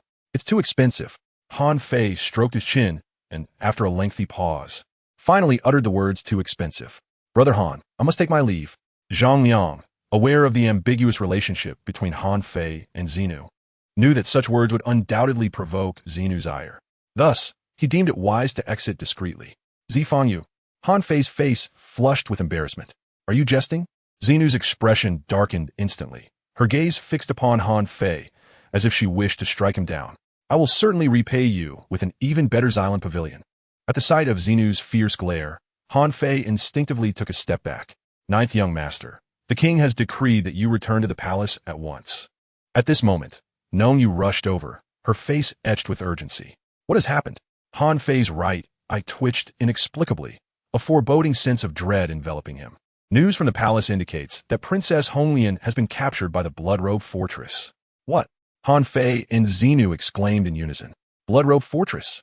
The shark-toothed sword suddenly emitted a low, ominous hum, and Wei Zhuang's eyes were filled with a murderous rage. At the border of Qin and Han, a horse and 2 carriages traversed a narrow mountain path. Ying Zheng and Gai Nie shared one carriage, while Li Si occupied the other. Qin Feng rode ahead, guiding his steed, with Yan Lingji by his side. She had resolved to follow Qin Feng wherever he went. Crossing this dry river, they would soon enter the territory of Qin. Qin Feng reined in his horse, turning to gaze back at Han Gua. Are you watching Han Fei? Came Ying Zheng's deep, solemn voice from within the carriage. I suspect that junior brother Qin is pondering why Han Fei would forsake such a splendid opportunity, Gai Nie ventured cautiously. Qin Feng remained non-committal, stating, in this battle, after the devastating defeat at night, Jiwie will certainly not let this matter rest. Indeed, Gai Nie suddenly interjected. And there is also Bai Yifei. Moreover, the real peril lies with the mysterious woman in white who rescued Bai Yifei. I worry for Xiao Zhuang. Qin Feng had vanquished the Bloodrobe Marquis and slain Xianjian, yet he had unwittingly attracted an adversary even more formidable than Xianjian. A mysterious woman clad in white forced back Qin Feng with a single sword. She is the true master of Bloodrobe Castle, and the only female marquis in Korea. Upon mentioning Bloodrobe Castle, a flicker of fear suddenly crossed Yan Lingji's eyes. That place had once been an inescapable nightmare for her. It was only after encountering Qin Feng that this nightmare began to dissipate. At this moment, in Yan Lingji's heart, Tianzi and the Bloodrobe Marquis had become remnants of the past. Qin Feng is now her new master. Thus, the circumstances of Xiao Zhuang and Mr. Han will undoubtedly grow increasingly perilous. Gai Nie remarked, if Han Fei does not join Qin, I shall have no choice but to send troops. Inside the carriage, Ying Zheng suddenly spoke, his words laced with an ominous intent. Gai Nie was taken aback. He had never anticipated that Ying Zheng would resort to such ruthless measures to obtain Han Fei. How terrifying! Within the carriage, Gai Nie fell silent. Qin Feng, however, remained unfazed. Throughout history, those who achieve greatness have never been constrained by trivialities, especially not someone like Ying Zheng, an emperor of unparalleled renown. Quickly apprehend those 2 spies from Yen State. Do not let them escape. Just then, a cacophony of chaotic noises erupted nearby. Ronger, hurry and leave. Do not worry about me. No, master, Ronger cannot abandon you. A middle-aged woman and a young girl's voices echoed with urgency and fear. Hongye? Qin Feng paused. Could it be Duanmu Rong of the medical family? Senior brother, your heartless poison has a remedy.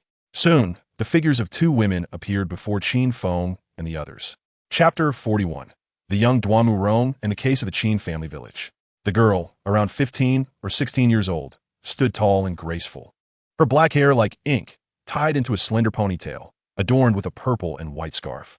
Her slanted bangs framed delicate willow leaf brows and deep purple eyes, exuding an air of purity and vulnerability.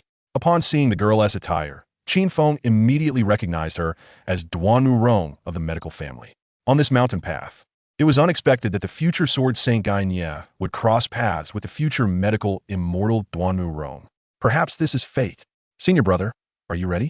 The middle-aged woman, around 40, clad in coarse linen garments, bore a weathered yet serene expression.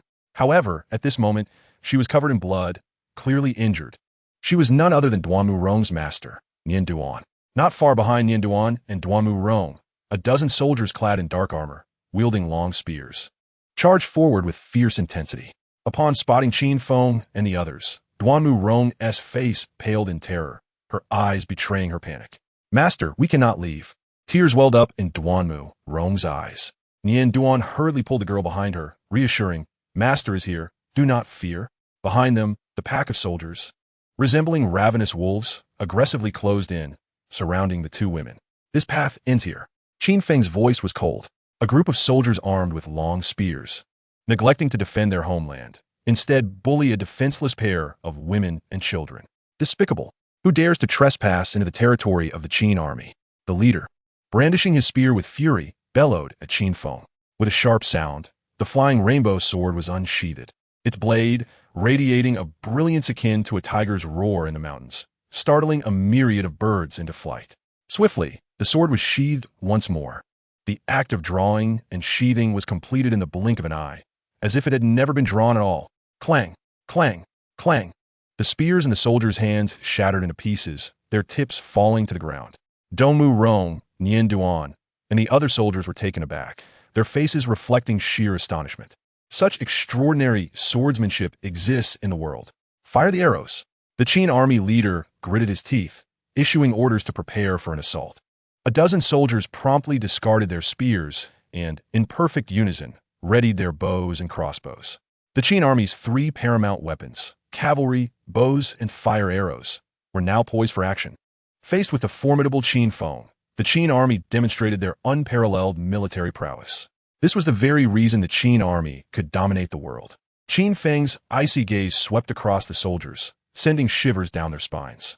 As the curtain was drawn back, Li Si emerged from the rear carriage, holding the envoy's staff designated for the mission to Han. The envoy's staff. Upon seeing it, the Qin army leader swiftly dismounted. "Idade ask, is it the esteemed envoy Li Si of the Great Qin?" The leader hurriedly approached Li Si, bowing respectfully. Indeed, Li Si's expression was solemn. He then approached Ying Zheng's carriage, bowing deeply and stating, "It is the soldiers at the border."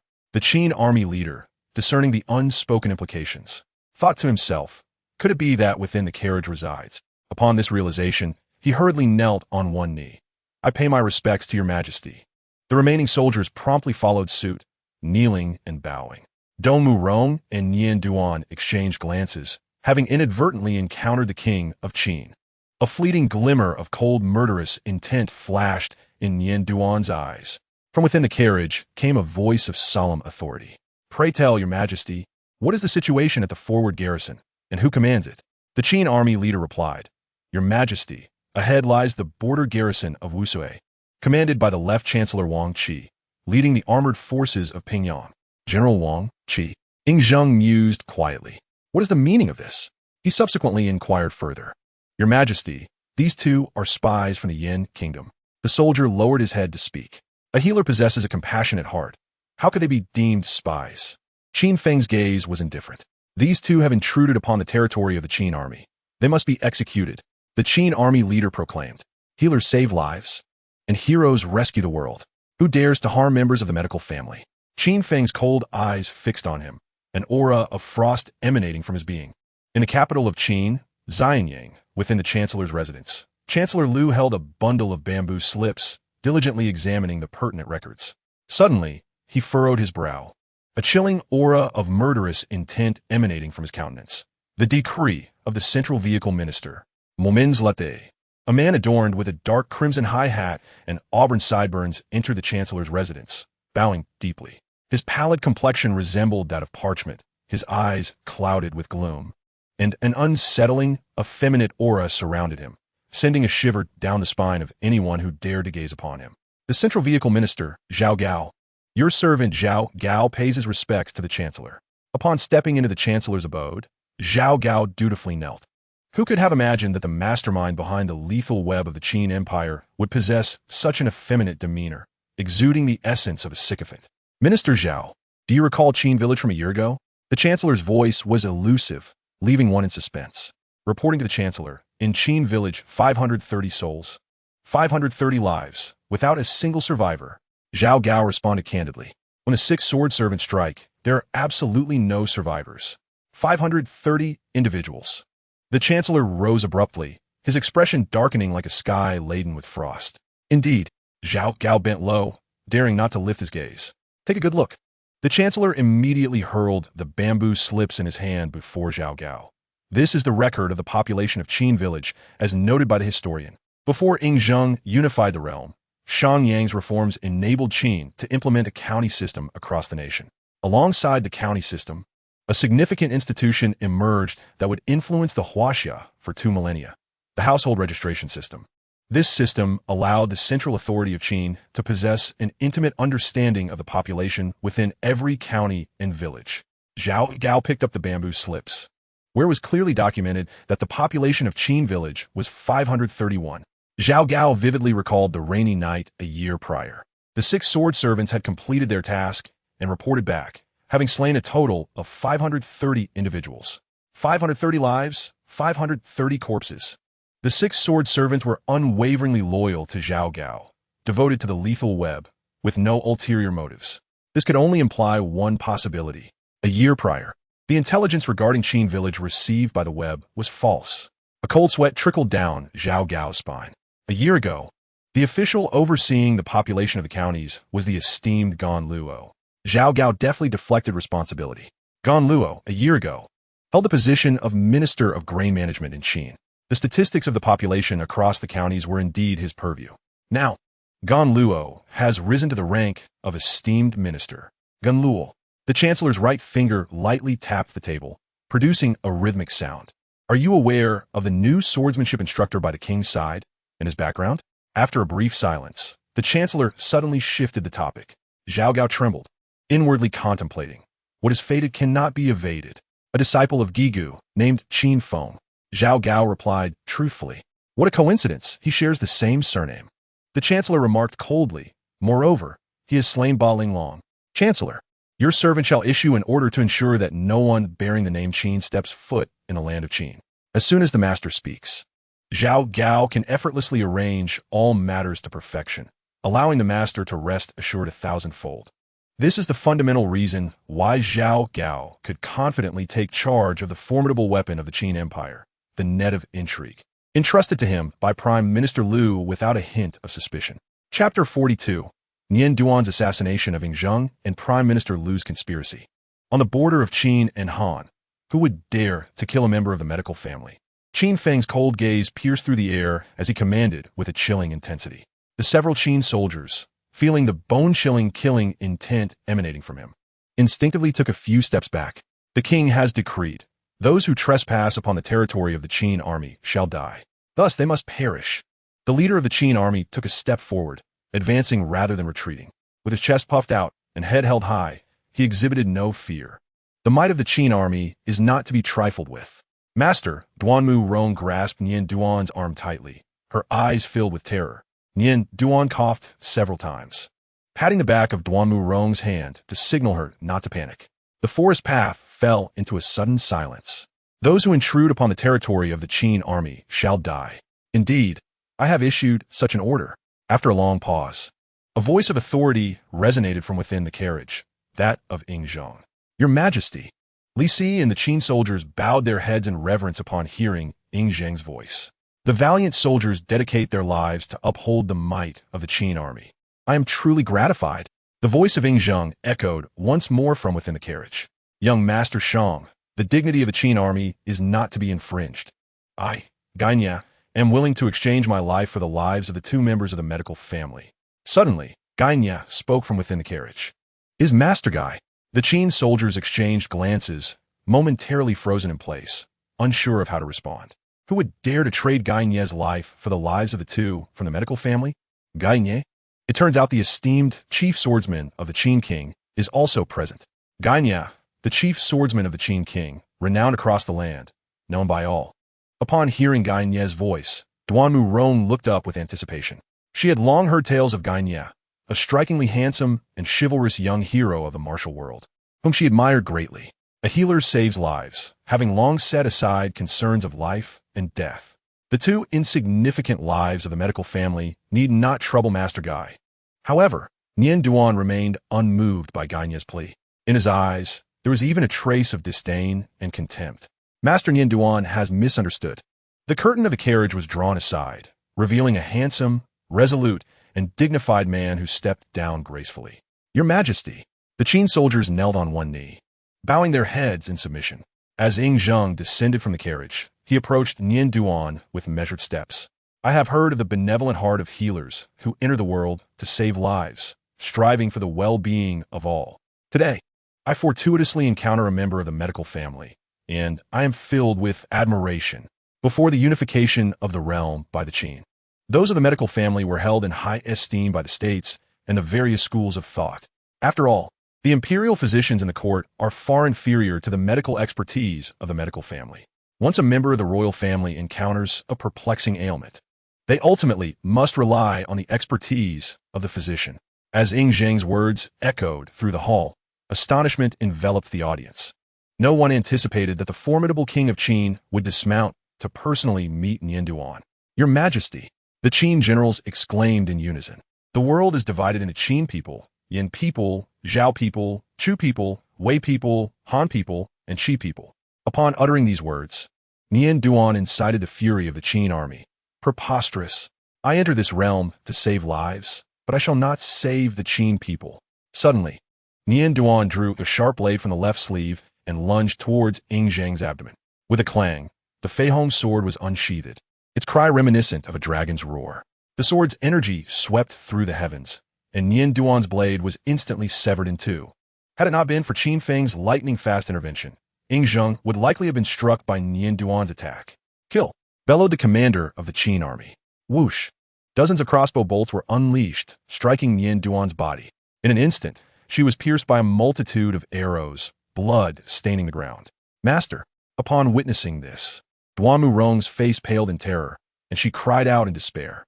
Nian Duan's assassination attempt, Qin Feng's rescue, and the Qin archer's retaliatory assault unfolded in a mere heartbeat.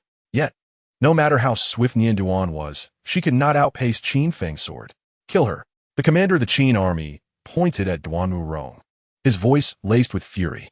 If my master attempts to assassinate the king, the disciple cannot escape culpability. With that, arrows were released in a swarm, akin to a locust invasion, aimed at Duanmu Rong. Stop! Gai Nie's Qin Shuang's sword sliced through the air. Where the sword's energy passed, the arrows were severed. The sword struck, and the arrows fell. The world, though perceived as divided, is but one family, yet it is forcefully segregated into Qin and non-Qin. I yearn for a swift resolution to this turmoil, to restore peace to the realm. In the face of Nian Duan's unfounded attack, Ying Zheng felt no anger or desire for vengeance. Instead, his heart was filled with guilt and regret. He longed for the day he could unify the world and terminate this chaotic strife. What a magnificent spirit he possessed. Why did Ying Zheng ascend to be an emperor for the ages? This is the reason. Master. In an instant, with her master gone, the mere 15-year-old Duanmu Rong found herself engulfed in confusion. Miss Rong, please accept my condolences. Gai Nie approached gently, offering solace. You are not good people. Keep your distance from me. Duanmu Rong clutched her master Nian Duan's lifeless body tightly and wept bitterly. Her eyes were filled with fear for this world, a pitiful sight. Gai Nie stepped back, hoping to help her stabilize her emotions. My master said, those of you who live by the sword are dangerous individuals. I never wish to see you again. Duanmu Rong stared in terror at Gai Nie's Qin Shuang sword, suddenly drawing a dagger from her waist and plunging it towards her heart. Gai Nie was taken aback, moving like the wind, yet ultimately he was a moment too late. The short sword pierced through Duanmu Rong's chest with a soft thud. In the Qin kingdom, at the residence of the prime minister, the night was deep and silent, illuminated only by the flickering light of a green lamp. Prime Minister Liu was engrossed in reviewing documents, one of which bore the name Gan Luo inscribed prominently. Gan Luo, now 12 years old, had assumed the position of Minister of Grain in the Qin kingdom at the tender age of 11. At such a youthful stage, he had already taken on a significant role, overseeing the population and household registration of the kingdom, a rarity in the 5,000-year history of China. His remarkable achievements could be attributed to two primary factors. First, his innate intelligence and exceptional talent, enabling him to read an abundance of texts at such a young age. Second, the discerning eye of Prime Minister Liu, who had nurtured and protected him. The main reason Liu had taken the young Gan Luo under his wing was due to the latter's unique skills in puppet manipulation and creation. However, it seemed that Gan Luo was now becoming increasingly independent and beyond control. Moreover, it appeared that the Yingyang faction had also taken an interest in him, which caused Prime Minister Liu considerable unease. Zhao Gao, Liu called out in a low voice. I am here, Zhao Gao responded promptly, ever ready to appear before Liu at any time and place, responding to any command. Although Gan Luo was a product of Lu's patronage, it was Zhao Gao who instilled the greatest confidence in him. Gan Luo has attracted the attention of the Yin Yang faction. Lu spoke deliberately, his words laden with meaning, yet never explicitly stated. What does the Prime Minister imply? Zhao Gao dared not presume to interpret Lu's thoughts. Since Gan Luo has no intention of remaining under my guidance, perhaps we should do him a favor and send him to the Yin Yang faction, Lu suggested slowly. I understand, Zhao Gao replied, bowing. What do you understand? Lu's gaze fixed on Zhao Gao, feigning ignorance. Only the dead can leave the Prime Minister's service. A flicker of murderous intent flashed in Zhao Gao's eyes. Lu found himself increasingly fond of Zhao Gao. The latter could discern his intentions without explicit instructions. This was the kind of loyal servant Lu appreciated. Where is the king currently? Lu suddenly inquired. At the frontier of Wusui, Zhao Gao answered. Wusui? Indeed. It is guarded by the former great general by Qi's deputy, Wang Jian. Precisely. Fortune favors me. A rare smile graced Lu's lips. Ngingskeng, Gun Luo. You're but my puppets. Chapter 43. Duanmu Rong. I wish to return to Jinghu Manor to observe mourning for my master. On a mountain path, a beam of sunlight filtered through the dense foliage, casting a dappled pattern on the ground.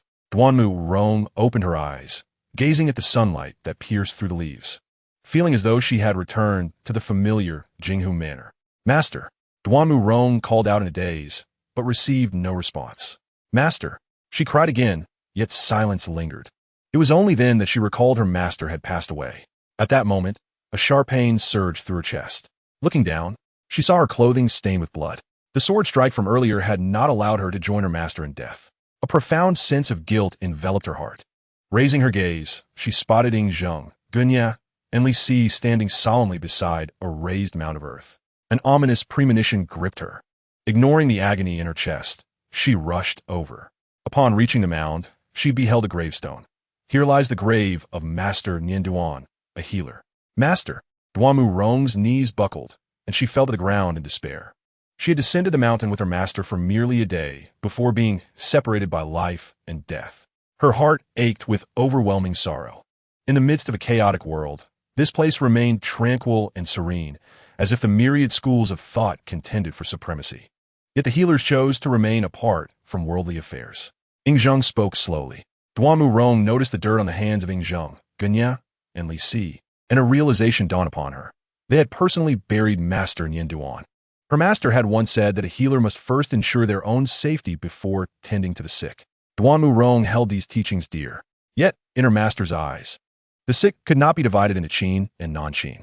Ying Zheng's gaze hardened, exuding authority. A healer's duty is to rescue all from peril.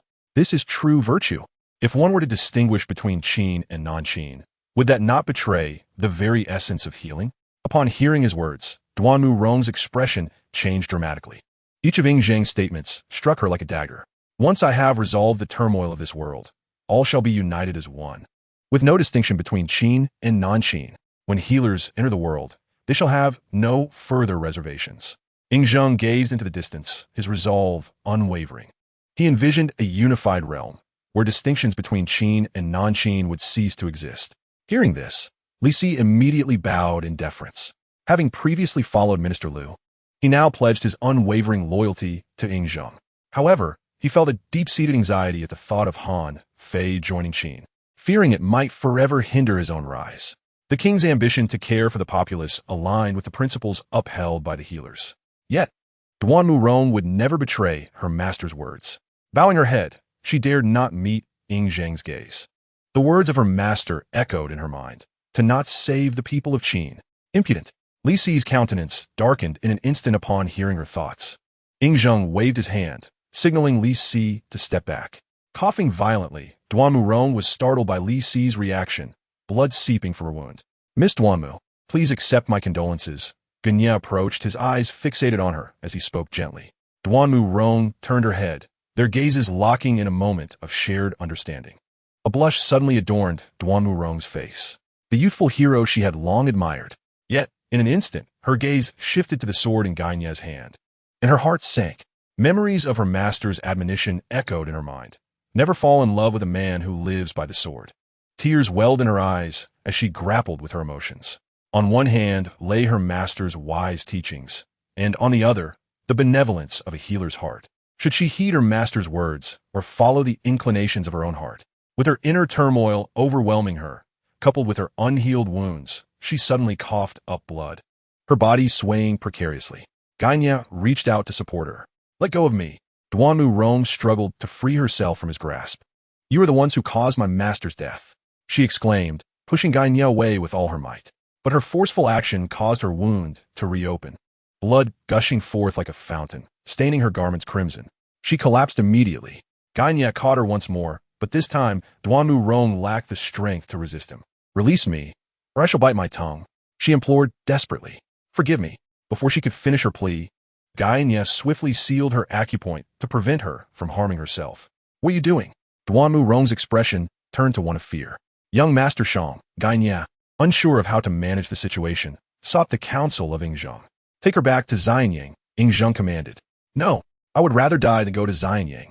I wish to return to Jinghu Manor and mourn for my master." Duanmu Rong's eyes brimmed with tears as she spoke. Gai Nie was momentarily taken aback, unsure of how to respond. "If you do not wish to die, then come out," Qin Feng suddenly shouted coldly.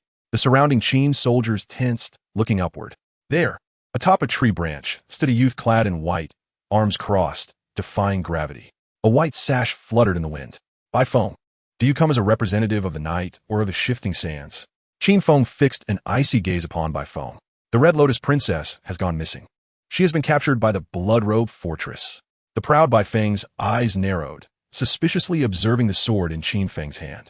He had experienced the suffocating swiftness of Qin Feng's blade, which even the unparalleled agility of Mo could not evade. "Thus, you now represent the shifting sands," Qin Feng declared, the murderous intent in his eyes gradually dissipating. "To join the shifting sands, one must present their name and vow. Bai Feng, of course, yearned to join the shifting sands, but it would depend on whether Han Fei and Wei Zhuang needed him. Very well, I shall grant you this opportunity." Qin Feng spoke in a deep voice. Yingzheng approached Qin Feng and spoke. "As long as the blood-clothed marquis remains, Han Fei will forever be in peril. Han Fei must not perish, for who else could forge the Emperor's sword?" Turning to Miss Duanmu, he continued, "You have also witnessed that little Feng intends to join Han. I, Gai Nie, cannot depart from young Master Shang just yet. Let's await little Feng's return before making further plans, shall we?" Gai Nie inquired. Miss Duanmu nodded in agreement. Chapter 44. First slay the blood-clothed marquis, then conquer the Emerald Tiger. New Zhang City. Han Fei's private courtyard. While it lacked the opulence and vibrancy of Xylem Pavilion, the presence of Han Fei, Wei Zhuang, Zhang Liang, and the Purple Lady together ensured that the flow of time was anything but stagnant. The four were seated around a table. Wei Zhuang's left hand was wrapped in white bandages, with faint traces of blood seeping through. He had sustained unprecedented injuries in his battle against Xianjian. Before him sat a jug of wine, and with an impassive expression, Wei Zhuang poured himself a drink. "How can you still indulge in wine after such a grievous injury?" Han Fei could not help but inquire. Wei Zhuang's gaze, sharp as a sword, sent a shiver down Han Fei's spine. "Of course I can," Wei Zhuang declared, raising the wine vessel and drinking it down in one swift motion, as if to release the pent-up frustrations within him. "The loss we have suffered is even heavier than we anticipated. The emergence of Xianjian, in both black and white, took us by surprise. Fortunately, Brother Wei Zhuang and his disciple Qin Feng acted in time. Otherwise, our flowing sand might have ceased to exist." Han Fei spoke gravely. "And Princess Honglian has also been captured by the blood-clothed marquis," the Purple Lady lamented, her eyes filled with sorrow. However, her concern was not for Honglian, but for Han Fei.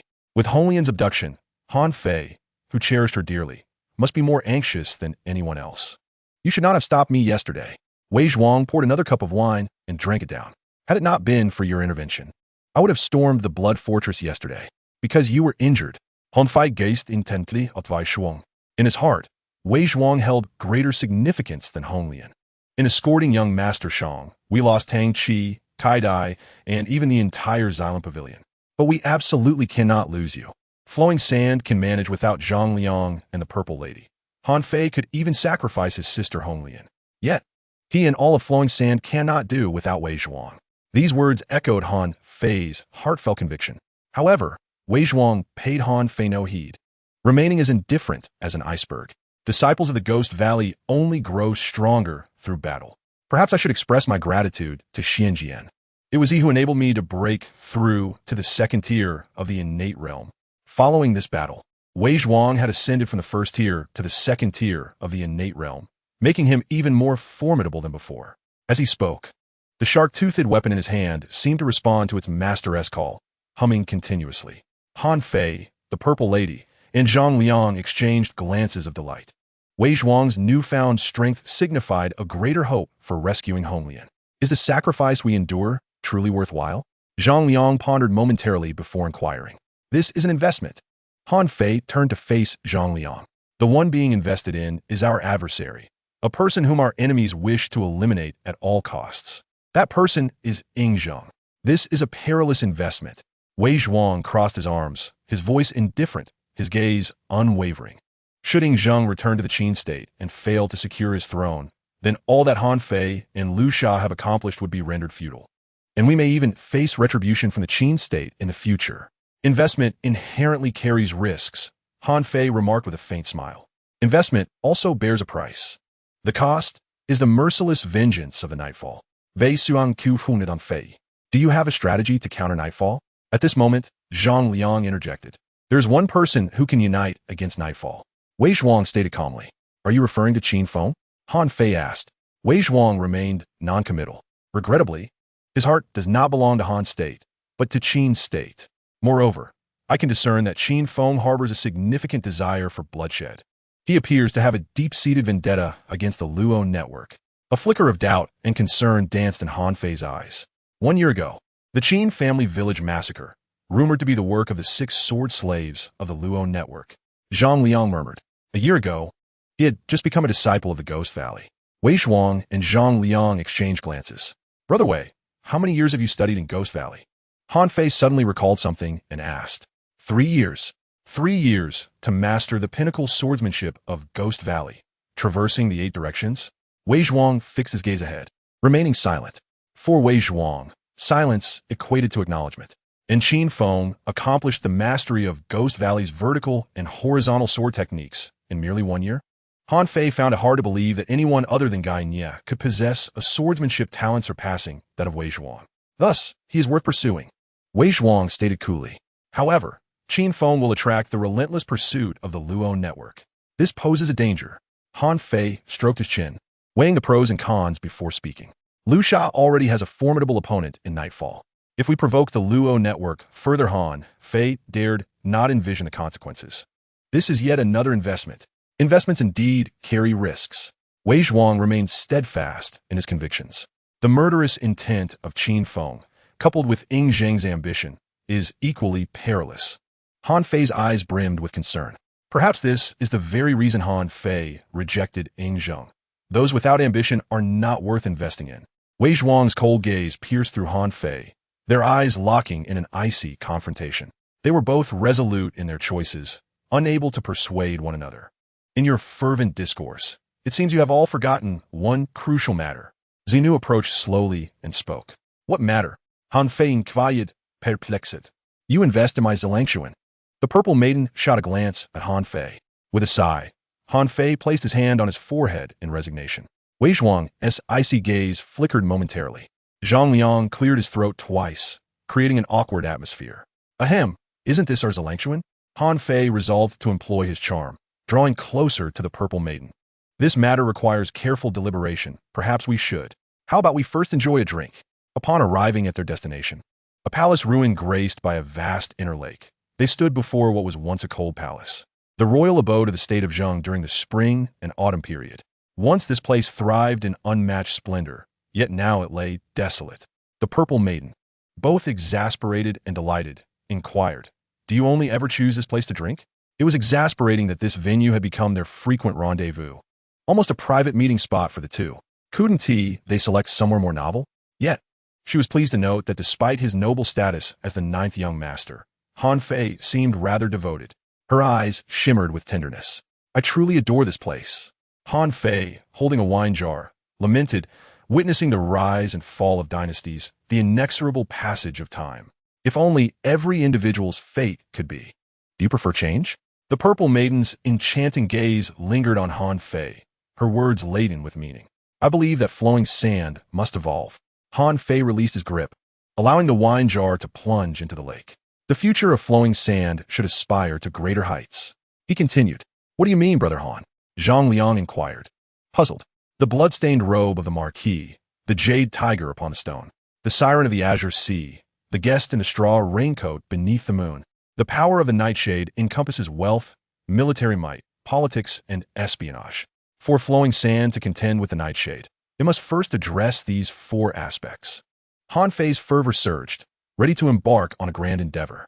How intriguing, Wei Zhuang remarked coolly, his demeanor unyielding. Thus, your initial target is the jade tiger upon the stone, Han Fei stated in a low voice. Choosing the weakest adversary is a wise decision. A faint smile finally graced Wei Zhuang's lips, clearly in agreement with Han Fei's strategy. First, eliminate the blood-stained robe of the Marquis, then deal with the jade tiger.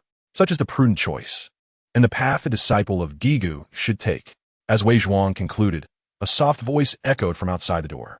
Simultaneously, the shark-tooth sword quivered, emitting a continuous hum. The demonic sword shark-tooth sings when faced with strength. Qin Feng. Wei Zhuang's eyes narrowed. With a swift motion, the shark-tooth, a heavy sword, was unsheathed. Chapter 45. Qin Feng re-engages the innate second-grade Wei Zhuang. Despite suffering a crushing defeat and sustaining grave injuries in his battle with Xianjian, Wei Zhuang emerged from this trial with his swordsmanship elevated from the innate first grade to the innate second grade. Each level of swordsmanship is categorized into 9 grades, with the first grade being the lowest and the 9th grade the pinnacle. The first grade encompasses the world. Having just broken through to the second tier of the innate realm, Wei Zhuang found himself brimming with restless anticipation.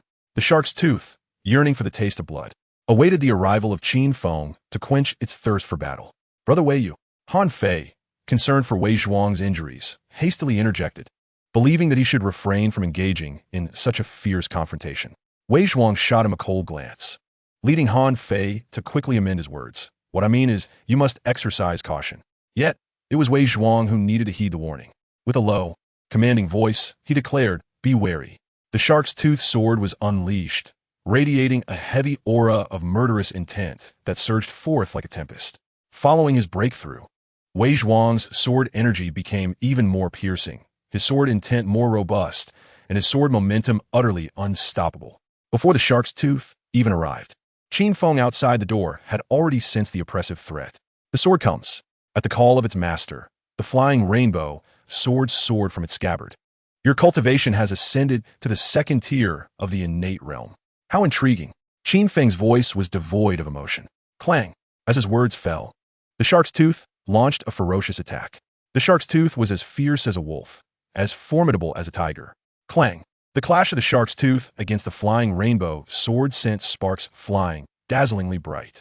Wei Zhuang's body quivered slightly, his gaze darkened, his eyes sharp as a blade. With a flurry of movements, the two swords intertwined, sparks continuously erupting. Wei Zhuang's cold eyes locked on a Qin Feng, brimming with fighting spirit. Indeed, you have also broken through.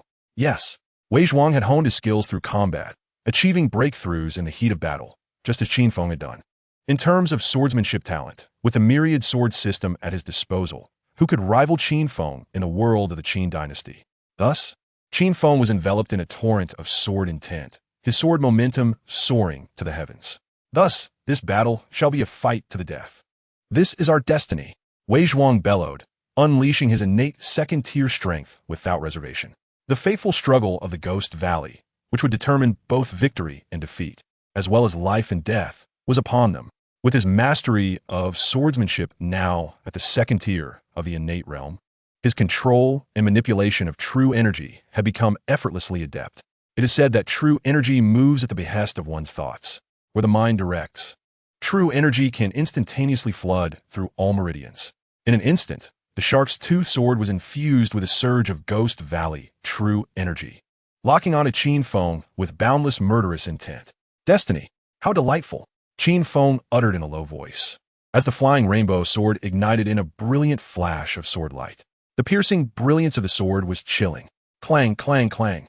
In a dance of blue and black robes, their figures intertwined like dragons and serpents. A streak of white light and a shadow of black intertwined. their sword energies weaving together in a dazzling display. The two had resumed their fierce clash. Han Fei wore a tense expression, while he, Gai Nie, and Zhang Liang watched the courtyard, where the radiant sparks of sword light erupted, feeling both anxious and helpless. Yet, they couldn't help but find it exhilarating. After all, how many people in this world could witness the deadly duel between disciples of Ghost Valley firsthand? I find myself questioning whether they're truly brothers in arms. The Purple Maiden struggles to comprehend the motives behind the fierce clash between Qin Feng and Wei Zhuang upon their meeting. This is the fate that befalls all disciples of the Ghost Valley, akin to the destinies of Su Qin and Zhang Yi, Sun Bin and Pang Wan, Bai Qi and Li Mu. They are inescapably bound by their fates. Han Fei's expression is grave, yet his eyes radiate profound respect. What fate? Inquires the Purple Maiden. The intersection of life and death, the dichotomy of vertical and horizontal. Between them, one must inevitably fall.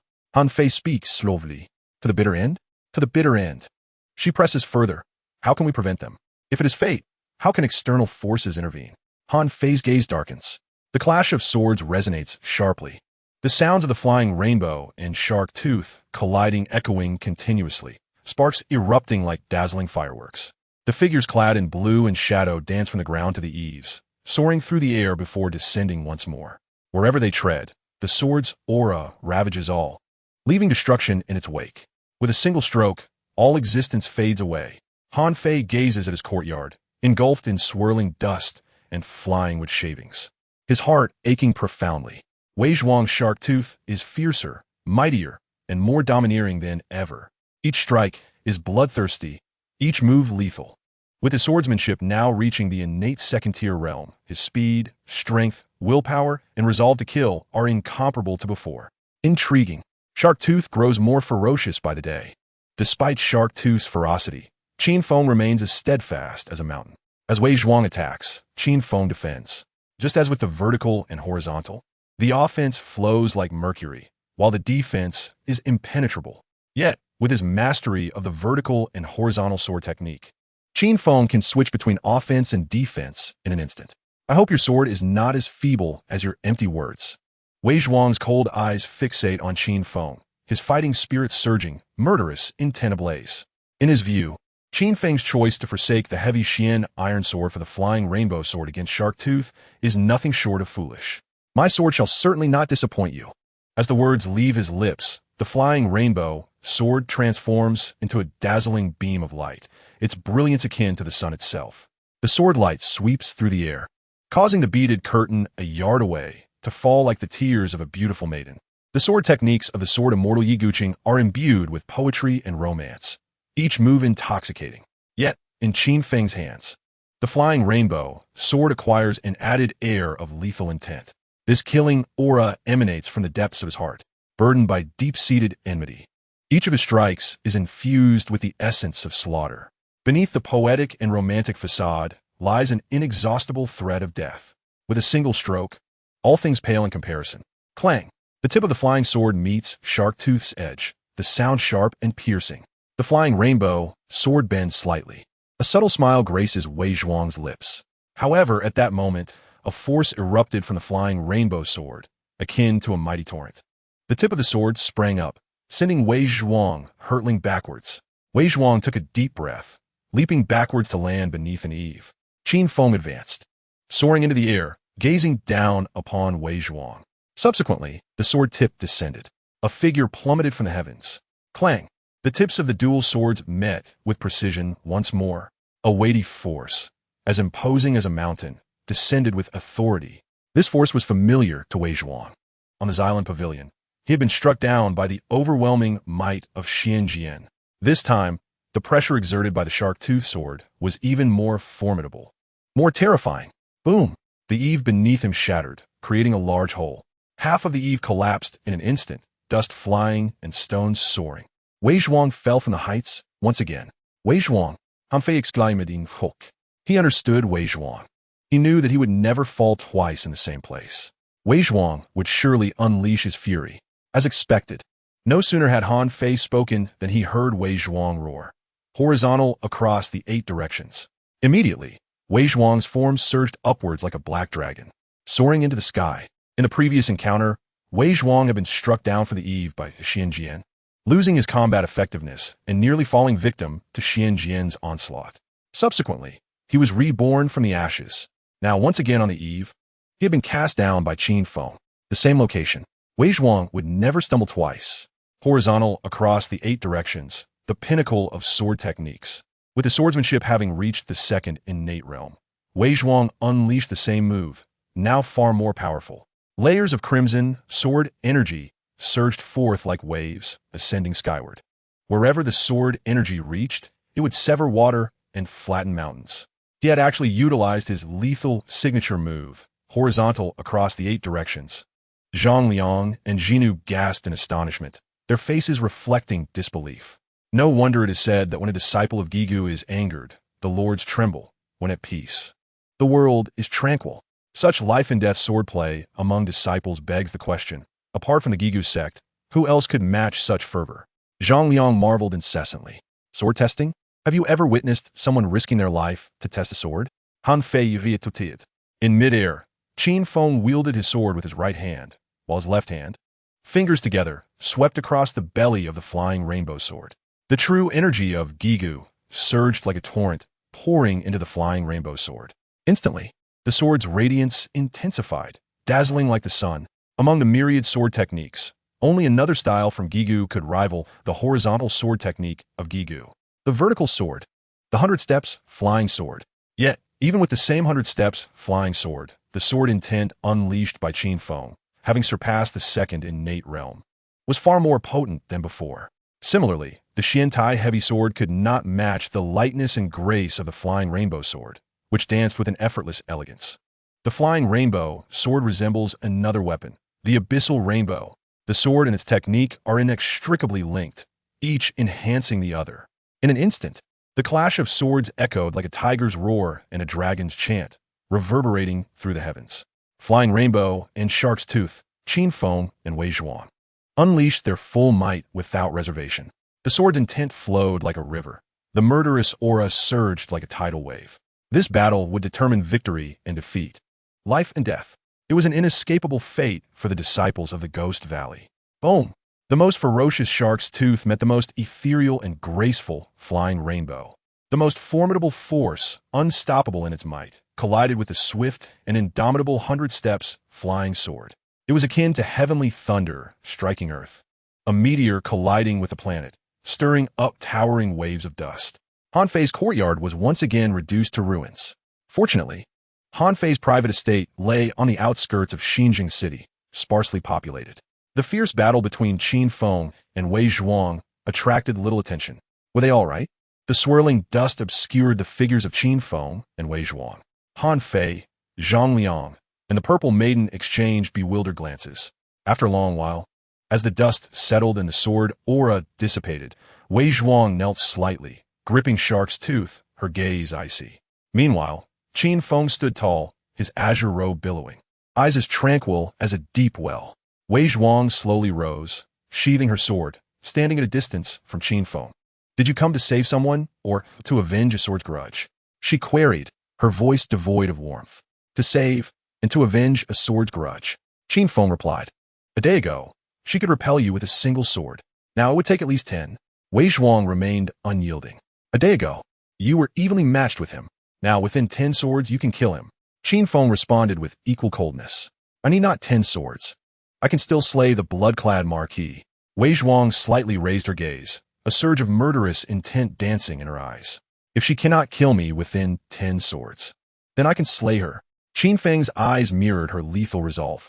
You have grown stronger. Wei Zhuang seemed to compliment Qin Feng. You two have become stronger. Qin Feng inhaled deeply. As disciples of Ghost Valley, we are perpetually growing stronger. Han Fei, the Purple Maiden, and Zhang Liang were momentarily stunned by the exchange between Qin Feng and Wei Zhuang. The he Wei Zhuang referred to was the blood-clad Marquis. Was the she mentioned by Qin Feng the enigmatic woman in white? Were you both merely testing each other? You don't genuinely wish to kill one another, do you? Han Fei cautiously inquired. From the intensity displayed earlier, it was evident they had aimed to end each other's life. Without testing, how could we ascertain whether we could rescue the princess? Wei Zhuang cast a sidelong glance at Han Fei. And what was the outcome? Han Fei asked, somewhat agitated. We have a 50% chance of success. Qin Feng interjected. Only 50%? Han Fei nearly leaped in disbelief. Doesn't that signify a lack of hope? A sense of disappointment filled his heart. If only we were to first eliminate the Emerald Tiger and abandon the rescue of Princess Honglian.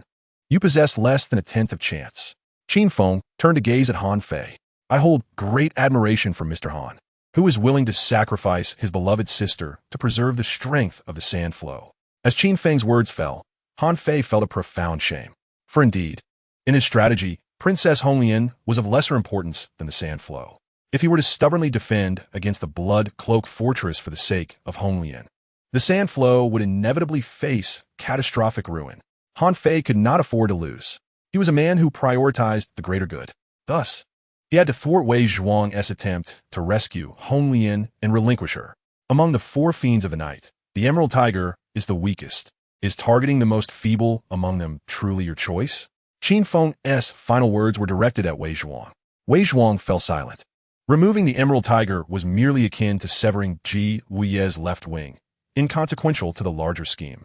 Yet, eliminating by Yi Fei and the Blood Cloak Fortress would be tantamount to amputating Ji Wuye's left leg and right arm. In such a distorted night, would you still regard the sand flow with any reverence? Qin Feng's expression remained impassive, his voice flat. In such a distorted night, would the sand flow still hold any significance? Qin Feng's words jolted Han Fei awake. Mr. Qin, your words have awakened those lost in slumber. Han Fei expressed his gratitude to Qin Feng for his unwavering support, bowing deeply. In the state of Qin, within the Prime Minister's residence, Zhao Gao held a decree purportedly drafted by Prime Minister Liu. Prime Minister Liu, is this to send Gan Luo as an envoy to the Zhao state? Prime Minister Liu nodded. Gan Luo is exceptionally intelligent. Perhaps he can indeed accomplish this task. Zhao Gao's tone was sharp. Whether he succeeds or fails is of no concern to me. What I desire is for him to leave and never return. A glimmer of murderous intent flashed in Prime Minister Liu's eyes. I understand. Zhao Gao grasped the implication. However, the king is currently in Wusui. How will this decree be delivered? The decision regarding the envoy lies within my authority. At this juncture, the state of Qin was rife with three competing factions, openly contending and secretly scheming. Within the realm of power, the authority of the prime minister ranks second to none, while the monarch's power is the most fragile. Half of the court in the state of Qin are but the prime minister's pawns. He even had the right to determine the envoy to foreign lands. Prime Minister Liu retrieved a bamboo scroll from the table and tossed it to Zhao Gao. Zhao Gao cautiously opened the scroll, which conveyed the command for Gan Luo to serve as an envoy to Handan, with a strict return deadline of 15 days. Should he fail to return by then, his entire clan shall be executed. Zhao Gao, having read it, broke into a cold sweat. You need only deliver the first decree to the king. As for the second decree, before Prime Minister Liu could finish, Zhao Gao interjected, I understand. Excellent. Prime Minister Liu narrowed his eyes into slits, pleased by Zhao Gao's astute nature, easily grasping the nuances. Should this endeavor succeed, the entire web shall belong to you. At this moment, the power dynamics were split, half under the command of Minister Liu, while the other half fell under the influence of Zhao Gao. The servile Zhao Gao graciously accepted the first imperial edict from Minister Liu, bowing deeply as he retreated from the minister's residence. Observing the obsequious demeanor emanating from Zhao Gao, Minister Liu smiled with satisfaction. However, once outside, Zhao Gao's ingratiating smile gradually faded, replaced by a gaze as cold and sinister as that of a serpent. Chapter 47. The White Phoenix enters the quicksand. Ing Zheng endures. On the outskirts of Xinjiang, Han Fei's private estate now lay in ruins. His heart ached with every drop of blood spilled for his losses. Investment carries its risks, yet it also promises returns. Prior to the battle with Wei Zhuang, Qin Feng had overheard a debate between Han Fei and Wei Zhuang concerning the risks of investment, and now he resurrected the topic. Han Fei, still mourning his devastated estate, felt a flicker of curiosity upon hearing Qin Feng's words. Is Mr. Qin implying? Han Fei's inquiry was interrupted by the sudden appearance of a figure atop a tree, perched on the green leaves. Clad in a flowing white sleeveless robe that accentuated his tall and taut physique, and with two white feather-like streamers dancing in the wind from his right shoulder. The figure exuded an ethereal grace. The White Phoenix, a renowned assassin from the Nightshade organization. Han Fei regarded Qin Feng with skepticism. This is an investment devoid of risk, guaranteed to yield returns. Qin Feng asserted solemnly. I believe Mr. Han will certainly appreciate this. Yet, Han Fei's countenance grew grave. The involvement of the Nightshade, especially its elite assassins, could only mean their hands were stained with blood. Han Fei detested those whose hands dripped with the crimson of violence. I bring to the quicksand an opportunity without risk, only profit. The White Phoenix crossed his arms defiantly, exuding arrogance. Such empty claims. Wei Zhuang interjected, his voice laced with menace. At Wei Zhuang's words, the White Phoenix immediately uncrossed his arms, his previous haughtiness shifting to one of admiration. The proud White Phoenix transformed instantaneously into a fervent admirer of Wei Zhuang. You are to rescue the princess. While the disciples of the Ghost Valley contend with the blood-clad Marquis and that mysterious woman in white, who will confront Ji Wuya, the White Phoenix reminded Qin Feng and Wei Zhuang, implying that they should handle the blood-clad Marquis and the enigmatic woman, while he would take on Ji Wuya himself. Such overestimation of your abilities. Wei Zhuang scoffed dismissively. A mere White Phoenix was hardly a match for Ji Wuya. This rationale failed to persuade Wei Zhuang. Nor could it sway Han Fei. Besides me, my brother Emoya is also with me. The White Phoenix hastily added. A crow without wings has lost its ability to soar. To live is merely a burden. Wei Zhuang showed no mercy towards the White Phoenix.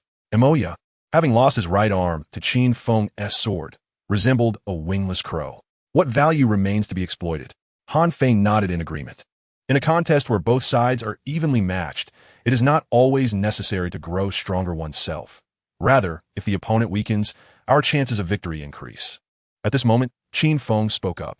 The 100 birds are a crucial force of the Night Veil. Without the 100 birds, the Night Veil would be torn asunder. The snowy garb fortress, devoid of the Night Veil support, would be akin to a starving wolf deprived of its fangs. As one side diminishes, the other flourishes, thus enhancing our odds beyond mere 50%. Qin Feng, having traversed time, possessed a broader vision. The true value of Bai Feng to the shifting sands lies in the future, not the present. Wei Zhuang remained silent. Very well, it is settled. Han Fei, enlightened by Qin Feng's words, realized that with the enemy losing a crucial ally, it was equivalent to augmenting their own strength. Moreover, the enemy's voluntary surrender was a significant advantage. As Qin Feng articulated, as one diminishes, the other flourishes. This calculation is indeed advantageous. Now, let us devise a strategy to assault the snowy garb fortress. Wei Zhuang stated calmly. Upon hearing this, Bai Feng's eyes sparkled with excitement. Although Wei Zhuang did not explicitly accept her, allowing her to partake in planning the assault on the snowy garb fortress spoke volumes more than words could convey.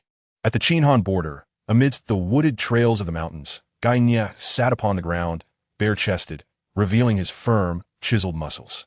Duanmu Rong was applying the herbs she carried to Gai Nie's acupoints, suppressing the relentless poison within him. The relentless poison in your body has been temporarily subdued. However, to completely eradicate it, we must journey to the Shaojing Lake Manor.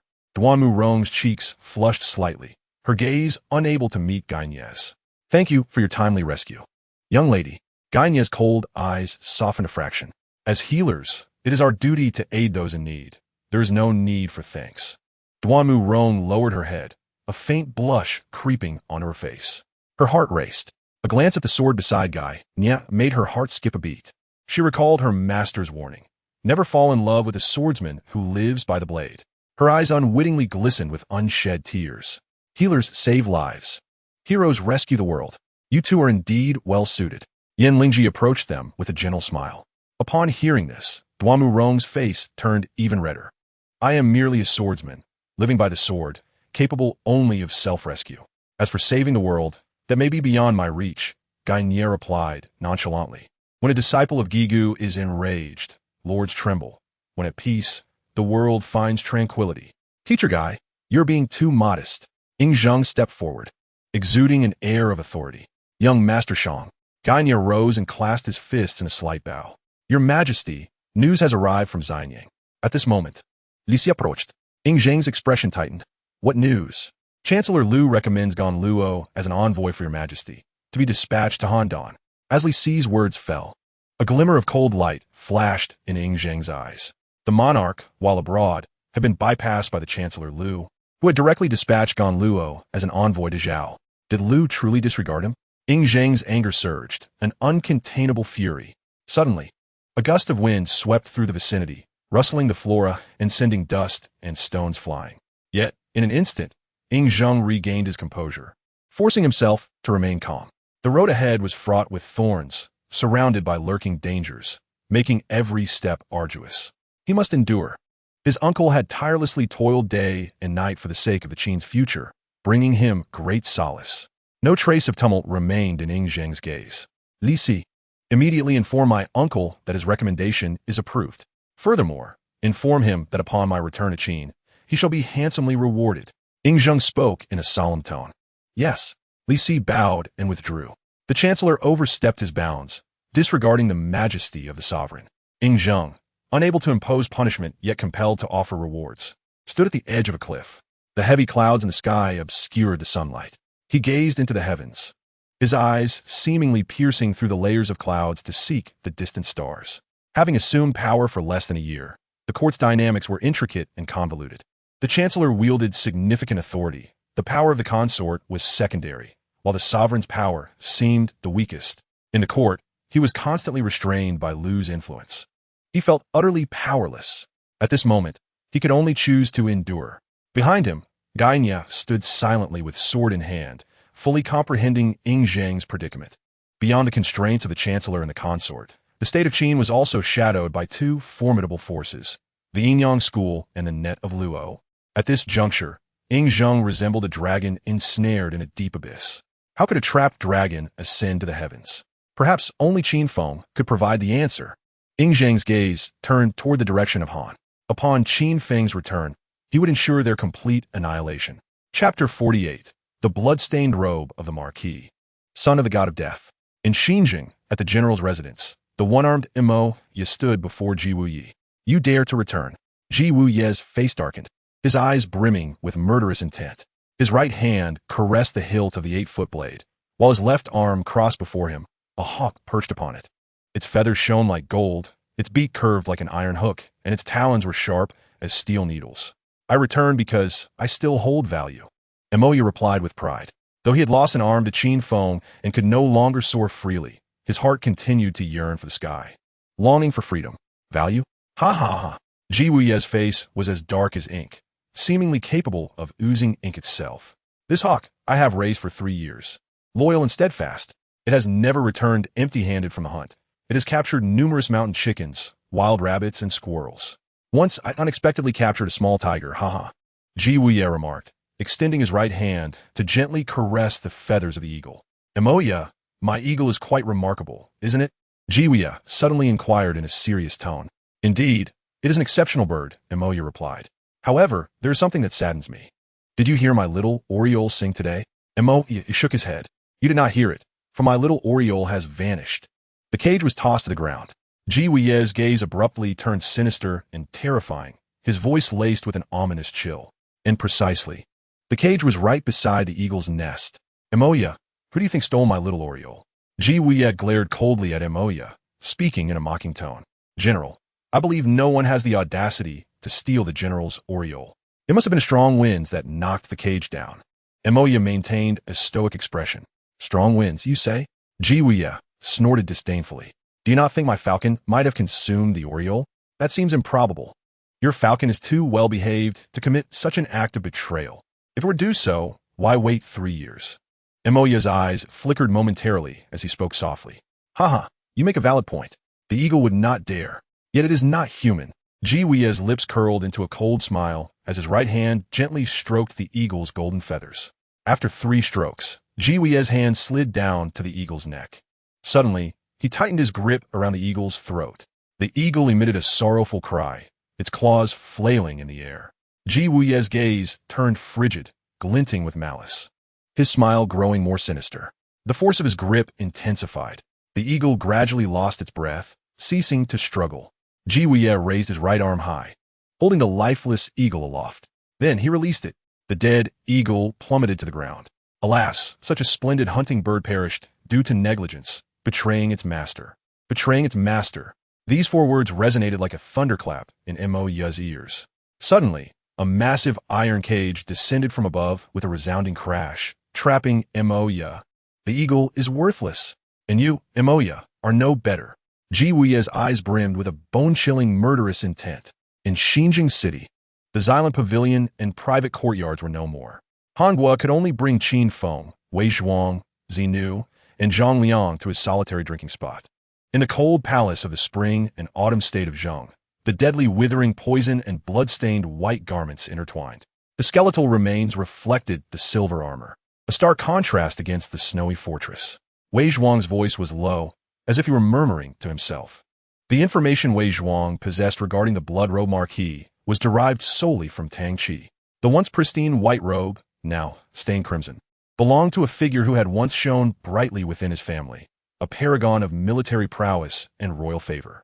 Clad in snowy white, he had floated amidst the officials like a celestial being, casting a shadow over even the noble scions of the royal lineage. Han Fei's expression turned grave as he began to speak. He could not forget the blood-red eyes of Bai Yifei, always brimming with a chilling aura of death. The memory of that fateful day in the court, when Bai Yifei's menacing presence nearly claimed his life, lingered painfully in his mind. In the Battle of the 100 Yu, Bai Yifei rose to fame, yet the brilliance of his glory concealed dark corners untouched by light. At the northern encampment of the 100 Yu, Tang Qi had once disposed of some corpses for the blood-robe marquis. Wei Zhuang's eyes ignited with a murderous intent. The girls, taken captive, bore the marks of horrific deaths, as if their very lifeblood had been drained. Yet, strangely, their lips curled into smiles. As Wei Zhuang's words fell, Zhang Liang and Xinu exchanged glances, a chill wind sweeping through, causing Xinu's limbs to grow cold, her body trembling with fear. It was perhaps at that moment that his white robe began to absorb the stains of red, transforming him into an entirely different being. As Wei Zhuang concluded, the teeth of his weapon buzzed ominously, sensing their master's wrath. "I harbor no interest in Bai Yifei," he declared. At this juncture, Qin Feng interjected, expressing a profound curiosity about the lord of the Snowy Robe Fortress. The legends surrounding Snowy Robe Fortress were predominantly attributed to Bai Yifei's mother. Where there is a mother, there too is a son, Qin Feng articulated slowly. She was the sole female marquis of Han. Wei Zhuang's gaze sharpened at this revelation. Yet she has been expunged from all historical records. Qin Feng continued, revealing, it is said that she forged an unspeakable, formidable pact with darkness. A contract that preserved her exquisite beauty and mastery over life itself. Moreover, this pact required the purest of blood to sustain it. Clearly, Bai Yifei had inherited this arcane art. Pausing for effect, Qin Feng elaborated, thus, half the malevolent blood coursing through Bai Yifei's veins is derived from his mother. The expressions of Han Fei and Wei Zhuang shifted simultaneously, both inquiring, what of the other half? Why has the only female marquis of Han been erased from all records? Qin Feng retorted, the only plausible explanation was that she had become a taboo within the royal lineage of Han. With Qin Feng's prompt, Han Fei's recollections of Bai Yifei's mother became increasingly vivid. Qin Feng nodded in affirmation, continuing, indeed, during the reign of King Zhao of Qin, the general Bai Qi led his forces to repeatedly assault Han, capturing countless cities. Historical texts recount that after Bai Qi seized the city of Yuan and Lin Yi, the territory of Shandong lay within reach, easily attainable. Yet, at this juncture, Bai Qi commanded the Qin army to halt, refusing to advance any further. Qin Feng's gaze bore into Han Fei's, laden with significance. Han Fei nodded, affirming that this past event would forever linger in his memory. Bai Qi was renowned as the god of killing. In the state of Qin, ranks were conferred based on military merit. Faced with the perfect opportunity to annihilate the Han state, Bai Qi had no justification to refrain from attack. Qin Feng gazed into the distance and continued speaking. Han Fei sighed deeply, stating that it was due to a member of the Han royal family secretly sending someone to Bai Qi's tent that the impending doom of the Han state was averted. Who could this person be? Wei Zhuang's brow furrowed in concern. Qin Feng nodded in affirmation. This individual was none other than Bai Yifei's mother, the mistress of Shui Fortress, Shui Fei. Chapter 49, the Tide Demoness, also an ally of the Blood Robe Marquis. Shui Fei, the god of killing Bai Qi. As Qin Feng's words resonated, Han Fei, Zhang Liang, and Xinu collectively inhaled sharply. It turned out that the mistress of Shui Fortress, Bai Yifei's mother, was named Shui Fei. Han Fei and Xinu were both astonished, while even Wei Zhuang was left intrigued by Qin Feng's revelations. Bai Yifei was astonishingly the offspring of the god of killing by Qi and Shui Fei. Bai Yifei was skilled in swordsmanship and well-versed in military strategy, commanding the 100,000 troops of the Han's white armored army. His bloodthirsty nature and the dual swords, red and white, were inherited from his mother, while his military prowess was a legacy from his father, the god of killing by Qi. Qin Feng spoke slowly, bringing all enigmas to light. However, this revelation only intensified Han Fei's unease. The god of killing by Qi was a name that struck fear into the hearts of all 6 states. The sole female marquis of the Han, noble and mysterious, possessing beauty and a sanguine thirst, held dominion over a dark covenant of life. It was only through such a union that a figure like the blood-robed marquis could emerge. Bai Qi and Shui Fei. What a marvelous combination. Wei Zhuang's eyes shone like autumn stars, ignited by the spirit of battle. The illustrious Bai Yifei, with his remarkable achievements and command of 100,000 white armored soldiers. Why then did he willingly submit to the dominion of Ji Wuye, becoming a mere pawn of the night? Qin Feng's gaze turned toward Han Fei and Wei Zhuang. Posing question, Qin Feng had an uncanny ability to pose queries that reverberated in the ears of Han Fei and the others. As a time traveler, he had long surpassed the constraints of his era, his foresight extending far beyond that of Han Fei. Han Fei and Wei Zhuang exchanged glances, each perceiving a shared yearning for answers in the depths of the other's eyes. We wish to learn more, Han Fei replied. In his heart, Han Fei no longer viewed Qin Feng merely as a swordsman, but as a formidable talent embodying both profound strategy and exceptional swordsmanship. In the Han court, power-hungry ministers and young nobles coveted the supreme throne, oblivious to the fact that the person closest to King Han resided deep within the palace, Xiaochong. Just as Qin Feng's words fell, Han Fei's expression darkened, the tide demoness. The last time Han Fei had been ensnared in the clutches of the tide demoness.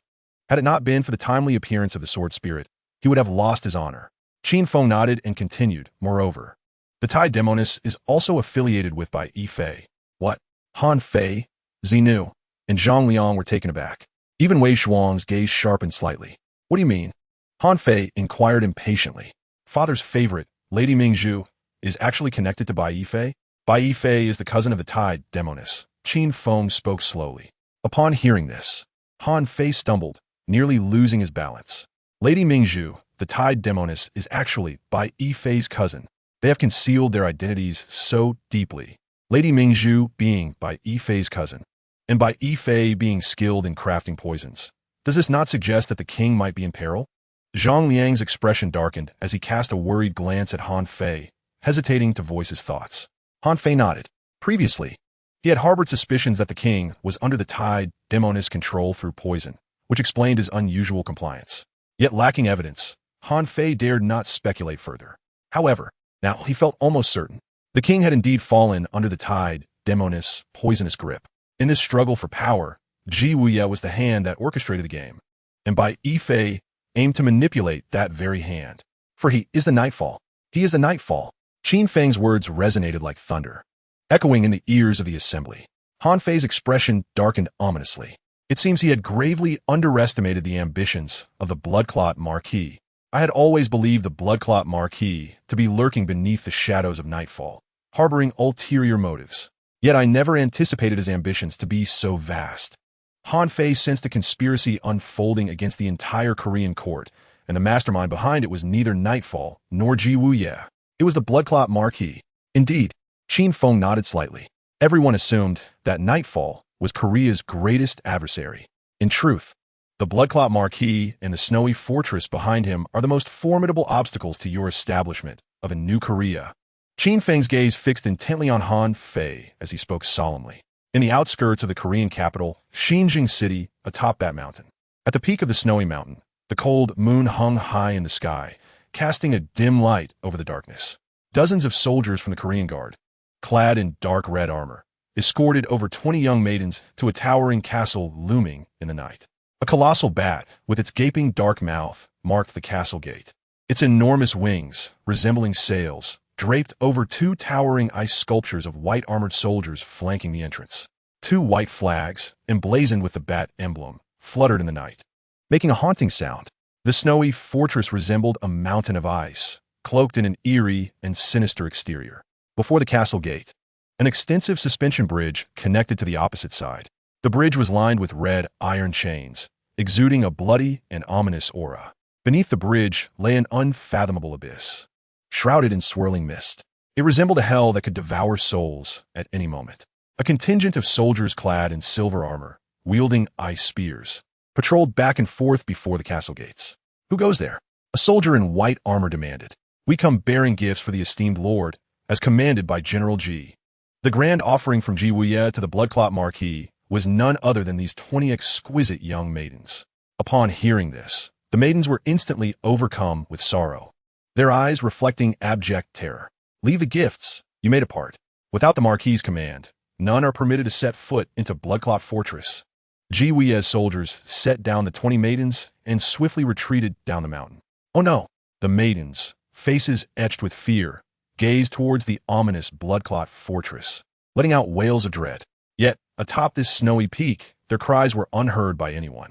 The white-armored soldiers herded the maidens to the castle's entrance, where they stared at the grotesque bats, their gaping mouths serving as the only gateway to Bloodclot Fortress.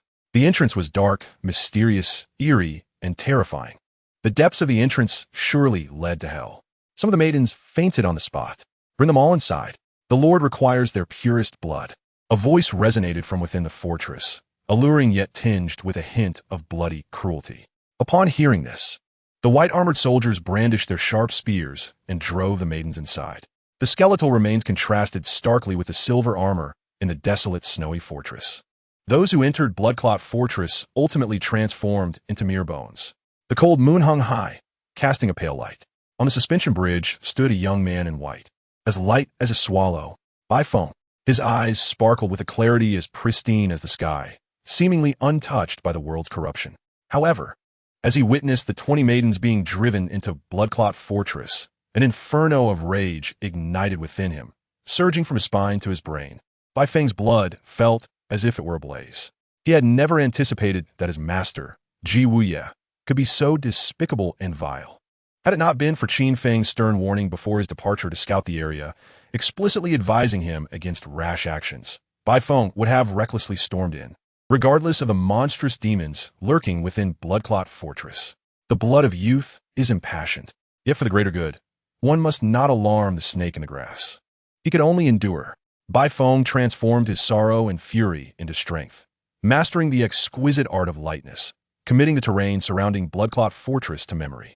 On the eve of battle, understanding both oneself and the enemy is the key to victory in every encounter. Chapter 50, The Bloodthirsty by Yi Fei. Qin Feng devises a plan to assault Bloodclot Fortress. Bat Mountain, atop the snowy peak, lies Bloodclot Fortress. Within the fortress, the light is dim. This is a shadowy corner where sunlight cannot penetrate. Darkness signifies fear, it signifies death. If Bai Fei is the child of darkness, then Bloodclot Fortress is the very embodiment of that darkness. The master of the snowy castle is bound by a dark covenant, wielding dominion over life and death. Within the castle, an innumerable array of caverns forms palatial chambers. Torches, reminiscent of bats and ablaze with a stone-like flame, crisscross and emit an eerie, orange-hued glow. Here, the opulence rivals that of the Korean royal palace, surpassing it in lavishness. Aside from the dim lighting, this place bears no distinction from the palace. At the heart of the grand hall lies the blood-clad duke's chamber. A man sits at the edge of the bed, his skin as pale as moonlight, with frosty white hair cascading down. He dons a tight-fitting robe of red and black, cinched at the waist with a white sash, and wears an extravagant crown atop his head. His cold, enchanting gaze emanates an aura of chill. His lips, crimson as blood, are vividly alluring. With one foot on the ground and the other resting on the bed, he exudes an air of wild abandon. In his hand, he gently sways a wine vessel shaped like a bat. He is the sovereign of this realm, the Duke of Blood by Yi Fei. Kneeling on the bed is a young girl clad in a thin, pure white gown. Her delicate figure, brimming with youthful vitality, is partially obscured. This girl, merely 16 or 17 years of age, is in the bloom of her youth. Yet now, her eyes are filled with trepidation and unease. Are you cold? Bai Yi Fei's lips part gently, his voice ethereal, his gaze deep as the ocean, seemingly poised to engulf the girl before him. And no, I'm not cold. Though she trembles uncontrollably, she insists she is not cold. Yet, Even she cannot discern whether her shivers stem from the chill or the fear within her heart. Not cold. Only one type of person cannot feel temperature.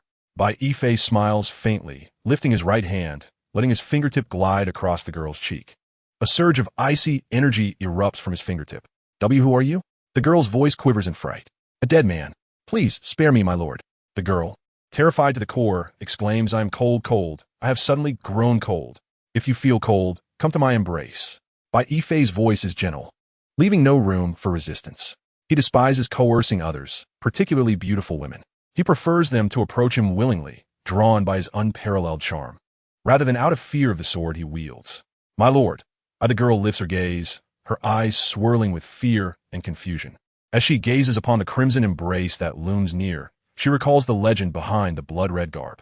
The once pristine white attire, now stained crimson, is said to have a tale of its own. Slowly, she inches closer to his blood-hued chest, and a wicked smile curls at the corners of Bai Yifei's lips. His fingertips glide along the girl's smooth spine, producing a hissing sound. Please, spare me. The girl's face contorts in horror as a terrified cry escapes her lips. I favor those who are proactive, women who come without a trace of hesitation. Bai Yifei's eyes suddenly brimmed with murderous intent as icy energy surged from his fingertips, gradually infusing the young girl's body. He bared his pristine fangs and sank them into her swan-like neck. The vibrant vitality of her youthful form withered at a visibly accelerated pace, akin to a flower bud wilting before one's eyes. In no time, she transformed into a desiccated corpse, yet her lips bore an inexplicable smile. Chilling and eerie, Bai Yifei licked his blood-stained lips, and the image of Yin Lingji flashed through his mind. Yin Lingji was the only woman bold enough to humiliate him to his face. His fists clenched tightly, his eyes radiating a bone-chilling, killing intent. However, he soon regained his former charm and coldness. Only by conquering a woman like Yin Lingji could he attain the utmost satisfaction. Yet, the mere thought of her inevitably conjured the image of Qin Feng in his mind. Bai Yifei's expression twisted, his eyes bloodshot, his frost-white hair billowed as if stirred by an unseen wind, exploding around him. To allow the demon lurking in the depths of his heart to slumber, he must relinquish his obsessions. Suddenly, a voice of ethereal beauty, resonant and delicate, echoed within the palace. Upon hearing it, the tumultuous demon within Bai Yifei gradually calmed. Yes, my lady, he replied, lowering his head. Only when he heard her voice would the proud Bai Yifei bow his noble head. Meanwhile, in a residence within Xinjiang, Han Fei, Zhang Liang, and Ji Nu gathered around a table. Qin Feng and Wei Zhuang stood by the window, swords in hand, their gazes icy. They were like the blades they wielded, cold and brimming with murderous intent. Qin Feng bore a blood debt of 530 lives. He could not find peace until he avenged them. As for Wei Zhuang, his indifference stemmed from his very nature. Bai Feng perched on a treetop outside, clad in a simple white robe, swaying in the breeze, gazing innocently at the two prominent disciples of Gigu. Bai Feng possessed exceptional lightness of foot, rarely yielding to anyone except Emoya. Yet, it was precisely Qin Feng and Wei Zhuang who had made him suffer immensely. Apart from Emoya, both Qin Feng and Wei Zhuang had become the elder brothers he admired in his youthful heart. The White Armored Army. Bai Yifei had actually dispatched the White Armored Army to guard Shui Fortress.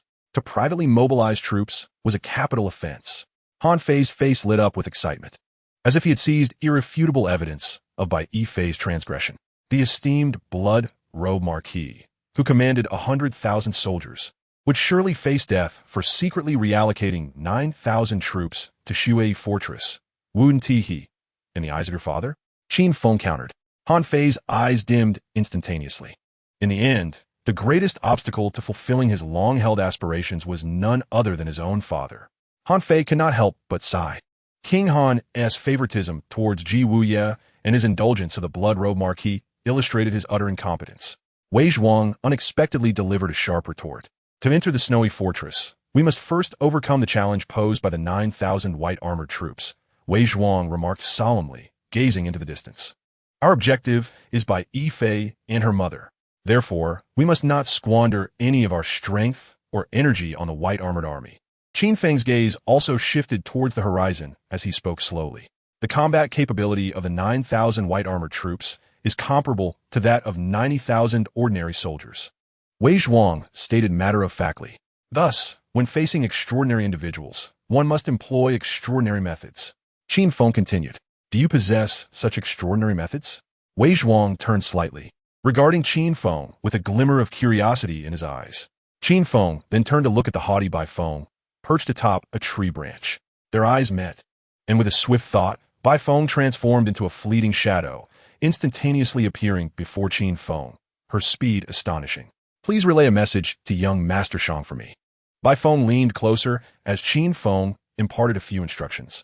Bai Feng's eyes lit up as she nodded in understanding. Once Qin Feng finished, Bai Feng vanished from sight with a soft sound. May I inquire what brilliant strategy you have, Brother Qin? Han Fei could not help but ask. Wei Zhuang was equally curious and wished to pose the same question, yet he ultimately refrained. Naturally, Qin Feng did not provide an answer. The disciples of Gigu are indeed cold-hearted. Chapter 51. The young Bai Feng begins to grow. The Grand Diviner invites Gan Luo into Yin and Yang. At the border of Qin and Han, a forest path. The mountain breeze gently caressed, refreshing the spirit. 5 individuals stood among the mountains. Ying Zheng, Gai Nie, Yan Lingji, Duanmu Rong, and Li Si. In just a day, Gai Nie's complexion had improved significantly. The ruthless poison within him had been temporarily suppressed by Duanmu Rong, restoring about 60% of his strength. Despite her youth, Duanmu Rong's medical skills were remarkably profound. Bai Feng, please reveal yourself. Gai Nie suddenly darkened his gaze and called out into the air. As soon as he finished speaking, a white figure materialized before them. Last time, Bai Feng had approached in silence, captured by Qin Feng in an instant. Due to the poison, Gai Nie's sensitivity had diminished, preventing him from detecting Bai Feng's presence immediately. However, this time, even with only 60% of his strength restored, Gai Nie was still able to sense Bai Feng's aura in an instant. The disciples of Gigu live up to their reputation. Did junior brother Qin Feng send you? Gai Nie inquired calmly. Although Gai Nie's strength was only at 60%, as long as he held the sword, no one dared to underestimate him. Most importantly, with the sword in hand, even the peak Bai Feng would not be his match. Qin Feng asked me to convey a message, Bai Feng said, her gaze warily fixed on the sword in Gai Nie's hand. The sword rested quietly in Gai Nie's grip, yet Bai Feng could sense that once it was drawn, he would be unable to withstand its brilliance. Before the battle commenced, his heart was already filled with trepidation. The reputation of Gai Nie is renowned, instilling fear in Bai Feng. Yet, such words can only be uttered in his presence. Bai Feng's gaze shifted toward Ying Zheng, apprehension evident in his eyes. He feared Gai Nie's blade. Ying Zheng stood resolute, immovable as a mountain, embodying an indomitable spirit. I advise you not to make a move. Gai Nie gradually approached Ying Zheng, his focus unwaveringly fixed on Bai Feng. Bai Feng belonged to the Knight's Veil. Gai Nie was determined to ensure Ying Zheng's safety with absolute certainty. Master Gai, there is no need for alarm. Ying Zheng waved his hand dismissively, signaling Gai Nie to relax. Yet, as Ying Zheng remained there, an aura of authority radiated from him, commanding respect without a hint of anger. For a moment, Bai Feng found himself hesitant to advance. He genuinely sensed that, in contrast to Ji Wuyi and Bai Yifei, who indiscriminately took lives, Ying Zheng was indeed a true dragon among men. I shall speak to you directly. Bai Feng hesitated, then slowly approached Gai Nie. After all, he was still young, having followed Mo Yi since childhood and served Ji Wuyi, committing countless immoral acts, mercilessly taking lives without a flicker of remorse. But in the presence of Ying Zheng, who exuded an overwhelming sense of righteousness, he felt a twinge of guilt. He could barely meet Ying Zheng's gaze, which seemed sharper than the sword held by Gai Nie. In that moment, it struck him why 2 disciples of the Ghost Valley stood by Ying Zheng's side. Why both Qin Feng and Gai Nie willingly chose to follow him. With newfound resolve, Bai Feng squared his shoulders and approached Gai Nie, his eyes ablaze with determination. The trepidation he previously felt toward Gai Nie's sword dissipated. Only those with nefarious intentions feel guilt when faced with Gai Nie's blade. From this moment forth, he vowed to become a man of integrity, full of life and honor. Bai Feng stepped before Gai Nie, his youthful blood surging with fervor. Qin Feng has asked me to convey a message. Please instruct young Master Shang to command the Qin army to mobilize towards Nanyang. After delivering this message, Bai Feng did not employ his exquisite lightness skill to depart swiftly. Instead, he took deliberate steps away, suddenly realizing that what he once considered unparalleled agility felt more akin to a tool for a guilty conscience fleeing from misdeeds. But how could an honorable person ever commit wrongs? How could such a person flee in guilt? In that moment, Bai Feng matured. Young Master Shang. Gai Nie softly relayed Bai Feng's message to Ying Zheng. Li Si, without hesitation. Ying Zheng produced a dark black token from his robe and handed it to Li Si. Deliver this to General Wu Sui Wang, commanding him to mobilize troops towards Nanyang. Yes, Your Majesty. Li Si accepted the token and bowed before retreating. Qin Feng has initiated the offensive. Ying Zheng gazed toward the direction of Han, nodding slightly. In the Qin capital of Xianyang, the doors were gently pushed open. A tall and alluring woman, her skin as fair as snow, yet her nails as dark as ink, gracefully stepped into the residence. Adorned in a robe of intermingling black and red, with slits revealing her legs, she walked with an enchanting grace, embodying a myriad of charms. However, her allure concealed the most potent and venomous of poisons, for she had mastered the arcane arts of Yin and Yang. She was the esteemed death deity of the Yin-Yang school. As her gaze wandered, the death deity observed the simplicity of the room's furnishings, a writing desk, an incense burner, and 2 bookshelves. Wisps of white smoke curled from the incense burner. The bookshelves, flanking either side, displayed an array of neatly arranged bamboo scrolls on the left, while the right showcased various small wooden puppets. Puppets on strings.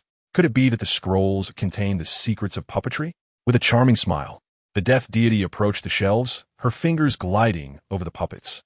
Gan Luo, having studied under Lu Buwei from a young age, was adept in the art of puppet making. Even at his tender age, he exhibited remarkable talent and boundless potential, truly worthy of the attention of the Eastern Emperor. The death deity mused to herself.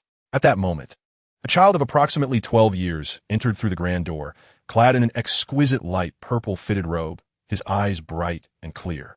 Despite his youth, there was no trace of childish innocence upon his face. A precocious youth. You must be Gan Luo? The death deity inquired with a mischievous smile. Indeed, I am honored by the visit of the esteemed death deity of the Yin-Yang school. What wisdom do you bring to my humble abode?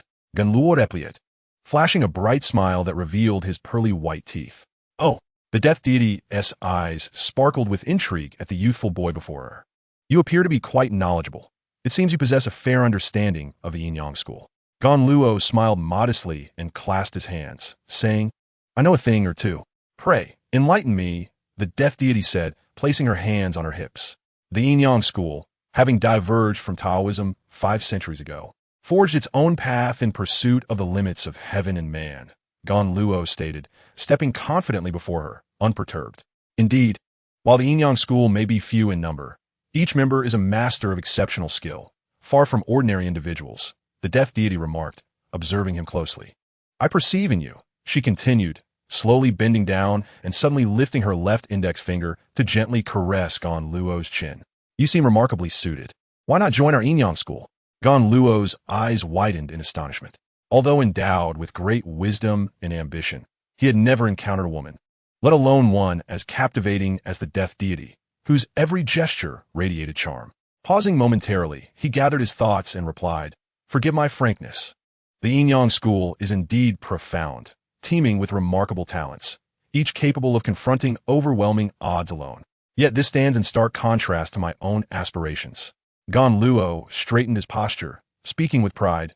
Pray tell, what is your noble ambition? The Grand Minister smiled faintly.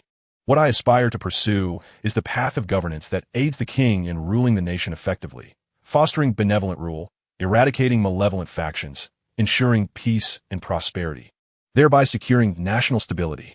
Gan Luo, brimming with ambition, exclaimed with laughter. However, upon hearing his words, the Grand Minister suddenly burst into hearty laughter. Governance and national stability?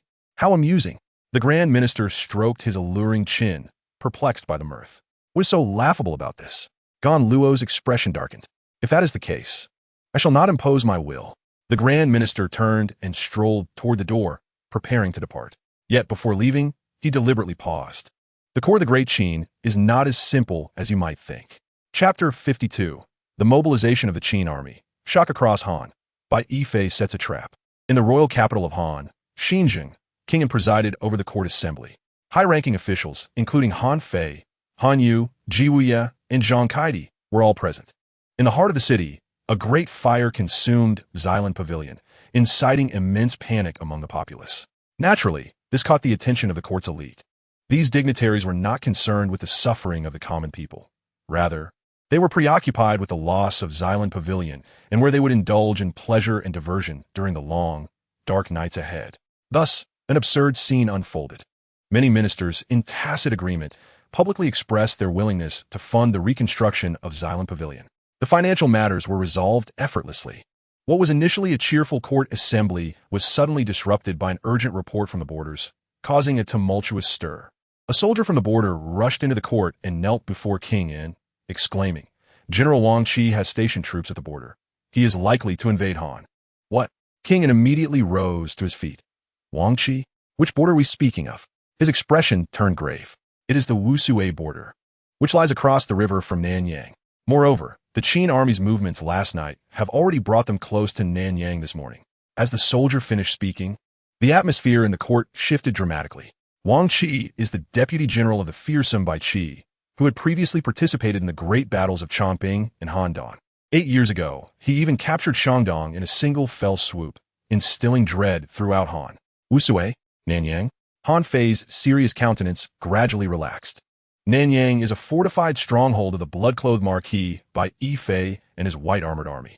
With the Qin army approaching Nanyang, Bai Yifei will undoubtedly command all his white-armored forces to the front lines. Han Fei's expression sharpened as he recalled the moment when Qin Feng instructed Bai Feng to relay a message to Ying Zheng. Could this be part of Qin Feng's scheme?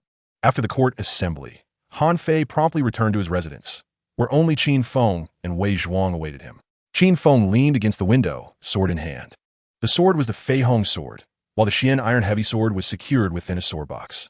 Wei Zhuang sat cross-legged on the ground, eyes closed in meditation. The shark's teeth lay quietly on the stand, awaiting the moment to be drawn. During this time of solitude, Qin Feng and Wei Zhuang had exchanged not a single word. The atmosphere was as frigid as ice. Fortunately, in the next moment, Han Fei entered through the door. "Brother Qin, there have been unusual movements from the Qin army in Nanyang. What are your plans?" Han Fei had rushed back solely to uncover the truth behind the Qin army's maneuvers. If this were not part of Qin Feng's strategy, it would spell peril for the Han state. "Rest assured, Ninth Young Master, the movements of the Qin army are solely directed against the white-armored army," Qin Feng replied with a stoic expression. "Very well," Han Fei thought to himself, feeling a sense of relief. As Sun Tzu's Art of War states, in warfare, if 10 are present, surround them. If 5, attack them. If double, divide them. Brother Qin's plan can indeed draw out the entire white-armored army stationed at Shui Fortress. "Splendid," Han Fei praised enthusiastically. "Then tonight, we shall act." Wei Zhuang opened his eyes and spoke slowly. Han Fei glanced at the shark tooth, sword resting on the stand, and smiled faintly. Though the sword remained sheathed, its aura can still inflict harm. "The safety of my sister, Hong Lian, relies entirely on you two." Han Fei bowed deeply to Qin Feng and Wei Zhuang. "When did you become so pretentious?" Wei Zhuang fixed a cold gaze upon Han Fei, speaking with indifference. "Aside from Bai Yifei's mother, we may also need to be wary of another individual." Han Fei cautioned Qin Feng and Wei Zhuang. "Are you referring to Ji Wuye?" Wei Zhuang inquired. Han Fei nodded. "Ji Wuye, I would slay him as one would a dog." Qin Feng scoffed. "Should he dare approach Shui Fortress tonight, I shall undoubtedly sweep away his den with a single stroke." At Bat Mountain, atop the snowy peaks, Shui Fortress, Bai Yifei stood by the window, gazing outside. "Report. Lord Marquis, there are unusual movements in Nanyang." A soldier from the white-armored army came to relay military intelligence. "Speak." Bai Yifei gently swayed the bat-shaped wine vessel in her hand, her eyes alluring. "The Qin army stationed in Nanyang departed early this morning and is now within 30 miles of Nanyang. How many troops does the Qin army comprise?" Bai Yifei's eyes narrowed as she asked in a low voice. "Report, Lord Marquis, there are 100,000 troops." Nanyang, the southern gateway of the Han state, had historically been a contested ground for military strategists. With her command of the 100,000 white-armored army stationed there, if Nanyang were to fall, it would leave the Han state vulnerable to collapse. Should the Han state perish, Bai Yifei would lose everything. Who leads the Qin army? General Wang Qi. Wang Qi. A wicked smile suddenly curled at the corners of Bai Yifei's lips. "In that case, dispatch the white-armored army stationed here to Nanyang as well." "Yes." As the white-armored soldier exited, he encountered 2 figures approaching, another soldier and a young girl. The Bai soldier escorted the girl into Bai Yifei's chambers. A young girl donned an ethereal pink gown, her lustrous black hair elegantly styled in an intricate updo, lips as red as cherries, and skin so delicate it seemed almost fragile, exuding an air of preciousness. She was none other than the Korean princess, Hong Lian. Bai Fei, how dare you seize me? The princess exclaimed furiously upon spotting him. Do you even comprehend why you still breathe? Bai Fei replied, his hands clasped behind his back, gazing coldly out of the window. Because I am a princess, and you would not dare to slay me. Hong Lian retorted, pointing an accusatory finger at him, her face flushed with anger. Naive in her youth, Hong Lian remained blissfully unaware of the peril that encircled her. Had she known that the blood-clad marquis had just mercilessly slain a dozen young maidens, she would likely have fainted from fear. You are merely bait. The sole purpose of bait is to lure out the true quarry, Bai Fei declared, his demeanor radiating an air of superiority, as if he held dominion over her very existence. The quarry? Hong Lian's brow furrowed in confusion. Is your target my brother? She had many brothers, yet there was only one she truly acknowledged, Han Fei. He is a specter who should have long since vanished. Allowing him to linger for a few more days is a mercy I bestowed upon him. Bai Fei slowly turned his head, his gaze piercing into Hong Lian's.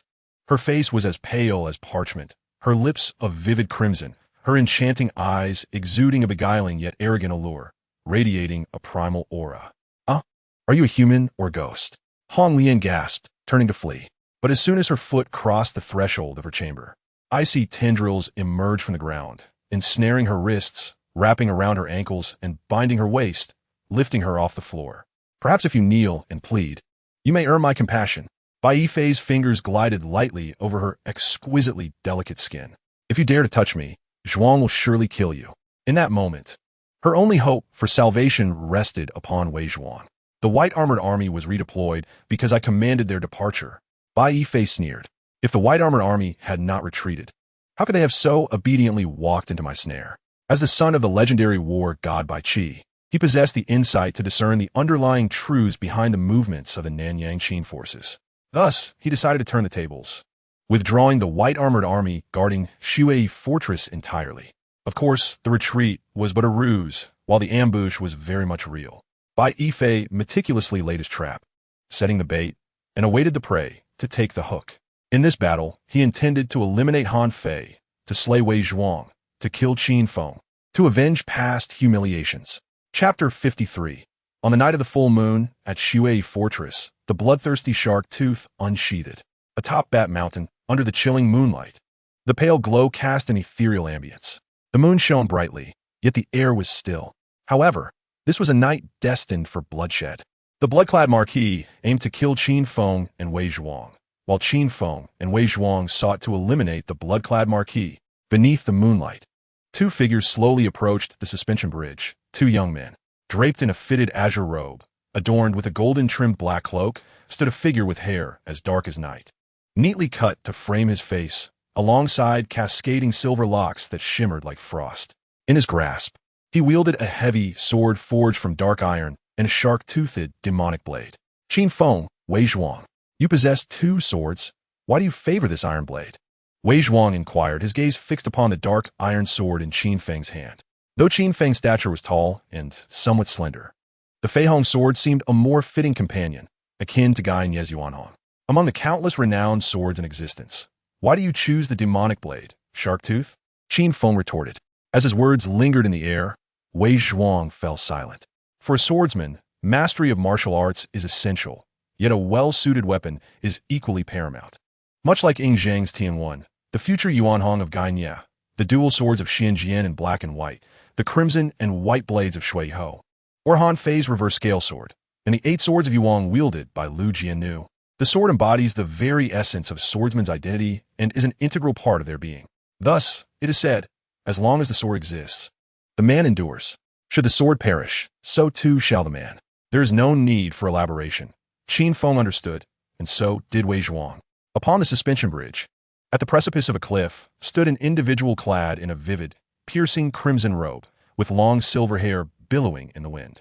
A pallid visage, snow-white skin, and lips the color of ripe cherries framed eyes that glowed a savage crimson. Arrogant, cold, and bloodthirsty, blood-robe lord Bai Fei.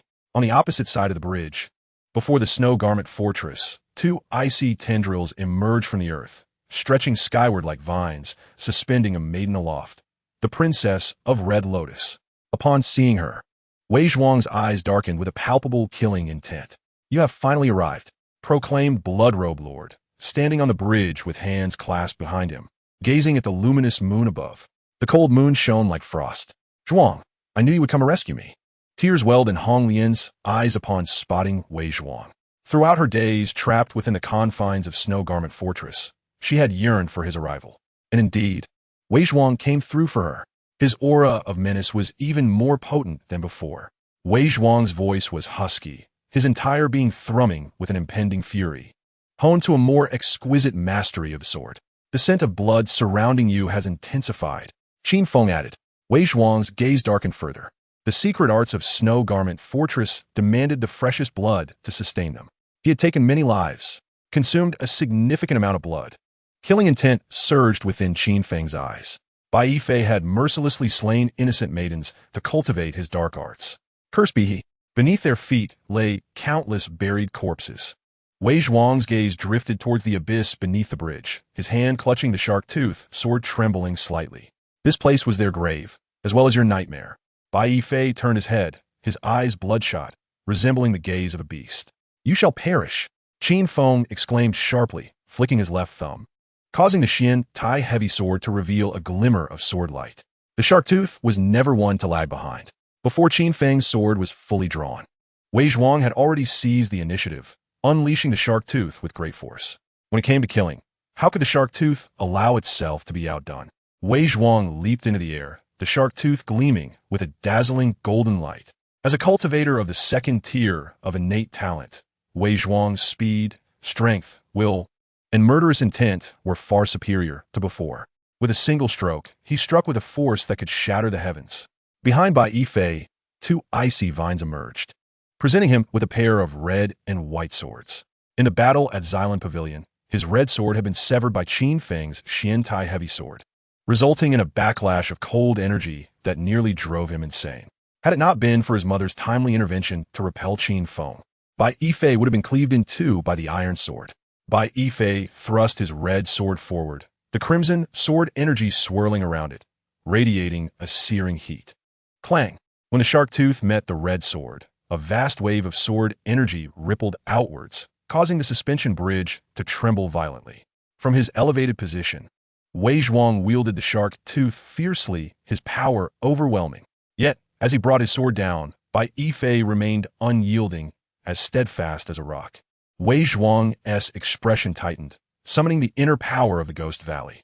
Sizzle! As the two blades clashed, their energies collided, producing a sound reminiscent of grinding gears. A flurry of sparks erupted, dazzling to behold. Bai Yifei raised his left hand, revealing a white sword. The white sword fell from the sky, its sword light cascading like silver frost, chilling to the bone. Wei Zhuang had no choice but to retreat 3 steps. With the white sword in his left hand and the red sword in his right, Bai Yifei pointed their tips towards the ground. The white sword was enshrined in frost, while the red sword emanated waves of heat. One white and one red, a dance of alternating extremes. The moonlight tonight was exquisite, yet some had come seeking their demise. Bai Yifei's bloodshot eyes brimmed with a bloodthirsty intent. The red lotus, suspended in the air by the icy vines, bore a look of deep concern. Meanwhile, Qin Feng maintained a serene demeanor, as calm as a gentle breeze. Wei Zhuang had yet to unleash his full potential. Slowly, he raised the shark tooth. Under the moonlight, one half of the blade glimmered emerald, while the other half shone frost white. The green was like jade, the white as pure as snow. The shark tooth craved blood, and your blood would suffice.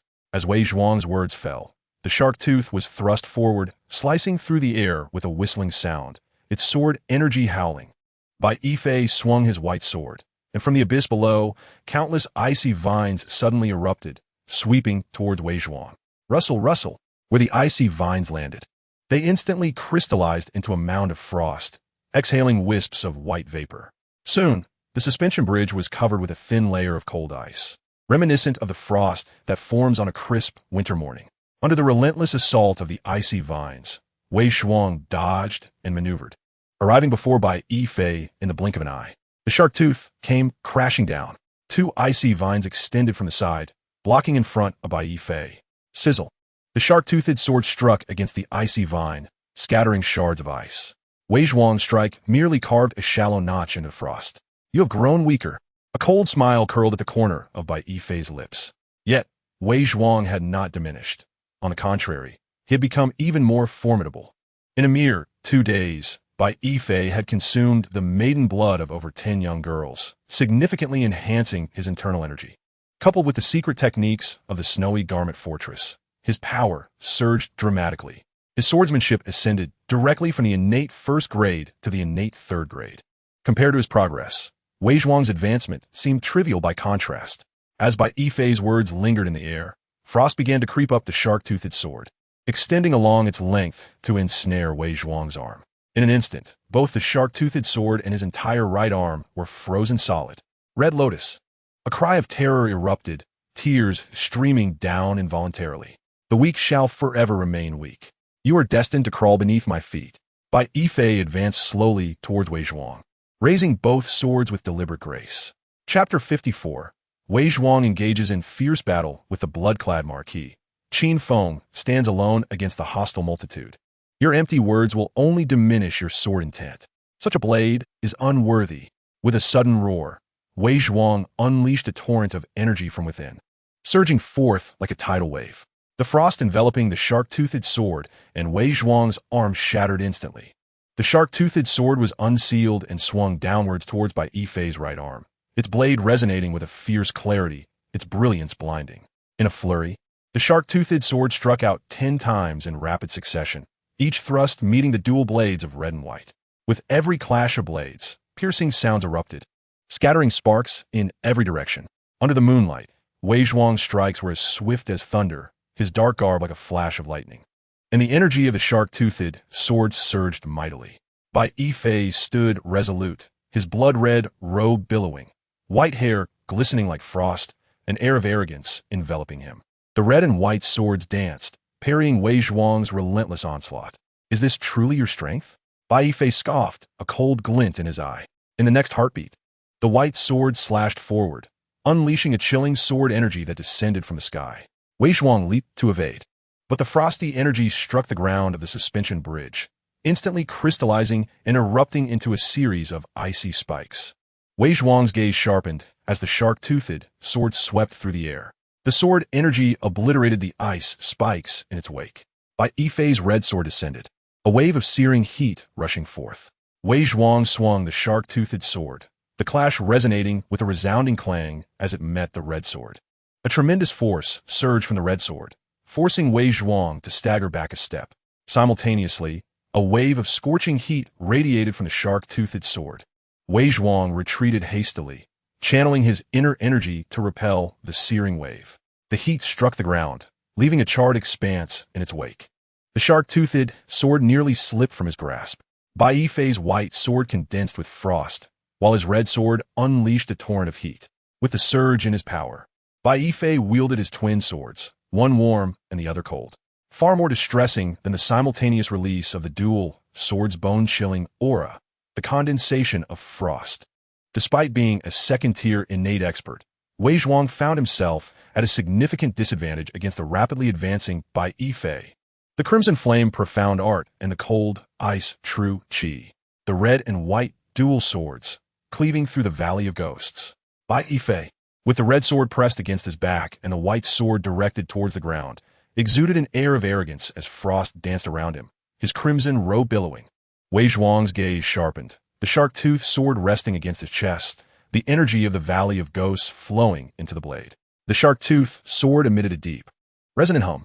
With his left hand, Wei Zhuang formed a finger gesture, gliding across the sword's belly, and bellowed, transcending all directions.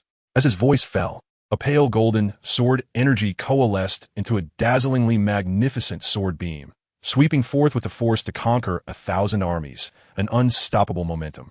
The vast sword energy, suffused with overwhelming killing intent, spanned the void.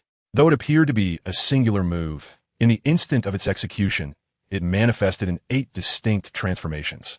Each variation struck with the speed of lightning, as swift as thunder, fleeting and ephemeral. Bai Yifei snorted coldly. The red and white swords crossed before his chest, channeling the cold, ice, true qi. Instantly, countless icy vines erupted from the ground, intertwining to form a protective ice net before Bai Yifei. Boom! The sword energy, powerful and unstoppable, surged like a flood breaking its dam, obliterating all the icy vines in an instant. Bang! The sword energy continued unabated, striking heavily against Bai Yifei's chest. He was sent hurtling backward, leaving a long trail upon the ground. The red and white swords were equally unable to withstand the blow. With the shark-toothed sword tip pointed downward, Wei Zhuang stood proudly. Good job, Zhuang. I knew you could defeat him. Onlion, witnessing Wei Zhuang's remarquable tournament. Finally felt her anxious heart settle. The more you talk, the less you will receive. Bai Yifei sneered with a cold smirk. Who want your gifts, arrogant fool? Hong Lian trembled with rage. Bai Yifei's eyes glimmered with bone-chilling, killing intent. Transcending all directions, the Valley of Ghosts' most formidable killing move. Yet it cannot inflict the slightest harm upon me. Such a sword is unworthy. In terms of swordsmanship, Wei Zhuang was slightly inferior to Bai Yifei. However, transcending all directions possessed the formidable power to defeat opponents of higher caliber. Wei Zhuang and Bai Yifei were evenly matched, neither able to overcome the other. As Bai Yifei concluded his words, he raised his right hand. Kill! The 9,000 white-armored soldiers, hidden on the opposite side of the suspension bridge, emerged in unison. Roaring in fury, their voices reverberated through the valley, a force that shook the heavens. The ice spears, illuminated by the moonlight, emitted a blinding, cold radiance. The golden weapons glinting in the moonlight, the cold light reflecting off their iron armor. Qin Feng and Wei Zhuang's expressions hardened. Bai Yifei had not relocated the white-armored army to Nanyang. Had he discerned Qin Feng's intentions? The movements of the Qin army approached Nanyang, mere trifles. Bai Yifei fixed his gaze upon Qin Feng, enunciating each word. Is this the level of the chief swordsmanship instructor of King Qin? Bai Yifei expressed his disdain. It was only then that Qin Feng recalled that Bai Yifei was the son of the god of death, Bai Qi. Furthermore, Wang Qi, who was Bai Qi's deputy, had long harbored treacherous intentions.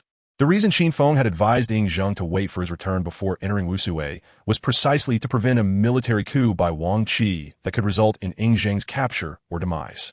However, despite his meticulous planning, Qin Feng had overlooked the intricate relationship between Bai Yifei and Wang Qi. They had undoubtedly conspired together. Calming himself, Qin Feng began to assess the surrounding situation. Soon, he discovered a critical flaw in Bai Yifei's strategy. In order to create the illusion of the white-armored army's retreat, Bai Yifei had deliberately moved them to the opposite side of Blood Garment Fortress. Specifically, on the other side of the suspension bridge. The bridge was narrow and could only accommodate 4 individuals at a time. As long as Qin Feng secured the entrance to the bridge, no matter how many troops advanced, they would be unable to join forces with Bai Yifei to encircle and eliminate Qin Feng and Wei Zhuang. With a mighty leap, Qin Feng took his position at the entrance of the suspension bridge. With a swift motion, his heavy iron sword was drawn, resembling a tiger's roar or a dragon's chant, echoing through the valley and startling the birds into flight. Those who dare to advance shall face death. Qin Feng's voice thundered, imbued with an overwhelming battle spirit. Attack! Commanded by Yifei. A deafening roar erupted from the 9,000 white-armored soldiers. However, the narrow mountain pass allowed only a few to charge at a time. The gleam of swords flashed as sword energy surged forth. Qin Feng wielded his iron sword with reckless abandon, cutting through the ranks of the white-armored soldiers. In an instant, blood spattered, and the ground became a crimson pool. Limbs and severed arms flew through the air. With a single stroke, several dozen white-armored soldiers fell. Life is precious. I advise you not to struggle in vain. Otherwise, this will be your fate. Qin Feng's cold gaze radiated intense battle fervor. Seeing this, the white-armored soldiers involuntarily took several steps back. The mightiest warrior of Korea would not be one to shrink from death. Commanders, heed the order. Eliminate this man and bestow titles and rewards. Bai Yifei declared, under the allure of great rewards, valiant men will surely arise. With that, the white-armored army surged forward like a tide. A deep hum emanated from the heavy iron sword in Qin Feng's hand. He swung the sword, unleashing a vast torrent of sword energy that cleaved through the ranks of the white-armored soldiers, carving a bloody path. With each strike, dozens of soldiers met their demise. Yet the white-armored army was vast, numbering 9,000 in total, stretching endlessly before him.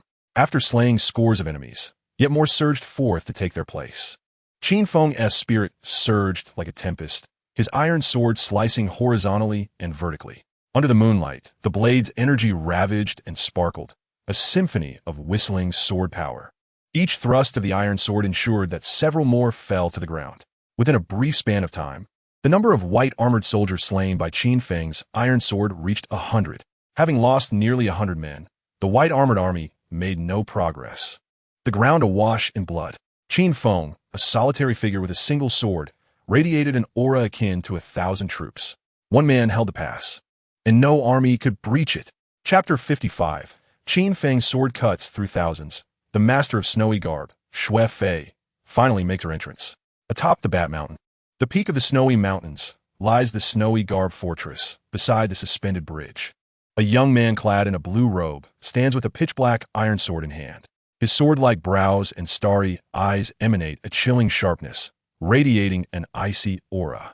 The ancient iron sword, though devoid of a blade, exudes a terrifying killing intent that sends shivers down the spine. Qin Feng stands resolute, sword in hand, as immovable as a mountain, a solitary guardian against the tide. The 9,000 white-armored soldiers, wielding ice-forged spears, surge forward, yet they find themselves unable to advance even a single step. Beneath the iron sword lies the lifeless forms of nearly 100 white-armored soldiers, blood flowing like a river, bones piling like a mountain. Those who dare to cross the line shall meet their demise. With a swift strike of the iron sword, Qin Feng delineates a line of life and death a yard before him. Whoever crosses that line shall perish. The disciplined white-armored soldiers sense the chilling killing intent radiating from Qin Feng, their steps faltering, then descending into disarray, hints of collapse brewing amongst them. They followed by Yifei merely with aspirations of titles and wealth. Yet, if they were to die beneath Qin Feng's sword, what remains for them to enjoy? Those who retreat shall be slain. At that moment, a resounding voice erupted from within the ranks of the white-armored soldiers, a sound akin to thunder, reverberating through the air. Upon hearing this command, the retreating feet of the soldiers ceased their backward motion. The once fearful gazes regained their cold, murderous resolve. The white-armored troops under Bai Yifei, alongside the renowned Chang soldiers of the Qin and the Wei Wu troops of Wei, constitute the elite forces of their respective nations. These elite armies share two prominent characteristics. First, a military supervisor is present. Second, ranks and titles are awarded based on military achievements. The military supervisor possesses the extraordinary authority to execute those who flee the battlefield. The evaluation of military merit translates to titles of nobility based on the number of enemy heads claimed. Furthermore, such rewards can be inherited. While engaging in battle may lead to death, prior accolades can be preserved and passed down. However, those who desert the field will forfeit all previous rewards, and their inheritance shall be annulled. It is precisely these epic-making military merit systems that have forged formidable killing machines like the Chang soldiers, the Golden Fire Cavalry, the Wei Wu troops, and the white-armored soldiers, known for their unparalleled cohesion. In the face of Qin Feng, advancing means certain death. Yet death in battle may confer noble titles, benefiting future generations. To retreat is also to embrace death, but it brings infamy, tarnishing one's descendants. Thus they choose to fight. The 9,000 white-armored soldiers raise their voices in furious unison. With a swift motion, the ice-forged transparent spears are lifted high above their heads, aimed squarely at Qin Feng. Under the moonlight, the ice spears exude a chilling mist, their white glow blinding, poised to strike. Qin Feng and Wei Zhuang's gazes sharpen, the white-armored soldier's strongest weapon.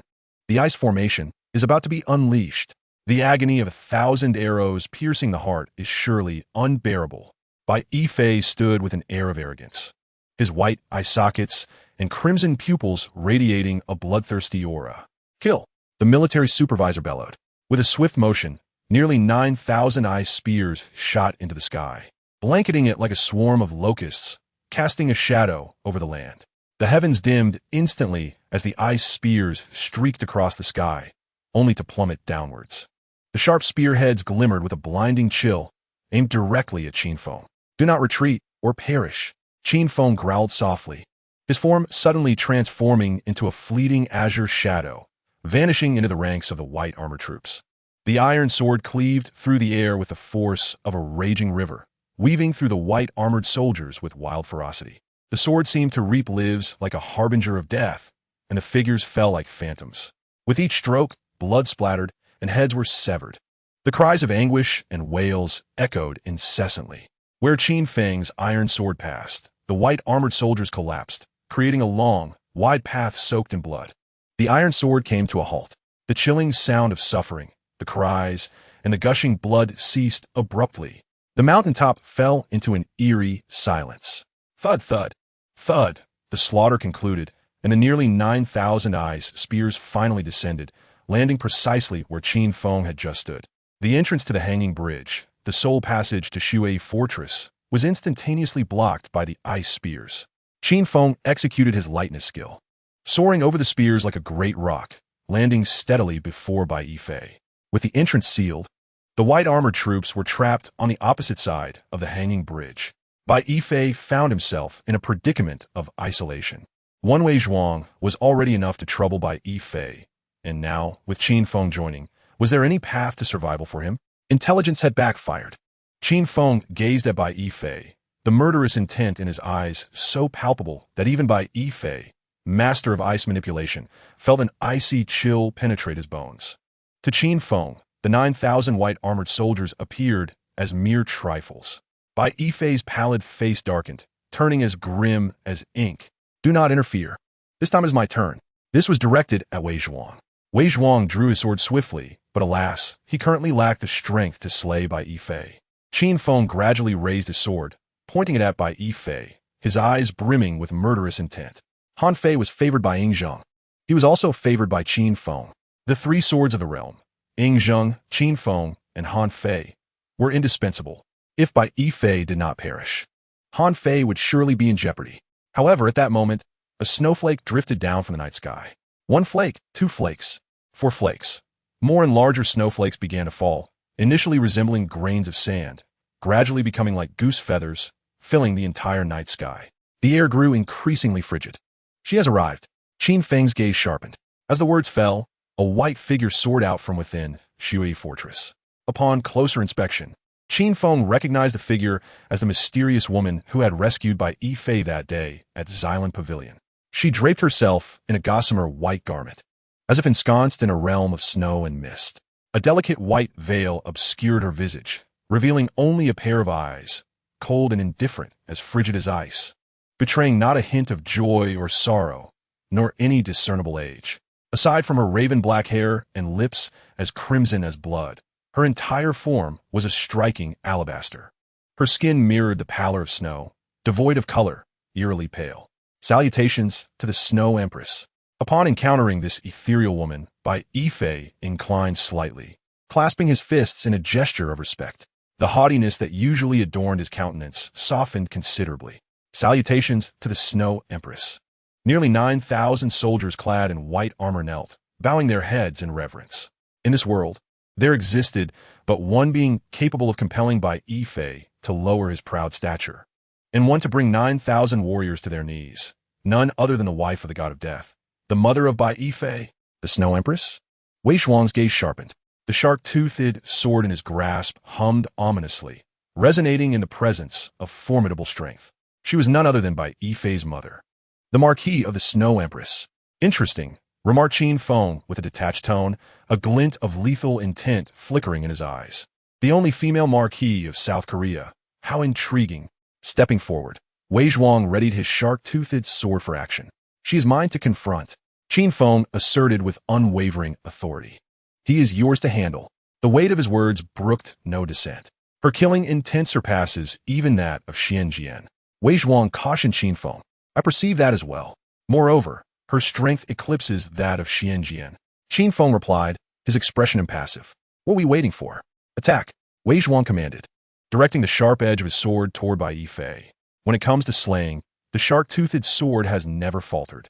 Yet, this time, he heeded Qin Feng's counsel, relinquishing his focus on the Snow Empress to confront Bai Yifei. Chapter 56. The Duel of the Twin Swords of Gigu against the Snow Empress and Bai Yifei. In the face of fury, all lords tremble. Can peace truly reign in this world? Each generation of Giga disciples considers themselves extraordinary. The Snow Empress parted her crimson lips, her voice ethereal and elusive, as if she were not even addressing Qin Feng. More terrifying still was the fact that her tone betrayed no emotions, rendering her inner thoughts inscrutable. She resembled a being of vapor, existing in an alternate dimension, yet undeniably present before you, an embodiment of reality and illusion, dreamlike and ephemeral. Yet, you find yourself subservient to a self-proclaimed exceptional disciple of Gigu. Qin Feng responded with measured calm. What did you say? The Snow Empress's eyes, icy as a snow-capped mountain. Hadieted a Shidinyoha, the god of death by Qi, has been appointed as a general in the state of Qin, commanding the military. Before entering Qin, Bai Qi was a disciple of Giguzi. Su Qin and Zhang Yi, Sun Bin and Pang Wan, Bai Qi and Li Mu were all disciples of the Ghost Valley. They shared a common identity with the likes of Gai Nie, Wei Zhuang, and Qin Feng, disciples of the Ghost Valley. Shui Fei's gaze sharpened slightly, her deep pupils flickering with a chilling intensity. To submit to the disciples of the Ghost Valley, while they claim superiority? I must admit, I am somewhat impressed. A smirk played on Qin Feng's lips, his expression laced with disdain. Bai Qi hailed from the Ghost Valley. As his wife, Shui Fei surely understood this truth. Yet, her feelings for Bai Qi were devoid of love, replaced only by hatred. She had been sent into Bai Qi's military tent as a token of peace. She would never forget that fateful night when he roughly pinned her down. She loathed Bai Qi, wishing she could end his life with her own hands. However, Bai Qi had long surpassed the realm of a half-saint in swordsmanship. How could a frail woman contend with a master of that caliber? Death. With a swift motion of her right hand, a white silk ribbon flew from her sleeve. At its end dangled a sword, a remnant blade of shimmering silver. The blade emitted a blinding light, its icy glow piercing to the bone. The white ribbon danced gracefully, ethereal as a specter. The shortcomings of the heavy black iron sword were magnified infinitely before the white ribbon. Fei Hong to me, Qin Feng commanded, raising his right hand as his iron sword was sheathed. The Fei Hong sword soared from its scabbard, the moment it emerged. A dazzling beam of light sliced through the air like a comet, aimed directly at the white ribbon. Shui Fei's expression hardened. The remnant blade flew towards Qin Feng's face like a dart. Qin Feng leaped, stepping onto the remnant blade, utilizing its momentum to transform into a fleeting shadow in the air, casting the white ribbon behind him. He thrust the Fei Hong sword, its point directed at Shui Fei. The ribbon, trailing behind, could not possibly redirect the remnant blade to strike at Qin Feng's back. Shui Fei was perilously close. Frost filled the air. She murmured softly. A chilling wave radiated from her, enveloping the mountaintop in a cascade of white frost, nearly covering the entire summit of Bat Mountain. The temperature plummeted suddenly. Wei Zhuang, engaged in fierce combat, felt the bone-chilling cold infiltrate his body.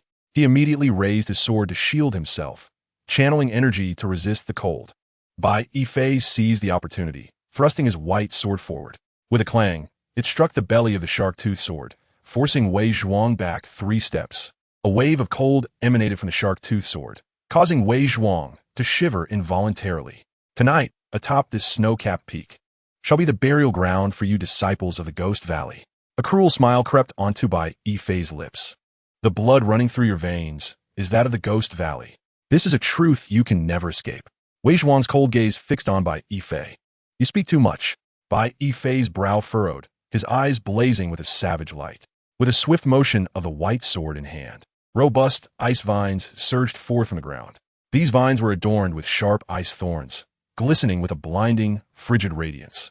Like venomous serpents, they coiled menacingly towards Wei Zhuang. As Wei Zhuang focused his energy to fend off the bone-chilling cold, he raised his sword to confront the onslaught. Qin Feng and Shui Fei were engulfed in a storm of frost. In the blink of an eye, a thick layer of frost enveloped the Fei Hong sword. The frost crept up Qin Feng's right arm. Reacting swiftly, Qin Feng withdrew his hand, and the Fei Hong sword was instantly transformed into a frozen sculpture. The chill in the air was terrifying. Iron sword come. A thought from Qin Feng summoned the heavy black iron sword back into his grasp. The 100 Steps flying sword.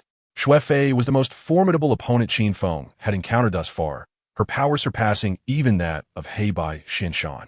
Qin Feng had no choice but to unleash the strongest technique of Gigu, the 100 Steps flying sword. Instantly, a cold gleam emanated from the iron sword. As Gigu's true energy concentrated into a singular point, the sword's momentum heightened to its zenith. Gathering strength, the sword was released. Boom! The black iron sword flew from Qin Feng's hand, piercing through the void, producing a deafening sonic boom. It resonated like a dragon's roar, shattering the heavens. Is this all the Gigu sect is capable of? Xue Fei's voice was indifferent, yet it carried a palpable sense of lethal intent. As her words fell, the white silk in the air whipped into a frenzy, summoning fierce winds. The tempest arose, lifting mounds of snow. An icy vortex formed in the sky.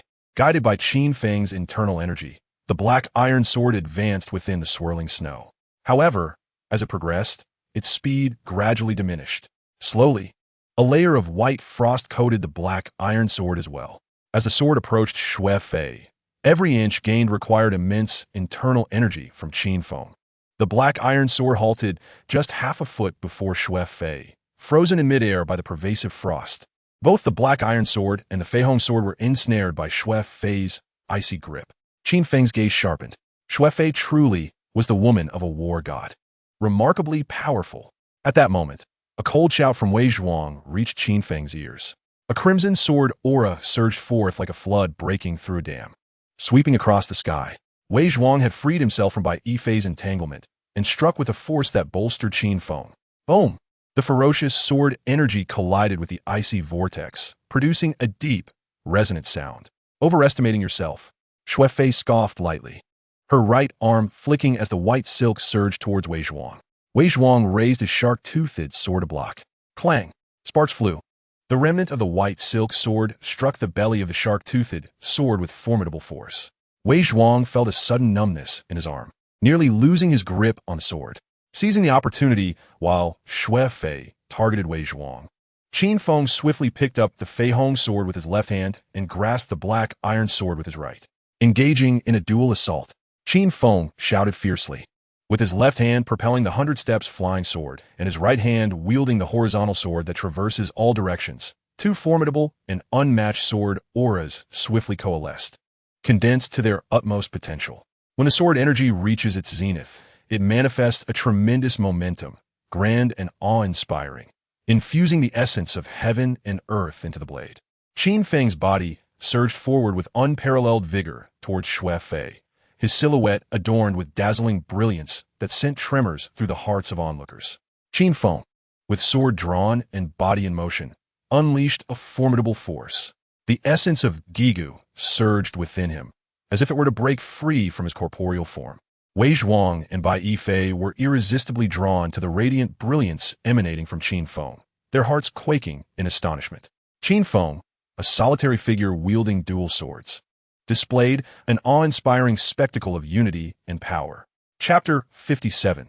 The Remnant Sword of Bai Qi, the Half-Holy Aura, and the System Reward of the Celestial Immortal. Qin Feng, alone yet wielding twin blades, engaged in a harmonious interplay of offensive and defensive maneuvers.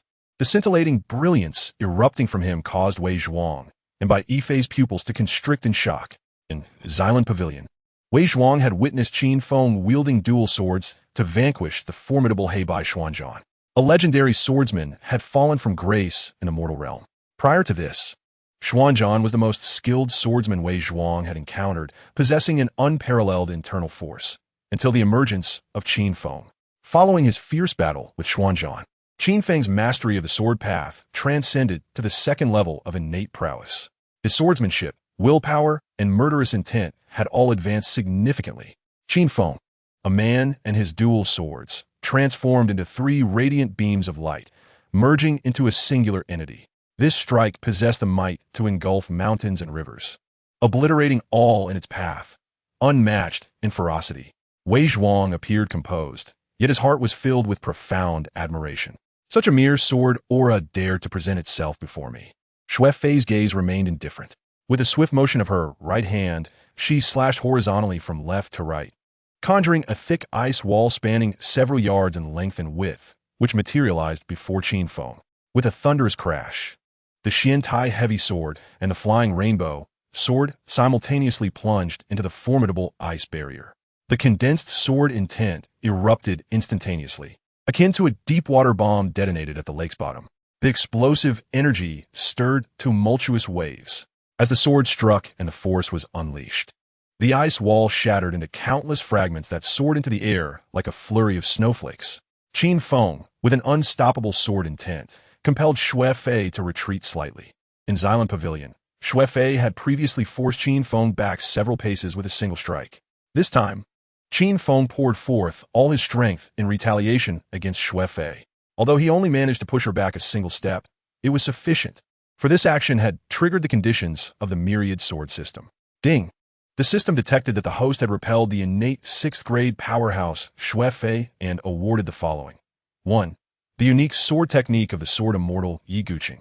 The pinnacle 8th-grade martial skill, Celestial Immortal. Ding! Would the host like to accept this reward? In a moment of peril, Qin Feng activated the system's reward, the Celestial Sword. On a moonlit night atop the Forbidden City, a sword soared from the west, embodying the essence of the Celestial Sword. The night remained a full moon. Yet the Forbidden City was replaced by a snow-capped mountain. One must admit, the system's rewards are remarkably timely.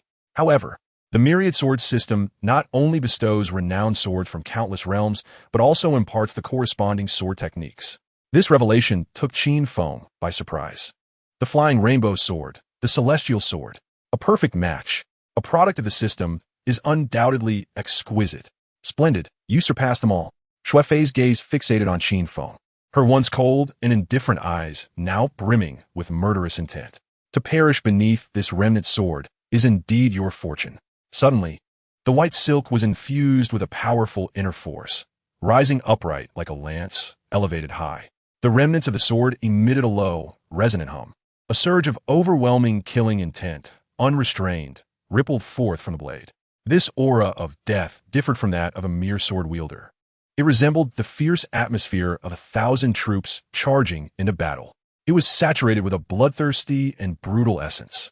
Qin Feng could sense that this aura was not aimed at just one soul, but rather countless beings. Both Qin Feng and Wei Zhuang immediately felt an oppressive weight of death and annihilation descend upon them. What is this? Wei Zhuang trembled at the terrifying killing intent unleashed by the remnant sword. This is the sword of the god of death by Qi. Qin Feng's gaze sharpened as well. The souls claimed by the dual swords of Xian, Jian amounted to a mere 290. Yet the sword of the god of death by Qi has severed countless heads. This remnant sword has once quenched its thirst for blood, as if it were mere water. Xian Jian had once mocked, claiming that the shark-toothed sword lacked the bloodshed necessary to vanquish its enemies. It possessed sharpness in abundance, but lacked the requisite ferocity. Yet before this remnant sword, the shark tooth had not even the qualifications to hum. The killing intent of the shark tooth pales in comparison to that of the remnant sword. The malevolence emanating from the remnant sword is already so intense. If it were not shattered, Wei Zhuang's brow furrowed, his expression growing increasingly grave. Bai Qi's mastery of the sword has surpassed the half-saint realm. This remnant sword is a true instrument of slaughter. Qin Feng's gaze remained fixed on the remnant sword at the tip of the white silk, a foreboding sense of dread swelling within him. Hence, Wei Zhuang's pupils gradually constricted. Thus, I shall take on this battle. You must escort her away. Her referred to Hong Lian. Qin Feng's gaze was sharp as a blade, unyielding and fearless. Bai Qi's swordsmanship has ascended to the half-saint realm. The remnant sword, long accompanied by Bai Qi, has naturally absorbed the essence of numerous half-saint powerhouses. Facing a half-saint with an innate second-tier cultivation, Qin Feng stood no chance. Fortunately, the system promptly rewarded Qin Feng with the unparalleled sword technique of the sword immortal Yi Guqing, the Celestial Sword. Initially, Qin Feng had no intention of claiming the reward. However, Snow Fei, having unleashed the overwhelming and formidable killing intent that confined the semi-holy Bai Qi within the remnants of the sword, compelled Qin Feng to accept the celestial technique. Only through the divine could one stabilize the semi-holy realm. Accept, Qin Feng declared without hesitation. As his words echoed, a virtual panel materialized in his mind, displaying Host, Qin Feng's swordsmanship level. Innate stage, second rank sword technique realm.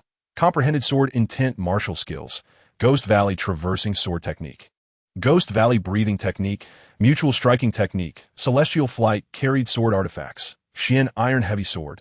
Ranking, unlisted. Flying rainbow sword. Ranking, unlisted. Celestial flight is the unique and peerless skill of sword immortal Yi Guqing, classified as an 8th-tier pinnacle martial art, surpassing the Ghost Valley traversing sword technique by a rank. Leave? None of you three shall escape tonight. Snow Fei raised her right hand, and the remnant sword at the end of the white silk let out a piercing howl, slashing through the air. Boom! Even before the sword arrived, the terrifying killing intent emanating from the remnant sword stirred up a tempest of ice and snow. Instantly, the world was ravaged by howling winds and relentless snow. The vast expanse of ice and snow enveloped the entirety of Bat Mountain.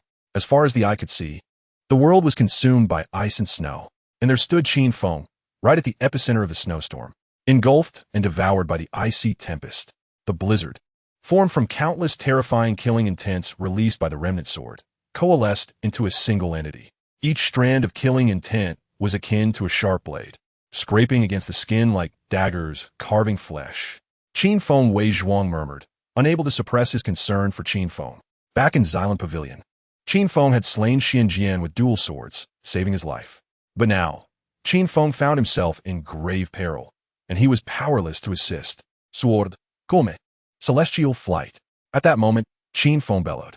A resplendent sword radiance burst forth, like a dazzling flash of lightning or a rainbow piercing the heavens, soaring through the storm. The sword's brilliance could rival the glow of the moon. If the icy tempest represented darkness, then this beam of sword light epitomized illumination. Darkness could never obscure the light. The light would inevitably shatter the darkness. Snow Fei's gaze sharpened. Could Qin Feng's sword truly pierce through the heavy, killing intent released by the remnant sword? His sword was extraordinarily formidable. Chapter 58, The Pinnacle Battle. Both sides suffer. Long Yu administers medicine to Qin Feng. The flying rainbow sword radiance shone brilliantly, akin to the dawn's first light, brimming with vibrant vitality. The remnants of deathly energy, dark and devoid of light, enveloped the scene like a shroud of night. Permeated with the essence of demise, vibrant vitality surged forth, obliterating the darkness and annihilating the deathly aura. With a single strike, Qin Feng unleashed a sword that resembled a cascade of brilliance, soaring into the heavens. It was as if a pillar of light connected the earth and sky, piercing through all darkness.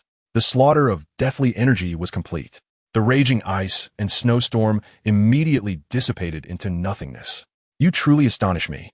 It seems that strength is ever increasing. Shui Fei gazed intently at Qin Feng, her eyes brimming with murderous intent. Thus, I shall not permit you to leave this place alive. The remnant blade at the end of her white silk hummed ominously. A frenzied aura of slaughter, dark as death itself, surged forth like a tsunami, wreaking havoc upon the world. The god of slaughter, Bai Qi, claimed countless souls beneath his blade. With each life extinguished, the malevolent energy on the remnant sword intensified.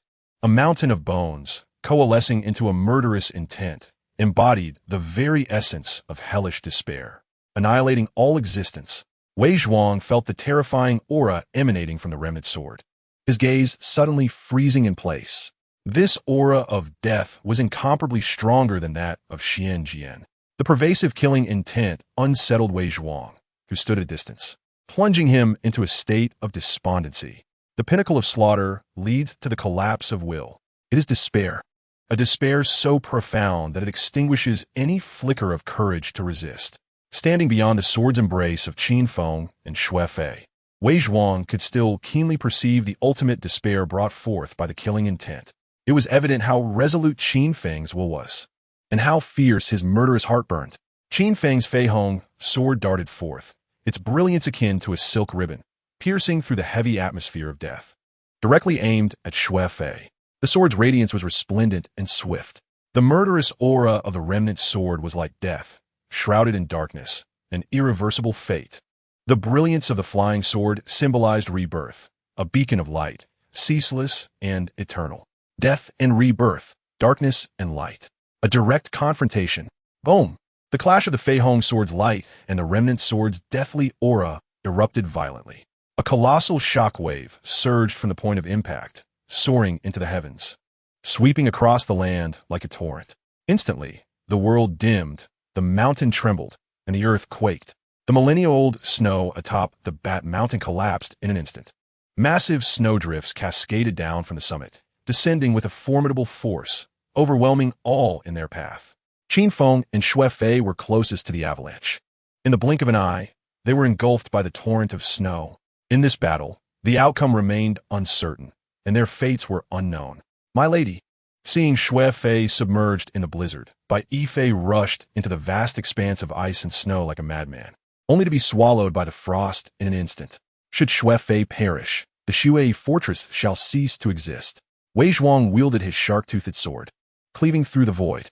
With a single stroke, he severed the icy vines ensnaring Hong Lian, causing her to plummet from the air. Wei Zhuang swiftly caught her in his arms. In that embrace, Hong Lian felt her heart race wildly, her face flushed with shyness. In a daze, Qin Feng faintly sensed a chilling energy circulating within him. It felt as if he were plummeting into an icy abyss, unable to suppress a shiver. Yet at that moment, he felt someone lifting him up, resting his head against a soft surface. A captivating fragrance wafted through the air. Soon after, a potent medicine was administered.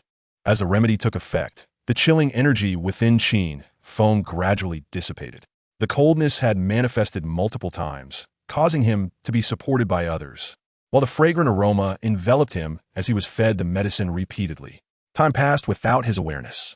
When Qin Feng finally awakened and opened his eyes, a visage of pure, flawless beauty greeted him. Her eyes, dark and bright as the stars, and her delicate, fair features gazed at him with tender affection.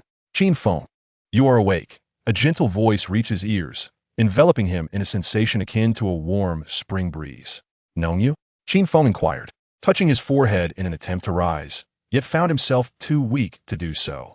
He had no choice but to lie still. Where's this place? He asked. This is Xylan Villa, Know you replied, her eyes fixed on Qin Feng, accompanied by a soft smile. However, it has not yet been officially opened to the public. As she gazed at him, a faint blush graced her pristine cheeks, and her pure eyes sparkled like blooming peach blossoms. Have you been taking care of me all this time? Qin Feng questioned. A hint of sweetness enveloped the air around them. Know you nodded gently. Yes, brother Qin Feng. As the words left her lips, a flush instantly crept up her flawless, delicate face. Observing her bashful demeanor, Qin Feng swiftly grasped the situation.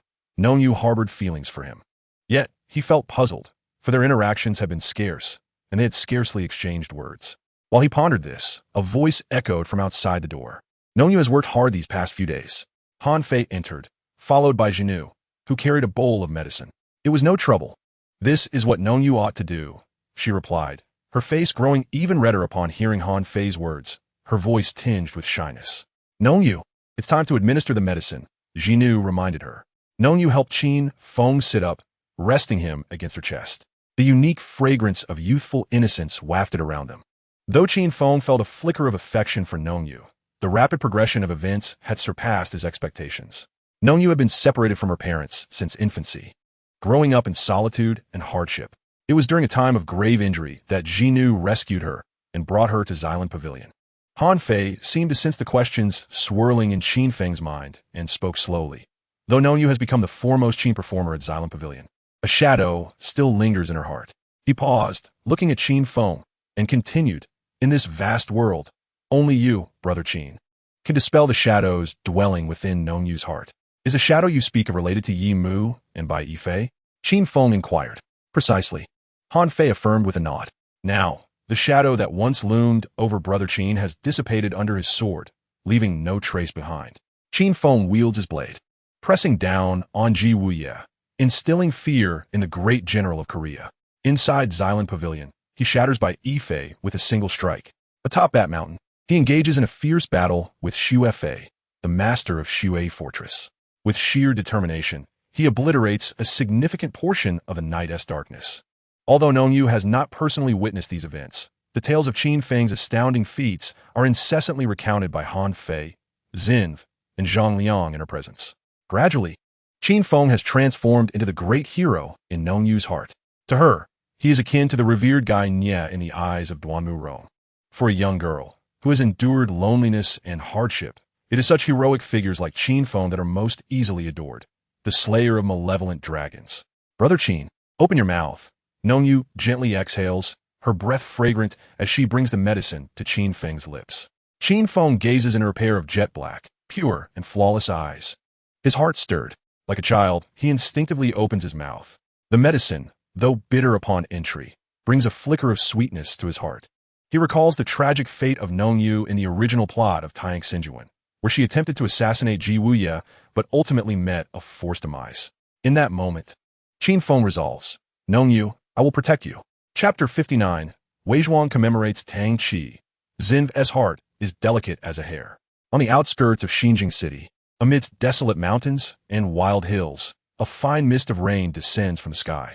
Clad in a black robe, with a flask of wine in hand, Wei Zhuang sits before a solitary grave. Before him stands a gravestone, marked by two stark black characters, Tang Qi. Tang Qi was slain by Mo Ye during the mission to protect Yingzheng, which involved Qin Feng, Han Fei, and Wei Zhuang. After the battle at Xilan Pavilion, Wei Zhuang sustained grave injuries and had yet to lay Tang Qi to rest or erect a monument in his honor. Though Wei Zhuang appears cold and indifferent, he is deeply human, valuing loyalty and affection. He may be late in bidding farewell to Tang Qi, but he would never be absent. The rain falls upon Wei Zhuang, yet he remains oblivious. He lifts the flask and drains in one go. As the wine flows down his throat, a soft sigh escapes him. His usually indifferent eyes reveal a rare glimmer of sorrow. Wei Zhuang echoes in his mind the anguished cry of Tang Qi just before his demise. The pain within him is profound. Wei Zhuang, a name that will resonate for a lifetime. Behind him, a young girl dressed in a delicate pink gown approaches with an umbrella. Princess Honglian halts her steps upon hearing Wei Zhuang's sigh, a wave of inexplicable heartache washing over her. Noticing the subtle sound behind him, Wei Zhuang's gaze sharpens, swiftly returning to his customary coldness. He places the flask before Tang Qi's grave and rises to his feet. A cold wind sweeps by, tousling his silvery white hair. Was she a friend? Honglian gently inquired. Yet Wei Zhuang remained silent, standing coldly in place, his body erect like a sword piercing the heavens and the earth. He allowed the rain to cascade upon him, his gaze frigid and unyielding. As Honglian cautiously approached, sensing Wei Zhuang's icy demeanor, she dared not draw too near. With a gentle gesture of her left hand, she shielded him from the storm with her umbrella. It dawned upon her that he, too, was capable of sorrow. This thought lingered in her heart, yet she would never dare to voice it. Otherwise, she would surely face Wei Zhuang's merciless scorn. Wei Zhuang stepped forward, immersing himself in the tempest. "Your wounds," Honglian expressed with concern, pondering why he chose to evade her presence. He retrieved a fire stick from his bosom, gently blowing on it until the flames ignited, then placed it beneath a gravestone. Amidst the wind and rain, the fire grew larger, quickly engulfing the area. He had once declared that an old soldier need not be remembered by name, only that one should recall the battlefield of his demise.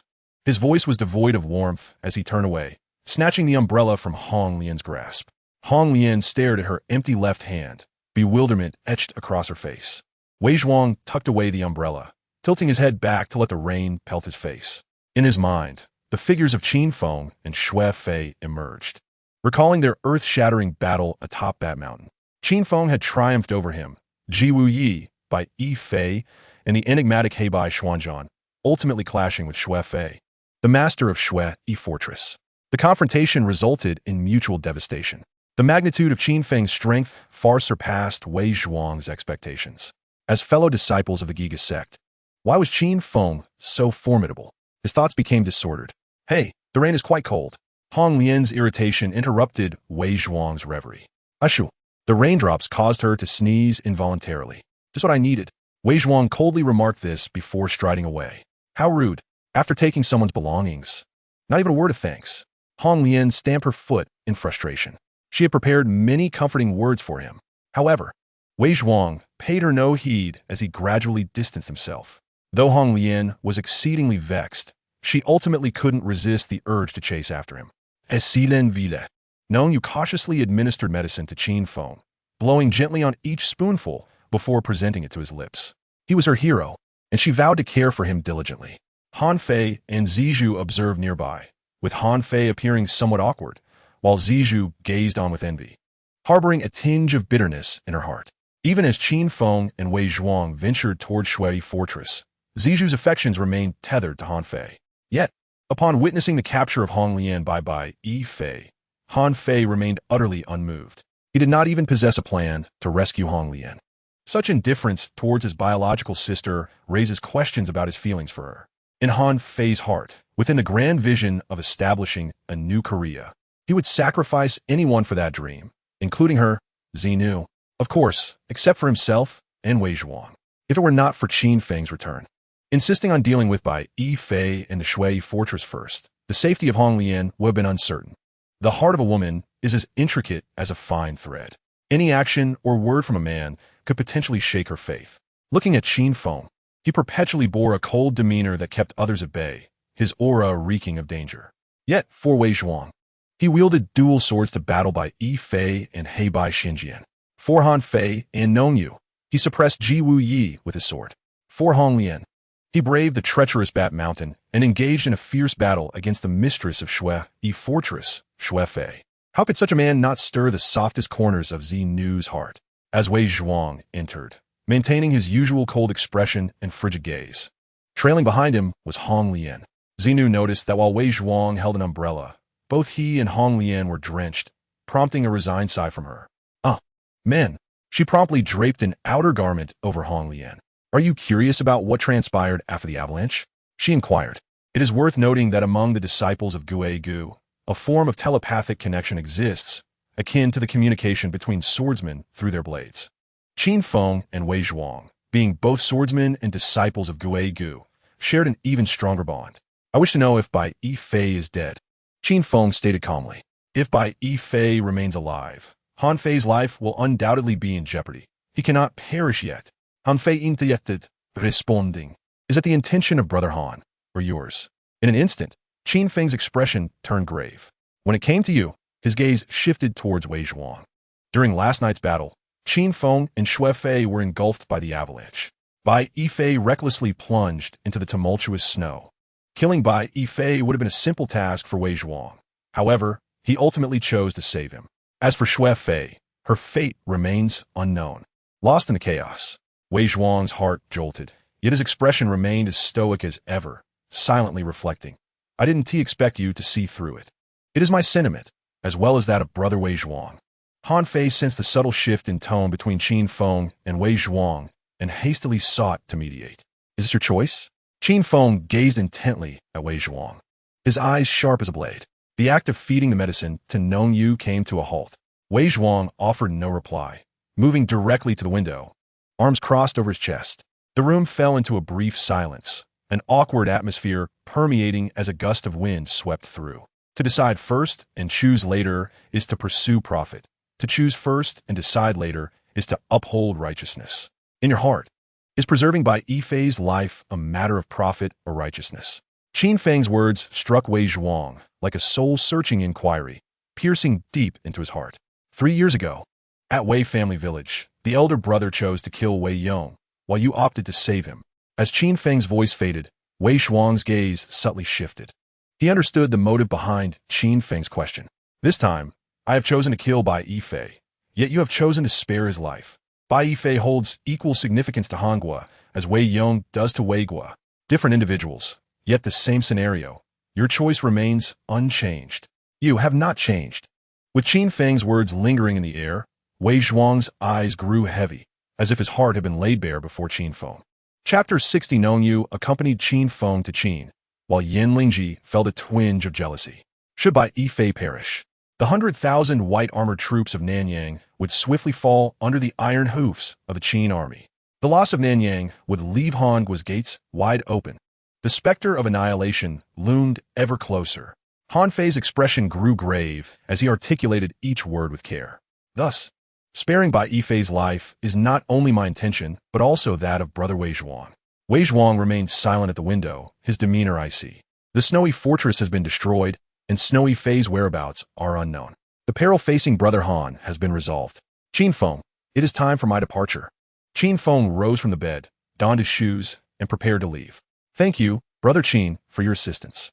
Han Fei inclined his head in gratitude. It is not just I who wishes to save you. Young Master Shang shares this desire. Qin Feng reminded Han Fei, who also expressed his thanks to young Master Shang. In the pavilion, Ying Zheng and Han Fei engaged in discussions of the world through the lens of swords. Heroes often find common ground. The two shared a mutual respect. Subsequently, Ying Zheng invited Han Fei to join Qin, aspiring to forge the 3 swords of the world alongside Qin Feng and Han Fei. Han Fei would craft the sword of the emperor. Ying Zheng would wield the sword of the emperor. Meanwhile, Qin Feng would safeguard both with his own blade. The unification of the three swords would give rise to a timeless dream of a singular nation. This was Ying Zheng's future plan, one that was already set in motion. Yet, Han Fei politely declined. What I seek is not your gratitude, but your commitment to keep your promise. Qin Feng's gaze fixed intently on Han Fei. I have fulfilled our agreement. Now, it is time for Brother Han to uphold his promise. Qin Feng clasped his hands in salute. As his words settled, Gai Nie, Wei Zhuang, Nong Yu, and Hong Lian all stood momentarily stunned. Curiosity etched across their faces. What agreement exists between Qin Feng and Han Fei? Gai Nie felt an unsettling apprehension in her heart. Han Fei was still concealing something from her. There remained a hidden corner of his heart that even she could not penetrate. The heart of the Purple Lady felt a chill. Brother Qin, I shall follow you. Nong Yu declared, rising to her feet, her eyes earnestly fixed upon Qin Feng. He paused in his steps. Sister Purple Lady, young Master Jiao. The kindness bestowed upon me in this life shall be repaid in the next, she said, slightly bowing to Han Fei and the Purple Lady, her head lowered in respect. Nong Yu, are you truly leaving Xylan Villa, departing from us from Honghua? The Purple Lady's eyes glistened with unshed tears, her heart burdened with countless sorrows. Yet, within her, envy and jealousy far outweighed the melancholy brought by Nong Yu's departure. Stealing a glance at Qin Feng, she was engulfed in conflicting emotions. The memories of Honghua are too painful to revisit. I yearn for a change of scenery. Nong Yu spoke softly, her voice barely above a whisper, a blush adorning her cheeks. Indeed, it was apparent to all. Nong Yu was departing Honghua solely because Qin Feng was leaving for Qin. Her desire for a change was merely a reflection of his imminent departure. She hoped that young Master Jiao, Sister Purple Lady, and Brother Wei Zhuang would rally together to support their crumbling kingdom and establish a revitalized Honghua. With that, Nong Yu offered a gentle bow, bidding farewell. In the aftermath of the battle at Bat Mountain, Bai Yifei and the Tide Demoness would likely remain dormant for the time being. Without the covert support of Bai Yifei and Shui Fortress, Ji Wuye and Yi Mu would also quiet down for a while. You will have ample time and capability to deal with the Emerald Tiger, Qin Feng stated calmly. As for the Moonlit Cloak guest, this individual's identity remains obscure. Upon my arrival in Qin, I may uncover information regarding him within the archives of the web. Before his words faded, Qin Feng took Nong Yu's delicate hand in his own, emerging in a flowing azure robe. His voice carried through the air, leaving the Purple Lady with a sense of emptiness. The web? Wei Zhuang murmured thoughtfully. Intriguing. At the border of Qin and Han, on a wooded path, the sun began to set. It had been over 2 days since Qin Feng's departure. He should be returning soon, Ying Zheng mused, hands clasped behind his back. His gaze fixed upon the clouds above, exuding an air of authority. Clad in a flowing white robe, he stood resolute against the wind, emanating a regal aura that commanded respect, as if he were a dragon lurking beneath the surface. Not far away, 2 figures approached, one clad in azure, the other in a flowing gown of moonlit white. Qin Feng, Nong Yu. The first to react was Yan Lingji, who immediately rushed forward. Ying Zheng, Li Si, Gai Nie, and Duamu Rong all looked up at the sound. But when Yanling Ji beheld Nong Yu gracefully standing beside Qin Feng, her gaze hardened with tension. What brings you here? Yanling Ji sensed an impending threat, her eyes coldly fixed on Nong Yu. If you're permitted to come, then I too have the right to be here, Nong Yu replied defiantly, their eyes locking in a fierce standoff. The eyes of Yanling Ji shimmered with a profound jealousy, while Nong Yu maintained a demeanor of calm acceptance. As the sole daughter of the former Right Sima of Korea, Li Kai, could she truly resign herself to leaving her familiar homeland for the distant realm of Qin? Yan Lingji sought to dissuade Nong Yu by invoking sentiments of nostalgia for their homeland. Yan Lingji did not belong to any man. She belonged solely to Qin Feng. Naturally, she also harbored the hope that Qin Feng belonged exclusively to her. Although Korea and Qin shared a border, the chasm between Qin and Baiwei seemed insurmountable, separated by vast mountains and rivers. Nong Yu offered a faint smile in response. Suddenly, with a resounding thud, as Nong Yu finished speaking, a brilliant crimson flame erupted from Yan Lingji's palm. Startled, Nong Yu immediately retreated behind Qin Feng. Can you hide for a moment? Or for eternity? Yan Lingji's gaze bore into Nong Yu, her tone laced with an undercurrent of menace. Let us coexist harmoniously. Do not play with fire. Qin Feng's voice was indifferent, his deep-set eyes locked onto Yan Lingji. A tremor coursed through Yan Lingji's delicate frame, causing the flame in her hand to extinguish instantly. A tingling sensation spread throughout her being. A mere gaze from Qin Feng rendered her defenseless. Qin Feng, you have returned. Gai Nie rose to his feet. Senior brother. Qin Feng nodded slightly. Bai Yifei is still alive. Is this Xiao Zhuang's intention? It must be noted that although Wei Zhuang perpetually wore a proud countenance, he remained firmly under Gai Nie's control. 3 years ago, you chose to kill Wei Yong, while Wei Zhuang chose to save him. Today, I choose to kill Bai Yifei, and Wei Zhuang chooses to save him. Qin Feng spoke in a calm manner. Xiao Zhuang has not changed. I did not expect your decision to mirror mine. Gai Nie remarked. No, I made no choice. I battled against Shui Fei, ensnared in an avalanche. A subtle smile graced the corners of Qin Feng's lips. So, you intentionally provided Xiao Zhuang with the opportunity to choose? Gai Nie's gaze sharpened. Wei Zhuang's failure to seize the moment to kill Bai Yifei was, in truth, for his own sake. Oh, Gai Nie's confusion was evident. Should Bai Yifei perish, Korea would swiftly vanish into oblivion. The shifting sands would cease to exist. Without roots, the sands would drift like floating weeds among the 7 kingdoms. Just as in the tale of the Qin era, after Han Fei's death, Wei Zhuang established the countercurrent sands in his memory, drifting aimlessly like a weed among the 7 kingdoms. Subsequently, he ventured further down the path of assassination, becoming a notorious organization of killers across the 7 kingdoms. And the esteemed Wei Zhuang even fell to the depths of being despised as a ruthless killer. Thus, Wei Zhuang's salvation extended beyond Bai Yifei. It was also a salvation of his own. Chapter 61. Gai Nie departs from Yingzheng, while Qin Feng enters Wu Sui. Now that the hero of Qin has returned safely, senior brother Gai must accompany me to Xiao Jinghu Zhuang for a visit. Duanmu Rong approached and spoke softly. Being inexperienced in worldly matters, Duanmu Rong was uncertain how to address Gai Nie. Much like addressing Qin Feng, referring to Gai Nie as a hero felt rather distant. Thus, she opted to follow Qin Feng's lead and called Gai Nie Shige, which instantly bridged the gap between them. Yet, scarcely had the words left her lips when a subtle blush crept across her face. Go forth, Shige. The safety of young Master Shang is entrusted to me. Qin Feng seized the moment. Gai Nie fell silent. His allegiance to Yingzheng stemmed from a desire to realize his ideals and righteous aspirations through the latter's power. However, at this juncture, he had yet to achieve his aims and had already succumbed to poison. He felt a sense of discontent. Master Gai, your efforts on this journey to Han are greatly appreciated. Just then, Yingzheng approached, his usually stern gaze now filled with gratitude. Having been sent to Zhao as a hostage in his youth, he had endured a harsh upbringing. Now, despite holding power, he remained surrounded by potential threats. Even his mother and uncle cast covetous glances at the coveted throne, not to mention the likes of Lao Ai. Thus, he dared not place his trust in anyone. His heart was colder and more resilient than that of anyone else until he met Gai Nie and then Qin Feng. Yingzheng felt genuine gratitude towards Gai Nie and Qin Feng. I hope for your swift recovery. We shall meet again in Xianyang. He placed a hand on Gai Nie's shoulder, his words laden with significance. Gai Nie had endured a merciless poison to protect him. This kindness would be etched in his memory for a lifetime. Gai Nie nodded.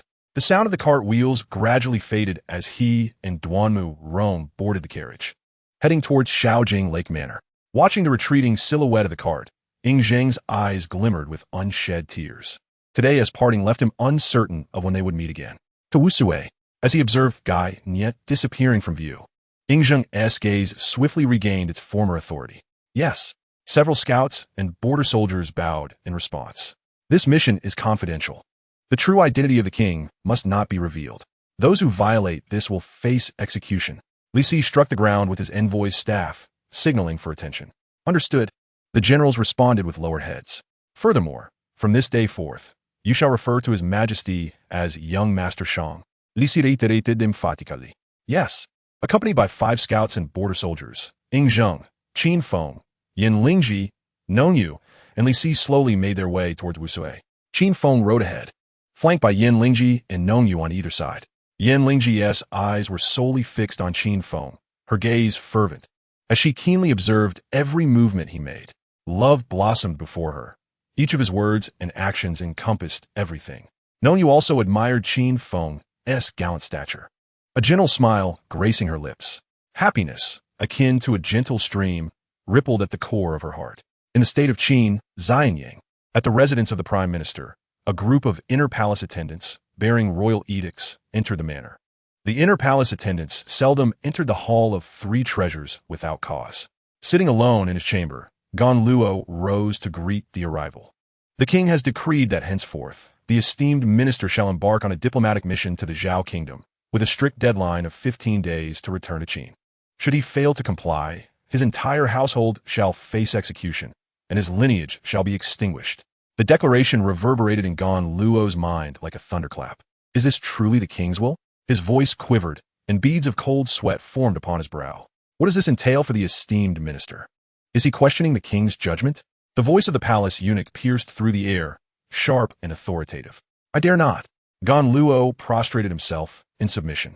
In light of this, let us extend our well wishes to the esteemed minister for a triumphant return. The eunuch's expression remained impassive, his gaze chilling. The king has also specifically instructed that the minister must not forget the disgrace of Gan Mao. He must remain steadfastly loyal to the king and to the great Qin.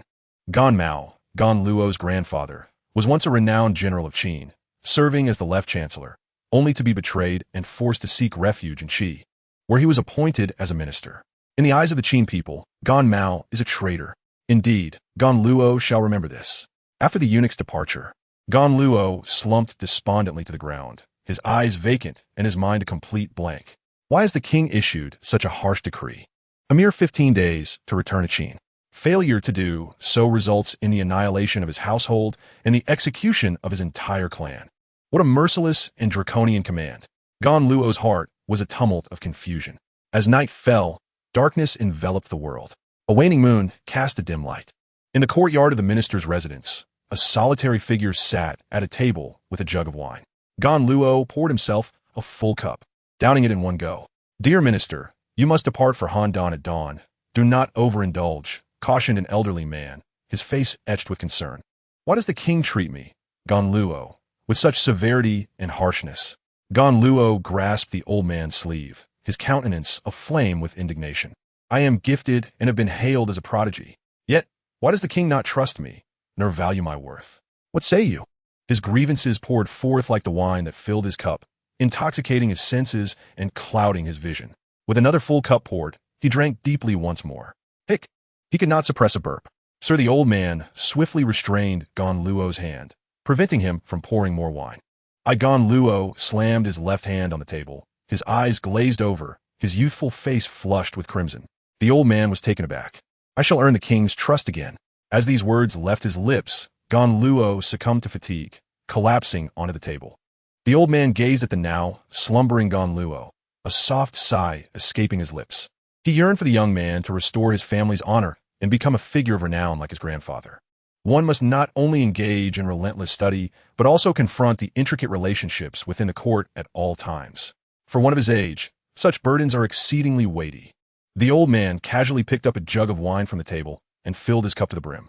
Then, tilting his head back, he drained it. Gan Mao, Gan family, he murmured. As the elder is the grandson of Gan Mao, he must bear responsibilities incongruent with his years. The old man's eyes glistened with unshed tears. He gazed up at the sky. A waning moon hung above, and the night was as clear as crystal. A chill wind swept through, causing him to shudder involuntarily. Trembling, he entered the room. When he emerged, he donned a thin outer garment, which he gently draped over Gan Luo. Ah, what a pity for such a beautiful moon, the old man murmured.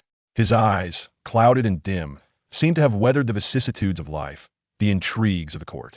Nearby, Gan Luo's snores grew increasingly loud. Throughout the entire Shanqing residence, it seemed that only Gan Luo's snores could be heard. Yet at that moment, 6 shadowy figures silently appeared on the eaves of the Shanqing residence. Each bore a sword. 6 figures, 7 long swords. The 6 sword slaves. Chapter 62. The might of the great Qin army instills fear across the land. Qin Feng cautioned Ying Zheng that Wang Qi might harbor ill intentions. At dusk, the setting sun bled crimson, casting golden rays. The mechanisms whirred into action, gears turned, and iron chains rattled. The wooden gate, sharpened to a razor's edge, slowly ascended. The fading light illuminated the pointed wooden gate, exuding an air of solemnity. As the gate opened, the synchronized sound of marching feet and the clanking of iron armor resonated. Qin Feng cast his gaze toward the military camp, his heart quickening. Before him lay an endless expanse of barracks, with countless towers and platforms, arranged with precision and order. Emanating a dignifié aura, a banner stood atop the highest tower, fluttering in the wind. The flag, black with a golden dragon embroidered upon it, depicted the dragon baring its fangs and claws, as if to break free from the banner. This flag was the black dragon flag of the Great Qin. Within the camp, the Qin soldiers executed their drills, their movements synchronized and precise. Dust rose from the ground, stirred by the pounding of hooves, echoing like thunder. The armor worn by the Qin troops was an ominous black, captivating the soul. The twilight's glow reflected off the dark armor, casting a dazzling brilliance, piercing to the eyes. A chilling aura of bloodshed and iron met them head-on, instilling trepidation. Qin Feng inhaled deeply. Why is it that the great Qin cavalry can intimidate the world? Their military might unstoppable? This is the reason. Yan Lingji and Nong Yu experienced firsthand the formidable might of the great Qin army, their hearts shaken, rendering them speechless. Yan Lingji, in particular, felt a growing sense of dread. She suddenly realized her former master, Tianze, led the Baiwa Legion, which was utterly ineffectual against the formidable Qin army. Engaging in battle would have been akin to striking a stone with an egg. Fortunately, the current adversary of Baiwa is Han, and the might of Qin has not yet been directed towards Baiwa's territory. Otherwise, Baiwa would have long ceased to exist. A scout commander swiftly reported to Ing Zheng before hastily departing. Ing Zheng lifted the curtain, and the resounding shouts and drills of the Qin soldiers enveloped him, exuding an aura of might and power. His gaze fell upon the towering city ramparts, piercing the heavens, while rows of chariots bristled with sharp blades, glinting ominously in the light, causing a sharp pang in his eyes. The atmosphere was steeped in iron and bloodshed, a palpable aura of ruthlessness soaring skyward. Qin Feng felt his blood surge with fervor, yearning to join the ranks of the Qin army, to engage in battle and bring peace to the realm. The blood of youth is fervent, heroic, to pacify 1,000 troops clad in heavy armor. The Pingyang heavy infantry is indeed the elite of my Qin army, their murderous intent evident. Ing Zheng spoke slowly, his eyes calm as water, yet unable to conceal the imposing aura that radiated from them. It is said that General Wang Qi maintains strict discipline, and his Pingyang heavy infantry has endured through 3 generations of Qin sovereigns, consistently triumphing on the battlefield. They have conquered Chongping, seized Wuhan, vanquished Palau, and assaulted Shandong, their military achievements resounding and elevating the prestige of Qin. Li Si echoed, his words laden with respect for Wang Qi. What is your assessment of General Wang Qi, young Master Shang? At this moment, Qin Feng suddenly inquired. Wang Qi is the vice-general of our Qin's war god, Bai Qi, who has fought valiantly across the lands. He is an indispensable pillar of our great Qin army. Ing Zheng replied with a stoic expression, his eyes tranquil. Qin Feng had 2 matters to bring to young Master Shang's attention. As he rode forward, his gaze fixed ahead. Oh, please speak, Teacher Qin. Ing Zheng turned his gaze towards Qin Feng and spoke. Firstly, not long ago, young Master Shang commanded the Qin army to advance towards Nanyang. However, the movements of the Qin army did not attract Bai Yifei's attention, and his white armor army showed no signs of mobilization, Qin Feng stated. Secondly, after capturing Shandong, General Wang Qi and the Pingyang heavy infantry have remained stationed in the Taiyuan region for years. Yet they have suddenly moved to the border between Qin and Han to guard Wusui. As Qin Feng finished speaking, Ing Zheng's eyes narrowed. What is Teacher Qin implying? Wang Qi is Bai Qi's vice-general, and Bai Yifei is Bai Qi's son. Qin Feng continued. Upon hearing that Bai Yifei was Bai Qi's son, Ing Zheng was momentarily taken aback. Bai Yifei and Wang Qi, the white armor army and the Pingyang heavy infantry. There must be hidden truths between them. Qin Feng refrained from directly suggesting that Wang Qi might soon betray them, for he had served under 3 generations of Qin sovereigns, his military exploits renowned. Without concrete evidence, it would be reckless to accuse him of treachery, incredulous as it may seem. The most effective strategy is to compel Wang Yi to reveal his own flaws, thereby allowing Qin Feng to strike him down with a single sword. Upon hearing Qin Feng mention the hidden connection between Wang Yi and Bai Yifei, Ing Zheng's gaze darkened instantaneously. At that moment, a scout dispatched to inform Wang Yi arrived on horseback, reporting young Master Shang. The general is currently absent from the Central Army. You are advised to await him at the military encampment. Upon hearing this, Ing Zhang's right hand gradually clenched, his eyes radiating a piercing chill. As a minister, how dare he display such disrespect? Young master, please forgive me. Kindly proceed to the military encampment. The soldier, feeling the overwhelming pressure emanating from Ing Zhang, spoke with trembling voice. Young master, let us act with caution, Qin Feng interjected. It appears your suspicions are not unfounded. Reflecting on Qin Feng's earlier words, Ing Zhang nodded. How did you know that General Wang is suspicious? Yan Lingji rode up beside Qin Feng, her beautiful eyes filled with curiosity. I recall from our first encounter at the Qin State in Han, to your assistance in Wei Zhuang's battle against Mo Ye and Bai Feng, to your single-handed duel that pressured Ji Wuyi, and finally to the grand battle at Zilan Xian where you saved Wei Zhuang. It seems you possess a comprehensive understanding of all events. Yan Lingji's gaze lingered on Qin Feng, her eyes shimmering with a deep azure glow. Do not attempt to pry into my heart, Qin Feng warned. Upon hearing this, Yan Lingji's azure eyes returned to normal. Indeed, you are aware of my fire charm technique. How can you claim otherwise? Yan Lingji's fire charm technique is seldom revealed to others, and few know of her possession of such an arcane skill. If I did not understand you or your heart, how could I possibly keep you by my side? Qin Feng interjected before she could finish. Oh, you comprehend my heart? A sudden wave of happiness washed over Yan Lingji, her eyes sparkling with delight. Your ability to foresee many things intrigues me even further. It will be best for you to remain by my side and refrain from wandering. Qin Feng advised Yan Lingji and Nongyu, to which Nongyu nodded in agreement. However, Yan Lingji, with a look of confusion, asked why. Though the Qin army is formidable, how could they hope to stop me? With a swift motion, Yan Lingji opened her palm, fire erupting from her hand. Since you recognize my ability to foresee many matters, you must obediently comply. Qin Feng's tone left no room for debate. Very well, I enjoy listening to you. Yan Lingji replied with a charming smile. Chapter 63. Wang Yi slays 5 scouts before Ing Zhang. The twilight sun cast its golden glow upon the earth. In the military camp of the Qin army, a scout commander bowed his head and said, Young Master Shang, the military encampment lies ahead. Ing Zhang, Qin Feng, Yan Lingji, Nongyu, and Li Si proceeded slowly under the escort of 5 scouts. Qin Feng, with keen perception, attuned his ears to the sounds around him and his eyes to the sights in every direction.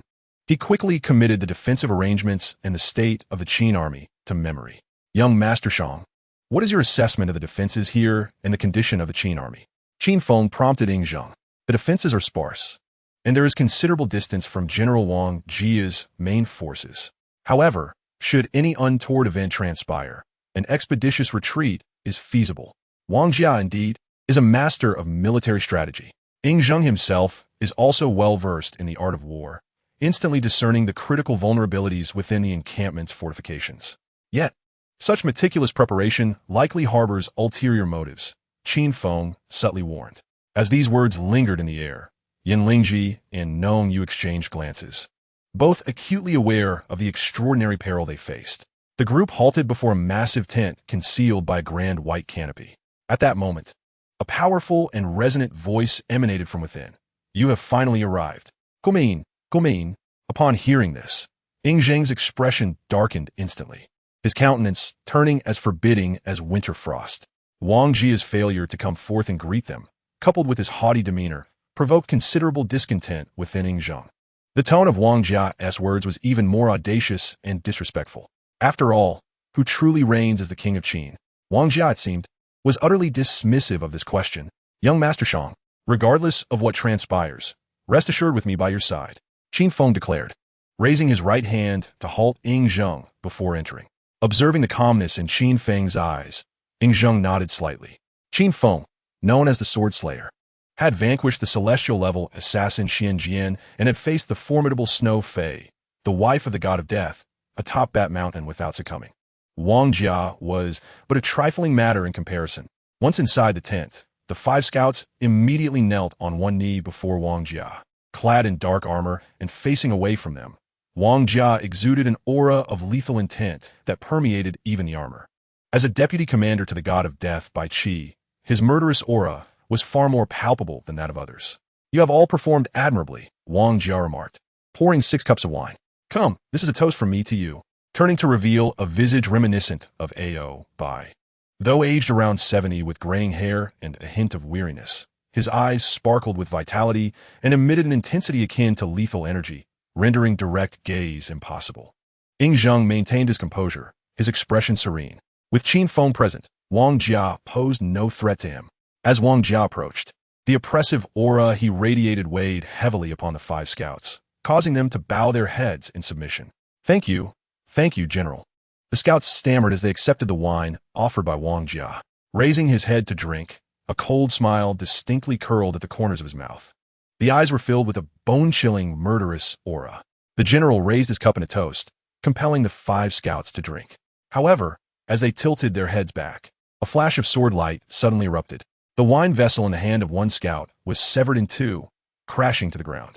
Blood gushed forth from the throat of one scout. Wang Qi abruptly drew his sword, unleashing a flurry of violence.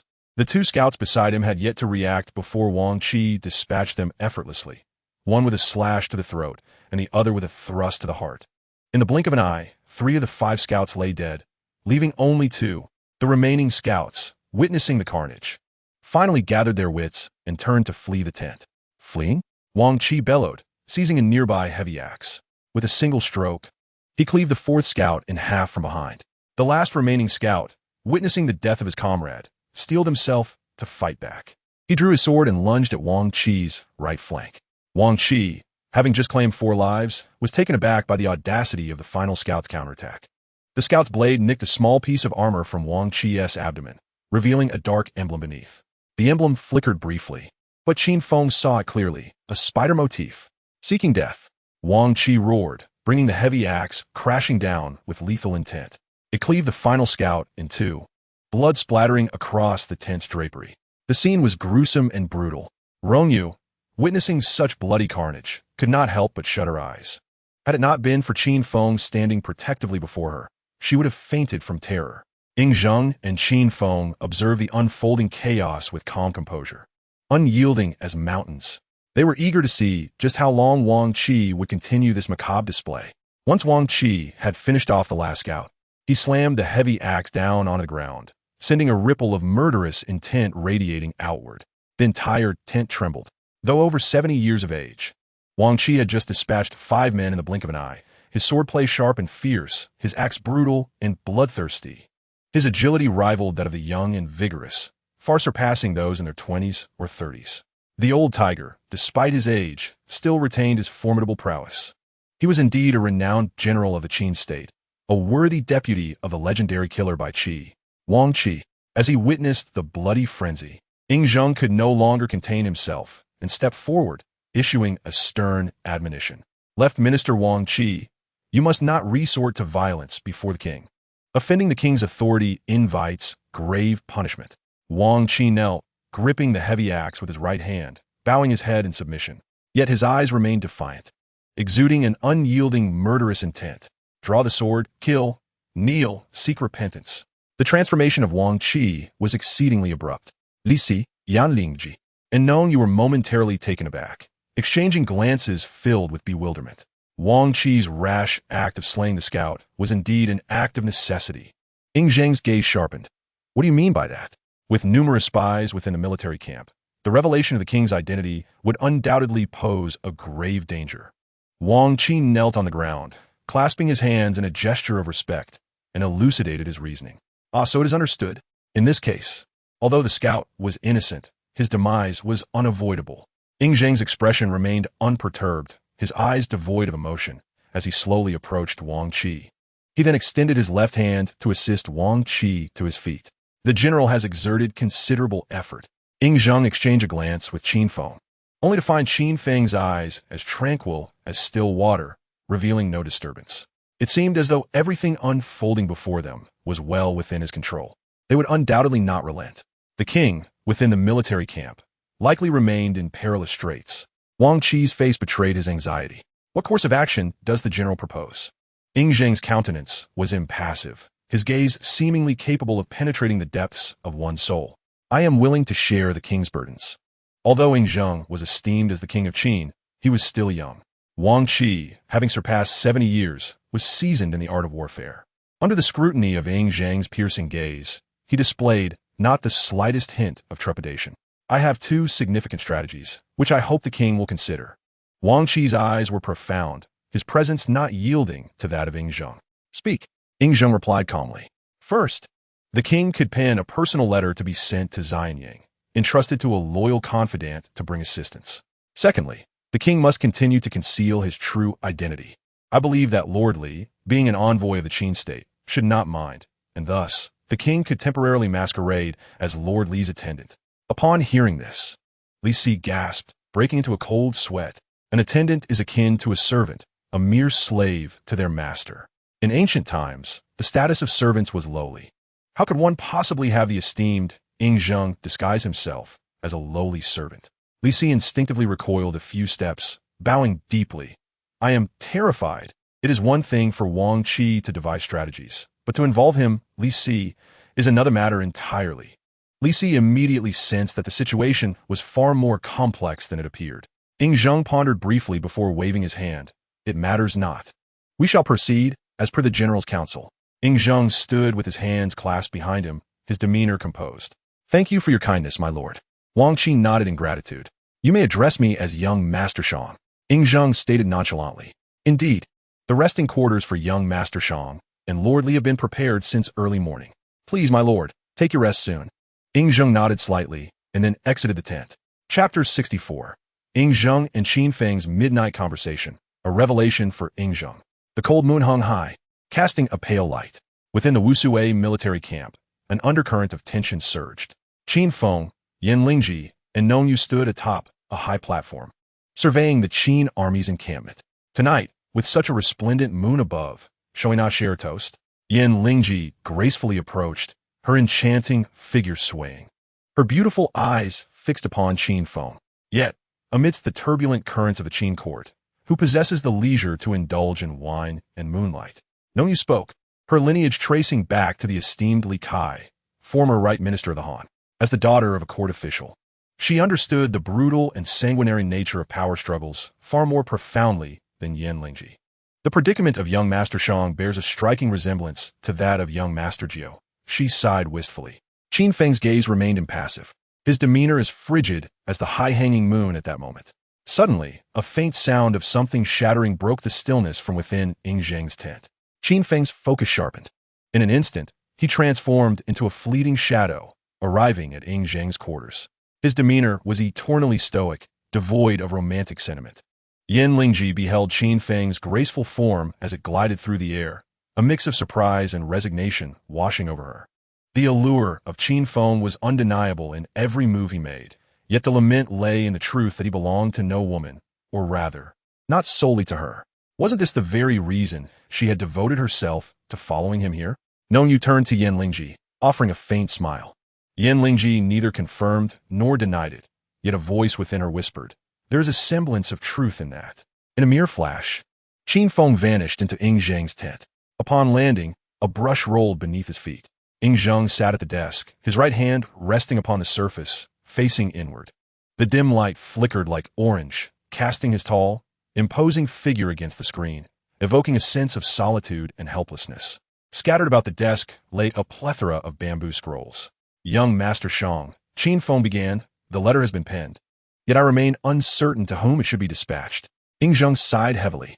Since their acquaintance, Qin Feng had never heard Ying Zheng express such a tone of resignation and despair, nor had he witnessed him display such despondency and helplessness. What torment resided within his heart? The Empress Dowager, his uncle the Chancellor, numerous civil and military officials. To whom should I send this letter? Ying Zheng slowly rose, the weight of his words palpable, his voice tinged with frustration. Typically exuding authority, now his eyes reflected confusion and helplessness. Young Master Shang, you have fallen into Wang Jian's trap, Qin Feng stated. Oh, Ying Zheng turned, curiosity flickering across his features. What do you mean by that? Qin Feng boldly inquired. Are there any trusted individuals of the king within the palace in Xianying? His gaze bore into Ying Zheng, intense and unwavering. Ying Zheng fell silent, his eyes dimming with a shadow of doubt. May I presume this? Qin Feng paused momentarily before continuing. Wang Jian is convinced that young Master Shang has a confidant within the palace of Xianying. Therefore, he intends to exploit young Master Shang's letter to unearth Wang's inner circle. As soon as Qin Feng finished speaking, Ying Zheng slammed his right palm heavily on the table. Bang! Which splintered in all directions. A terrifying aura emanated outward like ripples on water. The entire tent swelled up as if filled with wind. The patrolling Qin soldiers, alerted by the commotion, turned their gazes toward this direction. However, just as they ventured to investigate, they were intercepted by several confidants dispatched by Wang Jian. How dare he? Ying Zheng's eyes flashed with fierce intensity. Young Master Shang, do not forget, Wang Jian not only dares to act, but is also presently executing his scheme. Qin Feng cautioned. Ying Zheng's gaze momentarily faltered. He then slowly seated himself. Indeed, it was an oversight on my part. Fortunately, Teacher Qin has reminded me. Otherwise, I would have fallen into Wang Jian's trap. Ying Zheng took a deep breath. This letter. Ying Zheng discarded the letter onto the ground. This letter shall be sent out, as per our plan. Qin Feng advised Ying Zheng. Oh, Ying Zheng, puzzled, furrowed his brow. To play along with the scheme? Qin Feng nodded slightly. Moreover, we must not alert the snake in the grass. Ying Zheng immediately understood and nodded in agreement. How infuriating. I have been in power for merely a year. Yet both the court and the populace are filled with the confidence of my uncle, the chancellor, and my mother, the Empress Dowager. Ying Zheng sighed heavily. The complexities of the Qin court are beyond ordinary comprehension. Even someone as extraordinary as Ying Zheng, with unparalleled strategic acumen, often find himself feeling powerless. Young Master Shang sighed, questioning whether it was due to the lack of trusted individuals in the court. Qin Feng continued to inquire. My journey out of Han is precisely to seek out a confidant. Fortunately, heaven has not been unkind to me, allowing me to encounter Han Fei and receive the unwavering support of Teacher Qin. Ying Zheng spoke earnestly, his eyes ablaze with fervor. However, upon hearing Ying Zheng's words, Qin Feng shook his head. Why does Teacher Qin shake his head? Ying Zheng asked, puzzled. Han Fei is a master of the legalist school, a talent for governing the state. What young Master Shang truly needs at this moment is not a statesman, but a commander. As soon as these words fell, Ying Zheng's gaze instantly froze. I wish to hear more. Young Master Shang might consider why Chancellor Lu and the Empress Dowager dare to confront you for power. Ying Zheng fell silent. The Empress Dowager is backed by Lao AI, who commands numerous followers, including significant figures with real military authority. Upon hearing this, Ying Zheng's expression grew grave. As for Chancellor Lu, he is the true master behind the web. The disciples of the web are many. And even among the Qin army's commanders, there are several who belong to this network. At this point, Qin Feng's eyes grew increasingly cold, his murderous intent palpable. Oh, Ying Zheng's expression grew increasingly grave. Wang Qi is also a member of the web. As Qin Feng's words fell, Ying Zheng's countenance quivered slightly. Is this truly the case? When Wang Qi killed 5 scouts, he inadvertently revealed the spider tattoo on his abdomen. To my knowledge, only those within the web bear such a distinctive spider tattoo. At the mention of the web, Qin Feng's eyes emitted an icy aura of murderous intent. Ying Zheng slowly seated himself, an unsettling feeling creeping into his heart. The minister, Zhong Fu, was far more terrifying than he had imagined. The members of the web are not insurmountable, nor are they the most lethal. Qin Feng continued. The gravest threat lies in the fact that the Empress Dowager and Minister Lu, through various means of coercion and temptation, have seized control of all military power in the Qin state. With military authority weakened, so too is the authority of the ruler. This is the fundamental reason why young Master Shang often feels powerless, feeling constrained. Military power is diminished. Thus, the authority of the ruler wanes. Qin Feng's words struck like thunder in the stillness, reverberating in Ying Zheng's ears. Han Fei remarked that in my Qin state, the power of ministers is paramount, followed by the power of the court, while the ruler's authority is the weakest. Yet, upon hearing Teacher Qin's words, the root cause of the ruler's weakened authority is, indeed, that I possess no military power. Precisely. Qin Feng nodded affirmatively. Chapter 65. The Loyal and Brave of Great Qin, Meng Tian of the Meng clan. Within the tent, Ying Zheng paced back and forth, his expression grave, his gaze as deep as the infinite cosmos. He calmly exited the tent, gazing at the celestial bodies above. Reflecting on his ascension to the throne at the tender age of 13, and now, after 7 years of governance, he found himself, despite his status as King of Qin, under the control of Minister Lu and Empress Zhao. He commanded not a single soldier, let alone trusted generals. The only force at his side, like his swordsmanship instructor, Gai Nie was merely for self-preservation. A year ago, during the rebellion of Changjiao, it was Minister Liu who issued the military orders to suppress him. Not you, young Master Shang. Qin Feng articulated each word with precision. Young Master Shang. Only by commanding the Qin army can you attain supreme authority. And, at that moment, the so-called ministerial and court powers will naturally turn to ashes, ceasing to exist. As Qin Feng's voice faded, Ying Zheng's heart was shaken, remaining unsettled for a long time. Time seemed to freeze at that moment. The only sound around was the rustle of Ying Zheng's long robe in the wind. According to Teacher Qin, who can I rely on in our great Qin army? After a long while, Ying Zheng finally emerged from his astonishment. Qin Feng paused. There happens to be someone here, unparalleled in loyalty and bravery, endowed with both wisdom and courage. Young Master Shang. He can be a great use. Who? Ying Zheng turned abruptly, his eyes ablaze with fervor. From the Meng clan, the young master Meng Tian. In the depths of night, the darkness enveloped the land. Clad in black armor and draped in a dark cloak, Meng Tian appeared resolute. Wearing an iron mask that concealed his features, a pair of piercing eyes glimmered with intensity.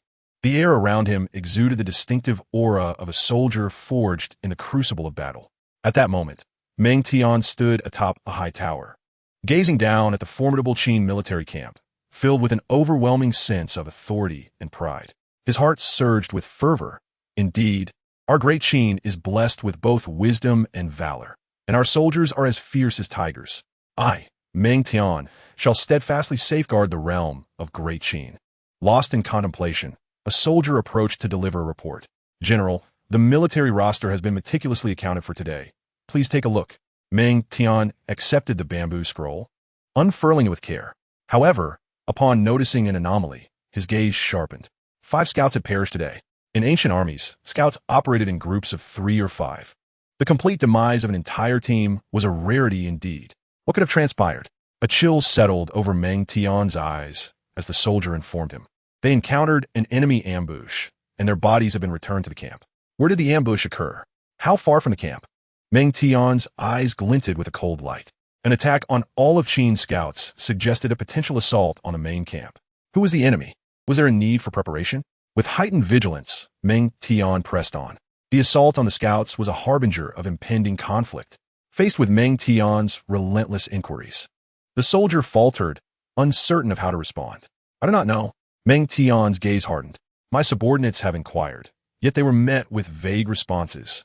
The soldier replied helplessly. They? Who are they? Meng Tian's eyes bore into the soldier with utmost severity. They are the men of General Wang Jiao. Humph! Such a peculiar cause of death, and you dare to. Meng Tian's stern gaze caused the soldier to tremble. Follow me. Yes, sir. As night descended, atop the military camp's towering gate, a weary sentinel struggled against fatigue, stifling a yawn. The sound of approaching footsteps drew his attention. It was Meng Tian. General, the sentinel, startled at the sight of Meng Tian, immediately bowed and clasped his fists. Your dereliction of duty earns you 20 strokes of the military rod. Meng Tian's voice boomed, startling the sentinel into a shudder. Yes, I accept my punishment. The sentinel answered with urgency. At the hour of the tiger, a team of scouts departed on patrol. Did you see them? Meng Tian's expression turned grave. Yes, I did. The sentinel responded promptly. They left during the hour of the tiger and returned shortly after the hour of the rabbit. Returned to the camp?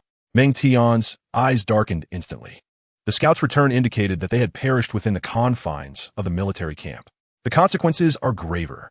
Are you certain? Meng Tian reaffirmed. Yes, my subordinate is certain. When they returned, they brought back a group of people. The sentry responded. Who are they? Meng Tian's gaze froze. My subordinate only knows there is 1 man and 2 women, along with a carriage. The sentry's voice trembled. Meng Tian is strict in military discipline, and the soldier understood that this answer would surely not satisfy him. Did you not approach to check if there were others in the carriage? A frost settled on Meng Tian's face.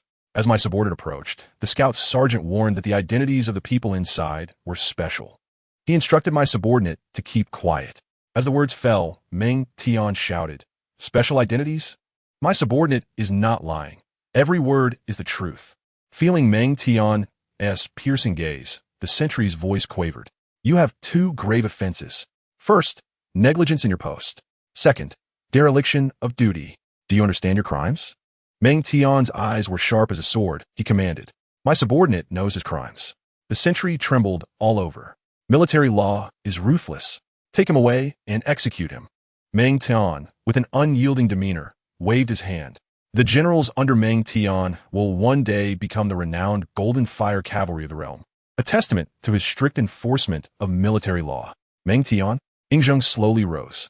The Meng family has served the Qin for 3 generations. His grandfather Meng Ao once held the position of the Grand Minister of Qin. His father Meng Wu served as the Minister of Internal Affairs. Qin Feng spoke slowly. "The Golden Fire Cavalry of Qin, destined to shake the world and sweep through the 6 states, is indeed the formidable force under Meng Tian. The Meng family has governed 300,000 Meng troops for 3 generations. Young Master Shang, with this capable general, all 300,000 Meng troops will fall under your command." Qin Feng gazed into the distance and continued, "With military power firmly in hand, the royal authority will naturally be secure. Given time, young Master Shang will surely eradicate the poison of Lu Xiang and Lao Ai." As Qin Feng's words fell, Yingzheng rose abruptly. He admired the talent of Teacher Qin. However, a hint of doubt crossed Yingzheng's face. "Young Master Shang, please speak," Qin Feng inquired. "Outside this tent, Wang Qi's confidants are keeping watch. How can we secure Meng Tian?" Yingzheng voiced his concerns. "Young Master Shang, rest assured." Qin Feng stood up, his gaze profound and confident. "We need not do anything. Meng Tian will come to us. We shall await his arrival." Chapter 66. Meng Tian investigates the cause of the scout's death. Wang Qi's night visit to Li Si. Late at night, the moon hung low in the west. The night was chilly, the cold moon like frost. In the Qin military camp, Wu Sui, 5 scouts were negligent in their duties, resulting in a heavy mist of suspicion and looming danger within the camp. Meng Tian could not sleep at night, eagerly hoping to find the perpetrator who had slain the scouts. "You, in your hurried demeanor, are wandering aimlessly instead of remaining in the barracks. What brings you here?" Wang Qi, accompanied by a few trusted confidants, approached to inquire upon seeing Meng Tian and others strolling within the military camp. Meng Tian stepped forward, clasping his fists in greeting, and said, "Greetings, General. Today, I am conducting a lawful review of the military's entry and exit roster, and I have uncovered a peculiar issue." "Oh, what issue? Pray, share it with me." Wang Qi's voice resonated, deep and hoarse, yet powerful. "I have discovered that the cause of death for a certain squad of scouts is rather unusual, prompting me to investigate late into the night. I did not mean to disturb you, General. I hope you shall not take offense," Meng Tian replied earnestly. "I am already aware of this matter. I have also heard of the oddities surrounding it. Thus, I have dispatched personnel to conduct an investigation," Wang Qi remarked, stroking his frosty white beard with a contemplative air. "General, there is yet another matter." Meng Tian advanced. "Not only is the cause of death for the scouts bewildering, but their death records are riddled with discrepancies. Furthermore, I have just inquired with the sentries and learned that the 5 scouts returned to the camp with a wagon and 3 individuals, 1 man and 2 women, who are not recorded in the roster. This is evidently in violation of the laws of our Qin military." Meng Tian's gaze sharpened, his demeanor composed. "Excellent. As a commander, you demonstrate diligence and responsibility." Wang Qi, gripping the hilt of his sword at his waist, spoke gravely. He then turned to Meng Tian's accompanying aides. "I wish to speak with the commander privately. You may withdraw." "Yes." Once Meng Tian's confidants had retreated, Wang Qi continued, "Since you have already uncovered this much, I shall not conceal the truth from you. Accompanying the scouts returning to the camp today is the esteemed envoy, Lord Li Si." Wang Qi clasped his hands behind his back, his gaze sharp as a sword, penetrating and intense. "Ah, Lord Li Si?" Meng Tian gasped, taken aback. He had never anticipated that the individual of special status mentioned by the sentries was, in fact, the envoy Li Si. Li Si had traveled to Korea on a diplomatic mission, acquiring confidential intelligence. He was returning to Xianying via detour through Wusui. Wang Qi circled Meng Tian slowly, discreetly observing the shifts in his expression. Should the intelligence be intercepted by the 6 states, it could spell disaster for the Qin. As Wang Qi's words settled, Meng Tian nodded in understanding. "Yes, I comprehend. Your duty at the frontier is to resist foreign adversaries. Leave the other matters to me." With that, Wang Qi departed. "Yes, General." Meng Tian bowed deeply. The moonlight shone like water, and the campfire flickered like fireflies. Like Meng Tian, Li Si also found himself restless that night.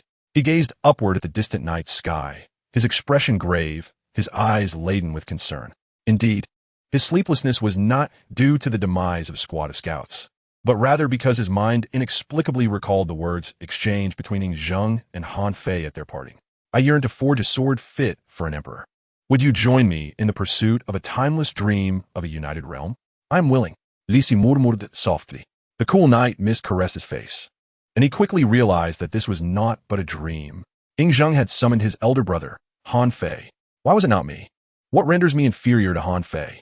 Li Si lowered his gaze, his somber eyes flickering with a hint of resentment. Lord Li, a soldier called from behind. Li Si turned, his expression swiftly reverting to the calm demeanor he was known for. The left minister requests your presence. The soldier bowed respectfully. Very well. Li Si followed the soldier to the camp of General Wang Jian. Upon parting the drapery, he beheld Wang Jian clad in dark golden armor, his countenance grave as he sat at the center of the tent. It was already late into the night, and Wang Jian, unable to shed his armor, clearly bore a heavy heart. General, what brings you to summon me at this late hour? Li Si inquired with an air of indifference, slowly approaching the table and kneeling. Alas! Wang Jian rose, letting out a deep sigh. The court of the Qin is fraught with turmoil. Various factions entwine and engage in ceaseless covert conflicts. The mighty Qin army has become the object of their contention. With his hands clasped behind him, Wang Jian paced within the tent. Young Master Shang is alone in the world, inevitably attracting the covetous gaze of miscreants. The king has only recently assumed power, and both within and outside the court.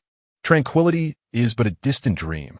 Wang Jian, a seasoned warrior, spoke with a deep, resonant voice, tinged with a sense of foreboding. Within our Qin dynasty, we have the Empress Dowager holding the reins, and outside, Minister Liu is in governance. How can we expect peace? General, you are overly concerned, Li Si replied. Having been trained in the Confucian teachings of Xuanzi, mastering the art of kingship, few could rival the depth of his stratagems.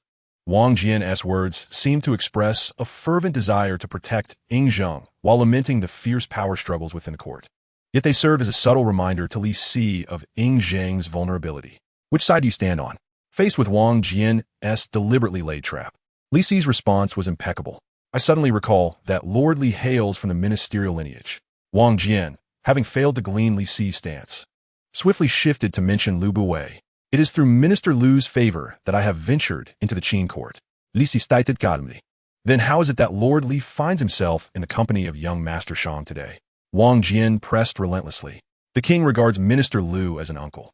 Serving Lu is tantamount to serving the king. Li Si stood, maintaining his composed demeanor, countering each inquiry with grace. Wang Jian, unable to ascertain Li Si's position, returned to his seat and poured himself a full goblet of wine.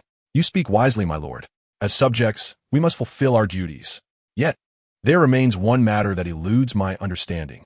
Wang Qi raised his wine cup and drank it all in one gulp. General, please speak. Li Si knelt before Wang Qi and said. At this moment, the armies of Qin and Han stood opposed across the river, on the verge of battle. Young Master Shang, why have you suddenly appeared at the border of the two nations? Wang Qi fixed his gaze upon Li Si and inquired. Young Master Shang has returned from Han. Li Si replied. Han, is young Master Shang not putting himself in peril? Wang Qi's brow furrowed. Li Si smiled slightly and remarked, indeed, as the general has stated, on this journey to Han, young Master Shang has indeed faced numerous dangers. Li Si recalled the assassination attempt on Ing Zheng by Ba Linglong and Yi Mu, their methods as ruthless as they were brutal. Even now, the memory sent a shiver down his spine. Bang! As Li Si's words fell, Wang Qi slammed his right fist heavily upon the table. How dare Han commit such acts? I shall march on Nanyang tomorrow to seek justice for young Master Shang. Wang Qi's hand waved dramatically, his eyes alight with fierce determination, exuding an overwhelming aura of menace. Chapter 67. Wang Qi threatens Li Si. Meng Tian discovers a suspicion. The general has misunderstood. The crisis young Master Shang faces does not stem from Han, but rather from Ba Linglong.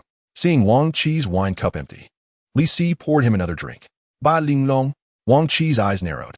I have heard they are the most elite assassination organization in the realm. Anyone they target is surely doomed.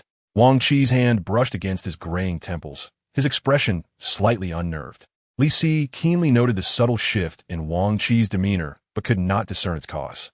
I cannot believe they would dare to attempt the assassination of young Master Shang. Such audacity. Li Si offered a faint smile, choosing not to respond. Brotherly bonds run deep. Why must we turn against one another? Wang Qi shook his head repeatedly, lifting his wine cup and draining in one go. Li Si nodded slightly, and seeing Wang Qi drinking, he too lifted his cup. Yet, as the cup approached his lips, his hand suddenly trembled violently, causing wine to spill. Turning against one's own, Li Si's mind raced back to Wang Qi's earlier words, and a cold sweat broke out. He realized that Cheng Qiao was a pivotal figure among Ba Linglong. Li Si's gaze sharpened.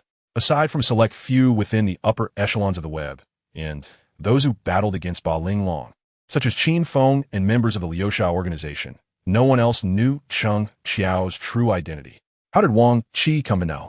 Could it be that Wang Qi was also part of the web? A tempest stirred within Li Si's heart. Despite his efforts to contain his emotions, he could not conceal the fear that gripped him. While drinking, Wang Qi cast a sidelong glance at Li Si. Noticing a flicker of shock in Li Si's eyes, he felt a chill run down his spine, realizing he had spoken too freely. The astonishment in Li Si's eyes flickered momentarily before he regained his usual composure. The general stationed at the border is well aware of the events unfolding within the territory of Han. Wang Qi, astute in reading the nuances of speech and demeanor, immediately discerned the implication in Li Si's words, his gaze sharpening. Under the orange glow of the lamps, Wang Qi's face appeared dark and foreboding, evoking a sense of trepidation. Alas, this general, in his advancing years, has become somewhat muddled in his recollections. The Lord of Chang'an, Cheng Jiao, was assassinated by Ba Linglong over a year ago. How could I confuse an event that transpired so long ago? As he spoke, Wang Qi reached up to touch his forehead, attempting to mask his inner disquiet. Li Si, a man of remarkable stature, possessed an exceptional talent for reading others. Every subtle expression and movement of his counterpart was meticulously noted by him. Li Si offered a gentle smile. Given the general's tireless dedication to military affairs, it is only natural to misremember at times. As night deepened, Li Si decided not to disturb the general's rest any further. Rising to his feet, he bowed in farewell. The words just spoken by Lord Li, serving both the chancellor and remaining loyal to the king. With a wine goblet in his left hand and his right resting upon the hilt of his sword, Wang Qi slowly approached Li Si from behind. What do you mean by the general's statement? Sensing the palpable aura of menace emanating from Wang Qi, Li Si halted in his tracks. The general wished to know something. Wang Qi gradually closed the distance, his imposing figure appearing even larger in the lamplight, casting a shadow that enveloped Li Si entirely. Lord Li possesses but one life. When both of us encounter peril, how does Lord Li intend to safeguard both? Wang Qi's eyes blazed with a fierce intensity, the murderous intent surging within them. Have the numbers been accounted for? In the Qin army's stables, Meng Tian disregarded Wang Qi's warnings and continued to investigate the mysterious deaths of the scouts. The Meng clan remained unwaveringly loyal to the Qin, committed to their duties. Meng Tian would never abandon the inquiry into the peculiar demise of the scouts, simply because of Wang Qi's admonitions. If he were to relent, he would no longer be Meng Tian. The sentry soldiers had reported seeing a team of scouts patrol outside the camp. Upon their return, they brought back another contingent. Thus, Meng Tian came to verify the truth of the sentry's claims. The number of horses has been accounted for, and it is consistent with yesterday. The soldier responded. Consistent with yesterday? Meng Tian furrowed his brow, pondering. This implies that the scout team was indeed slain after returning to the camp. Where are the horses and carts that the scouts brought back today? Meng Tian continued to inquire. Reporting to the centurion, there were no incoming carts or horses today. Perhaps the centurion is mistaken. The soldier replied. Meng Tian's frown deepened. No carts? Could it be that someone deliberately altered the records of the military's horse and cart movements? Meng Tian stroked his chin, lost in thought. The authority to arbitrarily modify the records of the military's horse and cart movements lies with a select few. Meng Tian's gaze sharpened. Could it be the left minister? Just then, the sound of a neighing horse echoed. A soldier led a horse out, preparing to depart. Meng Tian inquired, why do you summon a horse at this late hour? Upon noticing the soldier's dark crimson insignia, Meng Tian's expression grew stern. The personal guard of Wang Jia, Lord Qianshang, I am commanded by Left Minister to escort an urgent letter out of the camp. The soldier replied, an urgent letter? Meng Tian furrowed his brow. Delivering a letter at such an hour must harbor some secret. Where is it to be sent? Meng Tian's vigilance heightened. The left minister strictly forbids any disclosure regarding the letter's contents. Seeing Meng Tian approach, Wang Jia's guard appeared somewhat flustered. Can a left minister's orders contravene the laws of the Qin? Meng Tian exclaimed. He had just begun to suspect the left minister Wang Jia when the guard stumbled into his path. Doubts began to consume him. This letter is to be delivered to Gai Nie. Under the pressure of Meng Tian's imposing presence, the guard, despite his fear, divulged the destination of the correspondence. Gai Nie? Meng Tian lightly patted the horse and circled it, a cold smile creeping into his heart. No. What I meant is that this letter was personally ordered to be delivered by the left minister. Should there be any mistake, I would bear the consequences. Wang Jia's guard spoke, his voice fraught with trepidation and anxiety. Ha! Meng Tian smacked the horse's flank with vigor. The horse, feeling the sting, reared back and neighed. You have a keen eye, selecting the fastest steed. Meng Tian smirked. Go. Upon hearing Meng Tian grant permission, Wang Jia's guard immediately felt a wave of relief. He swiftly mounted the horse and sped away. Meng Tian watched the retreating figure of Wang Jia's guard, a cold laugh escaping his lips. This horse has short limbs. Great explosive power, yet lacks endurance. How could it possibly reach Gai Nie, 800 miles away? Such trivial tactics to deceive me. Meng Tian's eyes gradually darkened. I shall see what scheme you're truly concocting. With that, Meng Tian strode purposefully towards Ying Zheng's tent. In a short while, he arrived at the entrance, only to be halted by two of Wang Jia's trusted aides. Lord Qin, please stop. The two aides brandished black spears, crossing them to block Meng Tian's advance. Chapter 68. Qin Feng teaches Meng Tian the art of spear fighting. He has arrived. Upon hearing Wang Jia's guard call out Lord Qin, Qin Feng recognized that Meng Tian was present. Ying Zheng turned, glancing at Qin Feng with a slight nod, his eyes shimmering with surprise and delight. Indeed, everything was as Qin Feng had anticipated. Qin Feng slowly rose and made his way outside the tent. By order of the left minister, no one is permitted to enter or exit this tent. Wang Jia's guard bellowed. Who is inside the tent? Eva must be stopped. Meng Tian inquired in a deep voice, what do you know? The royal guard replied, I am unaware. Is it ignorance, a reluctance to speak, or an inability to disclose the truth? Stepping forward, Meng Tian crossed his arms with an imposing demeanor, his eyes radiating authority and a palpable aura of menace. The two royal guards, intimidated by his formidable presence, recoiled several steps. When the royal guards departed on horseback under the pretense of delivering an urgent message, Meng Tian promptly investigated the records of the military supply camp. The documents revealed that the silk parchment used for the correspondence had indeed arrived at this very tent, the one occupied by Ying Zheng. Following the clues, Meng Tian drew closer to the truth. According to the laws of the Great Qin, I shall inspect the military camp. Who dares obstruct me? Meng Tian advanced another step, seizing the long spear from the grasp of the royal guard. Channeling his internal energy into his arm, he forcefully pulled it away, sending the two guards soaring backward, crashing heavily to the ground. Those who impede my path shall face military justice. Armed with the spear, Meng Tian exuded an imposing aura, his eyes gleaming with a chilling intensity. Entering this tent might unveil the truth. As Meng Tian fixed his gaze upon the tent and prepared to step inside, a sudden shadow appeared before him. A youth clad in azure, proud and austere, stood with an ebony sword, as dark as death itself, sheathed yet exuding an oppressive aura. The boy's gaze was sharper than the blade, instilling a profound dread. Meng Tian's focus sharpened. The youth seemed to materialize from thin air, silent and ghostly. He swiftly maneuvered his spear into a defensive position, his expression wary. Who are you? He demanded. I am Qin Feng, came the reply.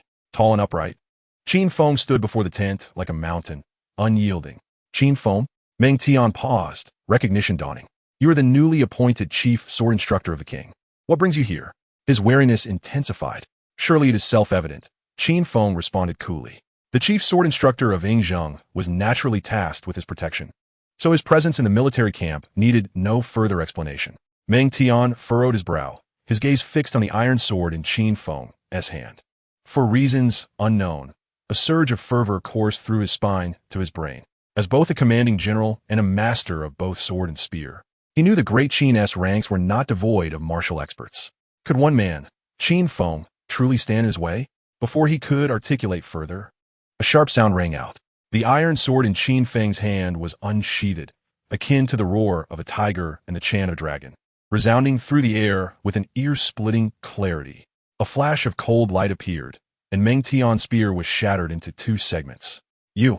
Meng Tian gazed at the severed spear in his hands, retreating several steps in fright, his complexion turning ghostly pale. Meanwhile, Qin Feng had already sheathed his iron sword. With a swift motion, he executed 3 actions, drawing the sword, severing the spear, and sheathing it, like a bolt of lightning, seamless and fluid, akin to flowing clouds. Meng Tian hardly comprehended whether Qin Feng had even moved. His spear had been cleaved in twain before he could register the event. No one shall obstruct my pursuit of the truth, even if it costs me my life. Although Meng Tian harbored trepidation towards Qin Feng's unfathomable swordsmanship, as a loyal subject of the Qin, he felt an unwavering duty to uncover the entire truth, even at the expense of his own life. Within the tent, Yingzheng nodded subtly upon hearing these words. Meng Tian, indeed, as Qin Feng described, possesses a heart of loyalty and righteousness. Take the spear. Qin Feng's gaze fixed upon Meng Tian, his voice devoid of warmth. What? Meng Tian was momentarily taken aback, unable to grasp the meaning behind Qin Feng's words. Yet, the command carried an undeniable authority, compelling him to bend down instinctively and retrieve another spear from the ground. Defeat me, and you shall know the truth. Qin Feng spoke with a calm demeanor.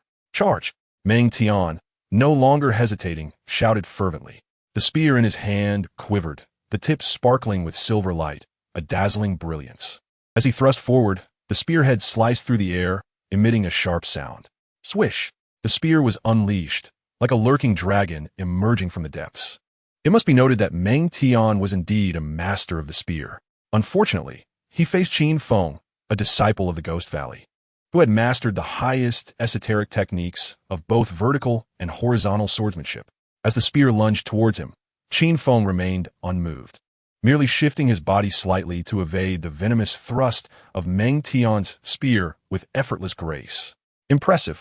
Meng Tian, being young and brimming with vigor, could not bear the thought of encountering the foremost swordsmanship instructor of the Qin without fully experiencing Qin Feng's techniques. Qin Feng lifted his foot, and with a resounding thud, he stamped the ground, creating 2 deep craters, dust swirling into the air. Such profound internal strength was truly rare. Seeing this, Meng Tian inhaled sharply. You may attack as you wish. If my feet leave these 2 pits, I shall reveal the truth to you. Qin Feng held his sword against his chest, his gaze tranquil as he spoke calmly. Very well, Meng Tian roared, his spear resembling a venomous dragon emerging from its lair, ruthlessly piercing the air with an eerie sound of rushing wind. The spear's radiance flickered, exuding an intimidating chill. Meng Tian's spear technique was self-created, unmatched within the ranks of the army. In battle, he was invincible, unstoppable in his quest for victory. Countless souls have perished beneath his weapon. Yet before Qin Feng, the formidable spear technique of Meng Tian appears as mere child's play. Qin Feng remains motionless, his sword sheathed, the silver spear thrust forward, only to be met by the sword sheath in defense. Even with Qin Feng's formidable inner strength from the Ghost Valley, Meng Tian's spear can only pierce within half a zhang of Qin Feng. Is that all? Qin Feng speaks with indifference. I fear that before the truth is unveiled, you may find yourself slain by another's hand. Meng Tian halts his spear, his gaze fixed on Qin Feng, a look of astonishment etched upon his face. Though seemingly rugged, Meng Tian possesses a meticulous mind and remarkable agility. He is one of the few generals in the Qin army who embodies both wisdom and valor. He quickly realizes the implications of Qin Feng's words. It seems you are aware of the truth. I beseech you, Master Qin, to elucidate. Meng Tian bows and clasps his fists in respect. The title of Master Qin signifies that Meng Tian no longer regards Qin Feng as an adversary. I shall impart to you a sword technique.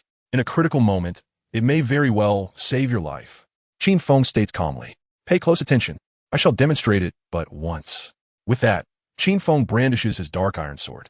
The sword's aura roars like a dragon's wail. The blade gleams like a shooting star. Meng Tian watches in awe, his blood surging with excitement. In Chapter 69, as Meng Tian uncovers clues behind Wang Qi, Qin Feng substitutes the spear with a sword to demonstrate a set of Ghost Valley sword techniques. Meng Tian, using his spear in place of sword, secretly mimics the movements. Soon, Qin Feng completes his demonstration, sheathing his sword. Not only is Meng Tian a general of exceptional intellect and bravery, but he also possesses astonishing talent in swordsmanship. He swiftly grasps the essence of Qin Feng's technique. Though this swordplay may not be extraordinary, it is sufficient to navigate the impending upheavals. After Qin Feng concludes, he strides into the tent. Meng Tian remains rooted in place, his brow slightly furrowed. What upheavals lie ahead? Meng Tian muses. What is it that Master Qin truly wishes to convey? He seems to possess knowledge of many matters. Meng Tian's brow tightens. Alas, if only my skills match those of Qin Feng, I could glean the truth behind the scout's case directly from him. After a moment of contemplation, Meng Tian turns and departs, continuing his investigation into the scout's misfortune. Master Qin, by imparting sword techniques to Meng Tian, is he concerned for his safety? As Qin Feng steps into the tent, Zhang promptly inquires. The closer one approaches the truth, the greater the danger. Qin Feng replies solemnly. Wang Qi has already ascended to the pinnacle of the 7th rank in swordsmanship. His prowess is such that even among the myriad schools of thought, he stands unrivaled. Within the Qin army, no one can match him. Qin Feng speaks with a tranquil gaze. By teaching sword techniques to Meng Tian, not only can he ensure his own safety, but he may also become our sharpest weapon against Wang Qi. Upon hearing this, Zhang nodded slightly. Wang Jian. Zhang paused momentarily, picking up a bamboo scroll, and continued. Qin teacher, what is your opinion of Wang Jian? Judged solely on his military prowess, he could be considered a sagacious and valiant general. A general? Zhang casually placed the bamboo scroll aside. His originally tranquil gaze suddenly brimmed with authority. In the past, during the conflict between Qin and Zhao, Wang Jian commanded an elite force of 300,000 Qin soldiers, launching an assault on the capital of Zhao, Handan. At a time of peril for Zhao, the Chu general Chen Xinjun and Wei Xianling Jun rallied a coalition of over 100,000 to aid Zhao. In the end, Qin suffered heavy losses and returned in defeat. Yet, astonishingly, Wang Jian's military achievements only increased. This blatantly contravenes the laws of our great Qin. Zhang's voice resonated deeply, his eyes radiating a chilling glint.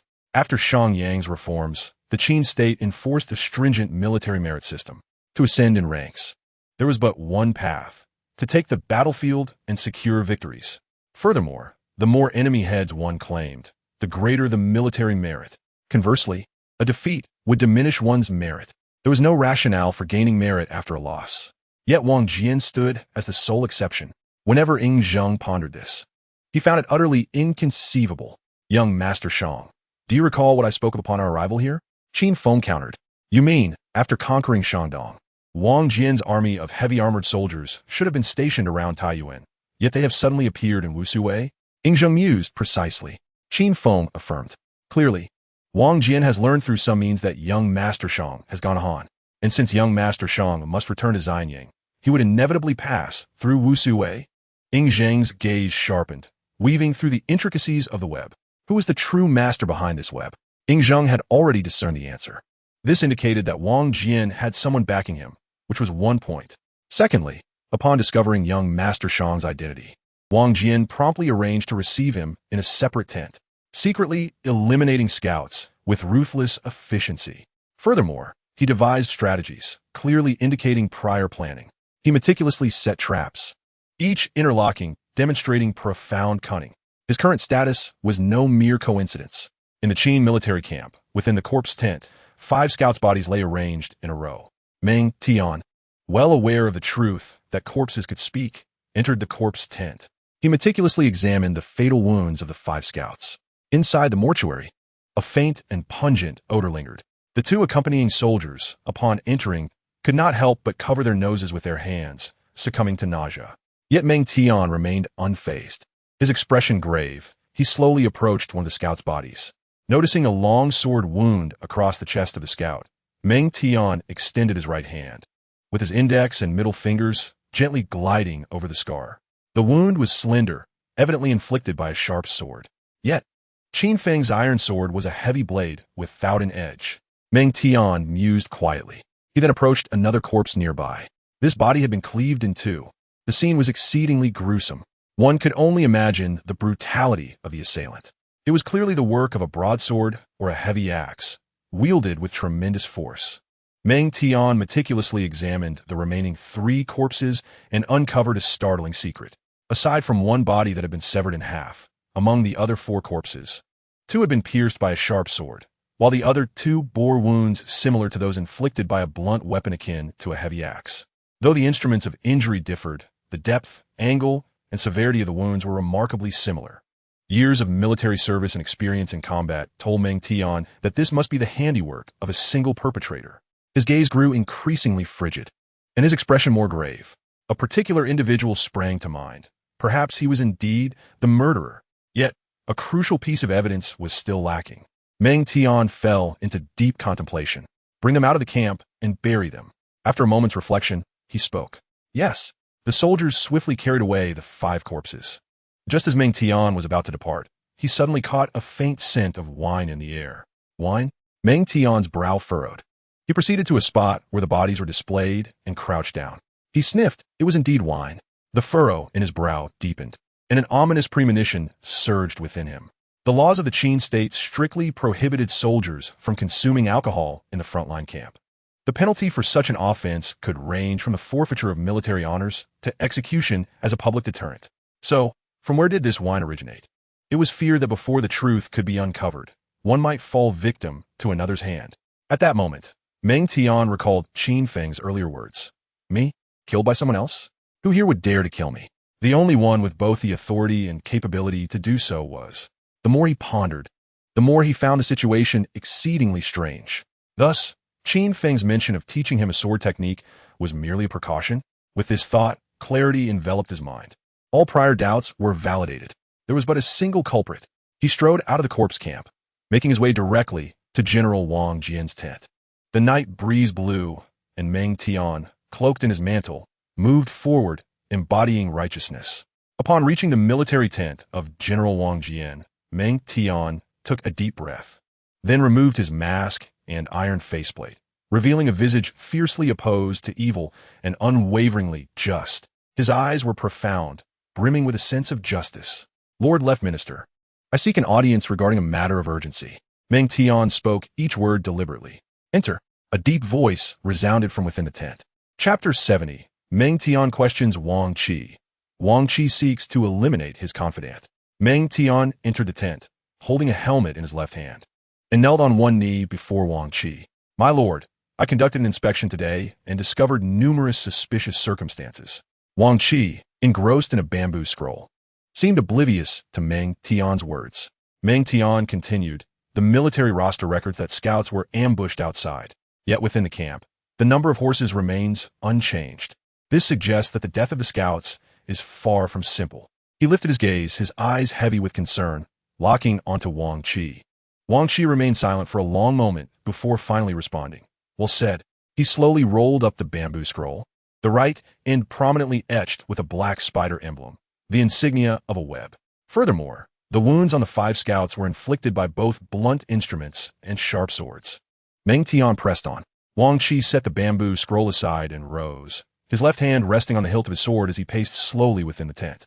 Moreover, aside from one corpse that met a gruesome end, the remaining 4 bodies, regardless of the angle or depth of their wounds, bear striking similarities.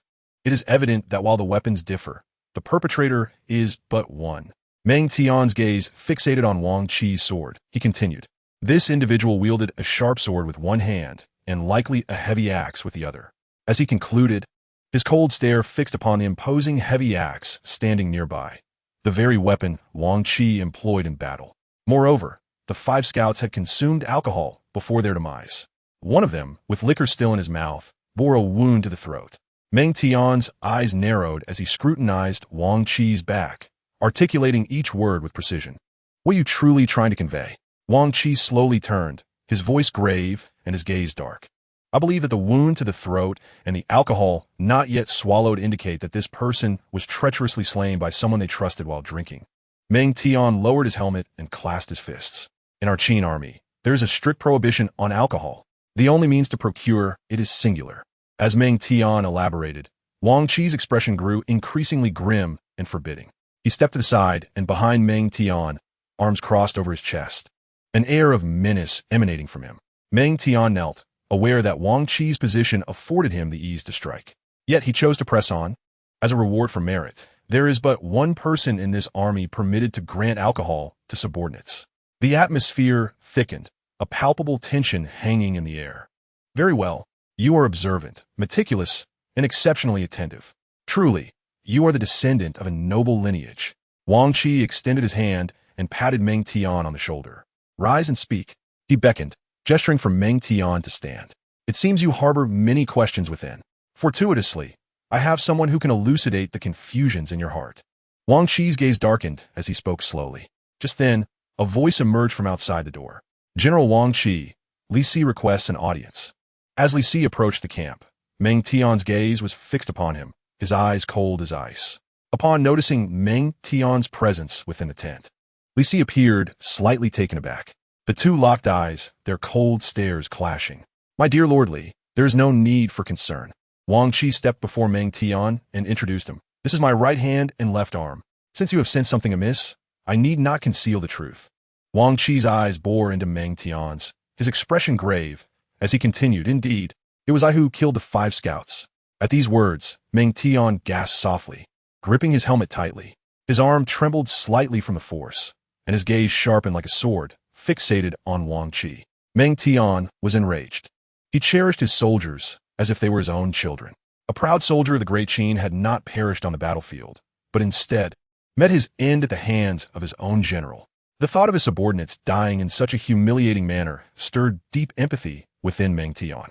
He was filled with both fury and indignation. Li Si glanced between Wang Qi and Meng Tian, and from Meng Tian's expression, he discerned his stance. Do you know why I had to kill them? Wang Qi's voice simmered with lethal anger. I implore you, General, to speak plainly. Meng Tian replied in a deep tone, his eyes ablaze with seething rage. Alas, Wang Qi suddenly sighed heavily. Though they were soldiers of the Great Qin, they committed the treasonous crime of colluding with the enemy. Tell me, should they be punished or spared? He turned away, displaying a countenance filled with sorrow. Treasonous crime? Meng Tian was taken aback. Soldiers of the Great Qin were known for their unwavering loyalty, and such acts of betrayal were exceedingly rare. Even Li Si's face flickered with a hint of doubt, questioning what scheme Wang Qi was concealing. Let me present to you another individual. Wang Qi strode to a corner of the tent and kicked open a wooden box. A soldier tumbled out, bound at the limbs and curled up on the ground, a cloth stuffed in his mouth, whimpering. His eyes were wide with terror. Is it you? Meng Tian was once again stunned. This soldier was none other than the trusted aide who had just delivered a message for Wang Qi. Isn't this your personal guard? The left minister's aide? Meng Tian's expression was one of surprise and confusion. Indeed, this is the very trusted soldier I promoted myself. Hence, my heart is heavy with dismay. Wang Qi spoke coldly, his voice laced with disdain. The loyal soldier, curled up on the ground, shook his head repeatedly, his eyes brimming with a mix of grievance, reluctance, and fear.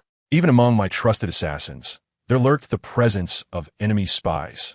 This military camp is likely already teeming with the eyes of adversaries. Wang Qi approached the loyal soldier with measured steps, crouching down to tear away the cloth stuffed in the soldier's mouth. Speak. What is the matter? A chilling aura of murderous intent surged in Wang Qi's gaze, fixated on the soldier. His expression seemed to threaten the soldier with imminent doom. The soldier, witnessing the terrifying glare akin to that of a predator, stammered. It was young Master Shang who ordered me to hasten to Xianyang and notify. Upon hearing the name, young Master Shang, Meng Tian's eyes narrowed slightly. Who is young Master Shang? Who is to be informed? Wang Qi barked. The Empress Dowager. The letter from young Master Shang states that he requests the Empress Dowager to dispatch troops for assistance. As the loyal soldier's words fell, Meng Tian immediately shouted, Nonsense! Utter folly! The Empress Dowager is the king's mother. How could she possibly aid treasonous rebels? Meng Tian's eyes widened in fury, glaring fiercely at the soldier. I am merely carrying out orders to relay the message. Beyond that, I know nothing. The soldier's voice trembled. Suddenly, a wave of murderous intent surged within Wang Qi. Grabbing a nearby heavy halberd, he swung it fiercely towards the soldier's neck. My lord, please show mercy. Meng Tian sensed Wang Qi's murderous aura almost instantaneously. He swiftly seized a long spear from beside him, placing it protectively in front of the loyal soldier. Chapter 71. Wang Qi, cunning and astute, nearly ensnared Meng Tian. Clang! Sparks flew. The collision of the halberd and spear reverberated, causing Wang Qi, Meng Tian, and Li Si to feel a ringing in their ears. Meng Tian felt a heavy force surging through the spear, numbing his arm. Wang Qi was intent on delivering a fatal blow to the loyal soldier. "What are you doing?" Wang Qi's eyes bulged, his hair bristling, glaring furiously at Meng Tian. "My lord, there remains a matter that is unclear. This witness cannot be killed yet." Meng Tian spoke in a low voice. "Such rumors involve the king and the Empress Dowager. The gravity of the situation, I trust you understand." Wang Qi's eyes blazed with fury, his pupils as large as copper bells. "If you obstruct my attempt to slay this deceiver, you shall be deemed an accomplice. I shall strike you down alongside him." With a furious roar, Wang Qi lifted the heavy halberd again, bringing it down forcefully towards Meng Tian's head. In an instant, the sound of the halberd slicing through the air filled the tent, a chilling atmosphere pervading the space. Meng Tian's strength, while slightly inferior to Wang Qi's, was not as formidable as the heavy halberd that weighed over 100 pounds. Yet just moments ago, Meng Tian had the fortune of receiving guidance from Qin Feng. The pistol technique advanced with remarkable speed, while the spear danced like a meteor, agile as a dragon. With a thrust, it met the heavy axe of Wang Qi, producing a resounding clash as sparks flew. Meng Tian's spear bent like a bow, channeling his inner strength, and the spear shot forth, forcing Wang Qi back 3 steps. Tragically, Wang Qi, after retreating, found himself beside a loyal soldier. In a swift motion, he struck down, the soldier's scream piercing the air as blood splattered and a head fell to the ground. It turned out that Wang Qi, the cunning fox, had feigned an attack on Meng Tian's heavy axe, intending to drive him back before slaying his trusted soldier. Little did he expect that Meng Tian's prowess far surpassed his anticipation. Fortunately, having dealt with the soldier, Wang Qi secretly exhaled in relief. "General, heed my words," Li Si interjected, bowing slightly to Wang Qi. "Lord Qianchong is equally eager to uncover the truth. As loyal subjects, we all share the responsibility of alleviating the king's burdens." Meng Tian nodded slightly, agreeing with Li Si's sentiment. "So who exactly is this young Master Shang?" he pressed. "This young Master Shang skillfully gained the trust of Lord Li," Wang Qi began, but Meng Tian's expression hardened, his gaze piercing into Li Si. What kind of man was Li Si? Who in this world could deceive him with mere words? Meng Tian sought answers from Li Si, yet the latter remained composed, his face betraying no emotion. Their eyes locked. Li Si's gaze was as tranquil as an ancient well, leaving Meng Tian uncertain of the truth. Wang Qi's countenance darkened like ink. Clearly, the identity of this young Master Shang was extraordinary. With that, he slammed his heavy axe into the ground, his eyes brimming with murderous intent. "Are you suggesting that this young Master Shang poses a threat to the king?" Meng Tian's eyes were filled with confusion. The deaths of the scouts pointed unambiguously to Wang Qi. Upon Meng Tian's inquiry, Wang Qi had confessed to the killings of the 5 scouts. Yet, the old fox had introduced the ambiguous identity of young Master Shang, preparing to conspire with the Empress Dowager against the king. Meng Tian found himself utterly perplexed. Had all previous conjectures been erroneous? Was the chief sword instructor, Qin Feng, truly an ally of this young Master Shang? If they had the support of the Empress Dowager, their plans could indeed succeed, and with considerable likelihood. Wang Qi nodded, affirming, "However, the Empress Dowager is the king's mother. How could she?" Meng Tian hesitated, scarcely able to believe that the Empress Dowager would turn against her own son. After all, the throne had always belonged to her family, and she had no justifiable reason to harm the king. This course of action seemed fraught with peril and devoid of any potential reward. No matter how he contemplated the situation, something felt amiss, yet he could not discern the truth behind it. Unbeknownst to him, Wang Qi paced back and forth, his expression grave and somber. The relationship between the Empress Dowager and the king was not as harmonious as it appeared on the surface. In fact, there had long been underlying animosity between them. As Wang Qi spoke, Meng Tian's previously puzzled eyes widened with shock, and even Li Si exhibited a hint of surprise. Li Si had never anticipated that Wang Qi, who had spent years stationed at the borders, possessed such keen insight into the affairs of the court. Was there someone orchestrating events from behind the scenes? Initially, Meng Tian had dismissed these rumors, but his skepticism waned upon discovering the token used by young Master Shang to gain the Empress Dowager's trust. Wang Qi produced an orange cloth pouch from his bosom and waved it before Meng Tian. "Were it not for this object retrieved from the traitor, I too would find it hard to believe," he declared, He then emptied the pouch, revealing a jade ring, resting in the palm of his hand. The inner side of the ring was intricately engraved with the name Chengju, the jade ring belonging to Lord Chengju of Chang'an. Upon seeing the ring, Li Si's expression shifted slightly, for he knew it had been bestowed upon Chengju by King Zhuangxiang of Qin, who cherished it dearly, wearing it on his left thumb. Lord Chengju of Chang'an? Meng Tian mused, examining the jade ring closely. This was not the king's possession. These rebels were cunning and relentless in their schemes. Yet, how could the wise king fail to perceive their machinations? Wang Qi continued, "Are you suggesting that this young Master Shang intends to harm the king?" At this moment, Meng Tian's conviction began to waver, and he found himself believing Wang Qi's words to a significant extent. Observing the change in Meng Tian's demeanor, a barely perceptible cold smile crept onto Wang Qi's lips. Days prior, the king had already dispatched a secret edict. Wang Qi stated, producing an orange silk scroll from his garment and placing it before Meng Tian. "I am to eliminate him before young Master Shang's escort team arrives." He enunciated each word with chilling intensity, his eyes brimming with a deadly resolve. The king is indeed wise. Li Si immediately responded with a respectful bow. At this moment, he was beset by conflicting emotions, wagering that Wang Qi would succeed in assassinating Ying Zheng. Should Ying Zheng perish, the Qin state would undoubtedly fall under the dominion of Prime Minister Liu, and Li Si would be among his most trusted confidants. The future held great promise. Yet, if Ying Zheng survived, Han Fei would surely enter Qin. Li Si, without a doubt, would fall from grace. Thus, he was fully aware that Wang Qi's words were utterly nonsensical, yet he still chose to play along with Wang Qi's charade. Meng Tian gazed intently at the silk manuscript on the table. After confirming it was indeed the seal of Ying Zheng, he immediately knelt before Wang Qi. Bowing respectfully as he spoke, "I apologize for the misunderstanding regarding Lord Zuoshuchang. Please forgive me." Chapter 72. Li Si proposes a scheme. Wang Qi sets a trap to eliminate Ying Zheng. "There is no need for you to bear any guilt," Wang Qi replied coolly, his originally somber and grave expression seemingly easing.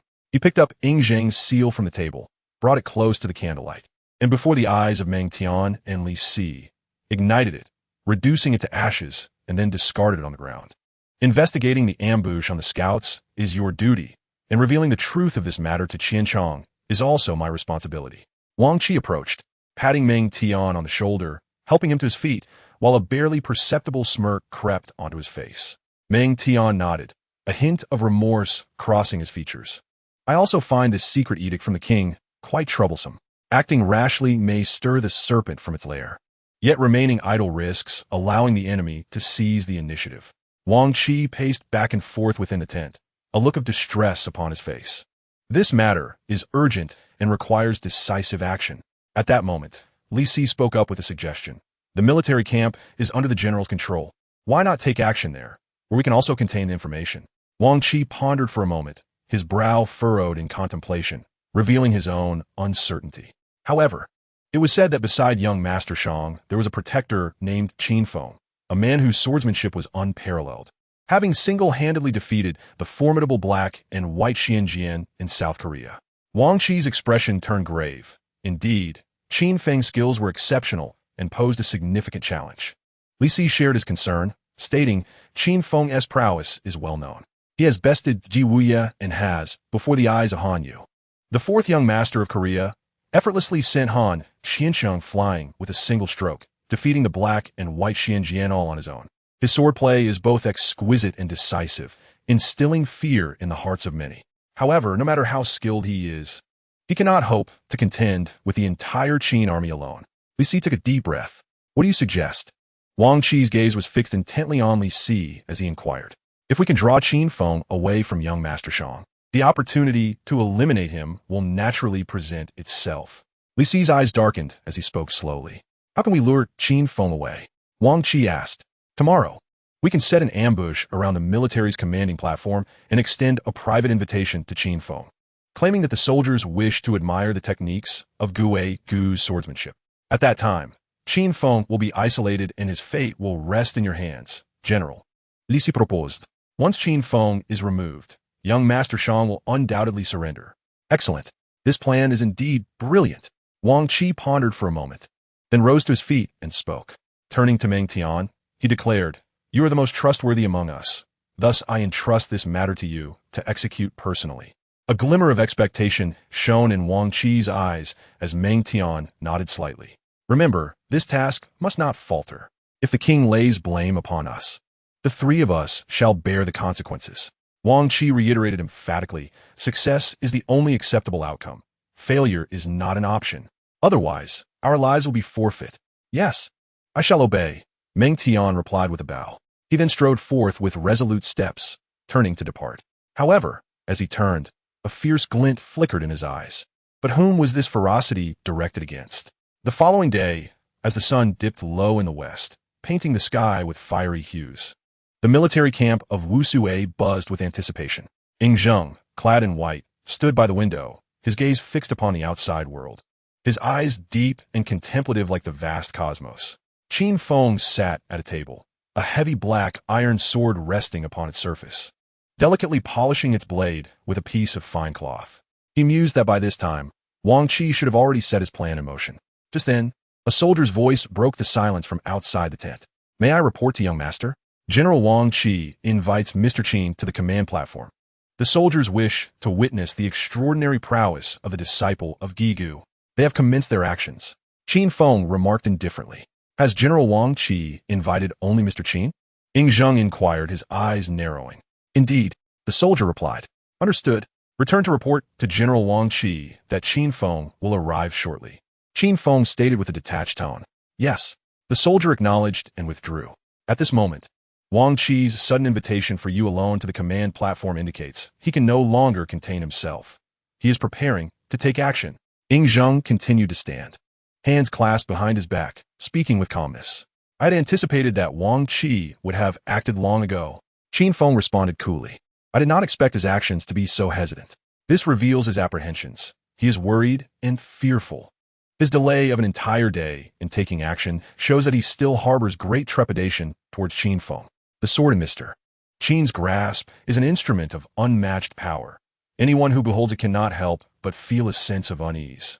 As long as Qin Feng is present, no matter how formidable the adversary, they cannot stir up any turmoil. However, Wang Qi has invited only you. How shall we navigate this predicament?" Ing Zheng inquired. "Wang Qi is cunning and experienced in military strategy. The art of warfare teaches us that when divided, we are conquered. He merely seeks to separate us and strike us down one by one," Qin Feng stated while continuing to polish his iron sword. "How shall we respond?" Ing Zheng asked. At the majestic and imposing duel platform, a splendid spectacle is about to unfold. How could young Master Shang miss such a performance? Qin Feng rose, gripping his sword in his right hand, while his left hand, with the index and middle fingers together, glided over the elongated blade. A resonating sword aura hummed in the air. "We shall play along with the plan and proceed together. Let's catch Wang Qi off guard." Ing Zheng nodded slightly. "However, there is one matter that Teacher Qin must approach with utmost caution." Ing Zheng cautioned Qin Feng. "Our Qin's archery and crossbow techniques are unparalleled in the world, striking fear across the 6 kingdoms. If Wang Qi, in his madness, commands a volley of arrows, how shall Teacher Qin respond?" The 3 formidable weapons of the Qin army, cavalry, crossbows, and fire arrows.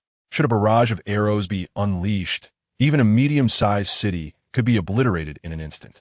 How can mere flesh withstand such onslaught? This is Ing Zheng's concern. "Young Master Shang, there is no need for worry."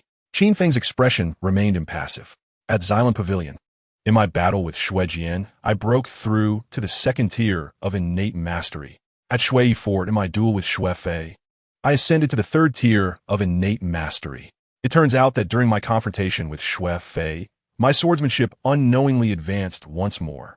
Moreover, at the summit of Bat Mountain, with only my iron sword and an innate mastery of the 2nd tier, I single-handedly held back the 9,000 elite troops of Bai Yifei. Though Wu Sui boasts 100,000 Qin soldiers guarding, the forces within this encampment have been halved. The number of soldiers who could swiftly mobilize to the duel platform in a short time would not exceed 10,000. The sword aura can shield, and the sword force can slay the enemy. Young Master Shang, there is no need for concern. Upon hearing this, Ing Zheng silently nodded in agreement. With Qin Feng by his side, what worries could he possibly have about conquering the world? The likes of Wang Qi are hardly a challenge. Let us proceed. Qin Feng led the way, followed closely by Ing Zheng, as the two strode out of the tent with an air of dominance. Chapter 73 by Yi Fei. What has been lost, I shall reclaim with my own hands. At the same time that Qin Feng and Ning Zheng journeyed to the dual platform to meet Wang Qi in the outskirts of Xinjiang City in Han. The once mysterious Shui Yi Fort, perched atop that mountain, lay in ruins following the dreadful avalanche. Now, it was a landscape of shattered walls and debris. Bai Yifei stood upon the suspension bridge, his gaze dark and foreboding. Clad in a flowing red robe, he billowed in the wind, and snowflakes danced around him. His eyes were even more shadowy and sinister than before. Behind him, 3 elongated ice vines appeared out of thin air, each bearing a sword. A pair of red and white swords. The remnants of the sword of the half-saint Bai Qi. Cousin, you have acquired the full power of Marquis Shui Fei. A tall and enchanting woman stood beside Bai Yifei, her voice laced with irresistible allure. A siren of the tides. The entirety of Korea shall soon be ours. The enchanting woman delicately extended her slender hand, gently grasping the sharply chiseled jaw of Bai Yifei. Qin Feng, Wei Zhuang, Han Fei. Bai Yifei slowly enunciated the names of these 3 individuals, his breath escaping like the keen whistle of a sword. Indeed, as the enchanting woman proclaimed, Bai Yifei had inherited the lifelong mastery of his mother, the Marquis of Snow Fei, alongside the malevolent aura amassed within the remnants of the sword. Bai Yifei would only grow in strength, more ruthless, more cold-blooded.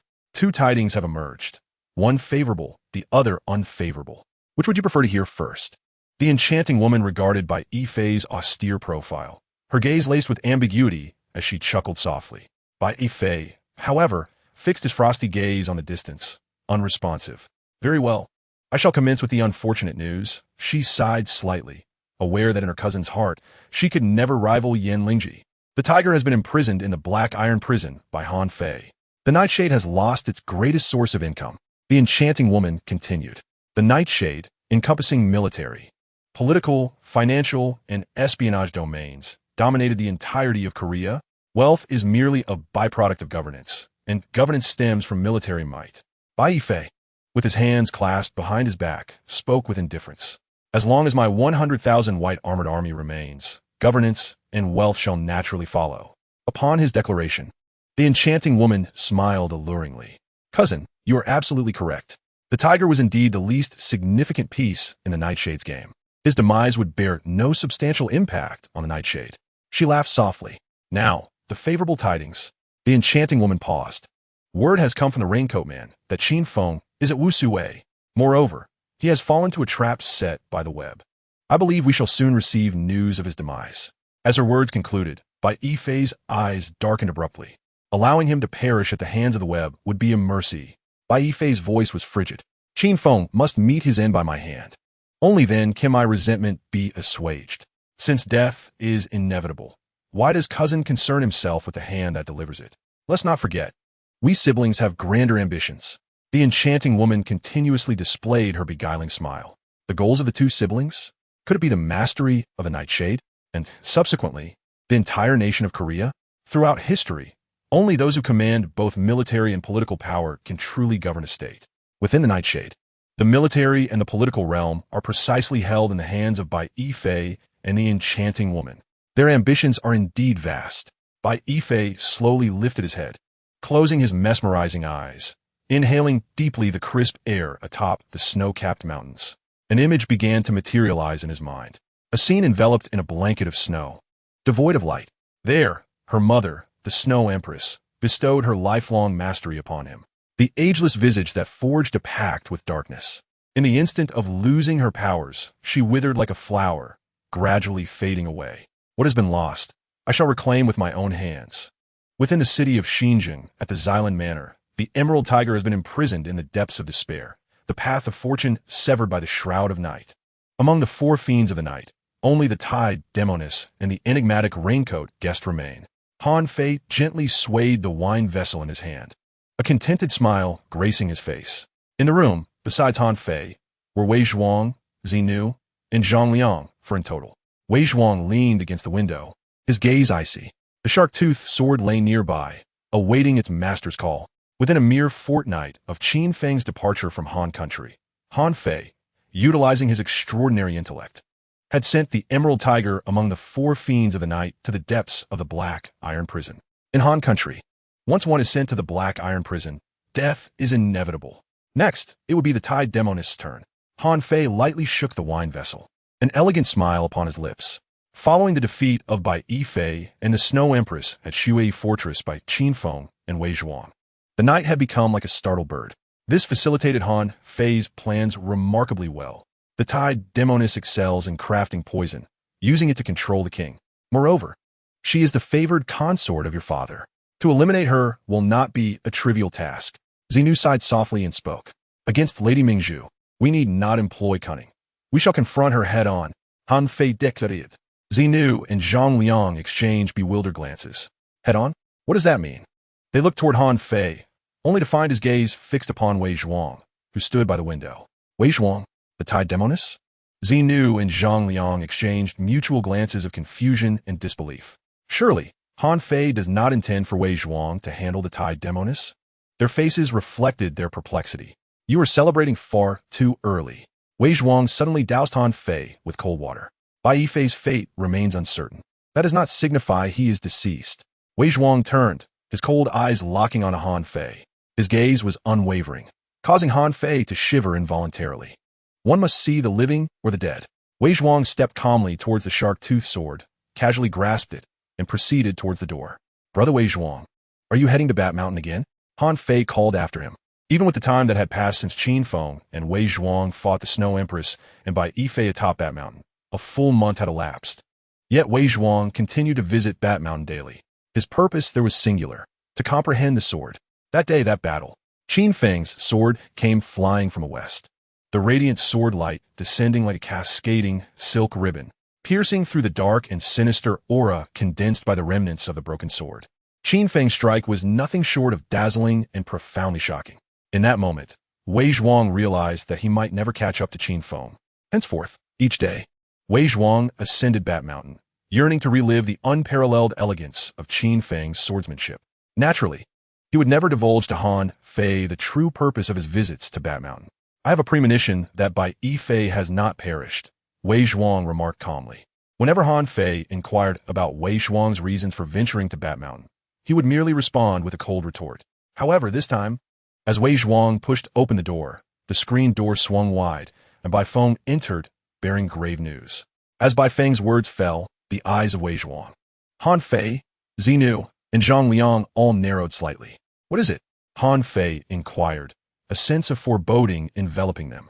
The Emerald Tiger has fallen, Bai Feng replied. What? Han Fei leapt from his seat, the sound of his torn garment echoing as a shadowy figure darted past. Wei Zhuang had already drifted out gracefully. Chapter 74. The Return of Bai Yifei, weaving a larger net. Qin Feng's majestic arrival.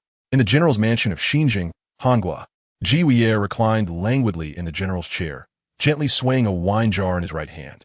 He relished this casual gesture, embodying an air of carefree elegance that showcased his prowess as a grand general. Yet in that moment, the same posture and motion were marred by a frown upon his brow, his hair and temples tinged with gray. First, the blood-clad Marquis Bai Yifei had fought in the battle at Bat Mountain's Shui Fortress, his fate uncertain. Now, the Emerald Tiger had been imprisoned following his clash with Han Fei. The Nightfall Four had suffered the loss of two great generals in quick succession, leaving the Nightfall faction severely weakened. Ji Wei'er, restless and anxious, found himself unable to sleep, his hair turning gray in a mere fortnight. Suddenly, with a gust, the door was flung open by a chilling wind, laden with swirling snowflakes. The cold air rushed in, quickly forming a thin layer of frost upon the ground. My lord, Ji Wei'er exclaimed in surprise and delight, rising immediately. In all of Hangua, who else could master the art of ice manipulation to such an extent but the blood-clad Marquis? As the words left his lips, a figure clad in a blood-red robe entered, more vibrant and striking than before. His visage was colder and paler, and his eyes held a deeper, more sinister allure. The tiger has indeed perished. As Bai Yifei stepped into the general's mansion, he instantaneously arrived at a window's edge, leaving behind a lengthy red phantom in the air. His speed of movement had become even swifter than before. The Lord's intervention was indeed extraordinary. Ji Wei'er rose to his feet, his previously troubled countenance gradually easing as the threat of the tiger had dissipated, alleviating much of their burden. However, It was they who should feel the weight of trouble. Bai Yifei's eyes darkened, and behind him, frost spread, producing a soft, rustling sound as the temperature plummeted. Congratulations to the Lord, for his cultivation has advanced yet again. Gai Nie's face brightened with delight, immediately pouring a flask of wine for Bai Yifei. With Bai Yifei's enhancement in power, the strength of the Nightfall had not only remained intact, but had grown. An icy vine extended from behind Bai Yifei, gracefully retrieving the wine flask and presenting it before him. The recent triumphs of Qin Feng and Han Fei had stirred an increasing number of insects who, having lingered in darkness for far too long, fancied they glimpsed the dawn and were eager to escape the shadows. Bai Yifei gently swayed the flask, his demeanor exuding arrogance. Sooner or later, they would realize who truly held dominion over this Korea. Gai Nie swallowed hard, his teeth clenched in frustration. With Han Fei's assistance, Qin Feng had consumed much of Nightfall's interests, leaving Gai Nie seething with indignation. My return this time is to weave a grander net for Nightfall. Bai Yifei's gaze fixed coldly upon the outside world, his eyes filled with a chilling resolve. This net must not only take root in Korea, but also extend into the Qin kingdom and beyond to the other 5 nations.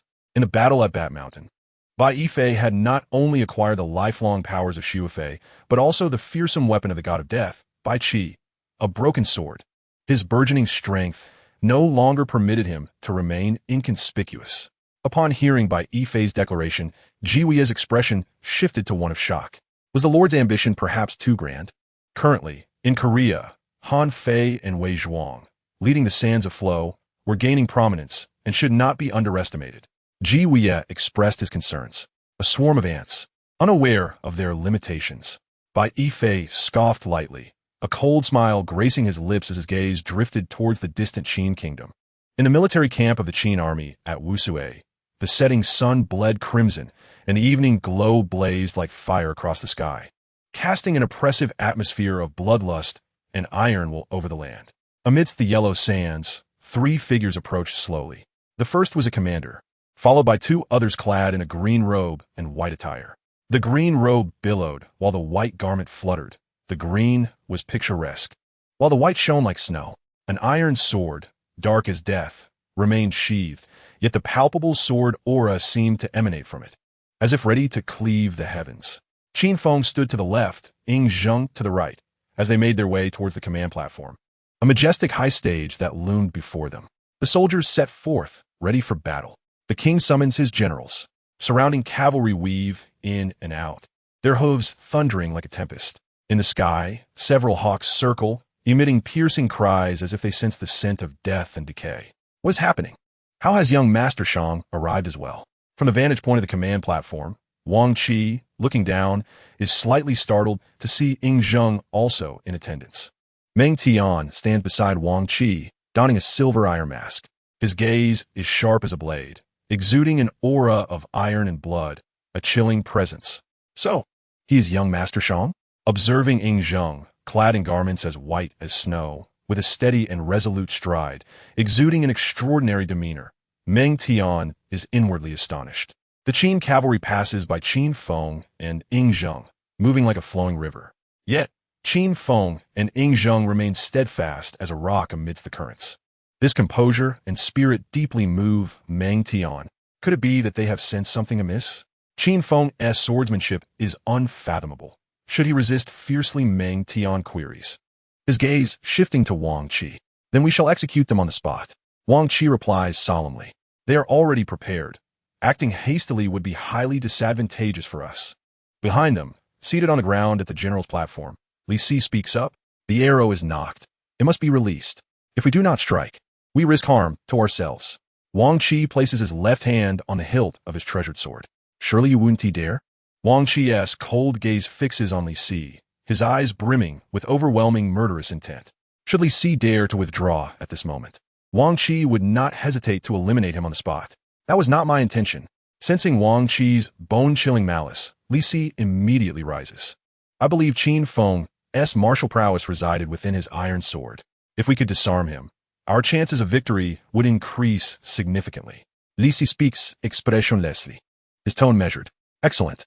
With the 2 of us, alongside numerous loyal guards in ambush, we shall surely be able to slay these 2 traitors. The evening sky blazes like fire, and the air is stifling. Yet, Wang Chi's dark gaze instills a chilling dread. Beneath the command platform, an innumerable host of Wang Chi's loyal soldiers lie in ambush. You there, intercept Qin Feng's sword. Wang Chi commands Meng Tian. This battle, he must decisively eliminate Ying Zheng. Meng Tian nods and descends from the command platform. Just as he steps down, Qin Feng and Ying Zheng approach head-on. According to the regulations of our great Qin army, no one but Qin soldiers may bear weapons upon the command platform. Meng Tian gazes at Qin Feng, speaking slowly. Fear not, for Lord Li Si, traveling with you, is also on the command platform. You may rest assured, I shall personally safeguard your sword. Meng Tian's words are intended for young Master Shang. He only hopes that young Master Shang can comprehend the implication behind his words. Meng Tian extends his hand toward Qin Feng, signaling him to surrender his iron sword. Qin Feng slowly extended his hand, the iron sword resting horizontally. He then released his grip, allowing the sword to fall into Meng Tian's hand. Meng Tian stumbled slightly, leaning forward. This sword. A look of astonishment appeared on Meng Tian's face. This iron sword must weigh at least 100 pounds. Yet in Qin Feng's grasp, it seemed as light as a feather. His admiration for Qin Feng deepened further. After a brief pause, Meng Tian spoke earnestly. Please follow me. Under Meng Tian's guidance, Ying Zheng and Qin Feng ascended the command platform with measured steps. As the sun set in the west, casting a crimson glow, the autumn wind howled, and the banners fluttered fiercely. Upon stepping onto the platform, Qin Feng observed the cavalry below moving like the wind, stirring up clouds of yellow dust. A palpable atmosphere of impending conflict surged forth. Surrounding the command platform lay nearly 100 archers and swordsmen, sharpening their weapons, bows drawn and poised for action. 2 rows of drums were arrayed before them, creating an imposing and majestic spectacle. Young Master Shang, upon seeing Ying Zheng and Qin Feng take the stage, General Wang Jian grasped the sword at his waist with his left hand and rose to greet them. What brings you to summon me, General Wang Jian? Ying Zheng's expression remained impassive, his tone devoid of warmth, his eyes filled with an air of authority. The Wu Sui military camp was rife with infiltrating forces, their allegiances intertwined, making it difficult to discern friend from foe. Remembering that Mr. Qin Feng hails from the Ghost Valley and is well-versed in the art of discernment, Wang Jian had specifically invited him to this command platform to differentiate allies from adversaries. With a respectful bow, Wang Jian chuckled. I did not intend to disturb young Master Shang. I sincerely apologize. Ying Zheng's expression remained indifferent. General Wang Jian, your intentions are noted. At this moment, Qin Feng stepped forward, fixing his gaze intently on Wang Jian. The latter's countenance stiffened. Mr. Qin Feng, do you have any guidance? Wang Jian's expression darkened. General Wang Jian, after you led your forces to occupy Shandong, your elite armor troops from Pingyang were supposed to be stationed around Taiyuan. Why have they suddenly been redeployed to Wu Sui? Qin Feng's eyes bore into Wang Jian, sharp as a blade. Wang Jian, a renowned general of the Qin, though not as famous as his former commander, the legendary Bai Qi, had nonetheless upheld the banner of Qin in the tumultuous era following the Battle of Chongping, when Bai Qi fell ill and withdrew from the battlefield. It was Wang Jian who continued to carry the weight of Qin's campaigns against the 6 states. During the reign of King Zhao of Qin, he even temporarily replaced Bai Qi as the commander leading the Qin army's assault on Handan and Zhao, attacking Chongping, seizing Wuhan, conquering Pila, and assaulting Shandong. Although ultimately defeated by the Allied forces led by Chu's Chun Shinjun and Wei's Xinlingjun, this did not erase the illustrious military achievements Wang Jian had previously secured for the Great Qin. Regrettably, Wang Qi, for reasons unknown, has allied himself with the Luo network. To choose the Luo network is to declare enmity against Qin Feng. Wang Qi must perish. The impending conflict between Qin and Han is merely a matter of time.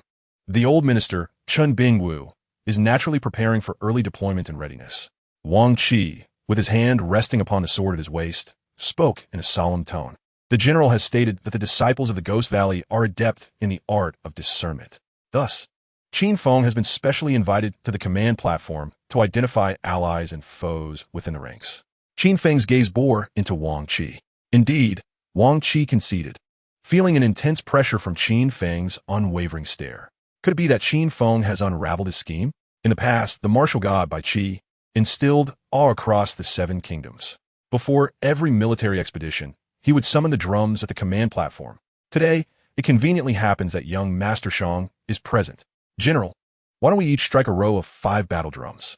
To showcase might for young Master Shang and Xianying, what do you say? Qin Feng's eyes remained fixed on Wang Qi as he spoke slowly. This was Qin Feng's way of compelling Wang Qi to reveal his true intentions. Should Wang Qi refuse, it would serve to inform everyone of his rebellious inclinations. Qin Feng would then be justified in slaying him with a single sword strike. Upon hearing the name of the martial god, Wang Qi's expression subtly shifted and his eyes darkened. Throughout his life, he had fought countless battles, never yielding to anyone, save for the one commander he had followed unwaveringly, the god of death, Bai Qi. Wang Qi's current plot to assassinate Ying Zheng was indeed for the sake of Bai Qi. At this moment, however, Qin Feng's mention of Bai Qi stirred ripples within Wang Qi's heart. Young Master Shang, what do you think? Qin Feng turned to inquire of Ying Zheng. However, Ying Zheng replied in a low voice, "Very well, I shall go first." Qin Feng lifted his right foot, and with a resounding thud, he stepped upon the wooden platform. A drumstick sprang from the ground and landed in Qin Feng's grasp. Approaching the battle drum, he bellowed, fury ablaze, as the rain ceases in the breeze. With his words, the drumstick struck the first battle drum. Boom! The sound reverberated, shaking the heavens. In the mountains and forests, beasts lay low, and birds took flight in alarm. Meanwhile, in South Korea, at the dark iron prison of Xinjiang, Wei Zhuang had just stepped inside. A bone-chilling cold rushed to meet him. Wei Zhuang's expression hardened. With a swift motion, he drew his sharp-toothed sword before him. This chilling aura was all too familiar to him. As his demeanor grew increasingly grave, he arrived at the cell where the Emerald Tiger was held. At this moment, the Emerald Tiger had become a mere ice sculpture, his eyes wide open as if in terror, refusing to close even in death. Clearly, before his demise, the Emerald Tiger had experienced immense fright. Indeed, he was still alive. Moreover, his strength. The serrated blade in Wei Zhuang's hand emitted a low, resonant hum, akin to a sword's whisper. At Xylan Villa, Han Fei unfurled a topographical map crafted from beast hide, depicting the 7 kingdoms. For the flowing sand to expand its influence among the 7 kingdoms, it must first infiltrate the Qin state. Its capital, Xianying, is undoubtedly the prime target, with his left hand caressing the map and his right grasping a wine vessel. Han Fei mused, what a delightful thought. Xianying, not only the capital of the most powerful state among the 7 kingdoms, but also the place where the web of entanglements runs deepest. Suddenly, Zizhu doused Han Fei with a splash of cold reality. This is precisely what I am contemplating. Han Fei poured himself a cup of wine and declared, the night and the web are intricately intertwined. Our contest with the darkness has now entered its second phase. The web's involvement is inevitable. Rather than passively await the outcome, we should take the initiative. He lifted the wine vessel to his lips and took a gentle sip. A rash attack does not suit your style, Zizhu remarked with a subtle smile. Infiltrating Xianying is not a reckless assault.